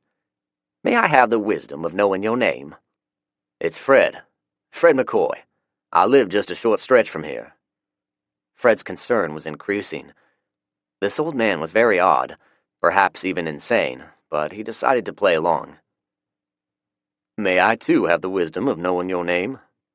The old man suddenly lowered the shotgun and walked toward Fred with an outstretched hand. "The name is Bernie Best. Everyone calls me Bernie the Beekeeper. I'm an apiarist. Do you know what that is?" Fred's stare was nondescript. "Would it have something to do with beekeeping?" Bernie cackled. "You are of deep conjugation, sir, deep conjugation. I can see now that you are worthy of continued life." "Does this mean that you're not going to shoot me?" Fred asked wryly. Bernie shook his head vigorously, so hard that his glasses were tossed askew. He carefully readjusted them and focused on Fred. "You want some honey? I got some good honey, the best in the world." Before Fred could answer, Bernie fast-stepped back to the front of the truck and disappeared for a moment. Fred held his hand at the ready, just above his pistol. Bernie reappeared and walked back toward Fred. He moved quickly for an old man. He was carrying an old canvas knapsack and retrieved a mason jar from it. "This is superior clover honey, Fred McCoy. Very healthy. If you digest a couple of tablespoons a day, you will never suffer hemorrhoids, dropsy, or constipation." He tapped his chest vigorously. "I'm living proof." He cackled again. "That is very generous of you, Bernie." Fred reached for the jar of honey. Bernie jerked back. "Sir, you have not opened the vestibule of barter." Fred looked at him. Now he was thoroughly confused. Bernie helped him out. "A trade, sir. We must trade. A trade is the epitome of good business." Fred stood there and stared at crazy Bernie. He was very tempted to get in his truck and leave him, but in the back of his mind, he kept hearing what Zach had talked about. We needed to meet other survivors and connect with them, he'd say. Besides, the honey did look delicious. Fred cleared his throat. "Please accept my apologies for the oversight. As you pointed out, an open vestibule is the proper course of action, and I have been remiss. Bernie, I must confess I've not come prepared for barter. I don't have much." Fred stopped when Bernie suddenly turned and walked stoop-shouldered over to Fred's truck. Bernie pointed into the bed of the truck. "You, sir, are not beguiling me. No, sir, not at all. You have items of barter here before my very eyes." Fred walked over somewhat tentatively. He looked in the bed of his truck at what Bernie was pointing at. "You want those girls' suitcases?" Bernie looked at his keds and responded abashedly. "You are wise and sagacious, Fred McCoy. I am being overly greedy. Avarice, a sin that will surely kill if one is not duly chaste." Bernie removed his hat and appeared to say a silent prayer. He put his hat back onto his head before continuing. "If I may inspect the inventory of said suitcases, perhaps we can come to an equitable agreement." Fred grunted, reached over and opened one of the suitcases. Bernie fumbled around with the contents and made various oohs and ahs. He came up with a pair of women's underwear. Fred had not noticed until Bernie held up the panties, but at least one of those girls was a large woman, at least a size 14. Bernie held up the panties in front of him and suddenly began sniffing the crotch. There was a look of pure bliss on his face. "Bernie, if that pair of, scented panties is not worth a jar of honey, I am at a loss as to what would be." Bernie readily nodded. "Divine words, Fred McCoy, divine words. I agree to your terms. A jar of honey for a delicious scent of heaven." In another life, Fred would have emitted a rip-roaring laugh. On this occasion, he stared at Bernie without emotion. "Bernie, let's sweeten the pot." Fred hoped Bernie missed the pun. "How about all of the panties in both suitcases for your knapsack of honey?" he said as he eyed Bernie. "I just bet there are more undergarments hiding in there for your olfactory pleasure." Bernie gasped and looked at Fred in wonder. Once he had gathered his senses, he stepped toward Fred. "A commitment of this magnitude should be consummated in a formal handshake, Fred McCoy. A formal handshake." Chapter 30. Setting Traps. "So you're saying he's loco?" I asked. "Oh, yeah, but the honey is good." Fred had regaled us with the story of his encounter of Bernie the beekeeper over breakfast. "Amazingly, he's connected with other people in the area and trades his honey for food and other things." "Like women's soiled panties," Julie chimed in. We all laughed. Well, Fred smiled. Barely. "You know, my mother-in-law worked with a young nurse. Pretty thing. She had a website where she would advertise used panties for sale. She had pictures of her wearing them, and the customer would choose which pair to buy. Apparently, she made a lot of money doing it." Julie chimed in. "Bernie was probably her best customer." I laughed some more. She was full of herself this morning. "Even so, we can benefit from his beekeeping skills. An apiary in the fields will be very good for the crops." I looked at them mischievously. The art of beekeeping goes back to ancient Egypt. There are hieroglyphs depicting bees and beekeepers dating back to 2400 BC. The main center of beekeeping was in southern Egypt. Many of their methods are still in use. Julie cut me off with a punch in the arm. Fred continued as if he did not notice. "I agree, but I'd worry about him coming into contact with Julie." "I agree as well. We'll make sure he's not alone with her," I said. "Hey, I can take care of myself." "Of course you can, but you'd shoot him if he tried anything. I'd rather you didn't." Julie frowned, but reluctantly agreed. After breakfast, Fred and I went out on the farm where we believed the coyotes were living and set traps.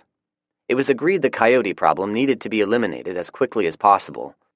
Bernie swears he knows a man who'll take any coyote pelts we have. He knows of another man who was an auto mechanic. He's set up in a Goodyear tire shop on Nolansville Pike.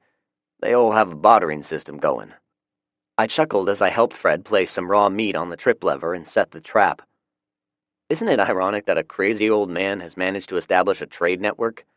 I talked endlessly about doing something like that and never even got off to a good start. It just goes to show you. Fred looked at me. Well, it's obvious. You can attract more flies with honey. Fred snorted at my pun, which was equivalent to laughing hysterically. Or soiled panties, he muttered. I laughed. Fred was hilarious. We were in Rick's truck. Fred had an older cow that had not fared well over the winter. We talked it over, and a couple of days ago, we killed and butchered her. We now had several choice cuts of meat sorted out in 5 different coolers. Our first stop was the auto mechanic at the Goodyear store. Unfortunately, the place was locked down tight and nobody seemed to be home. The man had welded various pieces of scrap steel and made security bars across the windows and doors. What do we do now? Julie asked. Not much, Fred responded. We can leave a note, I suppose. I agreed. I wrote out a brief but detailed note. I mentioned Bernie, hoping they would not equate us with Bernie's craziness, and summed up who we were. I stuck it through a gap in the steel bars, and then we were on our way to the National Guard on Sidco Drive. We had plenty of stakes. Hopefully they had some good stuff to trade. Julie had been antsy all morning and was looking forward to seeing her brother. We never got there. Chapter 31. Hello, Leon. We had driven along Nolansville Pike toward downtown Nashville. There were only a scattering of abandoned or wrecked cars. It looks like someone has been busy, I commented. Julie was looking out and pointed. Yeah, look at the street. There are drag marks in the asphalt. Someone moved a car out of the way. I pointed out the open gas cap. It appeared someone had also been siphoning gas. As we approached the Thompson Lane intersection, we saw more evidence of activity. They had the intersection completely blocked with wrecked automobiles. It was not a small intersection. Each roadway was 5 lanes wide. The wrecked and abandoned autos had been pushed together, and some were even stacked on top of each other. The result was a complete roadblock, with the exception of one narrow opening just wide enough for a vehicle to drive through. We stopped about 200 yards away. Fred retrieved the binoculars and scanned it out. I believe I see the corporal we met a few weeks ago and a few of his fellow soldiers. Well, that's who we came to see. May as well drive up and say hello. I don't like it, Fred opined. Me either, Julie said. Something's fishy. It looks like a trap. Okay, I agree. You two get out of the truck and find cover. I'll drive on up and check it out. I'll have the walkie handy, but don't forget the hand signals. If anything goes wrong, bug out to the Goodyear store. I'll make it back there eventually. They started to get out. Fred, he glanced back. Just in case, better take the bug-out bag, I suggested. He nodded in agreement. After waiting a minute, I drove up to the roadblock. I heard Fred on the radio as I approached. They've been watching with binoculars. They most likely know we've gotten out of the truck. 2 of them have taken up flanking positions. I acknowledged with a click. Corporal Hart was standing there in front of the roadblock when I drove up. He was holding an M4 assault rifle casually. So were the other men. I counted 3, including Hart. Dawson and True were not among them. The count did not include the 2 Fred warned me about, so there were 5 we knew about, and now 2 of them were unaccounted for. Well, hello, Leon. How are you? I asked. He smiled without warmth. Why, it is none other than Zach. He looked at his friends. Man, it is our lucky day. They laughed, and I don't think it was a friendly laugh. How have you been, Zach? Where are Julie and the old man? I motioned behind me. I also gave a hand signal. As Julie said, something was fishy. They jumped out of the truck back there somewhere. Now, why did they do something like that? That's downright unfriendly. I feigned indifference. Oh, they'll be along shortly. They wanted to have a look around. What's with the roadblock? We have roadblocks strategically placed at intersections surrounding Houston Barracks. I nodded. That's smart thinking. I've got the feeling you're the brains behind it. You got that right, little buddy. We're taking over this place, doing it the right way this time. Say, buddy, did you bring any steaks with you? I nodded. I did. You got a grill out here? You guys can cook some up for dinner. That sounds wonderful, buddy. How many did you bring? I chuckled. Well, it depends on what you have to trade for, I replied. A moment of anger flashed across his face. Then it was gone, and he chuckled half-heartedly. I casually scratched my head and gave another hand signal. Relax, buddy. I'll give you guys a few just for having to man this roadblock. Is the lieutenant back at headquarters? I'd like to talk to him. This time his smile was genuine. I knew this because he was showing all of his yellow teeth. Ain't got no lieutenant anymore, buddy. I'm in charge now. There was something wrong here, and I'm not referring to Leon's teeth or his butchering of the English language. Oh? What happened to him? I asked. Let's just say he expired of lead poisoning, he responded. This got a laugh from one of the other soldiers. Ah, well, some people are prone to that, I suppose. I was treading on thin ice. It was a good bet Leon was deciding on whether or not to shoot me.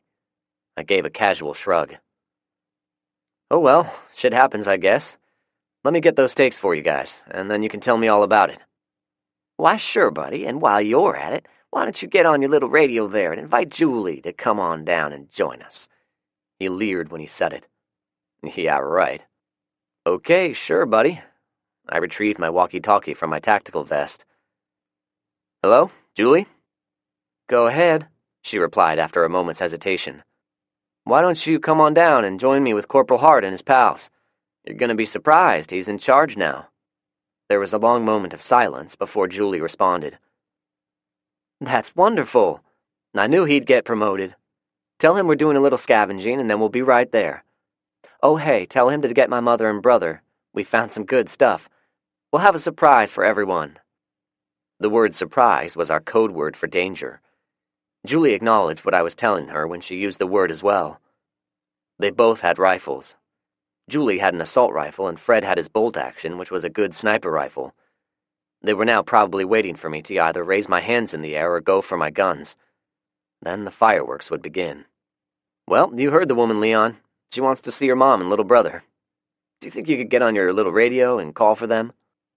He did not like it when I used the same condescending verbiage. His smile left his face. I kept my smile and turned to walk toward my truck. He followed me. Where do you think you're going? He demanded. I stopped at the back of my truck and lowered the tailgate. I'm getting your boy some steaks. There was a little bit of distance between us and the other soldiers now. I lowered my voice. Leon, I'm sensing some underlying animosity here. I realized by the look on his face that I was using words he did not understand. Is there something wrong? Have we done something to piss you off? Corporal Leon Hart stared at me with flat eyes. Then he smiled again. Only if you brought some bad steaks, buddy. Let's have a look. I shrugged and opened one of the coolers. Leon whistled. Whew, boy, those look good. I grabbed the cooler and carried it back to their makeshift command post. Well, don't stop there, buddy. Get the rest of those coolers unloaded. I nodded and started walking back to my truck. Leon didn't follow me this time. He was telling something to his men, and they started laughing. I got the impression it was at my expense. I stopped and turned. Oh, hey, buddy. Leon looked at me. What do you have to trade for the rest of these steaks? Leon looked surprised. Did you hear that, guys? Young Zach here is wanting something in trade. They laughed again. What a bunch of ass-kissers. You don't understand. You're giving us those steaks. All of them. Consider it a road tax. He was about to say more, but was stopped by a radio transmission. We got her, Corporal, the soldier's voice said. Leon grinned sadistically. The blood drained from my face. Did you hear that, little buddy? My soldiers found pretty little Julie." He retrieved his radio. "Where's the old man? Did you get him?" Leon asked. "That's a negative. She said he got scared and ran off," the soldier responded. Leon gripped the radio tightly as he spoke into it. "Bullshit. He's still around. Bring her here and tell Smitty to find the old man and kill him if he resists." Leon looked at me and smiled again. He smiled too much. I didn't like it. He pointed behind me. "Look, there they come." I looked back. A soldier had Julie by the arm and was escorting her to us. I watched as Julie kept moving toward the center of the street. I casually sidestepped a couple of feet away from Leon. That kept me out of Fred's line of fire. I had full confidence in him. "So here's how it is, Zach. You're going to get on your little radio and tell your friend to come join us. Oh, and if he has any weapons, he's going to give them up. Which reminds me." He walked up and reached over to take my handgun out of the holster. I responded by knocking him on his ass. His face registered a pained expression of surprise. I think he was even more surprised when I was able to draw my gun out and point it at him before his buddies could react. "Don't even think about it, fuckers. If any of you move, Leon here gets it between the eyes." It sounded good, but it did not exactly go as planned. It seems as though they did not like Leon any more than they liked me. Chapter 32. Shot. One of those damn soldiers shot me. He was not in the least bit swayed by the fact that I was aiming a weapon at his fellow soldier. It sure didn't work like the movies. The soldier who shot me, perhaps he did not think I would really shoot, or maybe he believed he would be able to kill me before I fired, or maybe he did not care one way or another if I shot Leon. Whatever his thought processes, he sealed the fate of Corporal Leon Hart. I shot Leon twice before I fell to the ground. I think that I blacked out then. Maybe just a few seconds, maybe a minute, I was not sure. My next conscious thought was of a close-up of asphalt and hearing the sound of frantic screaming along with multiple gunshots. I can't say how, but I intuitively knew that they were no longer shooting at me. I could hardly see, and my head was pounding. In addition, there was something warm running down my face. I reached up and tried to wipe my eyes. My hand came away warm and sticky. It definitely was not a good sign. I felt around. When it felt like I was digging a red-hot iron rod into the side of my head, I realized that I found the gunshot wound. So, I've been shot in the head. No wonder I hurt so badly. I forced myself to think. I had no idea why I was not dead. Maybe I was, or maybe I was in the process of dying. I would have to figure it out later. I looked around and tried to determine what the hell all the shooting was about. The problem, anything beyond a few feet was nothing more than a fuzzy blur. The only thing I could readily make out was Rick's big red truck. It was right in front of me, I think. Slowly, painfully, I worked myself onto all fours. It seemed to take forever.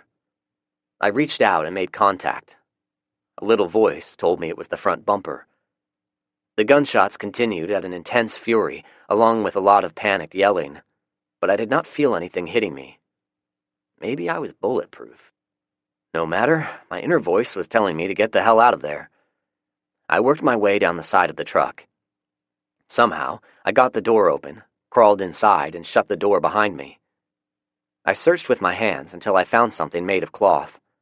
I grabbed it and gingerly held it to my head. The gunshots were growing fainter.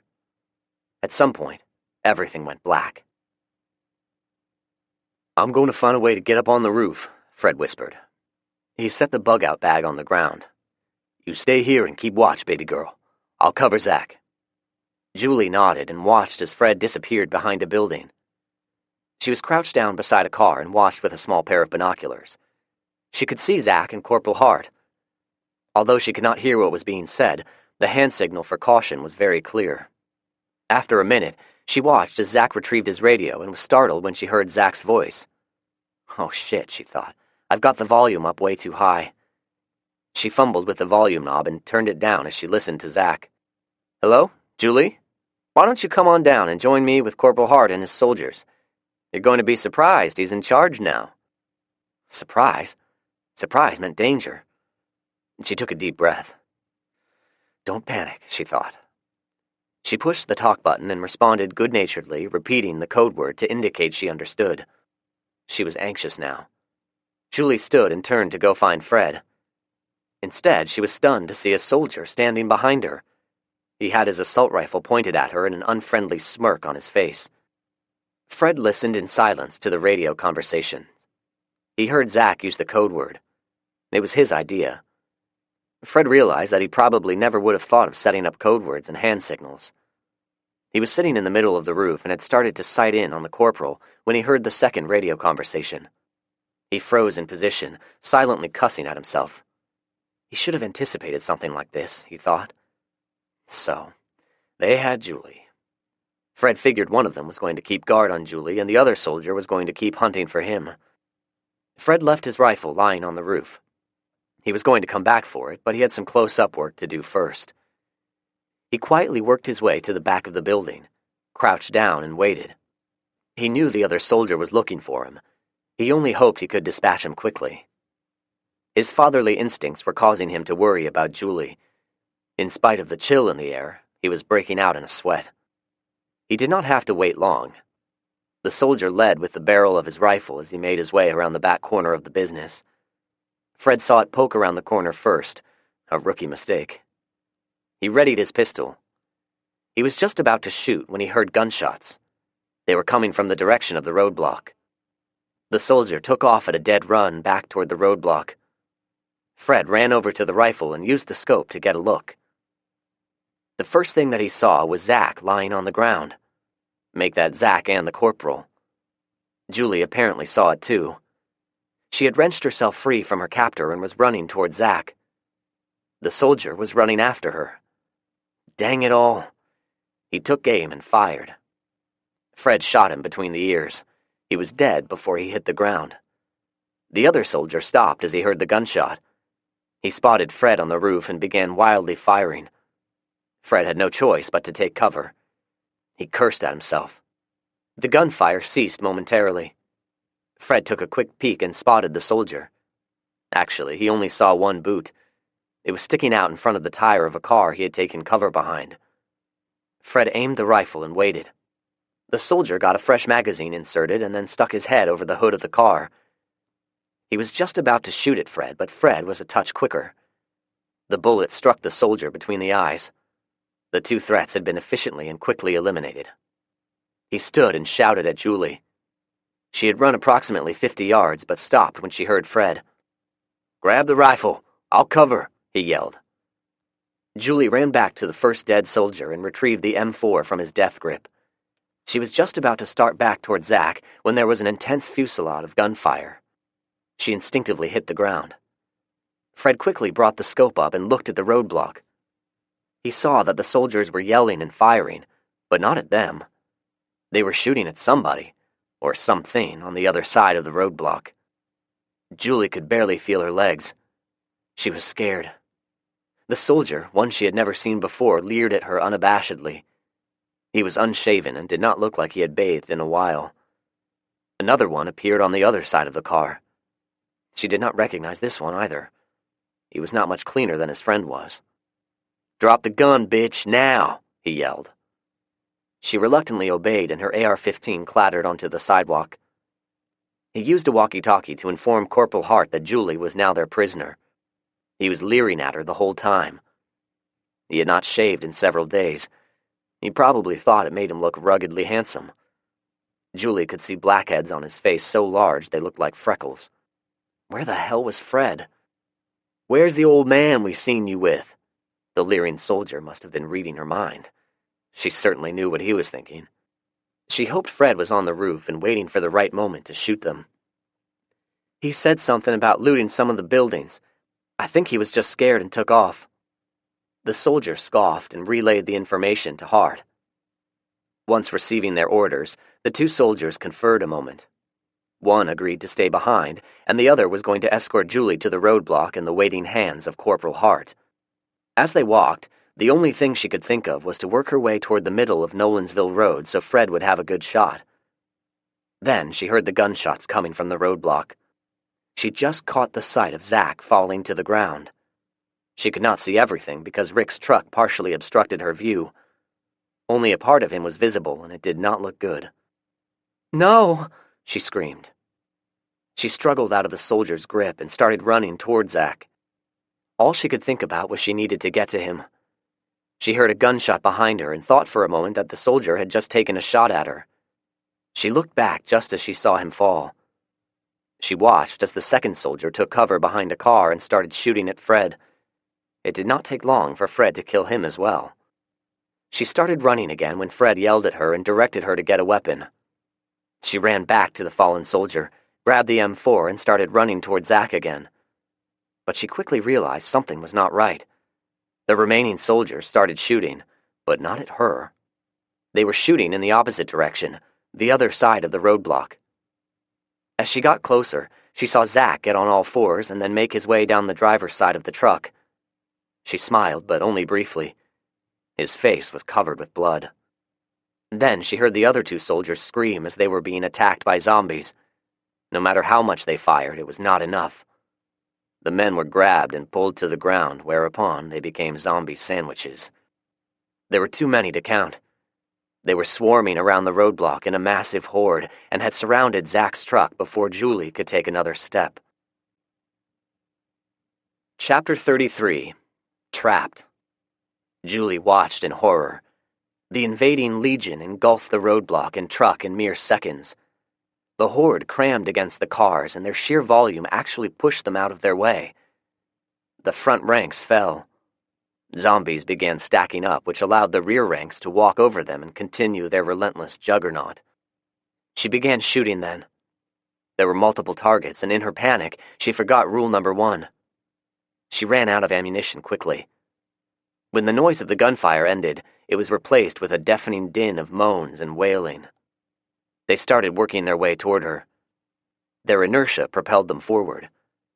Julie tried desperately to espy Zach, but she saw only zombies. There were so many now, she could barely see the truck. Several of them jumped on Leon's now lifeless body, and several more spotted Julie. She knew she had no choice but to turn around and seek safety.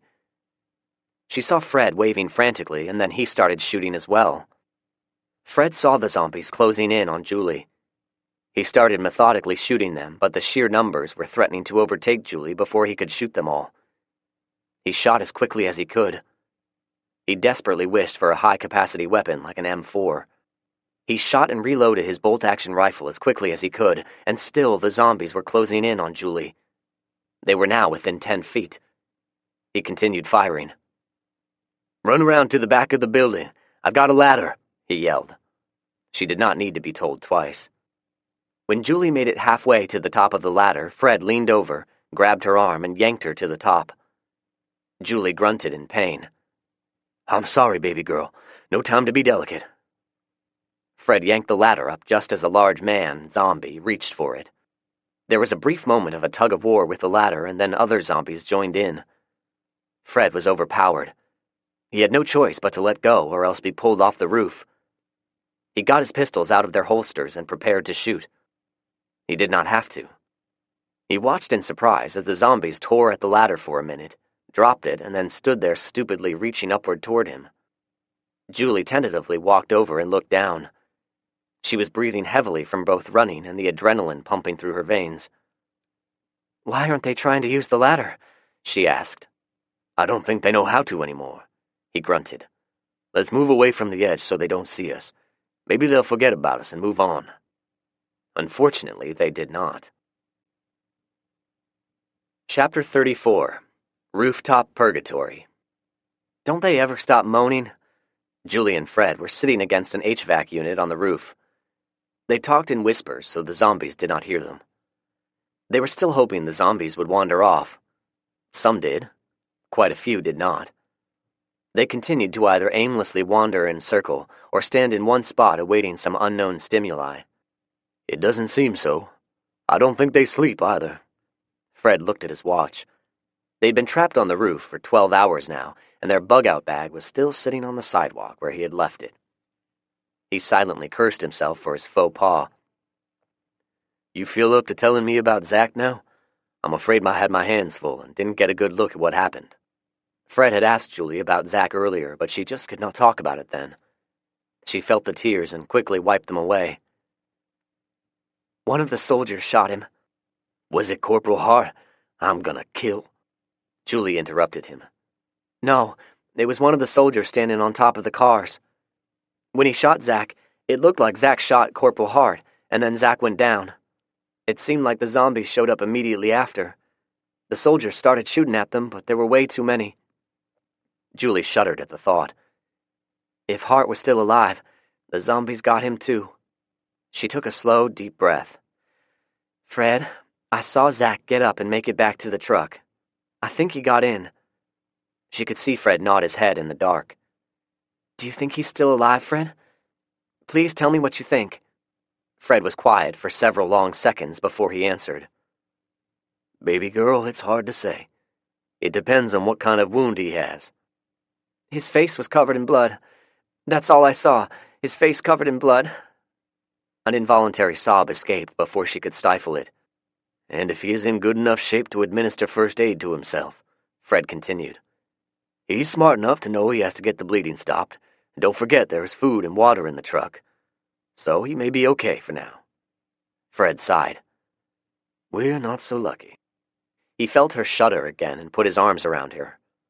"We can't last up here for very long without water. We can go several days without eating, but we need water.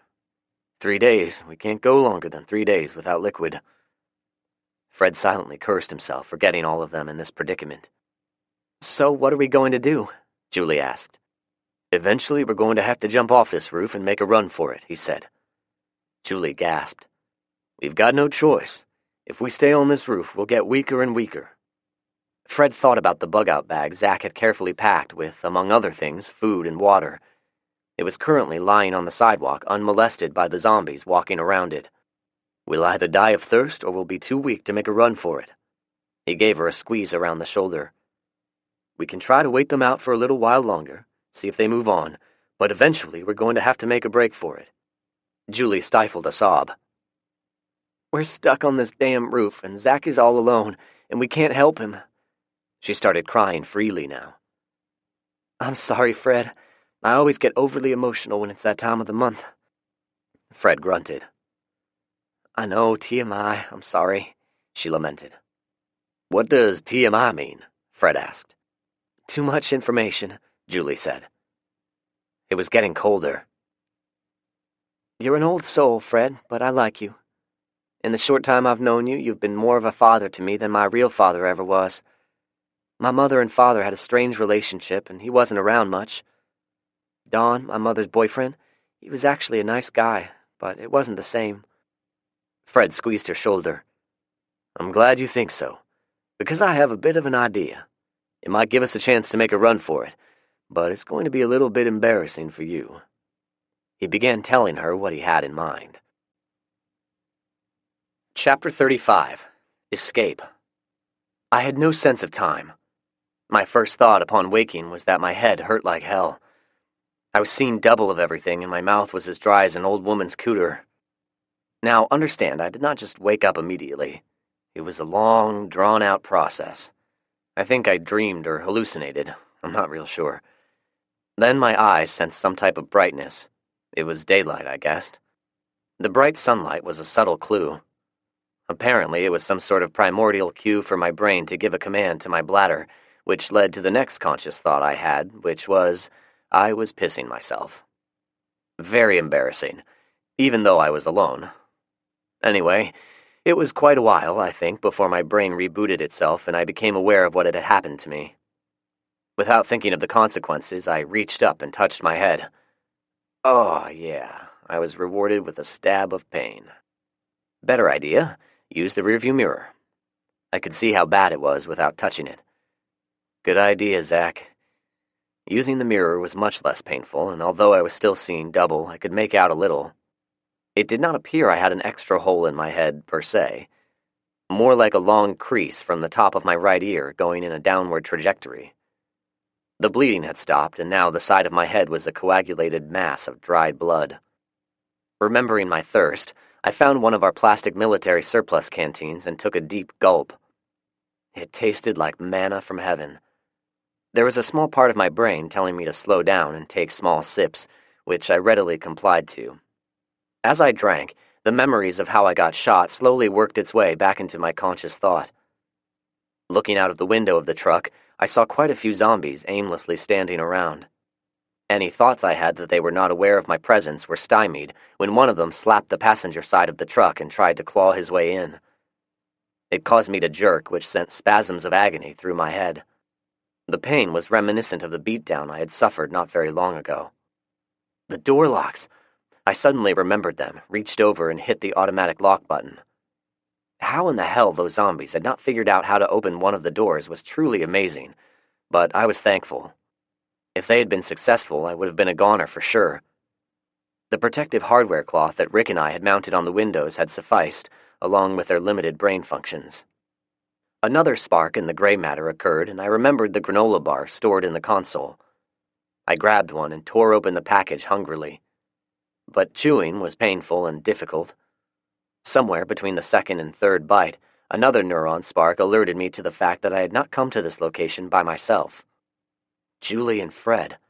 Where were they? Shit, I had no idea. I slowly, arduously twisted my body and made a 360-degree scan. No Fred. No Julie. Just a bunch of stinking zombies. How long had I been out? Were my friends dead? Did the zombies get them? Or maybe the soldiers rescued them. If it were the soldiers, were they safe inside Houston Barracks? Or were they prisoners? I spotted Leon lying on the ground. Or, should I say, I spotted what was left of Leon. It was not pretty.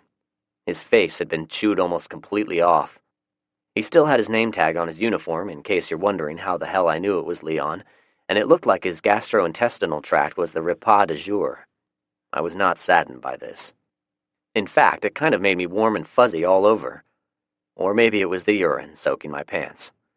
Whatever caused the feeling, Leon wasn't going to be answering any of my questions. I silently scoffed. No military funeral for you, buddy. Anyway, I knew I had to get out of there. That was not the difficult part.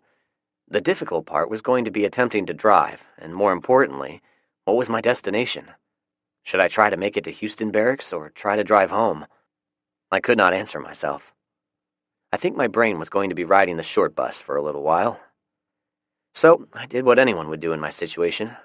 I worked my way into the driver's seat, started the truck, put it in gear, and let fate decide. Julie removed her tampon, replaced it with a fresh one, and quickly pulled her cargo pants back up.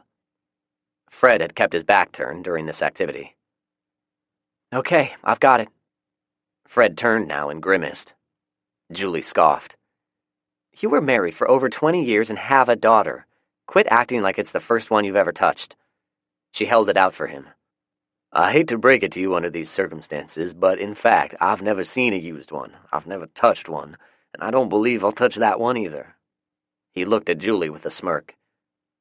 TMI? Smart ass, Julie scoffed and peeked over the side of the building. The number of zombies had lessened considerably since yesterday, but there were still at least 20 of them around the building they were currently on top of. Are you sure this is going to work? She asked, with more than a touch of concern in her voice. I honestly do not know, Fred replied. During the night, he had worked loose a piece of steel rail from the HVAC unit.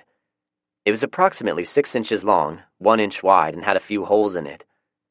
Fred estimated its weight at about a quarter pound, heavy enough for him to be able to throw it several feet.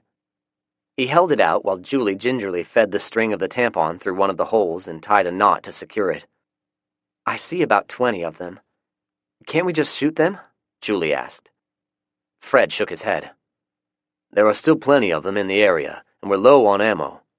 Gunfire will attract them, I'm thinking. Then we'll be back in the same predicament. He crooked his thumb toward the meandering zombies. We've got to distract these somehow. I'm hoping they'll hear the sound of the metal when it hits the concrete and walk over to inspect it. If they get a whiff of the blood, I'm betting they'll stop moaning and carrying on long enough to attract all of the others in the nearby area.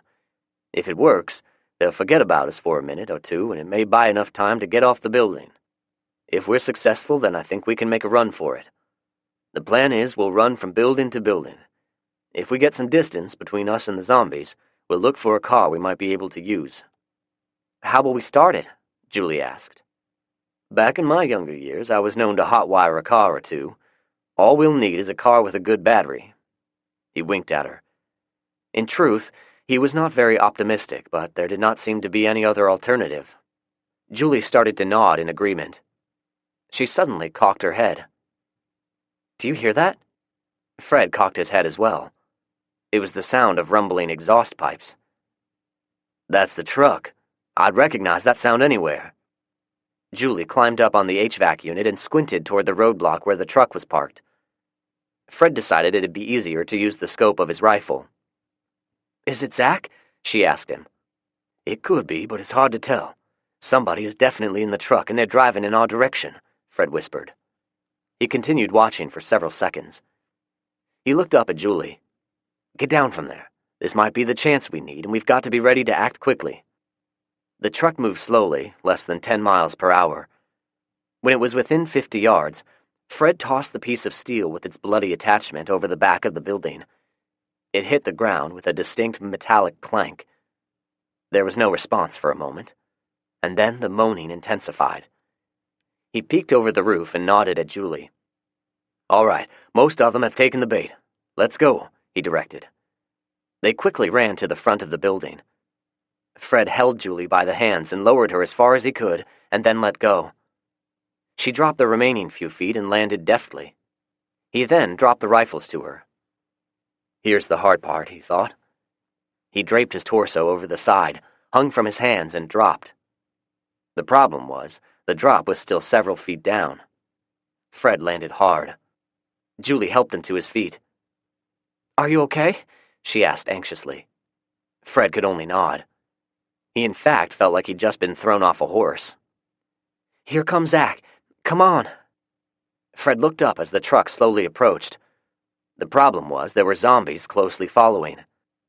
Their first act was to run in front of the oncoming truck and wave their arms. When they were almost run over, they realized Zach probably was not thinking straight. Zach, what the fuck? Julie shouted. Jump in the back, Fred yelled as the truck passed by.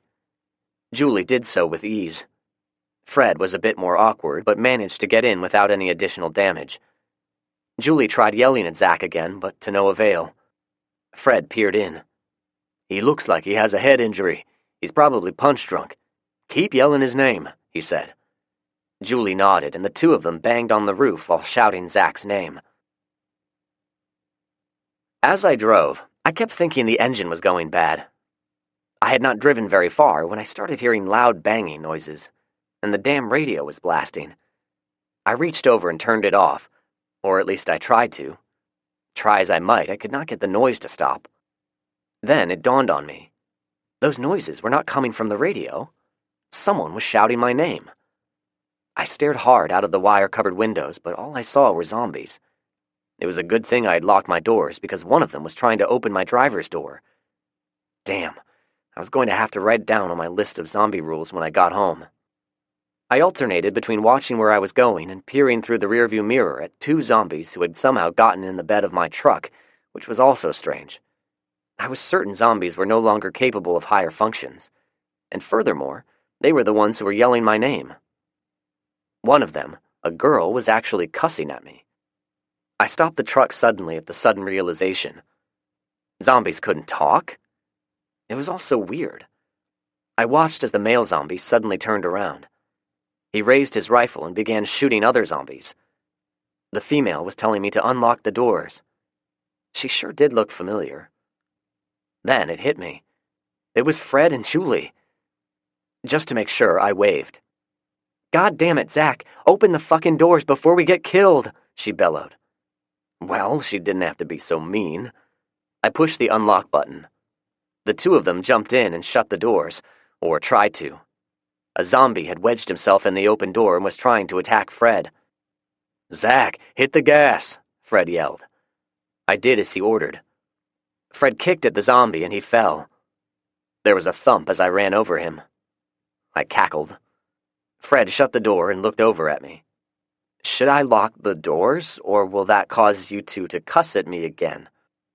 Julie looked at my blood-encrusted head and her mouth fell open. Oh my God, Zach. She gingerly touched the side of my head. You've been shot. You know, I think that's why I don't feel so good. It was about all I could think of as a clever response. Fred took charge. Come on, Zach, let's get you moved over. I'll drive and Julie will fix you up, Fred said. I went along, but I'm not sure what they did next because I think I passed out again. Chapter 36. Reunited, and it feels so good? I woke up lying in my bed. Curly was lying beside me. When he saw my eyes open, his tail began thumping the bed happily. I rewarded him with a scratch behind his ears. With some effort, I was able to sit up and get a good look at myself in the dresser mirror. I looked awful. There was enough gauze wrapped around my head to make me look like a mummy. I touched the right side of my head gingerly. I was just about to apply pressure when my thoughts were interrupted. How is that hard head of yours? I looked in the open doorway and saw Julie. She was smiling nervously, but otherwise looked great. It took a moment before I could formulate an answer. I think I'd describe it as a dull ache, and there is a constant ringing in my right ear. How long have I been out? About 8 hours, she said. I nodded gently but gratefully. If I had been out any longer and without professional medical care, my chances of living would have been very slim. It's not like those cheesy action movies where someone is comatose for days at a time and then miraculously recovers. Julie sat on the bed beside me and carefully kissed me on the cheek. So, be honest with me. Do I have a bullet in my brain? I asked. Julie shook her head and held my hand. It looked like just a graze, she said. It sure did not feel like a graze. It felt like someone had hit me with a sledgehammer. Do you remember what happened? She asked. I recounted the events as accurately as I could. As I spoke, I realized my speech was clear and my memory seemed to be intact. The telltale signs of brain damage did not seem to be present, which was good. The last thing I remembered was getting inside the truck, and suddenly there were a lot of zombies everywhere. I must have blacked out then, because my next conscious thought was seeing you and Fred. Julie nodded. There was a large amount of blood in the truck. It's only a miracle you did not bleed out and die. We got your wound cleaned up pretty good. Fred said there was no penetration of the gunshot, and he thinks if there is a fracture, it's very minor. Still, you're not out of the woods yet. She moved closer and stuck a thermometer in my mouth. I read that I need to check your pupils for proper dilation. I nodded and followed her instructions as she flashed a penlight into each eye. She then checked my grip strength and tapped my knees. I was impressed. After a minute, she checked the thermometer. You're right at 100 degrees. She looked at me with concern. Everything seems okay, Zach, but I'm not a doctor. Is there anything else I should check? I gave her a crooked smile. I think you've done fine, Nurse Goodbody. She looked like she was about to give a sassy retort, stopped and smiled patiently at me. You must be hungry.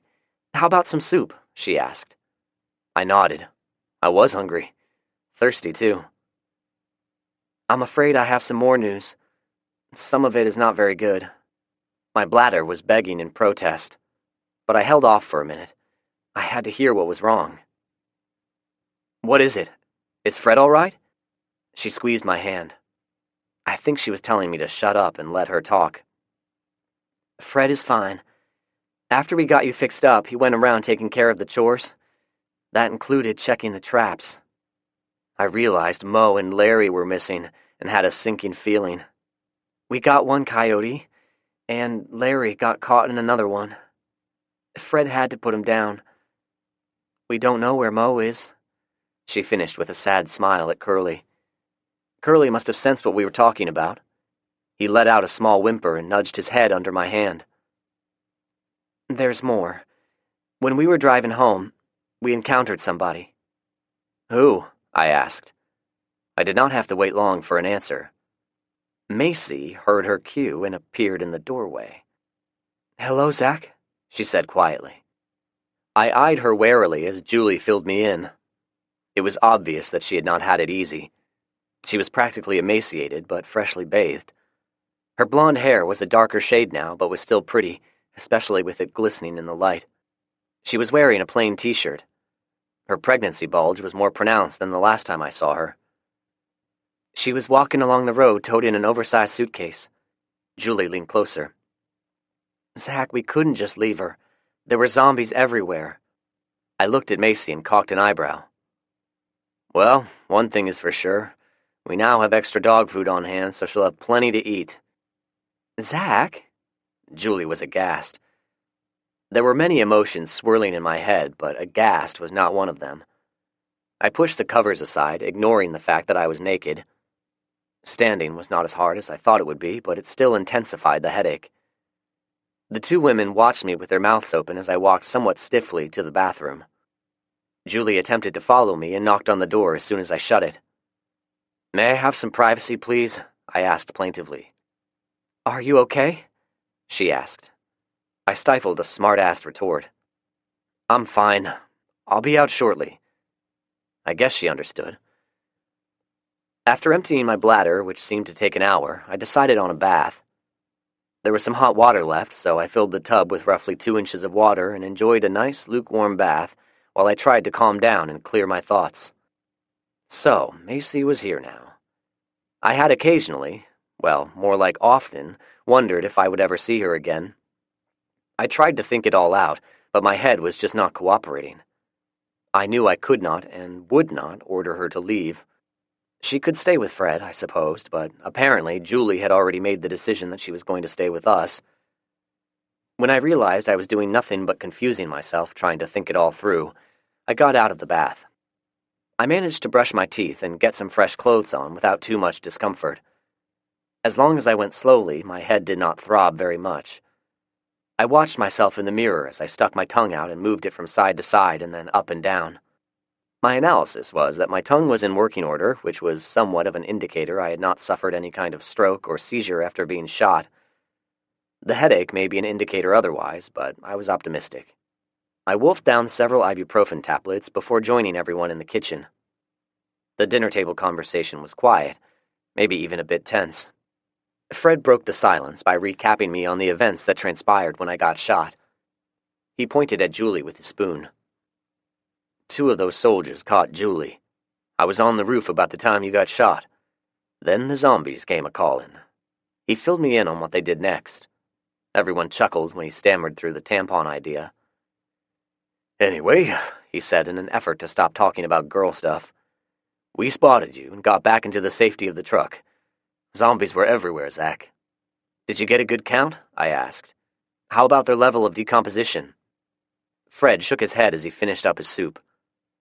There were at least 1,000 of them, maybe more. He waved with the spoon. I know you're going to ask me a dozen questions about them. Let's see if I can answer. They moaned a lot. It seemed like if one moaned, it would cause all of them to moan. They were loud, so at least if there was a big pack of them wandering around, we should be able to hear them coming well in advance. And the smell. They smell really bad. He set his spoon down and drummed the tabletop with his fingers. I was unable to get a good visual examination of them, but I'd say most, if not all of them, were in an advanced state of decomposition. I didn't see anyone that looked fresh. Did you, Julie? Julie shook her head. All I know is they stank, and all of the moaning was very irritating. Fred nodded. 1,000 rotting zombies definitely emit a foul odor. If we're downwind of them, we'll know. Fred snapped his fingers. Oh, here's something rather interesting. They couldn't figure out how to use the ladder to get to us, but at least some of them still had enough of their brain working to realize we were on that roof, even though they had not actually seen us in several hours. The trick with the tampon confirms they're attracted to sound and smell. Fred was silent for a moment while I jotted down everything on my notepad. He ate his soup and watched until I got caught up before continuing. It appeared as though they didn't merely crawl over the roadblock. The sheer inertia of all of them pushing each other forward propelled them over and through it. He frowned a little. So I think a big question has to be, what made 1,000 zombies decide to leave the downtown Nashville area and walk en masse down 4th Avenue? They continued down 4th across the railroad tracks, which is where 4th changes into Nolensville Pike, past the old fairgrounds, across I-440 and on down Nolensville to the roadblock. I've no idea what caused it, but they came out in droves. He continued, frowning. You know, we're making a rather asinine assumption here. We're thinking all of them came down Nolansville Pike. It's entirely conceivable a couple of thousand went east, a couple of thousand went west, and a couple of thousand took a detour onto I-440. Hell, for all we know, there are hundreds of thousands of them. We just came into contact with one group. I nodded and tried not to grimace. Did they follow us in the truck? Fred nodded. They attempted to. While Julie was tending to you, I was trying to make a zigzag route back here. I went down Haywood Lane real slow so they would follow us, and then sped off through back roads until we lost sight of them. Fred drummed his fingers on the table. I almost forgot something important. When we got out of sight of them, I doubled back and went to Southern Hills Hospital. It was just as you had predicted. The hospital was full of zombies and rotting corpses. There was smoke coming from part of the building. It may be burned out. It's a shame. There has to be some good medical equipment in there. I nodded thoughtfully. It made sense. Where do people go when they get sick? The hospital, of course. Rick and I had figured all hospitals would be danger zones, at least until all of the zombies died off. So we decided to get back to the house as quickly as possible. We got just over the county line when we spotted Macy. She was by herself. Now, I know you two have shall we say, a storied history, but we couldn't leave her. He left the rest unsaid and took his dishes over to the sink. I started getting sleepy, but forced myself to concentrate. Okay, Macy, your turn. Where had you been, and where were you going? She looked directly at me. After Jason cooked up his plan, I waited until they left, packed up what I could, and snuck out. Why? I asked. The question seemed to have caused some emotional pain. She wiped away some tears with a trembling hand. I did not care. I wanted answers.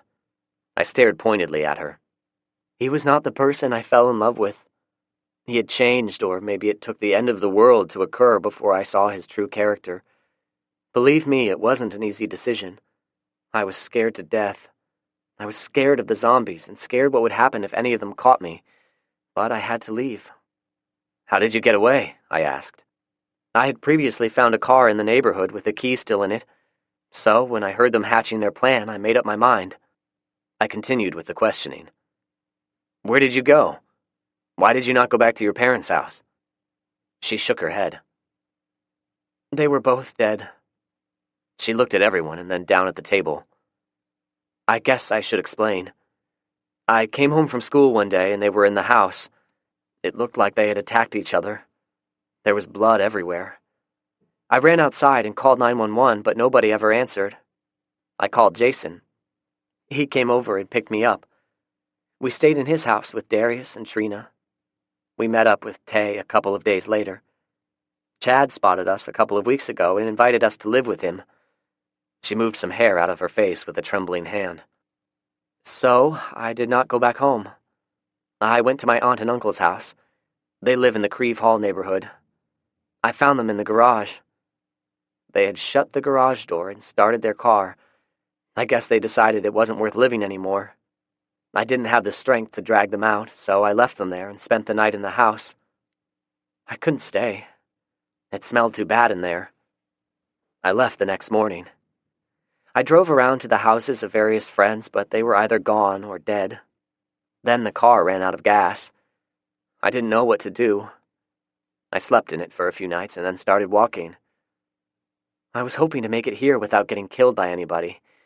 I didn't know about Julie or Fred. I was hoping you and Rick would forgive me and take me in. She took a big gulp of water before continuing. Julie told me what happened with Jason, Darius, and Tay. All I can say is that I'm so very sorry. Jason should have listened to you. I should have listened to you. She took a deep breath. I'm sorry for everything, Zach. Julie piped in. Have you seen any other live people recently? She nodded.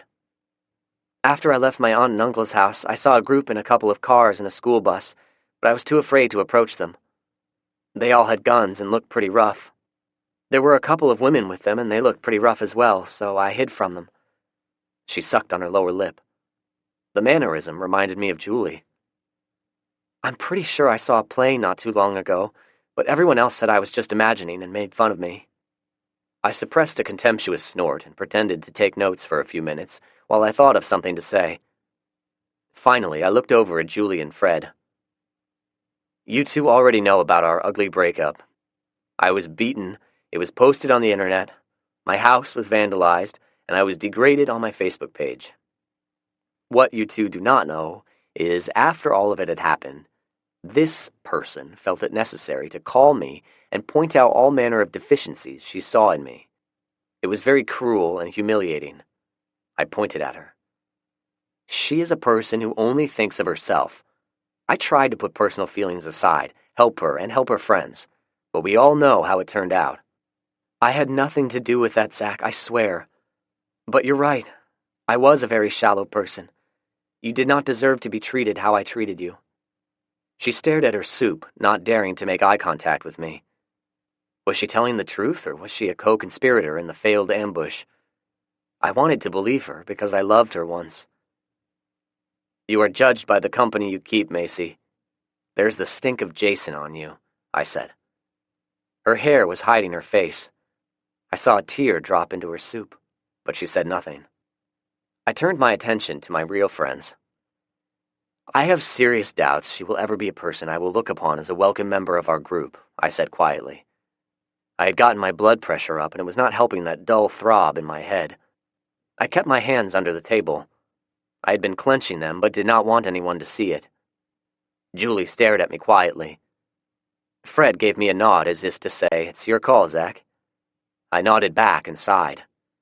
It was a little melodramatic, I'm sure.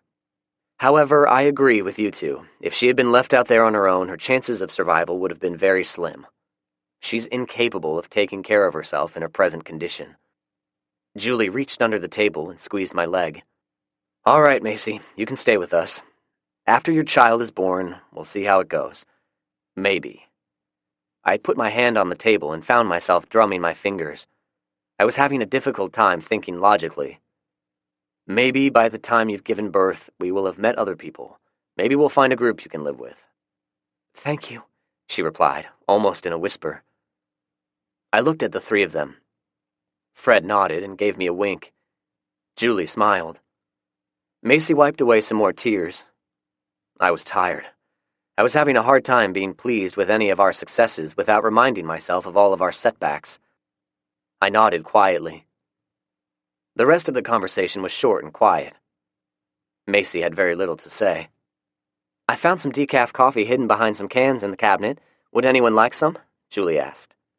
We nodded. Julie picked up the plates and put the tea kettle on. A short time later, we were enjoying a steaming mug of stale coffee. I have a suggestion, Julie said. Macy needs to stay close to the house, and she can't be doing any heavy lifting. She could earn her keep by doing light housework and monitoring the radio. Julie was smiling hopefully. I shrugged. It sounds agreeable enough. Macy? I asked. She readily agreed, and there was no more commentary.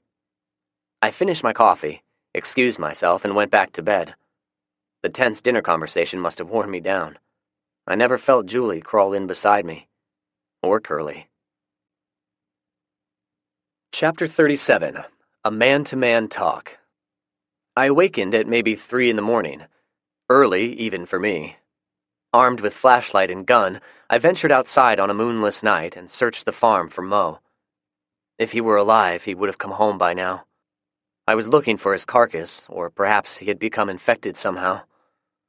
If I found him, I was going to bury him next to Rick. Rick would have enjoyed the company. After the sun came up, Fred rode up on Prancer and walked with me in silence. Julie must have called him on the radio. I knew Fred had already made a painstaking search, but I had to be sure.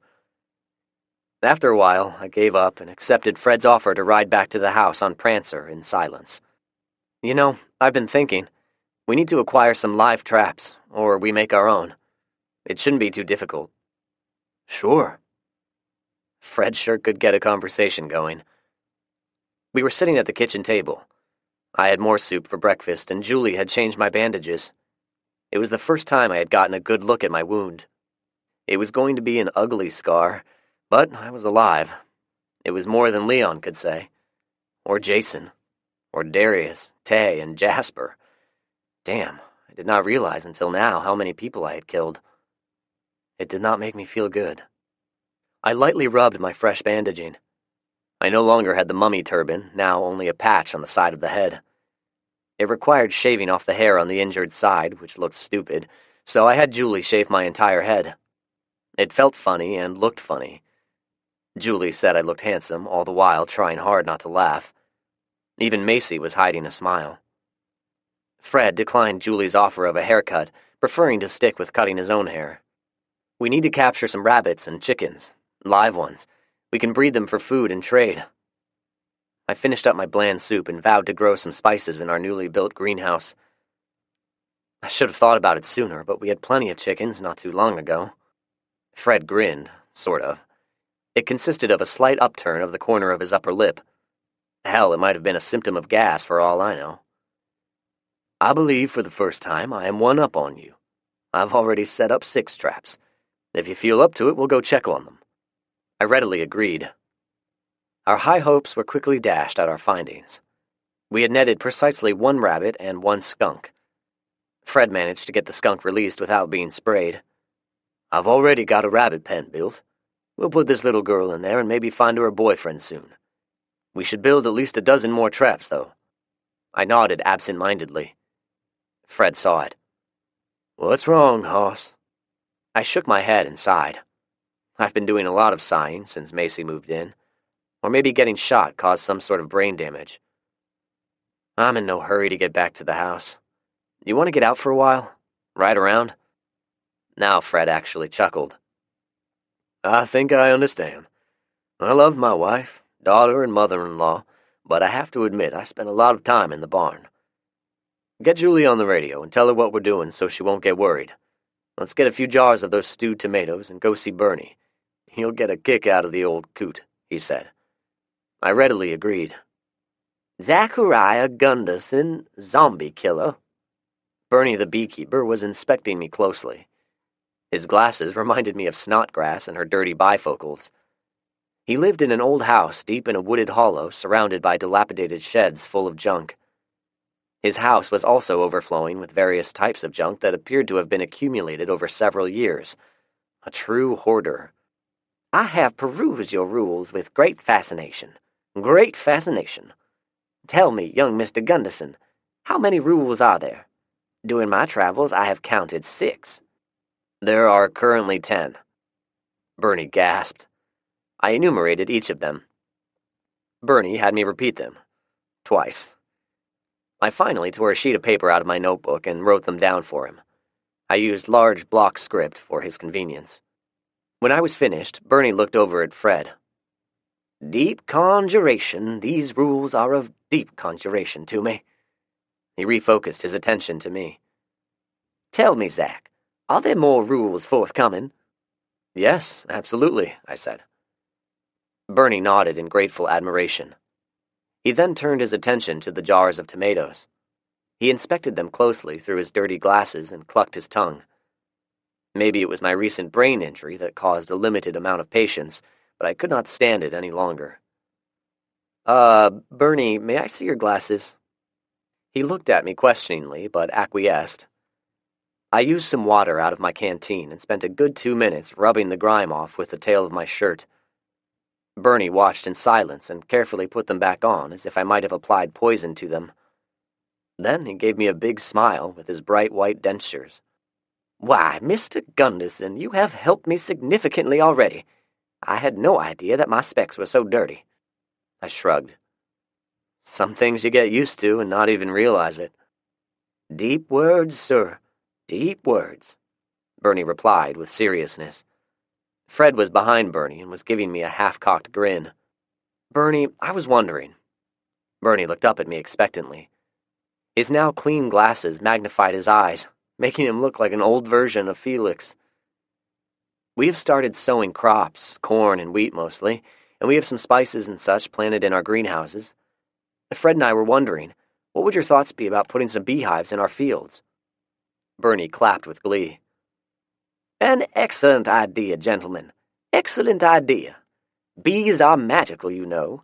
They'll pollinate your crops and make them grow splendidly. He clapped again and smiled with his bright white dentures. Of course, Fred added.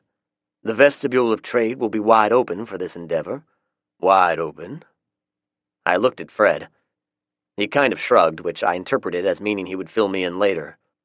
Our conversation was interrupted by a Hummer coming up Bernie's gravel drive. I instinctively reached for my Glock, but Bernie put his hand on my shoulder.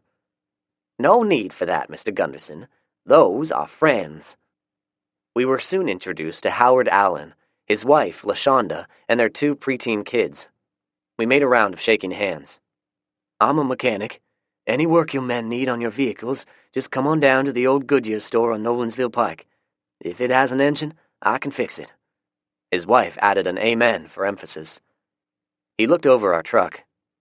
That's some pretty fancy window dressing you have there. How effective is it?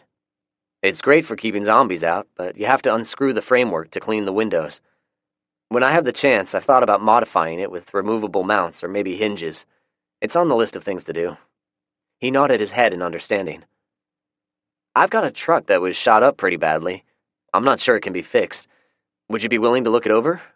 We've got cattle. I can butcher up meat that we can trade, and we should have some good crops in a few months. Would that be suitable barter material? Absolutely, honey, LaShonda replied before Howard could speak. She was a tall woman, about 5'10", with very wide hips. These kids are always hungry. Howard nodded and absently rubbed his belly at the thought of a juicy steak. We talked a while. Howard was in his mid-40s. He was probably fat before the shit hit the fan. He was much thinner now, but he still had the torso of a wine barrel. We had plenty of food at the bakery, and the stoves ran on natural gas, he said. He told us he was a mechanic at the Goodyear store, and LaShonda owned a food catering business. You see, it was located in a basement.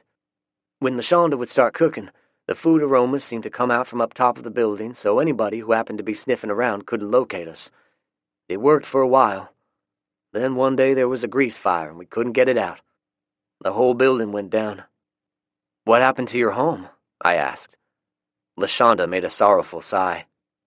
Howard shook his head. Them zombie things were all over the place. We couldn't make it back to our house. We barely got out with our lives. He grimaced and shook his head again. Anyway, we had some supplies and ended up at the Goodyear store where I worked. I found a construction site nearby. It was going to be fancy condominiums. I found a lot of stuff, including a couple of generators. We've remodeled the store into a home. I also found a whole bunch of rebar. I'm a pretty good welder, so I fortified the whole place with the stuff. Now we scavenge for food and make do. By the way, I can rig you up a frame on the front of your truck that'll push them zombies out of the way. Kind of like a cattle catcher on old trains, he said. He was quiet for a minute and looked at his wife. She nodded. They'd been together long enough to know what the other one was thinking. Let me ask you 3 a question. Have any of you seen any other African Americans? You know, black folks? We've not seen any. We were wondering if there were any left alive or if the disease targeted minorities. You see, we're worried about exposing our kids to anyone if they're more susceptible to being infected, LaShonda added. I cleared my throat. We have. We met some soldiers with the National Guard unit, and then there were some others I came into contact with. I don't believe any of them were infected. The soldiers seem to be good guys, but we've not seen them lately. Unfortunately, the other ones I encountered meant to kill me, and I was forced to defend myself. I briefly explained the circumstances and the untimely demise of Jason, Darius, and Tay. I left a lot of information out, to which Fred gave me a brief nod in agreement. I saw Howard looking at LaShonda again. She nodded somberly. He frowned a moment before speaking. Yeah, there are some people out there who are downright mean. We need to warn you about a few we've met. We encountered a group of people just a few days ago. They were in a school bus. I sat up straighter. It had to be the group Macy had seen. I kept quiet and listened. Man, you should see this thing. They cut holes in the top and got some M60 machine guns mounted. There were 10 of them in that bus. They were all armed and rough-looking. Were they military people? Fred asked. Howard shook his head quickly and then seemed to have changed his mind. Well, I say they wasn't military. They didn't have no military uniforms on or nothing like that. Howard paused and wagged a finger. Except for one of them. He's a big man, full of muscle. Now he's ex-military, At least that's what he claims. He said he's Special Forces. He wears a camouflage uniform and a green beret. I had pulled my little notepad out of my shirt pocket and began taking notes. Howard saw this and provided more detail. He's around 40 or so, shaved head. Wears one of them mustaches that make you look like a walrus. He's got lots of tattoos and a big, thick neck. Hell, he's all muscle. Looks like one of them pro wrestlers. You'll know exactly who he is if you ever run into him. I looked at Fred. He actually frowned. I knew what he was thinking. These people sounded like bad news. How did you guys meet them? I asked. Howard began wringing his hands. One day, not too long ago, I was fighting with a rototiller trying to get a garden plot tilled up. I must not have been paying attention. Before I knew it, I was surrounded by a couple of those rough-looking men with guns pointed at me, and they weren't there to help me plant my garden, no sir. They took me to the captain, that's what they called him. He was standing outside his bus looking at a flat tire and slapping the tar out of a teenage boy who had run over a pothole or something. So they walked me up to him and tell him where they found me. He gave me a look like he was looking at a pile of garbage and said, "You're the first nigger I've seen in quite a while." Well, I was mad, but I held it in. I knew I was on thin ice. He grimaced at the memory. I tell you, I've been scared a time or two in my life, and this was surely one of them. Bernie had fixed a pot of tea and came in with several cups of various shapes and sizes. We each gratefully accepted a cup, but quite frankly, I was wary of drinking it. Howard nodded in thanks and took several small sips before continuing. But he let me live, and you guys want to know why.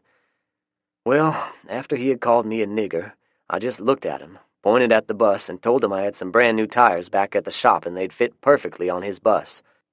I spent the rest of the day working on that damn bus while LaShonda waited on them hand and foot. They ate most of our food. If that weren't bad enough, he openly talked with his men about killing us. LaShonda put her hand on her husband's and squeezed. Well, just before they left, the captain told me in no uncertain words he was going to allow us to live, at least for a while. And then he told me, no, that's not right, he ordered me to report to him if I ever met any other people. He also said we were not to tell anyone about his group. Trembling hands spilled some of his tea. He's an evil man, LaShonda added before testing Bernie's tea. She decided that she liked it and took a few more sips. Fred and I glanced at each other in silent agreement and took a drink.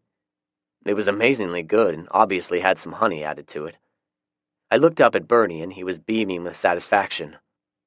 LaShonda continued. If it wasn't for Mr. Bernie here, we would be starving. He came along and fixed us up. She laughed suddenly. You should have seen him the first time we laid eyes on him. He was riding along on his bicycle without a care in the world, and he had one of them wooden beehive boxes strapped on the back. She laughed again. Well, I tell you, them bees were all circling around him, and he didn't seem to mind a bit. There must have been 100 of them. LaShonda laughed at the memory.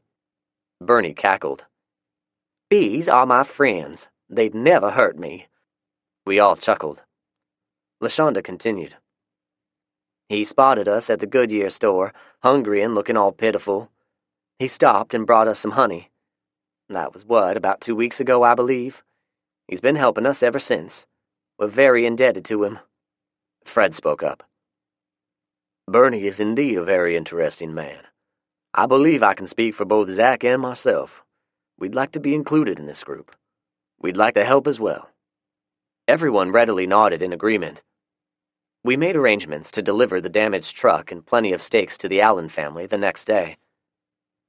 On our drive back, we reconnoitered some of the countryside in the southeast portion of Williamson County near the Rutherford County line. The area was mostly suburban neighborhoods. Everything appeared abandoned. We saw a lot of decaying corpses and maybe a dozen zombies aimlessly roaming. I shot one, but even with earplugs, my head started throbbing. Fred cleared his throat.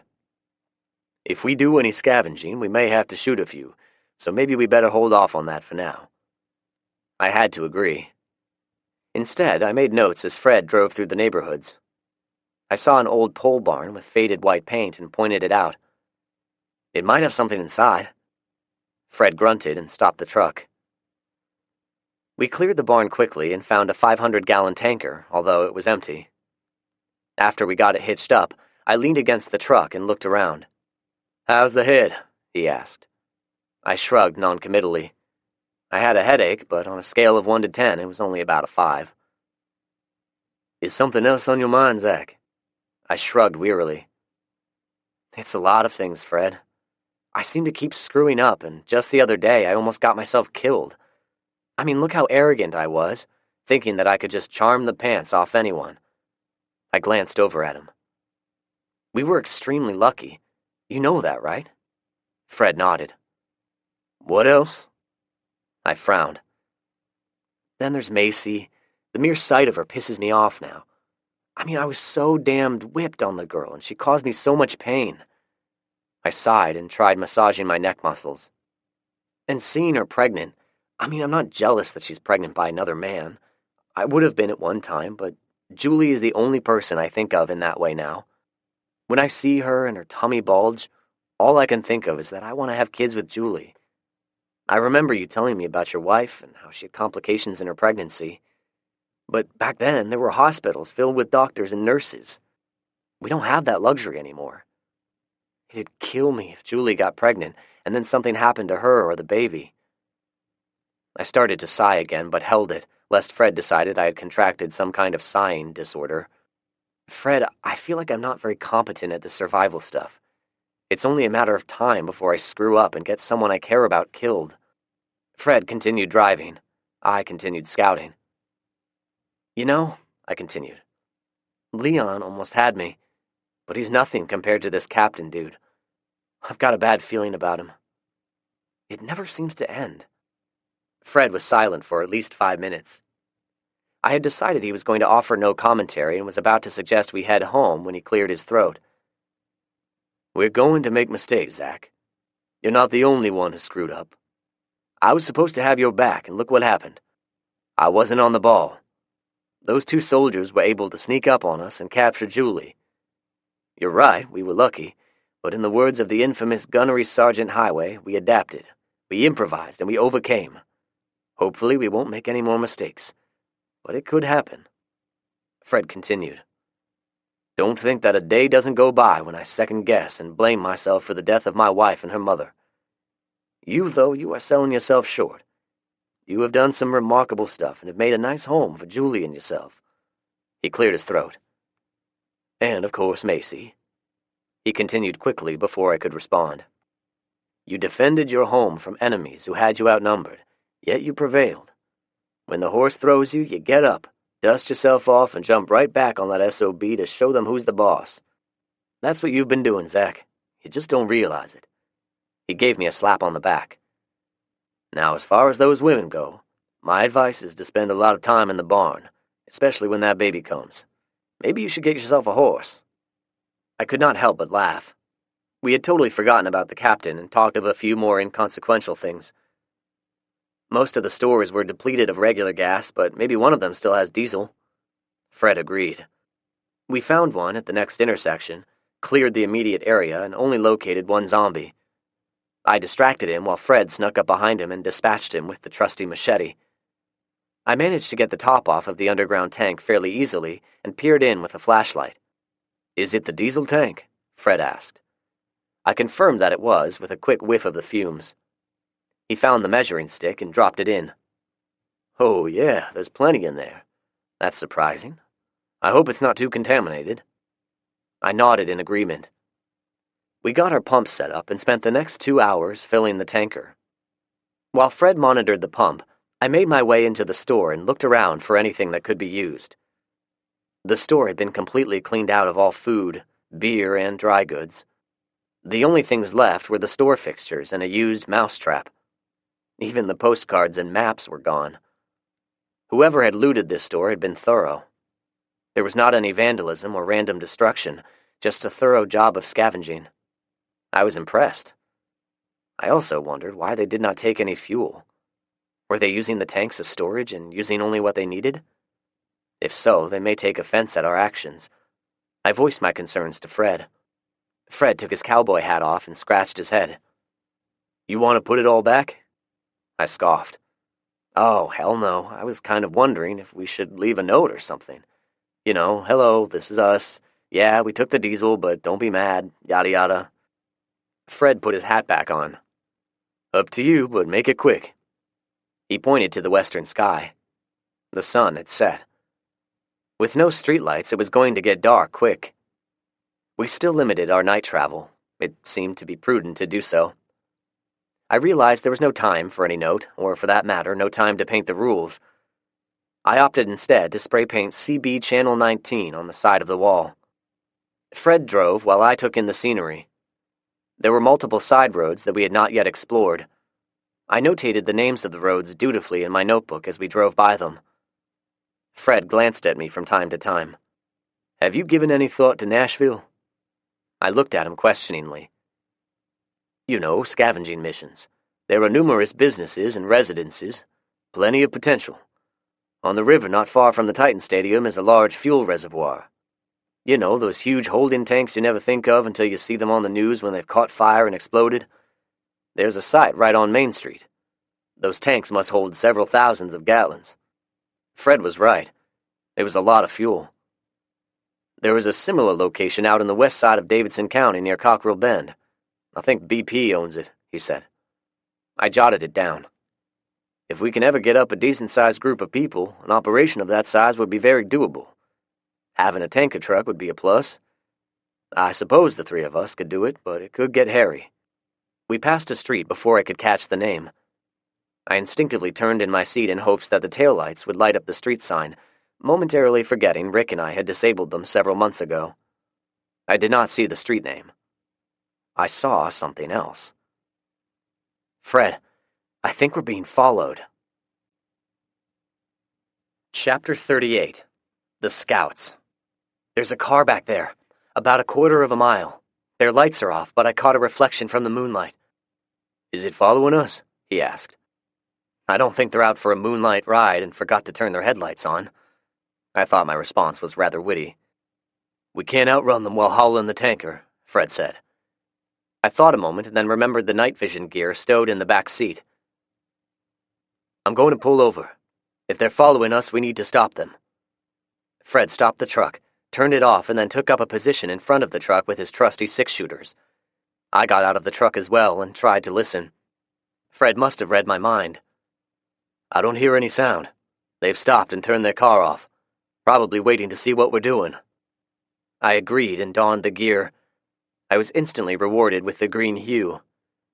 When I switched to infrared, I immediately picked up the heat signature of the car's engine block and the two occupants. I see them. They've stopped, I whispered. How many? Fred asked. It looks like two of them. Judging from their size, I'd guess they're both adult men. They're not moving, just sitting in the car. It suddenly dawned on me.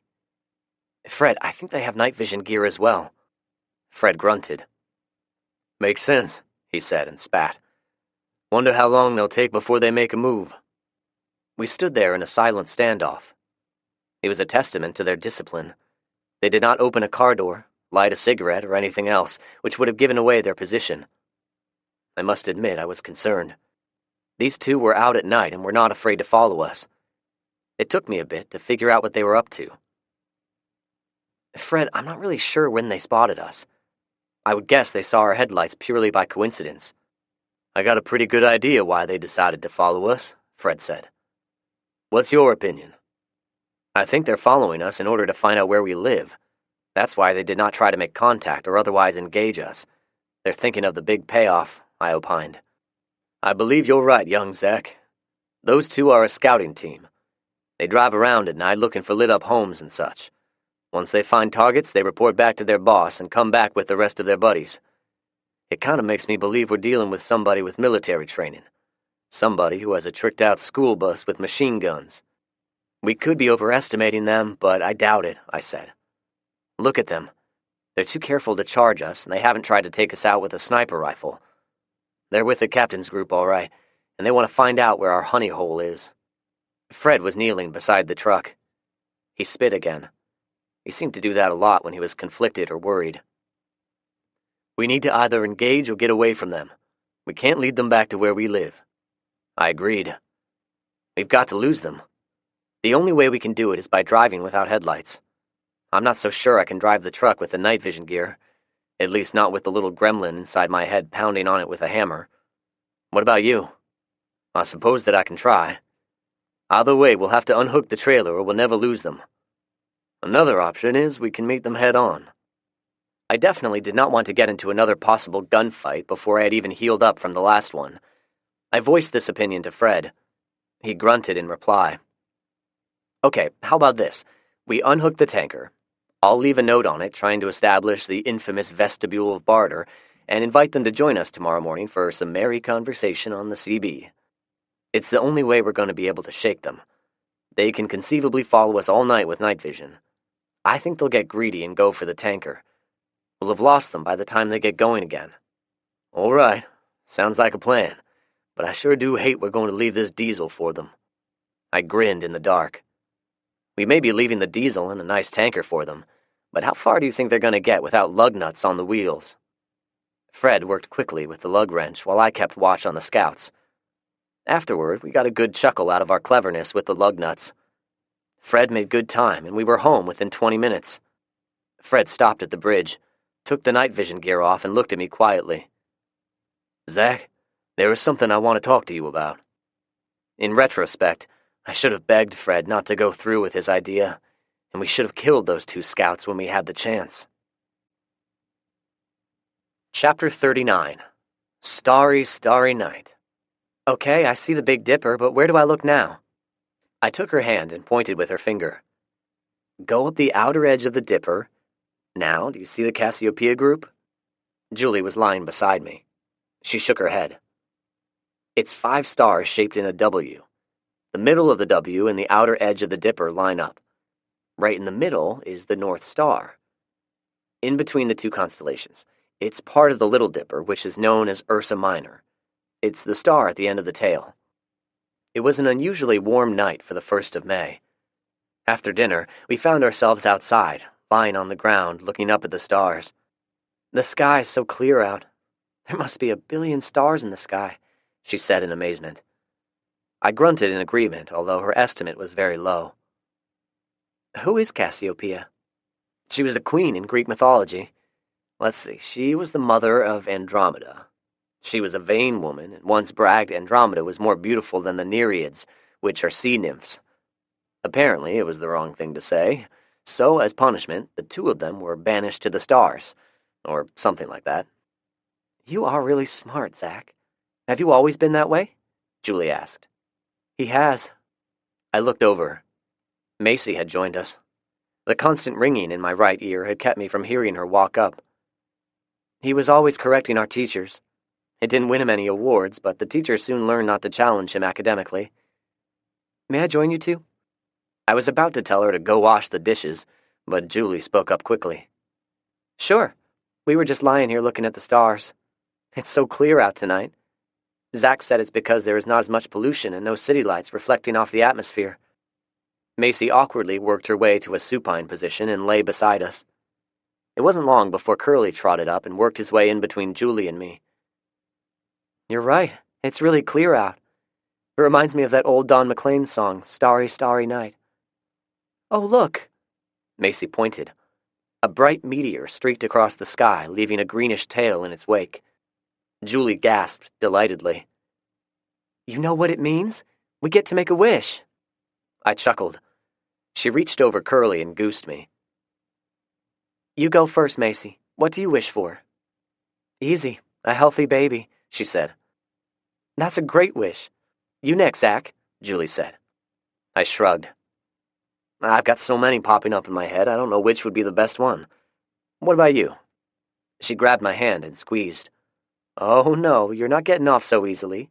Name 3. I chuckled. Okay, let's see. A good crop, the death of all zombies, and a live rock concert. I got a small laugh out of both of them. I want us all to be a happy family. I want my little brother, and I want to give you a son, Julie said. The last one shocked me. I looked over at her. Macy and I have been reading up on childbirth. Fred found some of his mother-in-law's nursing books. She had rolled over on her side to look at me. Now she rolled back and looked at the night sky. It'll work, Zach. Just you wait and see. I smiled in the dark. It was a beautiful night. I did not have the heart to tell them Fred was leaving. Chapter 40. Back to the Present. After dispatching the two scumbags, I was inclined to get in my truck and leave the boy. But I was concerned. I got to within 10 feet from him when I stopped suddenly. I was dumbfounded for a long 5 seconds. Tommy. It was all I could say. He was crying and trying clumsily to pull his pants up. He stopped when he heard his name and turned to look at me. His mind was not the quickest. It took at least twice as long for him to recognize me. Zach? Is that you? He had forgotten about his pants and just stood there staring at me. He suddenly remembered his two assailants and looked them over. The fear on his face was apparent. Did you kill them? I nodded. Did you know them? He sniffled and wiped his nose. Yeah, they were Mom's friends. I didn't like them. So, his mother had found yet another group to hook up with, and her son has to suffer for it. Figures. Get your pants fixed, Tommy, I said. I could inspect him for injuries at a later time. So, you and your mother found another group of people to live with? I asked, and he nodded. Are there more than these two? He nodded again. How many of them are there? Tommy looked at the sky a moment and then started slowly counting on his fingers. There are 17. He said it slowly, but with resolve. Does that include these two men and your mom? Tommy nodded slowly. He did not understand why an accurate count was important. At my direction, Tommy showed me the car they had been using, which was a beat-up Chevy Yukon. It had an odd assortment of stuff in it. They had been on a scavenging mission as well. With Tommy's help, I transferred anything I thought was of value into my truck. We managed to get the two inside the SUV. I then shoved a rag in the opening of the gas tank and set it on fire. It was an easy way to conceal evidence. Their friends would find them eventually and maybe even figure out what happened, but no reason to make it easy for them. Zach? Tommy asked. We had been silently watching the SUV burn. I looked at him. Can I come live with you? I don't like those people. They're mean to me and make fun of me. I patted him on the shoulder. I had a flashback of Felix always patting me on the shoulder. Sure, buddy. I looked somberly at him. So much had happened since I last saw him. Good, bad, and downright ugly. I had a lot of questions about this new group and questions about what his evil mother had been up to, but first, we needed to get out of there. The gunshots and the fire would no doubt bring unwanted attention. We got in my truck and headed out. This concludes Zombie Rules by David Accord. Narrated by Graham Halstead. Copyright 2013 by David Accord. This unabridged audiobook is published by arrangement with Severed Press Pty Ltd. And was produced in the year 2015 by Tantor Media Incorporated, which holds the copyright thereto. Please visit tantor.com for more information on our growing library of unabridged audiobooks and to take advantage of special offers, or call toll-free 877-7-TANTOR to request a catalog. Tantor Audio presents Z14 by David Accord. Narrated by Graham Halstead. Prologue. There was a sprinkle of snow dusting the roads as we turned east onto Old Hickory Boulevard from Nolansville Pike. There were 8 of us in 3 different vehicles. Julie sat in the passenger seat. Is it going to snow all day, do you think? She asked. I hope so. It'll make it a whole lot easier for us, I replied. We knew they were coming. One member of our group, a former corporal in the United States Army, had stumbled upon a large mass of them slowly moving down Bell Road at the Interstate 24 overpass. He had hurried home and told us about it, estimating there were over 1,000 of them. They had probably made it to the Blue Hole Road intersection by now.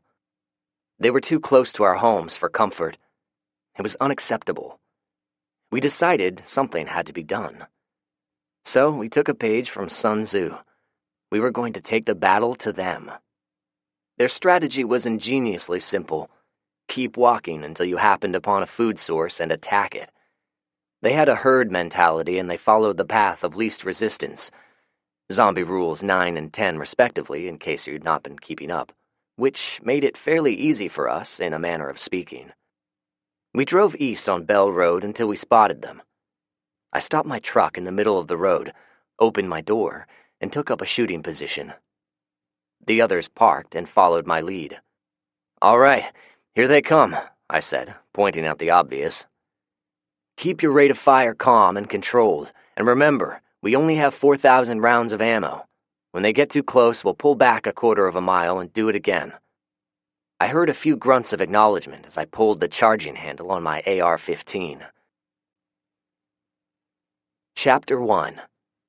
The Captain. Fuel was essential. We hadn't yet acquired the ability to survive without it, and we needed it. And more importantly, we needed a way to transport it. Hence, the need for us to reclaim the 500-gallon fuel tanker we recently had to abandon. It wasn't a big tanker hauled by a semi. This type was small enough to be hooked up behind a pickup truck. It was perfect for us, and I assumed the captain thought the same. It was a muggy August morning by the time we got going. I sat in the back seat of the dually truck and looked at my two friends. Fred, the taciturn gunslinger, and Howard, a jovial father of two sons, were riding up front. Both of them were old enough to be my father, but I considered them close friends anyway. Fred took a surreptitious route back to where we had abandoned it the night before. Our plan was to park a safe distance away, sneak up to a suitable spot, and recon the site before any of us went in. We spotted a burned-out house on a side street approximately 300 yards away from our destination.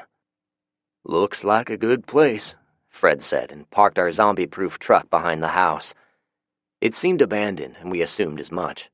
I mean, why in the world would zombies be hanging out in a burned-out house? Alas, you know what they say about people who assume. "Look out, Howard!" I shouted as he stepped out of the truck. 4 of them, 2 adults and 2 kids, emerged from the charred remains and set upon him at once. Howard began running backwards while attempting to bring his rifle to bear. He ended up falling on his ass. The kids were going to reach him first. Howard froze in fear. Fred calmly stepped out of the truck, drew one of his pistols with lightning speed, and fired 4 times. The result was 4 zombies with an extra hole in their respective heads. Howard collected himself, stood shakily, and walked back to us. "Holy shit, Fred, you sure can shoot," Howard exclaimed as he caught his breath. I nodded in agreement. Fred was hell on wheels with his 6-shooters. I walked over and looked over the zombies. Even though they were horribly decomposed, the kids looked a lot like the adults. I pointed this out. "They look like a family," I said. "I think these 2 are the parents to these kids. They've stuck together all these months, and they were staying inside this house," I frowned. "Why in the hell were they hanging around inside this burned-out house?" "What do you mean, Zach?" Howard asked. "They've got to go somewhere, don't they?" "It seems odd, Howard. Look at them. Their clothing is not burned or charred, so they went inside the house after it had burned. It seems weird to me. I wonder if they lived here at one time. If they did, it means they remembered it somehow." Howard scratched the small amount of hair remaining on his head. "I think I see what you mean." He stared at the dead zombies for a minute, trying to figure it out in his mind. "How in the hell did they remember this was their house, and why have they stuck together? Yeah, you're right, Zach. It's weird, and it's totally over my head." I laughed. Fred, as usual, had no commentary on our observations. I guess he had other things on his mind at present. We cleared the house for good measure and then made our way through an overgrown field. "What do you think, Fred?" I asked. Fred pulled up the mosquito netting from around his face. The 2 girls, Julie and Macy, had taken boonie hats and sewn mosquito netting around them. We all wore them now. They kept all of the flying insects, which were horrendous this summer, out of our mouths, ears, and nose. Fred stretched. "Well, Zach, we have 3 possibilities. They found some lug nuts, put the wheels back on, and took it with them. They abandoned it.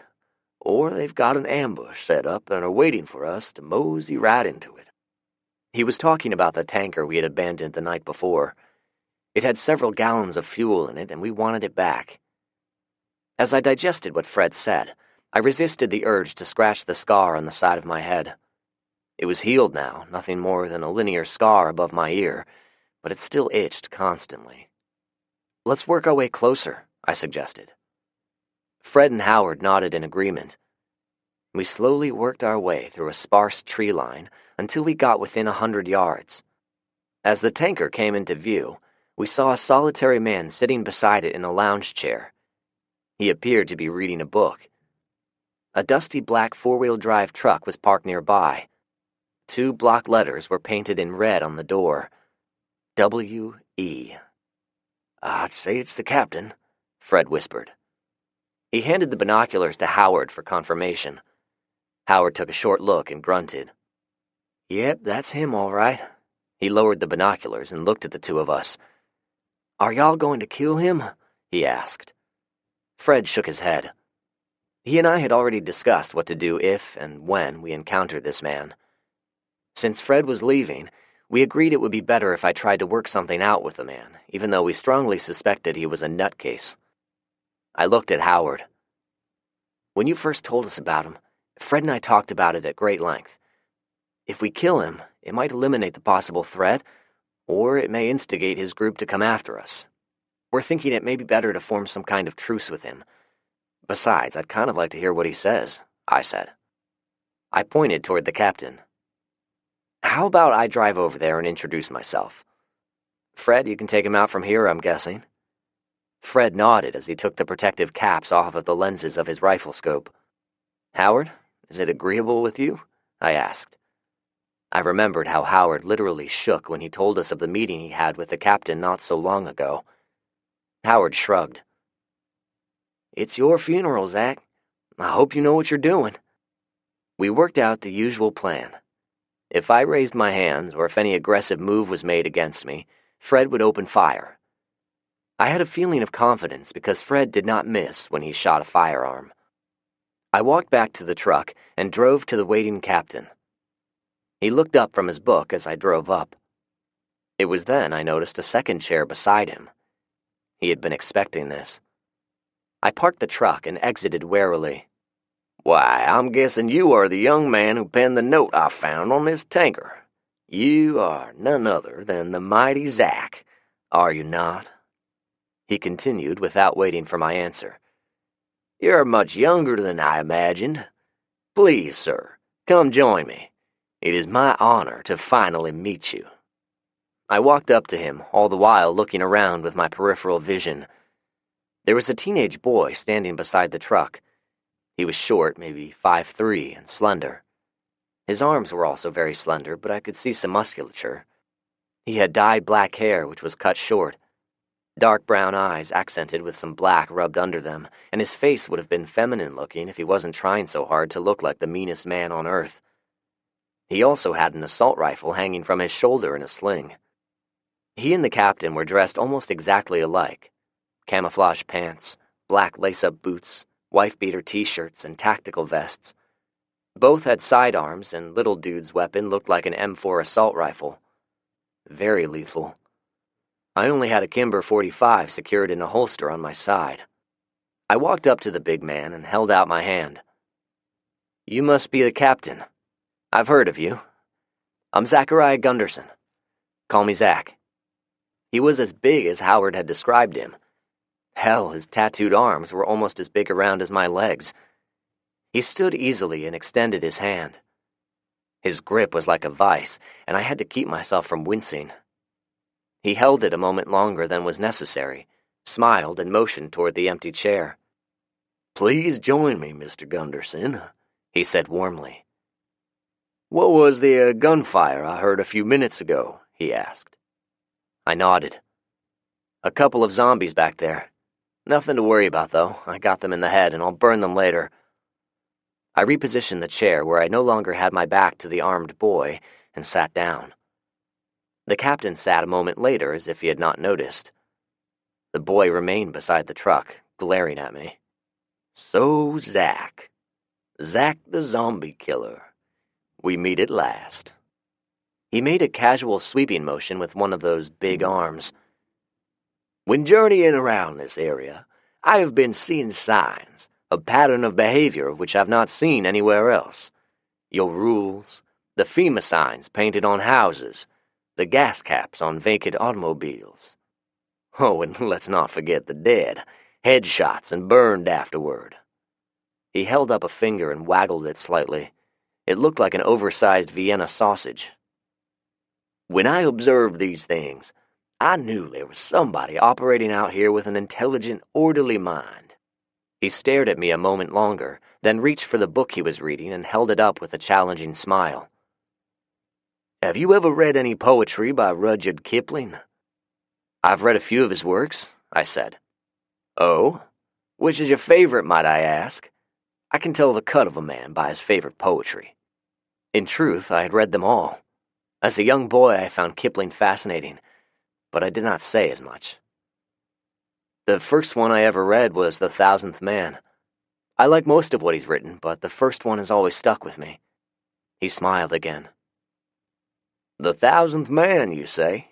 Ah, yes, a very good poem. A poem of unwavering loyalty. He slowly nodded his head as he stared at me. Yes, I can see it in you. He motioned at the book. I just finished reading Young British Soldier when you appeared. I have my own variation of a part of it. He looked out into an imaginary audience and began his soliloquy. When you're wounded and left on the Tennessee plains, and the zombies come out to eat up your remains, just roll to your rifle and blow out your brains, and go to your God like a soldier. He finished with a triumphant pointing at the sky and looked at me questioningly. I must admit, I like it. Kipling is probably rolling over in his grave, though. The captain smiled, pleased at the compliment. How did you survive the apocalypse? I had a friend and mentor who foresaw this event and planned accordingly. I suppose you could say he would be 1,000th man. The captain arched an eyebrow. Oh? I would like to meet a man of this caliber. I'm sorry to say he is now only with me in spirit, I said without any outward emotion. Ah, sad. Very sad. I hope he went to his God like a soldier, he said somberly. I did not respond. Rick died in his sleep. Whether or not he died like a soldier could be debated. It was not something I cared to discuss. And yet you have survived, the captain said. I gave a slight shrug. I can only guess I'm somewhat immune to the plague, as I would guess you and others are as well. Would I get infected if I were bitten? I shrugged. Probably. How did you survive? I asked. A group of us have a compound near Eagleville. When we saw the signs, we gathered together, put up barricades, and waited it out. You look like you have some Viking heritage. Gunderson. That's a Nordic surname, is it not? He asked. I nodded. My father's family is from Sweden. My mom was of British ancestry. Ah. He looked at me a moment before continuing. What is your opinion of this so-called plague? I thought it over before responding. It started with people displaying typical flu-like symptoms, fever, jaundice, and ague. A degradation of physical acuity followed, and then they would become extremely violent. The virus, along with the fever, affected the brain somehow. I'd guess the hypothalamus was greatly affected. The infected seemed to have diminished cognitive functions, but their extreme aggression and acute gross motor skills seemed to indicate a high level of adrenaline being pumped into the body. I took a breath. From the onset of the infection, the body tissue is breaking down and decomposing. It's my opinion that they will eventually die out. The captain gazed at me intently during my diatribe. Die out, you say? Interesting. He pointed at me suddenly. You should join my group, Zach. You'd fit right in. I grunted. I'm getting the impression you and your group do not welcome anyone other than Caucasians. The captain shook his head slowly. No, Zach, we don't. Now, don't get me wrong. I have no personal hatred of niggers, kikes, slopes, spics, ragheads, fags, or any other minority, but they don't belong with our group, nor do they have any place in my plans of rebuilding this world. I shook my head slowly. We're going to have to disagree then, Captain. In my world, using a disparaging term to label a group of people is just plain wrong. I pointed at his book. I believe Kipling agrees with the sentiment. The captain scoffed and waved the book around before tossing it in the weeds. Now, Zach, it is nothing but poetry after all. I would assert to you your rules are far more worthy in today's world than most poetry. He paused in reflection for a moment and looked back at the tanker. Someone had apparently tried to tow it off. All of the wheels had fallen off, and it was now sitting on the ground. I believe I have something valuable to add to your list of rules, he said. What number are you up to now? 10, I said. I had many more in my head and written in my notes, but I had not posted them as of yet. He held up a finger. A zombie rule. Zombies have no need for logistics. On the face of it, it's a very simplistic sentence, but like your rules, there is a deep meaning within. Think about it, Zach. Those things don't require food or water like regular humans. They don't need warmth on a cold night. They don't need sanitary conditions. They don't need medication or sleep. Hell, they probably don't need air to breathe. He pointed at the tanker. They most certainly don't need fuel. I looked at the tanker, wondering how I was going to get it back from him if he didn't want to give it back. It's a good rule, I said. We sat in silence for a long minute. I was wary of the captain. He was being downright cordial, but I suspected it was a facade. Plus, I was fully aware the chair he had waiting for me was strategically placed so his boy would be behind me. All I wanted at this point was to get the tanker and be gone. Zach, what are your plans? He asked. I looked at him questioningly. Your plans, Zach? What are your plans for the future? Well, Captain, I'm all for rebuilding a productive society. I would like to hope we can avoid the mistakes of past generations. There's no need for pettiness, racial strife, or domination of one group over another. The people who have survived this apocalypse have far more important things to worry about. The captain clapped his hands once in mock glee. Spoken like a true idealist. He stood and stretched. It'll never happen, Zach. People are people, after all. They covet. They harbor grudges and ill will, sometimes for several years. Their petty egos and jealousies will never allow them to be satisfied with the social utopia you envision. I'm thinking you are an avid reader, Zach. Have you forgotten all of the history books you've read? The captain laughed without mirth. Ha ha, Mr. Gunderson. Your naivete is somewhat refreshing, but oh so misguided. I thought about what the captain was saying. I thought of Leon. I thought of Jason and his boys, men who had behaved exactly how the captain had said. They coveted what I had, and even tried to kill me for it. You have a valid argument, but I'm not looking for conquest. I only want a peaceful life. What do you think, Andy? He asked the boy. I think he's an idiot, the boy standing beside the truck opined. The captain looked at me as if I had been challenged. I shrugged my shoulders dismissively. However, there was something in the boy's voice. I looked at him and was met with a defiant glare. He gestured toward the tanker. That was very clever, Zach.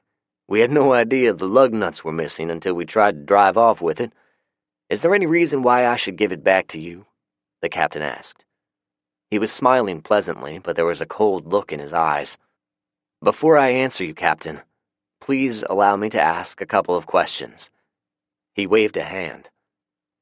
How's your fuel supply? The captain shrugged noncommittally. It could be better. Do you have any tankers like this one? I asked. We have one. He paused a moment. We also have a storage tank back at the compound. Why do you ask? Bring that tanker to me and I'll get it filled up with gasoline. The captain's eyes now peaked with curiosity. Did you hear him, Andy? Zach here seems to know where a supply of fuel is. Bullshit, Andy said. So call my bluff then. What do you have to lose? I challenged. The captain laughed. Ho, I like you, Zach. I've not been amused in quite a while now. But you must tell me, where is this cache of gasoline? Do you have it at your own compound? I shook my head. Nope.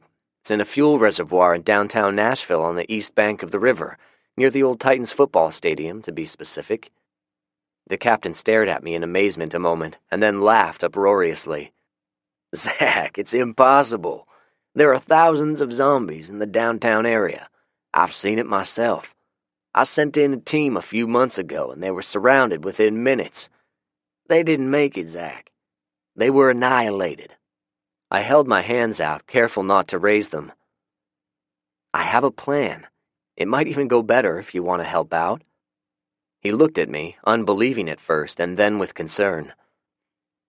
Do you have a cadre of soldiers, Zach? He asked quietly.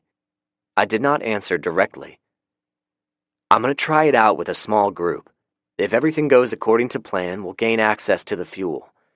There are a lot of variables, and to be honest, it might not work, but I think we should try. I could use a few people with rifles. What do you think, Andy? He asked. I think he's full of shit. He'll probably get eaten or blow himself up, Andy replied. Did you hear that? My niece thinks you're full of shit. I glanced over at her quickly. Haha, so that explained it. He was, in fact, a she. I could see the feminine features now. She was very much a tomboy, but yes, definitely a she. The captain sat back down and pulled his chair closer. He leaned forward and placed his big, meaty hands on his knees. All right, Mr. Gunderson. You've got my attention. Tell me your plan. Chapter 2. A Matter of Trust. Don't tell me you trust him, Howard asked. We were standing around near the burned-out house. I told him about the conversation between the captain and me as Howard gathered some dead wood and debris. I shrugged. Short answer, no. Once I proposed my plan to the captain, he agreed to assist in the endeavor. He even helped me reattach the wheels to the tanker and shook my hand before driving off. I waited for 5 minutes before I drove away. Fred had been inspecting the tanker for any signs of sabotage. I have to go along with Howard on this one, Zach. He can't be trusted. I nodded. I agree, Fred, but in spite of the trust factor, I think we can pull it off. We're going to need the extra firepower if we have any hope of getting into downtown Nashville. Besides, this will give us an opportunity to learn who and what we're up against. Howard chewed on his lip a moment. You might have a point, Zach. Know your enemy. That's what one of them war generals said, right? I smiled and nodded. You're thinking if the racist bastard sees we're an asset, he won't try to kill us, like when I fixed his bus. Is that what you're thinking? I nodded again. He has a grand scheme of rebuilding the world. He'll view us as nothing more than minions, but it should be enough for him to not try any nonsense. So he wants to rebuild the world, with him being the king of this new society, of course. He has grandiose delusions, Fred said. He stacked the corpses together, and Howard began stacking the kindling. Soaking it with some of our newly acquired fuel, he lit it carefully. I nodded. Yeah, I suppose. The point is, he claims he wants to rebuild, not go around killing everyone. He may be Machiavellian, but we can work with it, at least for a little while. What do you think, guys? I asked, as we got the bodies burning sufficiently. Both men thought about it as we got in the truck and started toward home. Fred pointed at the two of us as he drove. You two decide, and I'll help out however I can. I'm leaving soon, and I don't know if I'll even make it back. So I don't believe I should have a vote on the matter. I looked at Howard, who shrugged noncommittally. We need fuel, that's a fact. He rubbed his face. I don't trust him. He's not right in the head, I'm thinking. But I'll go along with it if you think it'll benefit us, Zach. We ultimately agreed. We drove back to my farm with Howard chit-chatting about the weather. Fred was his usual quiet self. "It won't be long now," I finally said. Howard glanced at me. I had brought up the subject none of us wanted to discuss. "Yep," Fred responded. "I figure the day after we get the gas, I'll head out." He looked over from the driver's seat. "You two have been a tremendous help. Zach, you've thought of stuff I never would have dreamed of. Howard, you've got that truck in tip-top shape. I actually think I'm going to be able to make it thanks to you two." We were getting close to the turnoff to the driveway. He suddenly stopped the truck in the middle of the road. I thought maybe he saw some zombies or something and looked around hastily. Seeing no threat, I looked at Fred. He was staring straight ahead. "Give me a year. If I'm not back by then and you haven't heard from me, you'll know I'm dead. You'll know what to do." He was quiet then and then proceeded up the driveway without waiting for a response. I looked at him a moment and then stared out of the window. I wanted to say something, anything that sounded reassuring, but came up empty. We had planned, prepared, rehearsed, all in secrecy. Fred did not want the girls to know what he was going to do until the day he was leaving. I guess he hated long goodbyes. I watched him as he readjusted the guns on his hips. "If you're going to keep carrying your pistols, you might want to wear a set of shoulder holsters. Those holsters you're wearing now aren't meant to be worn by someone sitting in a car seat for hours at a time." Fred nodded. "I believe I have one sitting on the shelf of my closet. Good idea." I couldn't think of anything else. I stepped out and unlocked our recently installed gate. Fred drove through. We were at the house a few minutes later. Howard?" I asked as we got out of the truck. "Yeah, buddy." Howard looked at me as he stretched and wiped the sweat off of his brow. "Our garden is doing pretty good. In fact, we have some extra stuff. Now, please don't be offended, but we grew a lot of watermelons, and I was wondering if you wanted any." Howard looked at me with a serious expression. "Why, sure, as long as you don't tell the white folks." He then laughed uproariously. Even Fred cracked a smile. We walked over to the garden, and I pointed them out. "Dang, Zach, those melons are big," Howard said as he rubbed his belly. "Thank Bernie's bees. According to him, melons are dependent on bees for pollination. Oh, and the ample supply of cow manure is a good source of fertilizer." "Well, they sure look good. How many can I have?" he asked. I shrugged. "Help yourself. Hell, let's eat one now." We grabbed one and went to the front porch. Fred pulled out his Bowie knife and cut up a bunch of slices. We dug in, and within seconds we had juice running down our chins as we ate. The girls walked outside and gaped at us. "Look at you three slobs," Julie lamented. "I'll get some napkins." She ducked back inside the house. Fred cut Macy a slice and handed it to her as Julie came back outside with a handful of cloth napkins. "Dig in," he said. "The baby will love it." Macy smiled, sat on the steps, and took a bite. She spit out a seed a moment later. It landed at her feet. Howard got up from his chair and sat beside her. "Girl, you gots to learn how to properly spit out a watermelon seed. Watch the master." He took a bite, chewed a moment, and then spit a seed across the yard. Macy took another bite and mimicked his actions. The seed flew in an arc and landed a foot away from Howard's seed. He gave a deep belly laugh. "There you go. You're now an expert seed spitter." Macy smiled as she and Howard took turns spitting. Fred and I watched quietly while the three of them laughed in glee. "I want to spit too," Julie said laughingly. Fred already had a slice cut and handed it to her. She sat beside Macy, and the three of them took turns spitting seeds. Fred looked over at me and smiled sadly. I knew what he was thinking. He was downcast about leaving.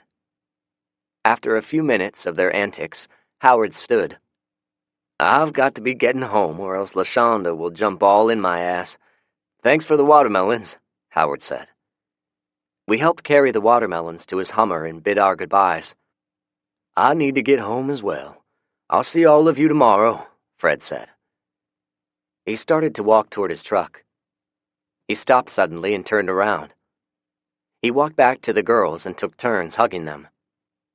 He looked at Macy. "I think you're going to make a wonderful mother," he said before getting into his truck and leaving. Her cheeks turned a rosy red as she muttered thanks.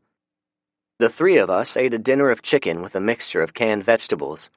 Our salt and pepper was running low, so we used it sparingly.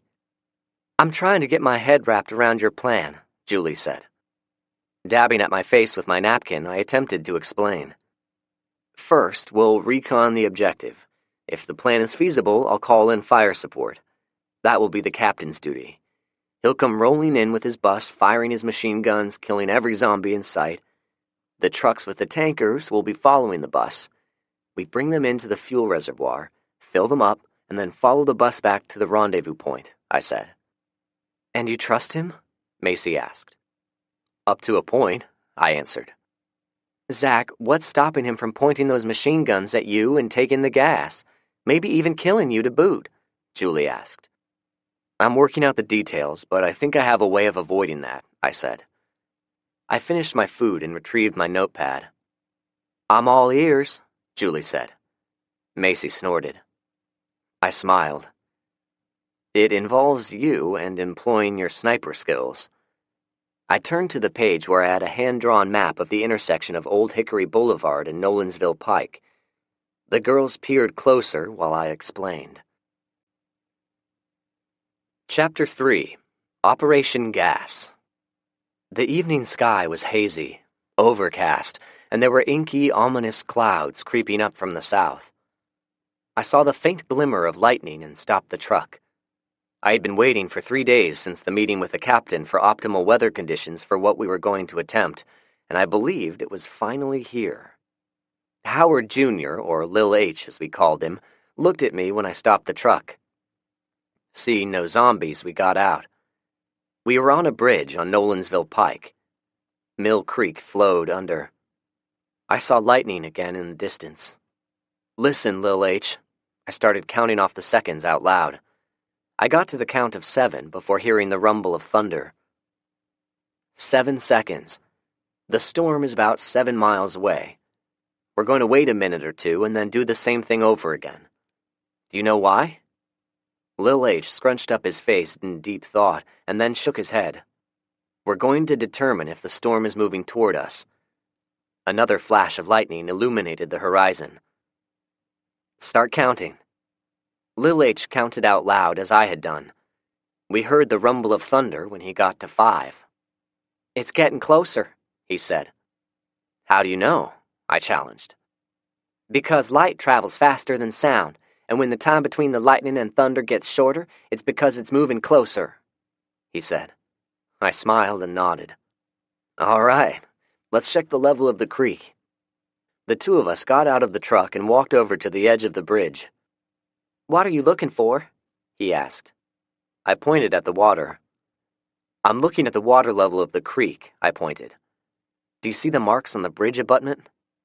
"Yeah," Lil H responded. "I looked at those marks yesterday.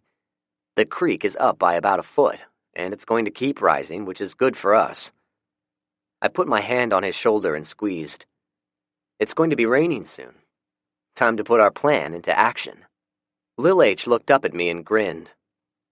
"All right."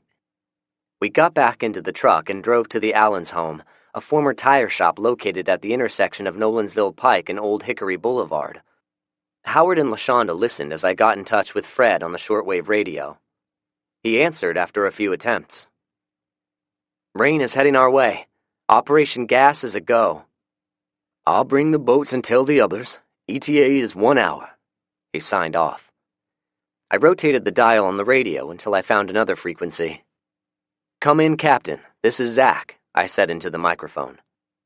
"Go for the captain," a voice responded after a minute. It sounded familiar. "Andy, is that you?" I asked. 10-4, what do you want, Zach?" Her tone was curt. "Operation Gas is a go. If you guys are still in, be here in 2 hours." "I'll relay the information. Stand by." I sat by the radio and waited. Mrs. Allen came in with a cup of coffee and a half a loaf of hard bread. I nodded gratefully, tore off a piece and dunked it in my coffee. It was then I realized Mrs. Allen was standing over me looking very worried. "I'd like to hear what you're planning again, why you need little Howard so badly," she asked. I put the soggy bread down on the saucer. I had gone over it with everyone more than once, but she was understandably worried. "Okay, it goes like this. It's a two-person operation. Lil H and I are going to camouflage ourselves and use John boats to traverse down Mill Creek. Mill Creek meanders its way through the South Nashville area and eventually dumps into the Cumberland River. We're going to plant noisemakers at various points along the riverbanks and wait. When the noisemakers attract the zombies away from the reservoirs, the others will move in and we'll fill up our tankers. If we're successful, we'll have enough fuel to last through the winter." I finished my bread and drank some coffee. "What if there are too many zombies? What will you do then?" she asked. "I'll get on the radio and tell everyone to abort. Then we simply reverse course. We'll be home in a few hours." She stared at me pointedly. "Why do you need my son?" "It's a two-man job. He can swim and he's small. The boats are going to be full of stuff. We're going to need all of the room we can get." We had found several old-style boomboxes at a pawn shop. Batteries were much harder to find, unfortunately, so I had rigged them to run off of car batteries. The advantage was they were going to play loudly for several hours. When the zombies have moved away, Fred and Howard will come in with their truck and tanker, along with one of the captain's men in their truck. LaShonda shook her head with worry. "If my son comes to harm, I'll never forgive you, Zachariah Gunderson," she said. "I believe the weather combined with dusk will greatly diminish their ability to see." I started to say more, but she walked out of the room without another word. I watched her walk out as Andy came over the radio. "Are you there, Zach?" she asked. "Affirmative," I responded. "We'll be there. If anything changes, let me know. I'll be monitoring this frequency." I acknowledged and signed off. The rain was starting when we arrived at the creek with the boats and equipment. Fred helped me launch the boats and tether them together. Lil H and I put life preservers on and got in. "Okay, Lil H, we got oars and a trolling motor. If you see zombies, hide under those blankets. I'll shoot them if I have to." "How long will it take, Zach?" he asked. The rain was falling harder now and the lightning strikes were closer. "A few hours, I think." I hoped. Fred and Howard waved at us as we floated off. Mill Creek was rising with water quickly now as the rain steadily intensified. Our boats sped along with the current, occasionally using our oars to push us away from the banks. As we passed through the different neighborhoods, all we saw were rotting corpses. Many of them were now mere skeletal remains, with some last remaining vestiges of tissue holding the bones together. We passed by one who was stuck in the mud. He turned his head on a rotting neck as we went by it. There wasn't a living human in sight. There were other life forms, though. Flies, mosquitoes, mice, and rats, to name a few. Millions of them. Without mankind to control their population, they thrived. As we went under the Murfreesboro Road Bridge, there were a few corpses on the side of the creek bank. Suddenly, Lil H gasped. "Those are moving, Zach," he whispered. I peered closer, and when I realized what I was seeing, almost vomited. "No, H, they're not alive," I whispered. The writhing movements of the thousands of maggots made the bodies seem alive, though. I explained it to him. He gagged involuntarily, but to his credit, he held it down and didn't complain. It looked like they had been living in a hobo camp under the bridge before dying of some unknown cause. I casually wondered what had led to their demise. Was it zombies? Disease?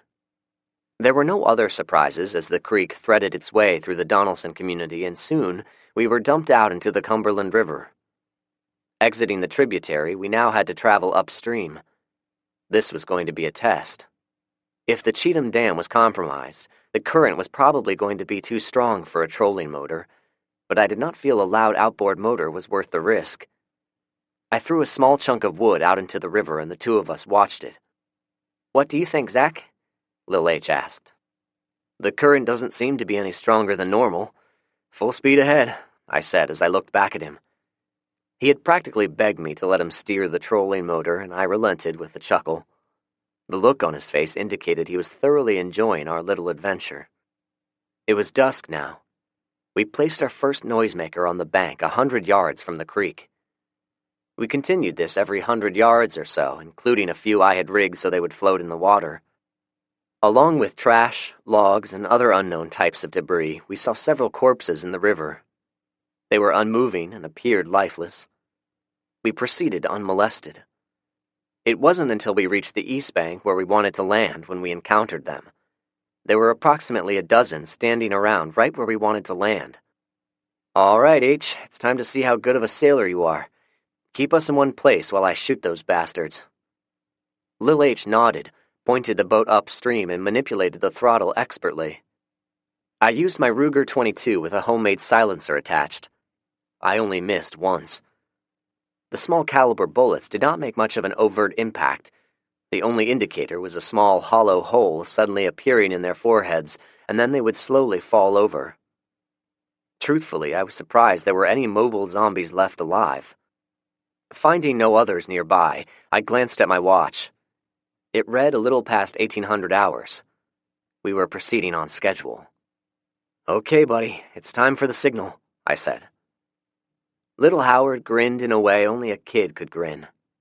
It made me wonder at what age you lost it, and when I had lost mine. He reached down in the boat and retrieved a plastic baggie with a walkie-talkie sealed inside.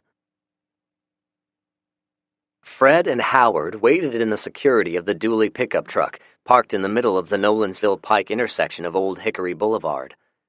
The rain was coming down now in torrents. The sky was inky black and only lit up when there was a lightning strike. "So, you're really going to do it?" Howard asked. It was not the first time he had asked the question. "Yep," Fred answered, which was the same answer he gave on the 3 previous occasions he was asked. "California and back," Howard said, which was probably the 3rd or 4th time he had pointed out the obvious. "That's one hell of a trip, even when the world was normal. You say Zach has a route all planned out?" "Yep," Howard grunted. "Zach's a smart kid, isn't he?" Fred glanced over at Howard and realized he was the type who talked a lot when he was anxious. "He's smart, capable, and resourceful. Little Howard is safe with him," he said. "Yeah," Howard said quietly. "I'm just worried is all." Howard took a deep breath. "If it was one of my kids in Los Angeles, I want to go and get him, but damned if I know I'd be up to it. I'd be scared to death, Fred." Fred didn't answer. The radio came to life. "Come in, Zach." It was a distinctive voice with a southern twang. "That's the captain," Howard said. Fred picked up the microphone. "We're at the staging point. Zach hasn't signaled yet. Where are you?" "Who is this?" the captain asked in the tone of a demand. Fred looked at the microphone for a second and then looked at Howard. "This is Fred. Are you close or not?" Fred asked. There was a moment's pause. "We'll be there shortly. The rain is slowing us down." Howard chuckled. A short time elapsed, and then there was a large glow moving down the street. As it got closer, they recognized the bus. "They've put a rack of lights on the top of that contraption since the last time I've seen it," Howard said. "They sure are bright." The bus was followed by a black pickup truck hauling a tanker. Fred counted 4 men in the bus, the captain and a tomboy-looking girl driving the truck. The 2 men got out of the truck. Howard got out as well, walked halfway, and waited for the captain. Fred lingered back, ready to shoot if things went bad. "Hello, Captain," Howard said, and stuck his hand out. The captain eyed him as if he was looking at a stain on his shirt. After a moment, his expression quickly changed to jovialness and shook Howard's hand. "I remember you. You're the mechanic. So, you're in cahoots with Zach, huh?" the captain said as he eyed Fred. "Who's your friend?" Howard remained cordial. "That is Fred McCoy. We're all with Zach." "Well now, your group seems to keep growing. How many of you are there? the captain probed. "Thousands," Fred responded dryly. The captain looked at him balefully and then chuckled. "All right, you two. Have any of the plans changed?" he asked. "Nope," Fred answered. "Our only problem that we know of is the choke point at the Thompson Lane intersection. There's a bunch of abandoned cars stacked together, but there's a gap approximately 10 feet wide. Zach and I reconnoitered the area yesterday. There's minimal zombie traffic on this side of Thompson Lane. Once you proceed further into downtown, the numbers increase." "And you think we can drive straight down Nolensville Pike into downtown Nashville, killing zombies as we go, hang a right, cross the bridge over the river, and drive right up to those fuel reservoirs?" the captain asked. "That's the plan," Fred said. The captain looked over at the man accompanying him. Fred sized him up. He was in his 20s, just under 6 feet tall, lean and wiry. He had a high and tight haircut and kept his shoulders square. He had the look of a man with military training. Fred noticed they all dressed alike, camouflage cargo pants, black boots, and black tank tops. The radio crackled to life. "Come in, Daddy." "That's my son," Howard said. He hurried over to the truck and grabbed the microphone. "What's up, little buddy?"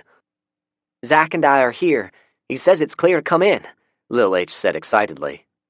Howard chuckled. "He sounds like he's having the time of his life. Okay, gentlemen, they're at the reservoir and it's clear. Are we ready to go?" "Most certainly," the captain said. He went back to the bus. Fred looked at his watch and glanced over at Andy standing by her truck. When the bus driver turned on the lights, he got a good look at her. Her right eye was black and swollen shut. Andy saw him looking. "What are you looking at?" she challenged. "I can't imagine the captain allowing anyone to hit his own niece. Unless, of course, he was the one doing the hitting," Fred said quietly. Andy did not respond directly. "Are we ready to go?" she asked. Fred nodded. One of the buildings had an overhang which kept most of the pelting rain out. I had an idea and grabbed a can of spray paint. I was now abbreviating somewhat. Instead of painting out Rule 1, I now simply used Z1. Painting them quickly, I added 2 more rules to the original 10. Z11, they don't require logistics. Z12, they're capable of retaining some memories. After I finished, we quietly unloaded the tools out of the second boat, attached a grounding rod, and got to work. It was a little nerve-wracking. I only had a vague idea of how to bypass the safety controls. The lightning strikes were getting very close, and let's not ignore the fact we were in downtown Nashville, where literally thousands of zombies were probably still alive and lurking about. "Zach, do you have any books I can read?" he asked quietly as he watched me work. I chuckled. "I have lots of books. First chance I get, I'll get you some good ones to get started on. I'll even work up some lesson plans if you're willing." Lil H nodded his head eagerly. The bus moved quickly and Howard struggled to keep up. Fred spoke into the microphone. "Captain, we're having a hard time keeping up with these tankers in tow." There was a garbled response, but they finally slowed a little. On the first zombie they saw, the 2 gunners must have put a dozen rounds each into it. Howard glanced over at Fred and chuckled. The shooting intensified as they neared the inner city. One of the gunners displayed some common sense and was making disciplined short bursts to the heads of the unwitting zombies. Fred looked back. Andy was following 2 car lengths behind with her headlights off. When they started over the bridge, the vehicles had to slow. There were corpses piled up, a few abandoned cars, and a multitude of infected. Even Fred started shooting now. He marveled at the obliviousness of the zombies as their companions dropped beside them. I started talking about my favorite books, but I was stopped by the sound of distant automatic weapons fire. "Here they come," I whispered. I worked quicker now. I wanted to have gas ready to flow as soon as the tankers arrived. Lil H nudged me and pointed. I saw the bright lights on top of the bus as they slowly made their way across the bridge, firing at anything moving. The 2 trucks were following closely behind. "You hear it, H?" They're shooting the shit out of anything and everything." He nodded silently. The convoy steadily advanced and eventually made their way into the entrance. I aimed a flashlight toward them and blinked it several times. The bus parked at the entrance and the 2 trucks made their way toward Little H and me. "Any problems?" Howard asked when they got out. He walked over to his son and instinctively put an arm around him. Andy exited her truck and followed. "So far, it's been smooth as silk." I cupped my flashlight, giving us just enough glow so we could see each other. The first thing I noticed was she wasn't wearing a bra. The rain was causing her tank top to cling to her skin and her nipples were poking out. I quickly looked up and spotted the black eye. "What happened?" I asked. She glared at me before responding. "What the fuck is it to you?" she retorted. I shrugged. "Okay, forgive me for caring." I changed the subject. "Fred, can I get you and Lil H to stand guard?" He nodded.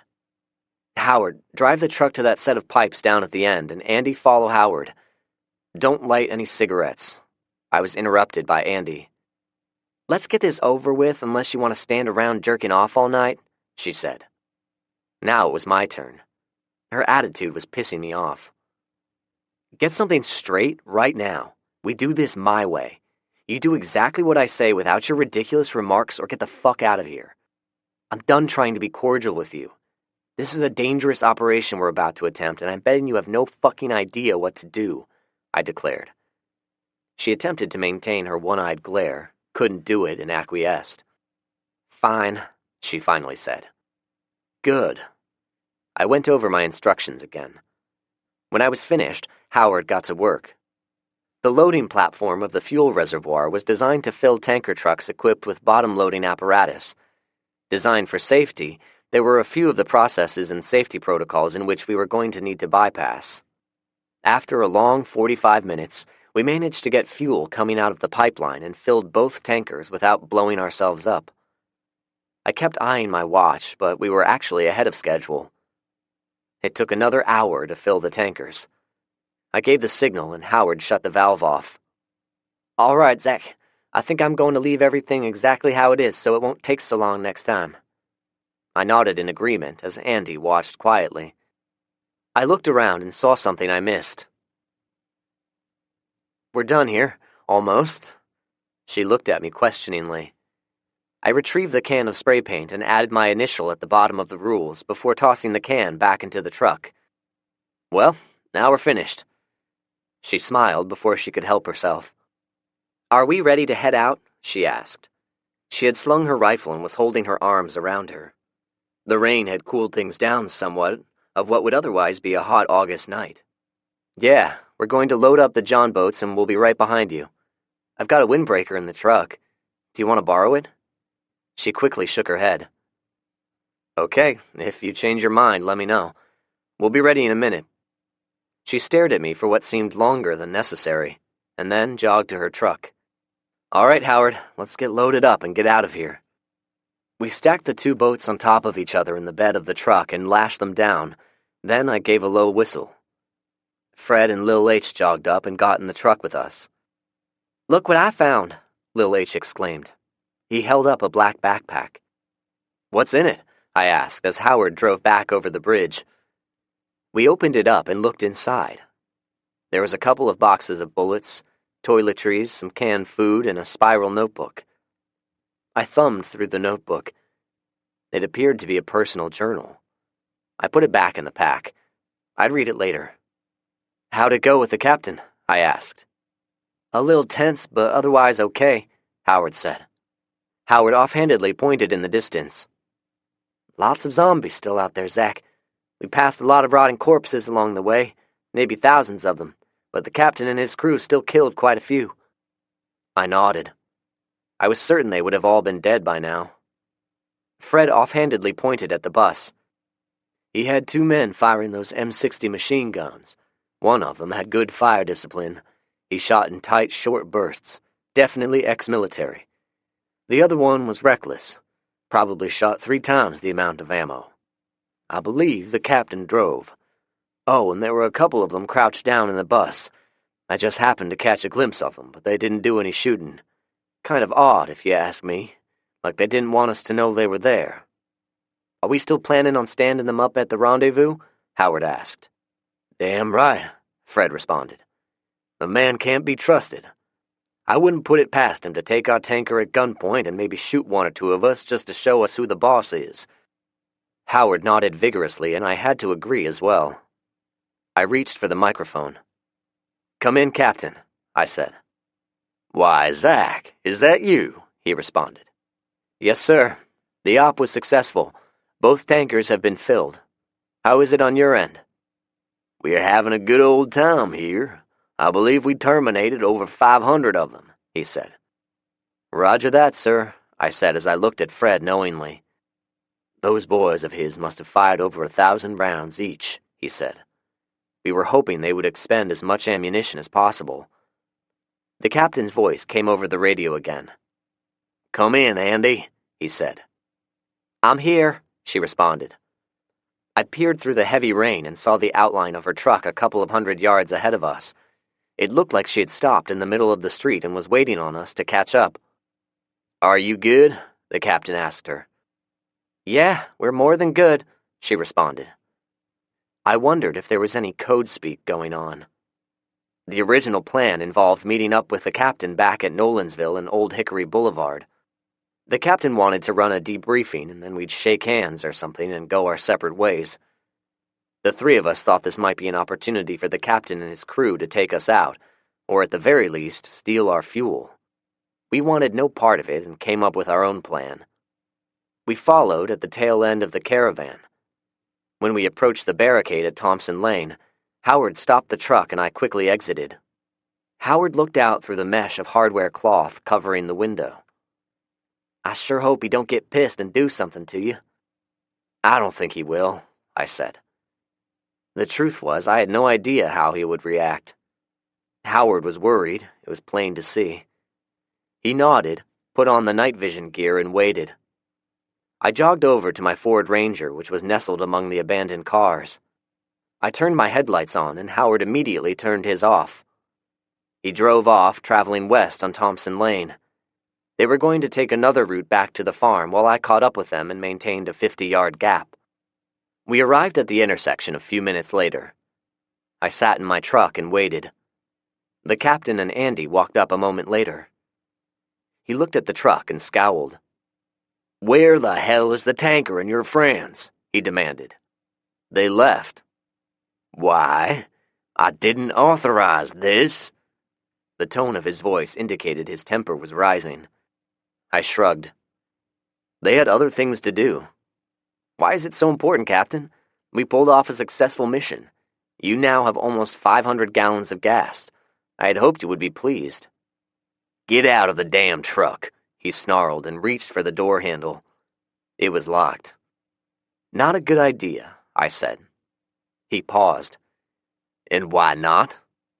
Because when I get out of the truck, it is the signal for my friends to open fire.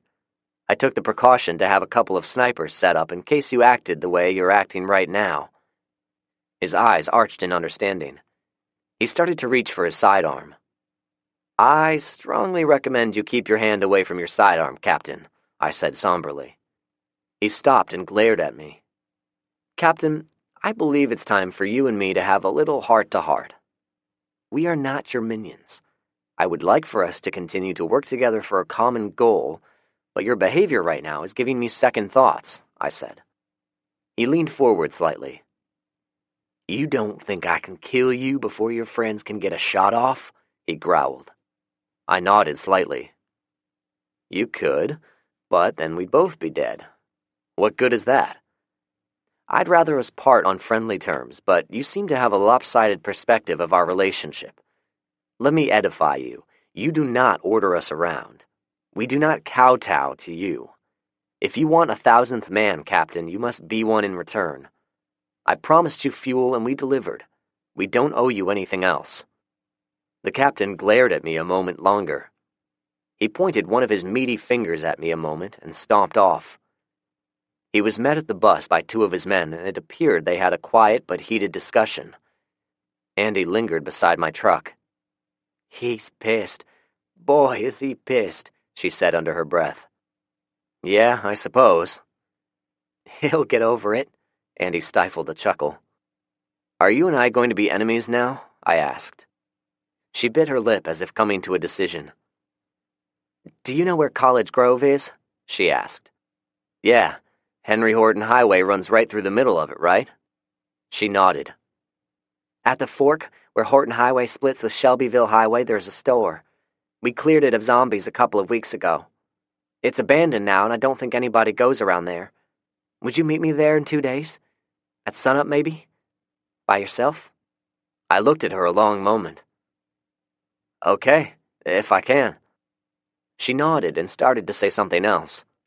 The captain yelled for her. She looked at me a moment longer and then ran back to the bus.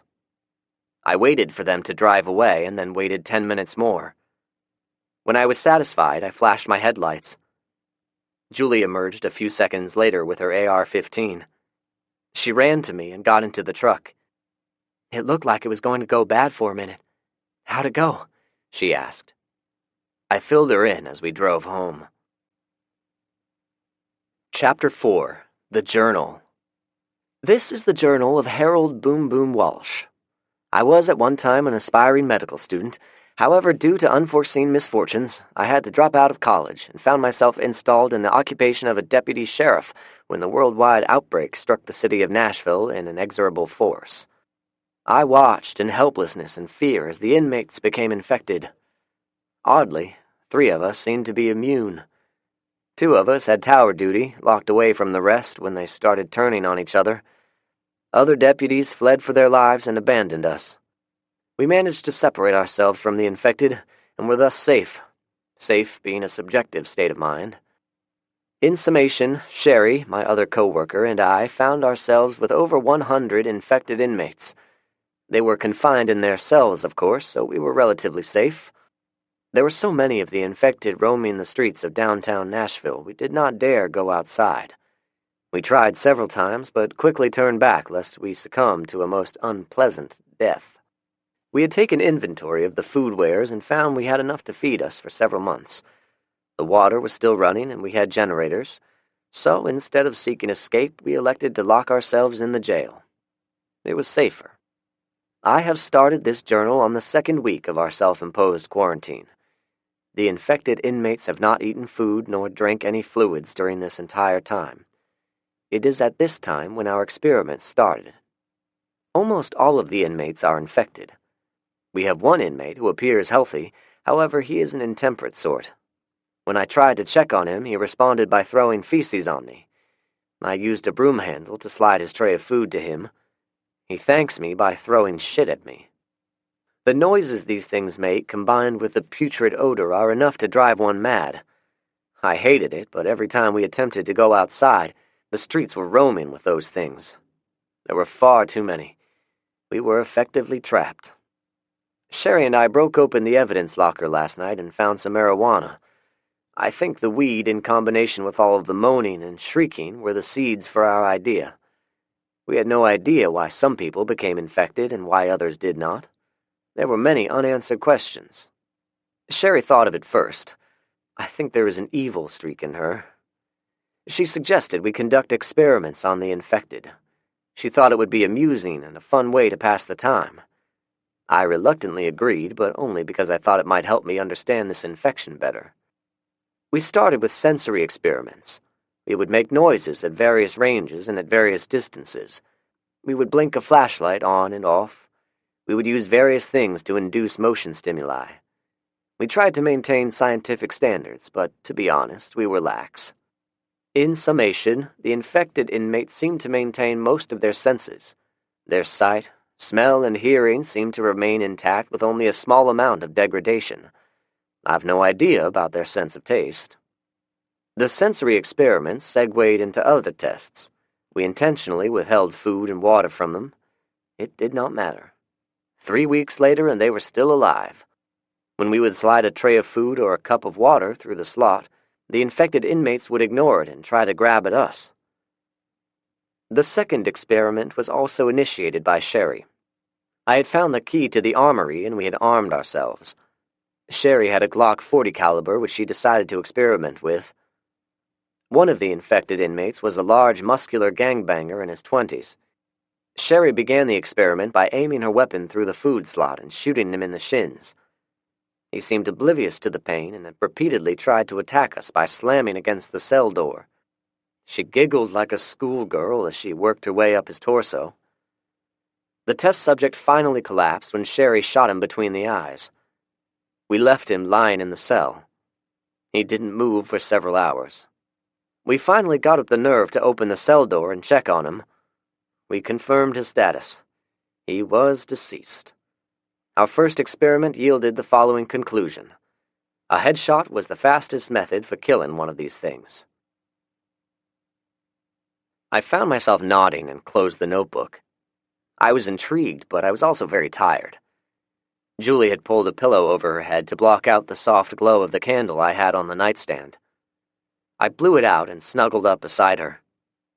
She let out a brief moan and wiggled her butt up against me. I silently thanked God for bringing the two of us together and drifted off to sleep. I probably slept 4 hours before awaking during a dream about the journal. I guess my desire to read it had crept into my nocturnal rest and wouldn't go away. I carefully got out of bed, put a pair of jeans on, and went into the den. It was nearing the end of July, and it had been a hot summer. We only ran the air conditioner sparingly, so the house was warm and humid.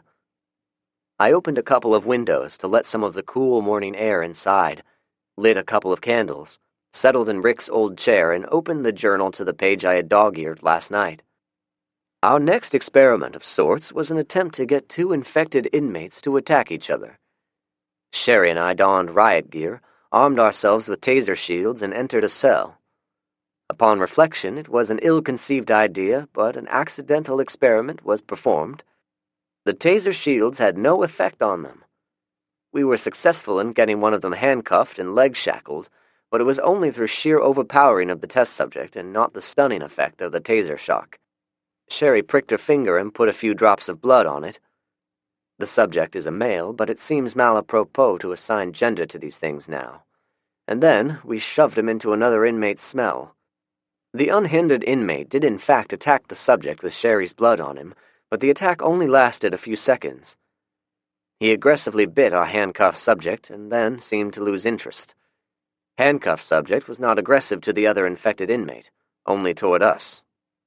Next experiment, attempts to stimulate pain. In summation, we tried many things in an attempt to cause pain to the subject. None appeared to have worked. Or if they did work, the test subjects showed no physical reaction to the pain stimuli. I will spare the details and, for purposes of brevity, simply list the tests. Burning, we started with boiling water and escalated to a propane torch. Cutting, we started with slight cuts, deeper cuts, disemboweling, and dismemberment. Poisoning, the first phase was forcing drain cleaner down the throat of the test subject, and then we ejected the same subject in its arm. You could clearly see the caustic effects of the lye burning through the skin. No reaction to the obvious pain was noted. We attempted some other more intense pain stimuli. None of them produced a physical reaction. Hypothesis: whatever infection this is, it kills or neutralizes the section of the brain which reacts to pain. When our imagination of pain stimuli was exhausted, we moved on to other experiments. We attempted to drown a subject and locked one subject in a freezer with a supply of dry ice. Both subjects were rendered inert with incomparably the same amount of time a live human would. We thought they were dead, but when they were exposed to air, they returned to consciousness within minutes. The test subject we put into the freezer was also frozen stiff. Within an hour at regular room temperature, the subject had thawed out to the point where it was at least partially ambulatory. It is at this point where we decided on another experiment. We used the frozen test subject. While it was still moving slowly, we strapped him down on a table. Once it was completely secured, we cut his skull cap off. Holy shit, I thought. Boom Boom and his sidekick Sherry were serious about their experiments. I took a break and went into the kitchen. I found a dark roast blend someone had already ground up. During one of our forays, we had happened upon a Starbucks cafe relatively untouched by looting or vandalism. We procured several bags of their products in various blends. It was a wonderful find. I had a coffee percolator rigged to a battery. I got it going, poured myself a good-sized mug, and walked back into the den. Macy had woken up. She made her way to the den and sat awkwardly on the couch. She was wearing a bathrobe, and with her large baby bulge, she was finding it difficult to keep the robe completely closed down below. I pretended not to notice. She still had lines on her face where she had been sleeping, but her hair was freshly brushed. Although her face was a bit puffier now from the weight gain, I grudgingly admitted to myself she was a very beautiful mom-to-be. "The baby has been kicking for the last couple of hours. I've given up on sleep." "What are you doing?" she asked. "Just a little reading while it's quiet." I looked down at my mug. "Here, I'll fix myself another." I handed it to her and retrieved a fresh mug. "Thank you," she said quietly when I walked back into the den. I sat back in the chair and pointedly ignored her. I had been to an autopsy once, back when I was in school. I remembered watching in fascination as the technician cut the scalp and then peeled it back over the face. She then used a small power saw to cut through the skull. I vividly recalled the distinct popping noise when the skull cap was pried off. I tried to repeat the process I had seen, although my tools were limited to a lock blade knife and a Dremel saw. Although my technique was quite sloppy, I was successful in removing the skull cap without damaging the brain. The test subject remained alive, during this process. What we observed was startling. The brain itself was the color of obsidian, and it smelled like nothing I have ever experienced before. The spidery veins in the brain tissue were literally undulating, pulsating. I quickly backed away and put on my gas mask. Sherry laughed at me scornfully. "Zach?" I stopped reading and looked up to see Macy looking at me. She had managed to fold her legs in a ladylike fashion, which was good. The last thing I needed was Julie walking in while I was staring at my ex-girlfriend's crotch. "I know you hate me, but I wanted you to know how appreciative I am of living here with you two." She was speaking quietly. "I don't hate you," I replied in the same quiet tone. I had good reason to hate her, though, with every ounce of my being. I was hopelessly in love with her once. Not too long ago, or maybe a lifetime ago, she had dumped me. To top it off, her new boyfriend and his buddies gave me a harsh beating. My house was vandalized, my Facebook page was filled with cruel comments, and she had some critical remarks of her own to say about me. It was not a good moment in my life. Then the crazy pandemic set in. Society collapsed and our lives were turned upside down. Months later, we had a confrontation with some unpleasant individuals, and I had been shot. Fred and Julie were rushing me home when they happened upon Macy. She was alone, pregnant, and walking aimlessly down the road with nothing more than a suitcase for company. They took her in. If I had been the one driving, I doubted I would have stopped. She was still looking at me. I sighed. "You hurt me badly, but I don't hate you." She started to speak, but I held up a hand. "I believe I know what you're thinking. You're thinking we should talk this out, resolve our differences, forgive and move forward, all of that daytime television bullshit. Don't bother. I'm not interested." I started to resume my ignoring of her, but decided to say something else. "Why haven't you ever asked me how Jason died?" I asked. She looked at me stoically. "Julie told me what happened. I understand why you did it." I started to shake my head. Julie had not witnessed it. All she knew about it was what I had told her, and I had glossed over a few of the details. I opted not to go into it. Julie and you have become friends. I'm happy for that. One day, perhaps you'll catch me looking at you and I'll smile. I can't say it will ever happen, though, and I would appreciate it if you didn't try to force the issue. Macy looked at me a long moment before she spoke. "I understand, Zach." She pushed herself off of the couch and stood. "I think I'll get breakfast started." She started to say something else, decided against it, and walked into the kitchen. She returned a moment later and refilled my coffee mug. It was a nice gesture, but I needed some space, so I stepped outside. It was getting light out now. I sat in one of the rocking chairs and continued reading. We poked and prodded at various parts of the brain.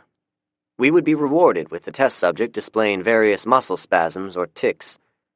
The test subject would moan in a queer way, but never spoke or screamed. I must admit we should not have smoked any weed before conducting this particular experiment, but we did. We got a little carried away with the poking and prodding. At one point, we accidentally lacerated a section of the brain. A strange black-colored goo started oozing out. This seemed to amuse Sherry. She giggled as she made additional lacerations. The test subject died approximately 15 minutes later. I hung one of them by the neck. I left it hanging for 3 days. It would sense us when we were near, and its face would contort in primal anger. Question mark? I hung another one by his feet. Same results, although the subject's face turned a dark color as a result of the strange fluids settling. 2 days after dissecting the test subject's brain, I awakened to the sound of gunfire. Sherry had started shooting all of the infected inmates and even shot Dante, the uninfected inmate. I watched from the control room. I did not try to intervene.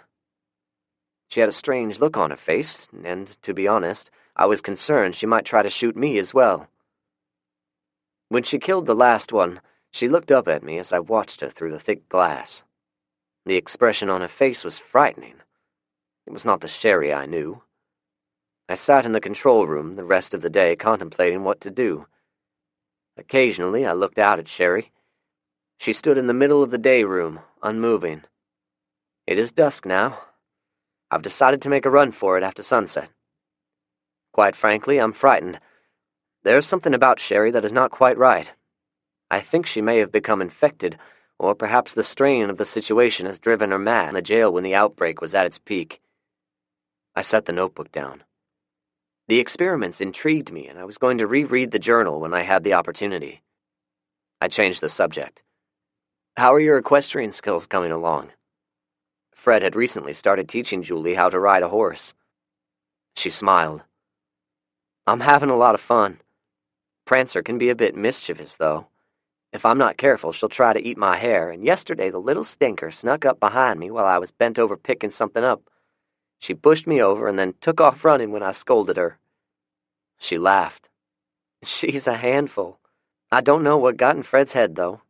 One day he up and says I need to learn how to ride. He's thinking of the future. It wasn't a lie, exactly. Fuel has a limited shelf life. It'll be a matter of time before we'll be like the Amish, depending on horses for transportation and working the fields. And Fred wants you to take care of Prancer after he leaves, I thought silently. What about biofuel? She asked. Can't cars run on biofuel? Yeah, diesel engines can. There are several restaurants around with grease pits. I'll need to work on a plan. But Fred's right. We need to round up some horses. It was a lot to think about. I started the generator, went inside, and stuck my head in the kitchen. Fred will be joining us this morning. I think Bernie may even come by. But Fred is the guest of honor today. Could I ask you to cook him a steak? Macy looked at me. Sure. Do you want one too? I shook my head and headed off to the bathroom to clean up. The water would still be cold, but I was used to it. I washed up quickly and dressed. Julie walked in the bathroom as I was drying off. Aw, I wanted to take a shower with you, she said. I smiled and kissed her.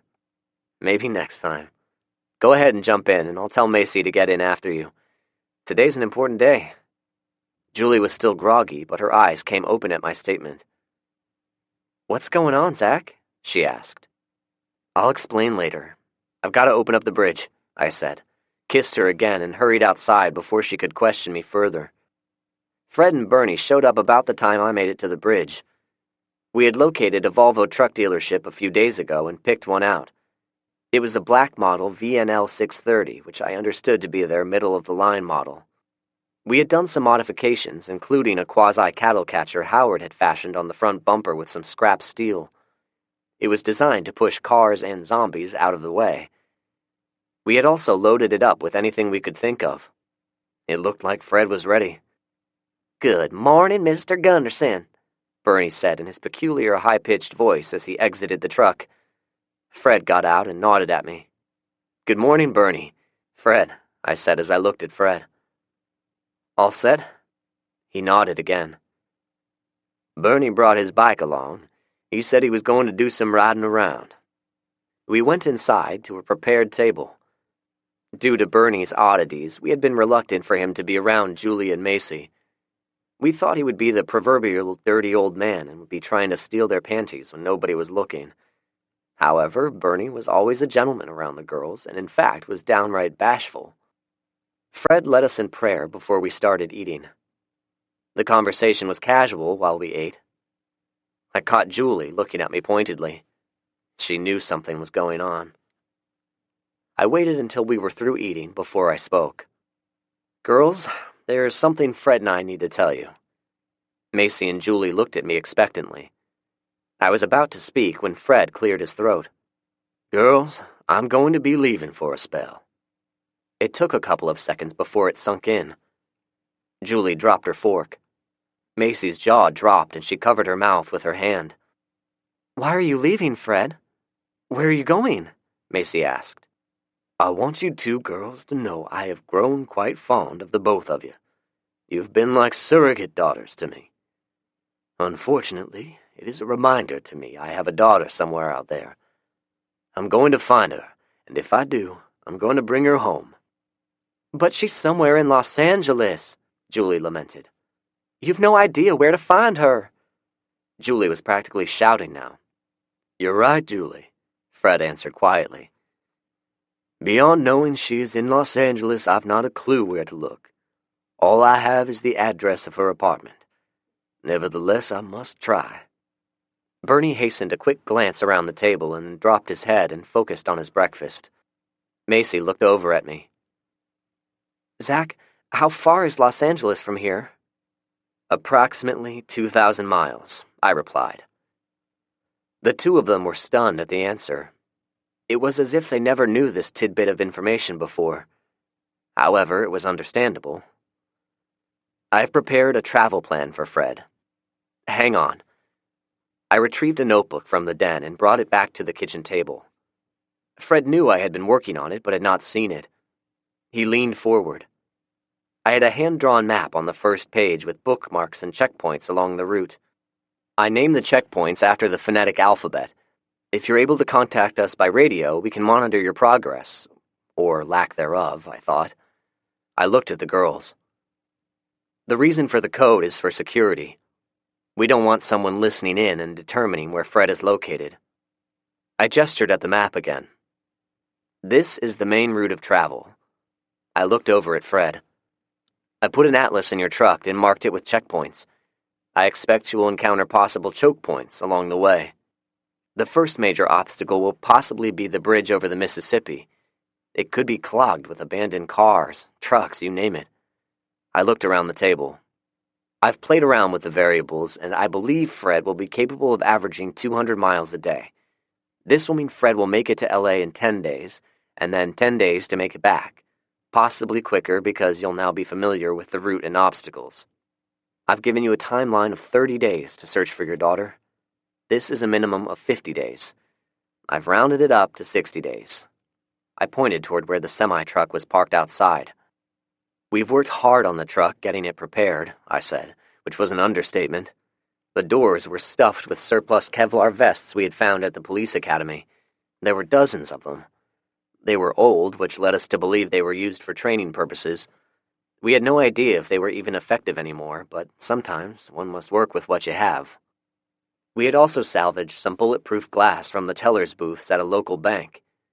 We had to jerry-rig brackets to hold them in place over the regular glass, but it would provide some amount of safety for him, although it didn't seem like it was going to be very feasible. We also created shooting ports for Fred in case he encountered hostiles. I outlined these upgrades. We also installed a ham radio so we'll be able to communicate, at least from time to time. There were bound to be dead spots. Julie was crying freely now. Suddenly, she jumped up and ran out of the room. The front door slammed a second later. I started to get up, but Fred stopped me. I met his eyes and understood. He needed to talk to her. I sat back down and watched him as he quietly walked out. Bernie cleared his throat. "Miss Julie needs to add some honey in her coffee. It'll calm her nerves." "Not now, Bernie," I said. "Just saying," he muttered under his breath. Fred found Julie sitting on top of Rick's hill. It was an old Indian mound, but since Zach had buried Rick there, they had informally named it Rick's Hill. Fred worked his way up and sat beside Julie. "The not knowing has been eating at my soul, Julie. My only blood. The last living McCoy is out there somewhere. I can't sleep, and when I do, I have nightmares. My little girl is in danger, and I'm not there for her." Fred sighed heavily. "I'm probably already too late, but I have to try." "But we need you," Julie said weakly. Fred put his arm around her shoulders. "And I need you all. I have confidence you all will be okay. The young man you are in love with is quite capable, in case you didn't already know it. I'll only be gone a couple of months. Y'all will be fine." Julie sobbed for a couple of minutes. "I know I'm being selfish." Fred squeezed her tightly. "Will you be okay?" she finally asked. "I'll be fine, baby girl," he said. In truth, Fred was scared. Fred squeezed her again. "I need you to be strong for me." After a minute, she looked up at Fred. "Okay," she finally said. I stood in the yard and watched the two of them start walking back from Rick's Hill. I hoped he had calmed her fears. I did not want him to leave either. We had grown very dependent on him. He was quiet-natured, stoic, a calming force during turbulent times. When he told me what he had in mind, I told him he was condemning himself to a certain death. He asked me what I would do if I were in his situation. I couldn't answer. Instead, I got a fresh notepad and we started planning. Now, here we were. I heard the door open. Macy and Bernie walked outside. "Is everything okay?" Macy asked. "It will be. We're going to have to adjust without him being here," I said. "Do you think he'll be able to find her?" she asked. "It seems like an impossible feat, but if anyone can do it, Fred can," I said. Bert grunted in agreement. "A most impressive man, Fred McCoy is. Most impressive," he said.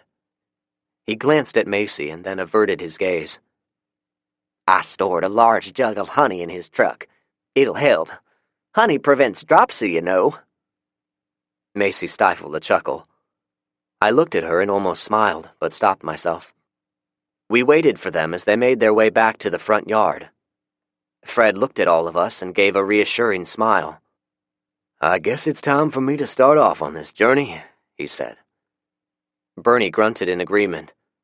Julie and Macy nodded with tears streaming down their pretty faces. I was feeling a little emotional as well. I held back the tears and shook his hand instead. Bernie did as well. Fred hugged the girls and walked over to his truck. He opened the door and looked back. "I would be most appreciative if all of you would look after Prancer. She's never been alone before, and she might get a little apprehensive."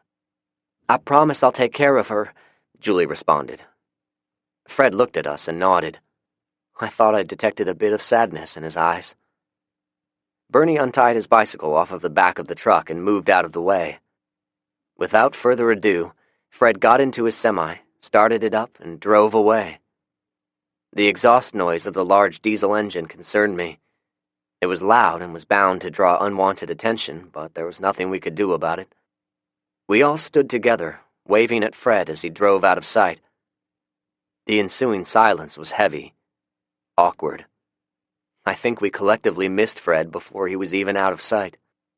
"I believe I'll ride around and see a bit of the countryside on this end of the county," Bernie said quietly.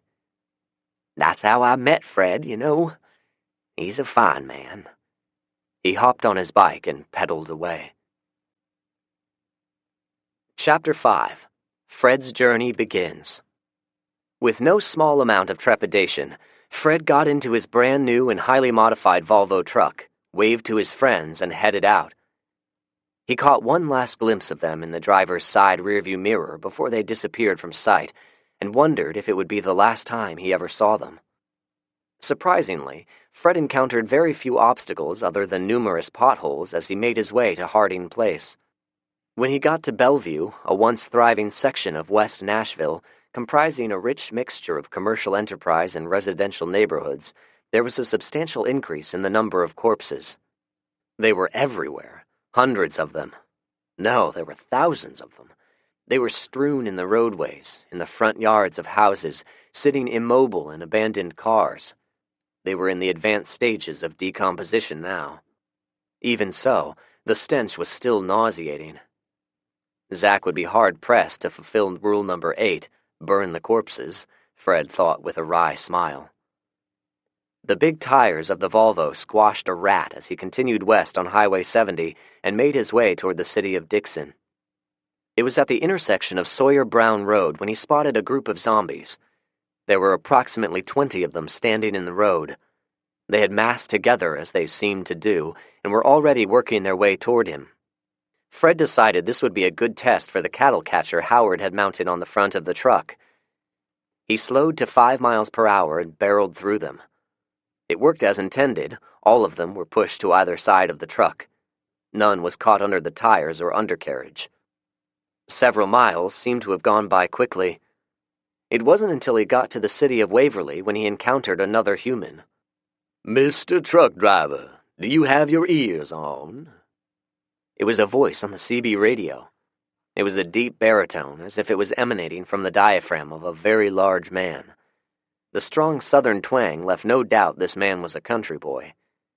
Fred looked at the radio in surprise for a moment and then hurriedly grabbed the microphone. "I am, and hello," Fred replied. "What's your handle?" "The name's Fred. Fred McCoy." "They call me Big Country, Mr. McCoy, and I am pleased to talk to you. But I have to ask, what are you doing in our neck of the woods?" Big Country asked. "I'm passing through, sir, on my way to find my daughter," Fred explained about his dilemma with his missing daughter and using side roads in order to avoid the massive traffic jams on the interstates. "Yes, sir, Interstate 40 is clear here and there for a few miles, and then you have major roadblocks. Mr. McCoy, would you like to park a spell and socialize with us? We don't have a lot, but we can feed you." "I'm much obliged, sir, but I believe I'll wait and catch you on the flip side." "I understand, Mr. McCoy. Have you encountered any other survivors?" "I have." Fred told Big Country about Zach. "If you're ever in the South Nashville or Franklin area, give him a shout on the CB. If he's around, he'll answer. Tell him you know me and he'll take care of you." Fred also gave him the ham radio frequency they monitored. "I appreciate that, Mr. McCoy. You're going to be good until you get to Huntington. When you get there, you're going to encounter a roadblock. You tell those fine folks you and I are friends, and you'll be just fine." Chapter 6. An Appointment with Andy. After dinner, the three of us spent the rest of the evening preparing and canning vegetables. The summer had been relatively mild with lots of rainfall. The result was a bountiful crop. "What time do you meet the dike?" Julie asked. Macy giggled. I frowned at the both of them. "Sunrise." "Are you going to take her a present?" Macy asked teasingly. Julie laughed this time. They ganged up on me frequently these days. "Yeah, go ahead and yuck it up," I said. We finished canning at around 9 and went to bed. I was snuggled up against Julie. I was comfortable, tired and about to doze off, but she decided this would be a good time to talk. She turned around and started kissing me. "Zach," she said. "Yes, sweetheart?" I mumbled. "Let's talk about Macy." I opened my eyes now and looked at her. "You want to talk about Macy right now?" I asked. "She thinks you're going to kick her out after she gives birth," she said. "Are you?" In fact, I remember suggesting it not too long ago. "Wasn't that the plan?" She started rubbing my chest. She knew how much I liked it when she did that. "She has nowhere to go," she said. I smiled in the dark. "You want her to stay here?" I phrased it as a question, but I already knew the answer. "Don't you? She's been really helpful, and I've seen how you act around her.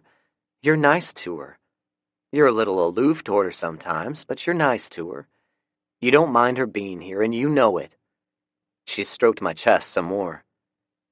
"She's going to need help raising her kid, too. Don't you want to be a surrogate daddy?" I snorted. "With Jason's kid? I'd rather not." Now she sat up, causing the blanket to fall, exposing her breasts. I always stared at them. They seemed to have a hypnotic spell on me. "It's not the kid's fault, Zach. Besides, what if it's your baby?" My eyes widened and my jaw probably dropped. I lost all interest in her breasts, which I thought would never happen. Julie put her hands on my shoulders. "Do the math, Zach. You two hooked up in late November, right? Perhaps about 9 months ago?" I was shocked to the point where my brain was going into vapor lock. I had to count on my fingers and then counted twice more. "What does Macy say? Does she know?"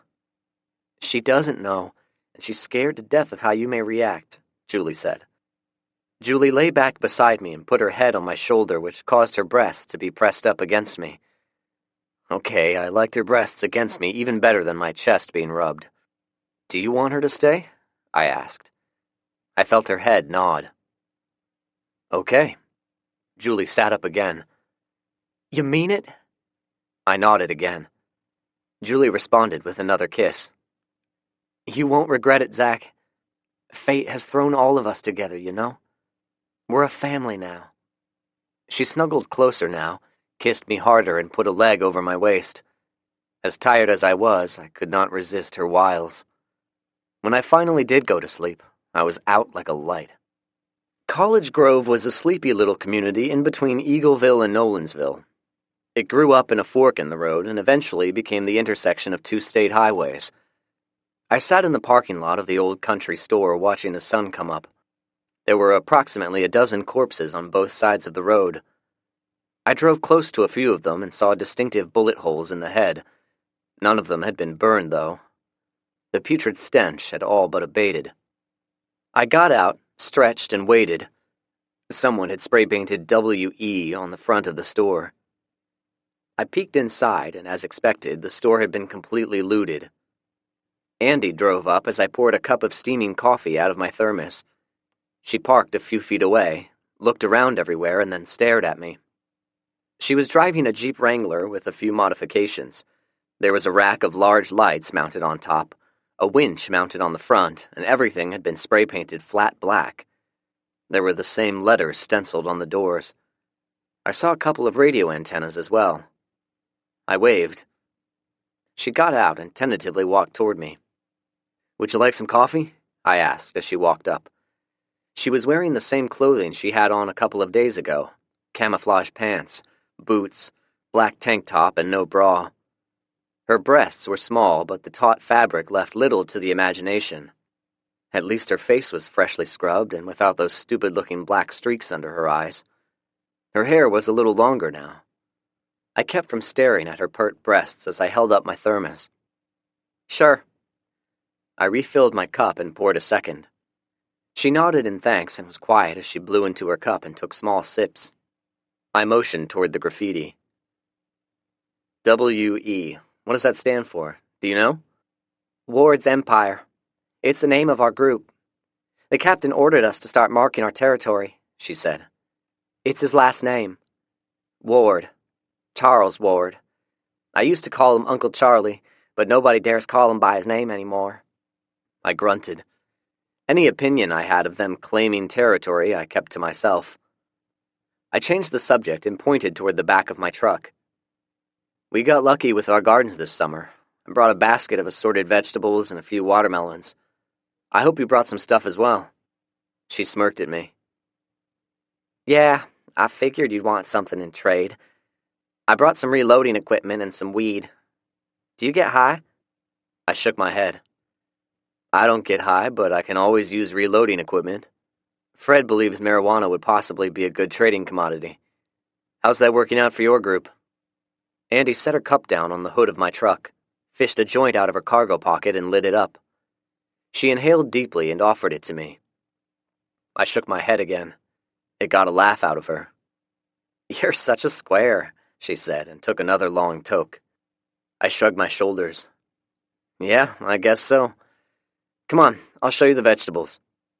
We walked to the back of the truck, and I pulled the tarp off. She picked up a plump tomato and sniffed it. She then aimed for the front door of the store, threw it, and giggled in glee when the tomato splattered all over the door's new markings. I laughed at her antics and walked over to her Jeep. She had 2 large plastic bags full of cartridge casings and primers. "It's all in .22 caliber. I saw the way you were shooting that pistol the other night, so I took this out of the armory. You like?" "Oh, yeah, I like," I said. "Will the captain miss this stuff?" "Yeah, probably." She inhaled and held it in as long as she could before exhaling. "Wait, does he not know you're here meeting with me?" I asked. She shook her head. "It'll be our little secret." She grinned and took another toke before continuing. "We've not traded with anyone. When we've encountered survivors, they're scared shitless of us. They give us what we want or they run and hide. The captain said you're the only one who has stood his ground. I think he actually admires you." She smoked some more and smirked. "He was pissed the other night when you guys didn't meet up with him. He thought it was disrespectful." "Was he going to rip us off?" I asked. Andy shrugged and chuckled. "Probably." "Is he the one who gave you the black eye?" She looked at me sharply. "You're full of questions, aren't you? I bet you want me to tell you everything about us." She looked at me for a moment. I said nothing as she took another toke. "Yeah, he's the one who hit me." She finished up her joint and tossed the roach on the ground. She walked closer to me until her body was pressed against mine, and then she put her hands on my waist. "So, you want to fuck?" She was looking at me coyly now, with a hint of a smile. I was taken aback, but I recovered quickly. "I don't think my girlfriend would understand. Besides, I'm betting a good-looking girl like you already has a boyfriend. Which one is he? One of the dudes on the bus, maybe?" The smile left her face, and she turned away. "I don't have a boyfriend." She was quiet now. Damn, I thought. I sure do have a way of saying the wrong things sometimes. I tried to repair the damage. I fought for the right words. "If I've hit a sore spot, I apologize." She leaned up against the truck and didn't say anything for a few minutes. I figured it was about time to leave when she spoke again. "There are 15 of us. When the outbreak hit, there were more, but some of the group became infected. The captain killed them, which left us with 12 men and 3 women. There were 6 women at one time, but 1 escaped and 2 killed themselves. The men take turns with the women, except me. The captain saves me for himself." I started. "Wait, I thought he was your uncle."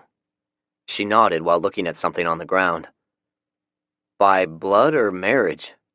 "He's my mother's brother," she replied. "It's okay, really. If not him, it'd have to be with someone else. Hell, he might have even made me one of the camp whores." I didn't know what to say. The captain was somewhere in his 40s. Andy was maybe 15 or 16. So, he didn't mind having incestuous relations, and he didn't mind using women as sex slaves. His vision of a new world order was sounding less and less pristine. I didn't reply. Instead, I leaned up against the truck beside her and decided to change the subject. "Why does everyone call him the captain?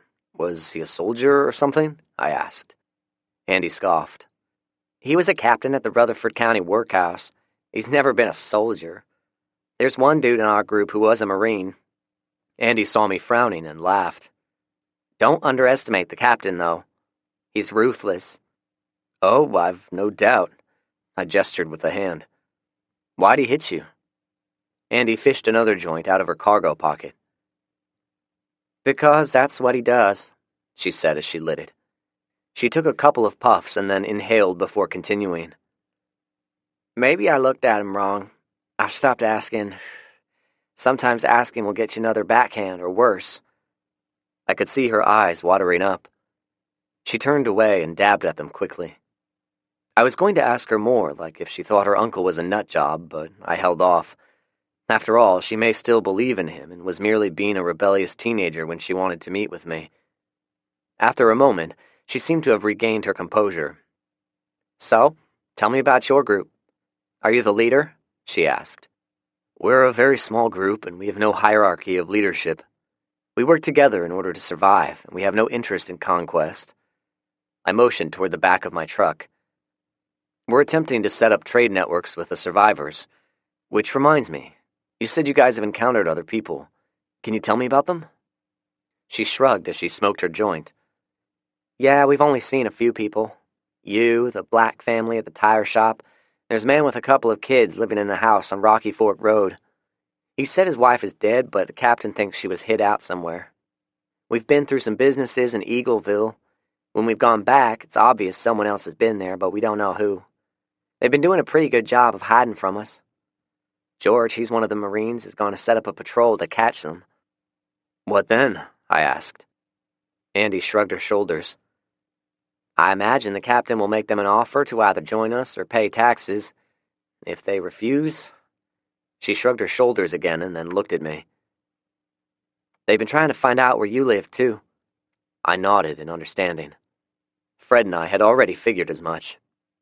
We talked some more about inconsequential issues, mostly about where we went to school and if we had any friends in common. We didn't. Andy noticed me looking at my watch. "Do you have a date waiting?" she asked. I looked up. "What? Oh, no, I just have a lot of work to do back at the farm." Andy looked at me. I couldn't read her face. "Can we meet again in a few days?" she asked. "Sure. How about a week from today? If either of us can't make it, we can call on the radio." She shook her head now. "I don't want anyone knowing I'm meeting you." We ultimately agreed to coming here once a week at sunrise. If the other one doesn't show up within an hour, we try again next week. I helped her load up the basket of vegetables and turned to say goodbye to her. She grabbed me and kissed me. "My real name is Andrea," she said, before she got into her Jeep and drove away. Chapter 7. A Near Ambush. Andy's kiss lingered in my thoughts as I drove, and I paid little attention to the intermittent abandoned automobiles left haphazardly in the roadway. I should have been focusing more on my situational awareness. I also made the mistake of going back the same way I came to College Grove. These transgressions led to what can be described in scientific terms as a royal screw-up. The only roads I've seen with cars piled up were on the interstate in some areas of the inner cities like Nashville and Franklin. On this particular stretch of highway, there were cars here and there. Most were parked on the side of the road. Others were left wherever they ran out of gas. I had no trouble maneuvering around them. However, as I neared one particular group of automobiles, I realized there was something different now from a couple of hours ago. My mouth went dry when I realized what I was seeing. Some of the cars had been moved. Someone had pushed 4 or 5 cars together and used them to create a choke point. An ambush, I was sure of it. There was no way around it. Both sides of the roadway had fencing and there were cars wedged against them. The only way was right down the middle. I made a snap decision and floored the accelerator.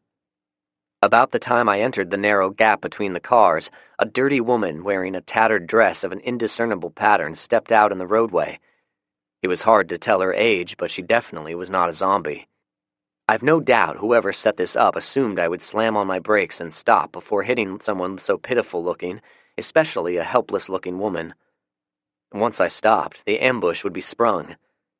The only problem was I remembered at least 2 movies with this exact same scene. I never let off of the gas. Her facial expressions told the story. First, a tale of downtrodden woe designed to induce pity. It quickly changed to realization and then terror as I bore down on her. She was catapulted up in the air and knocked forward approximately 20 feet before landing on the asphalt. I ran over her body as I sped off and leaned down in my seat. A few shots rang out, and I heard a couple of distinct thuds from the impact of the bullets. Another thump and my rear window shattered. There was no doubt the woman was dead or dying. I was disgusted and angry with myself. When I was about 500 yards away, I slammed on my brakes and skidded sideways to a stop. It was time for long-range work. I grabbed my trusty Winchester and exited the truck. Macy's late boyfriend Jason had damaged the scope on it in an attempt to kill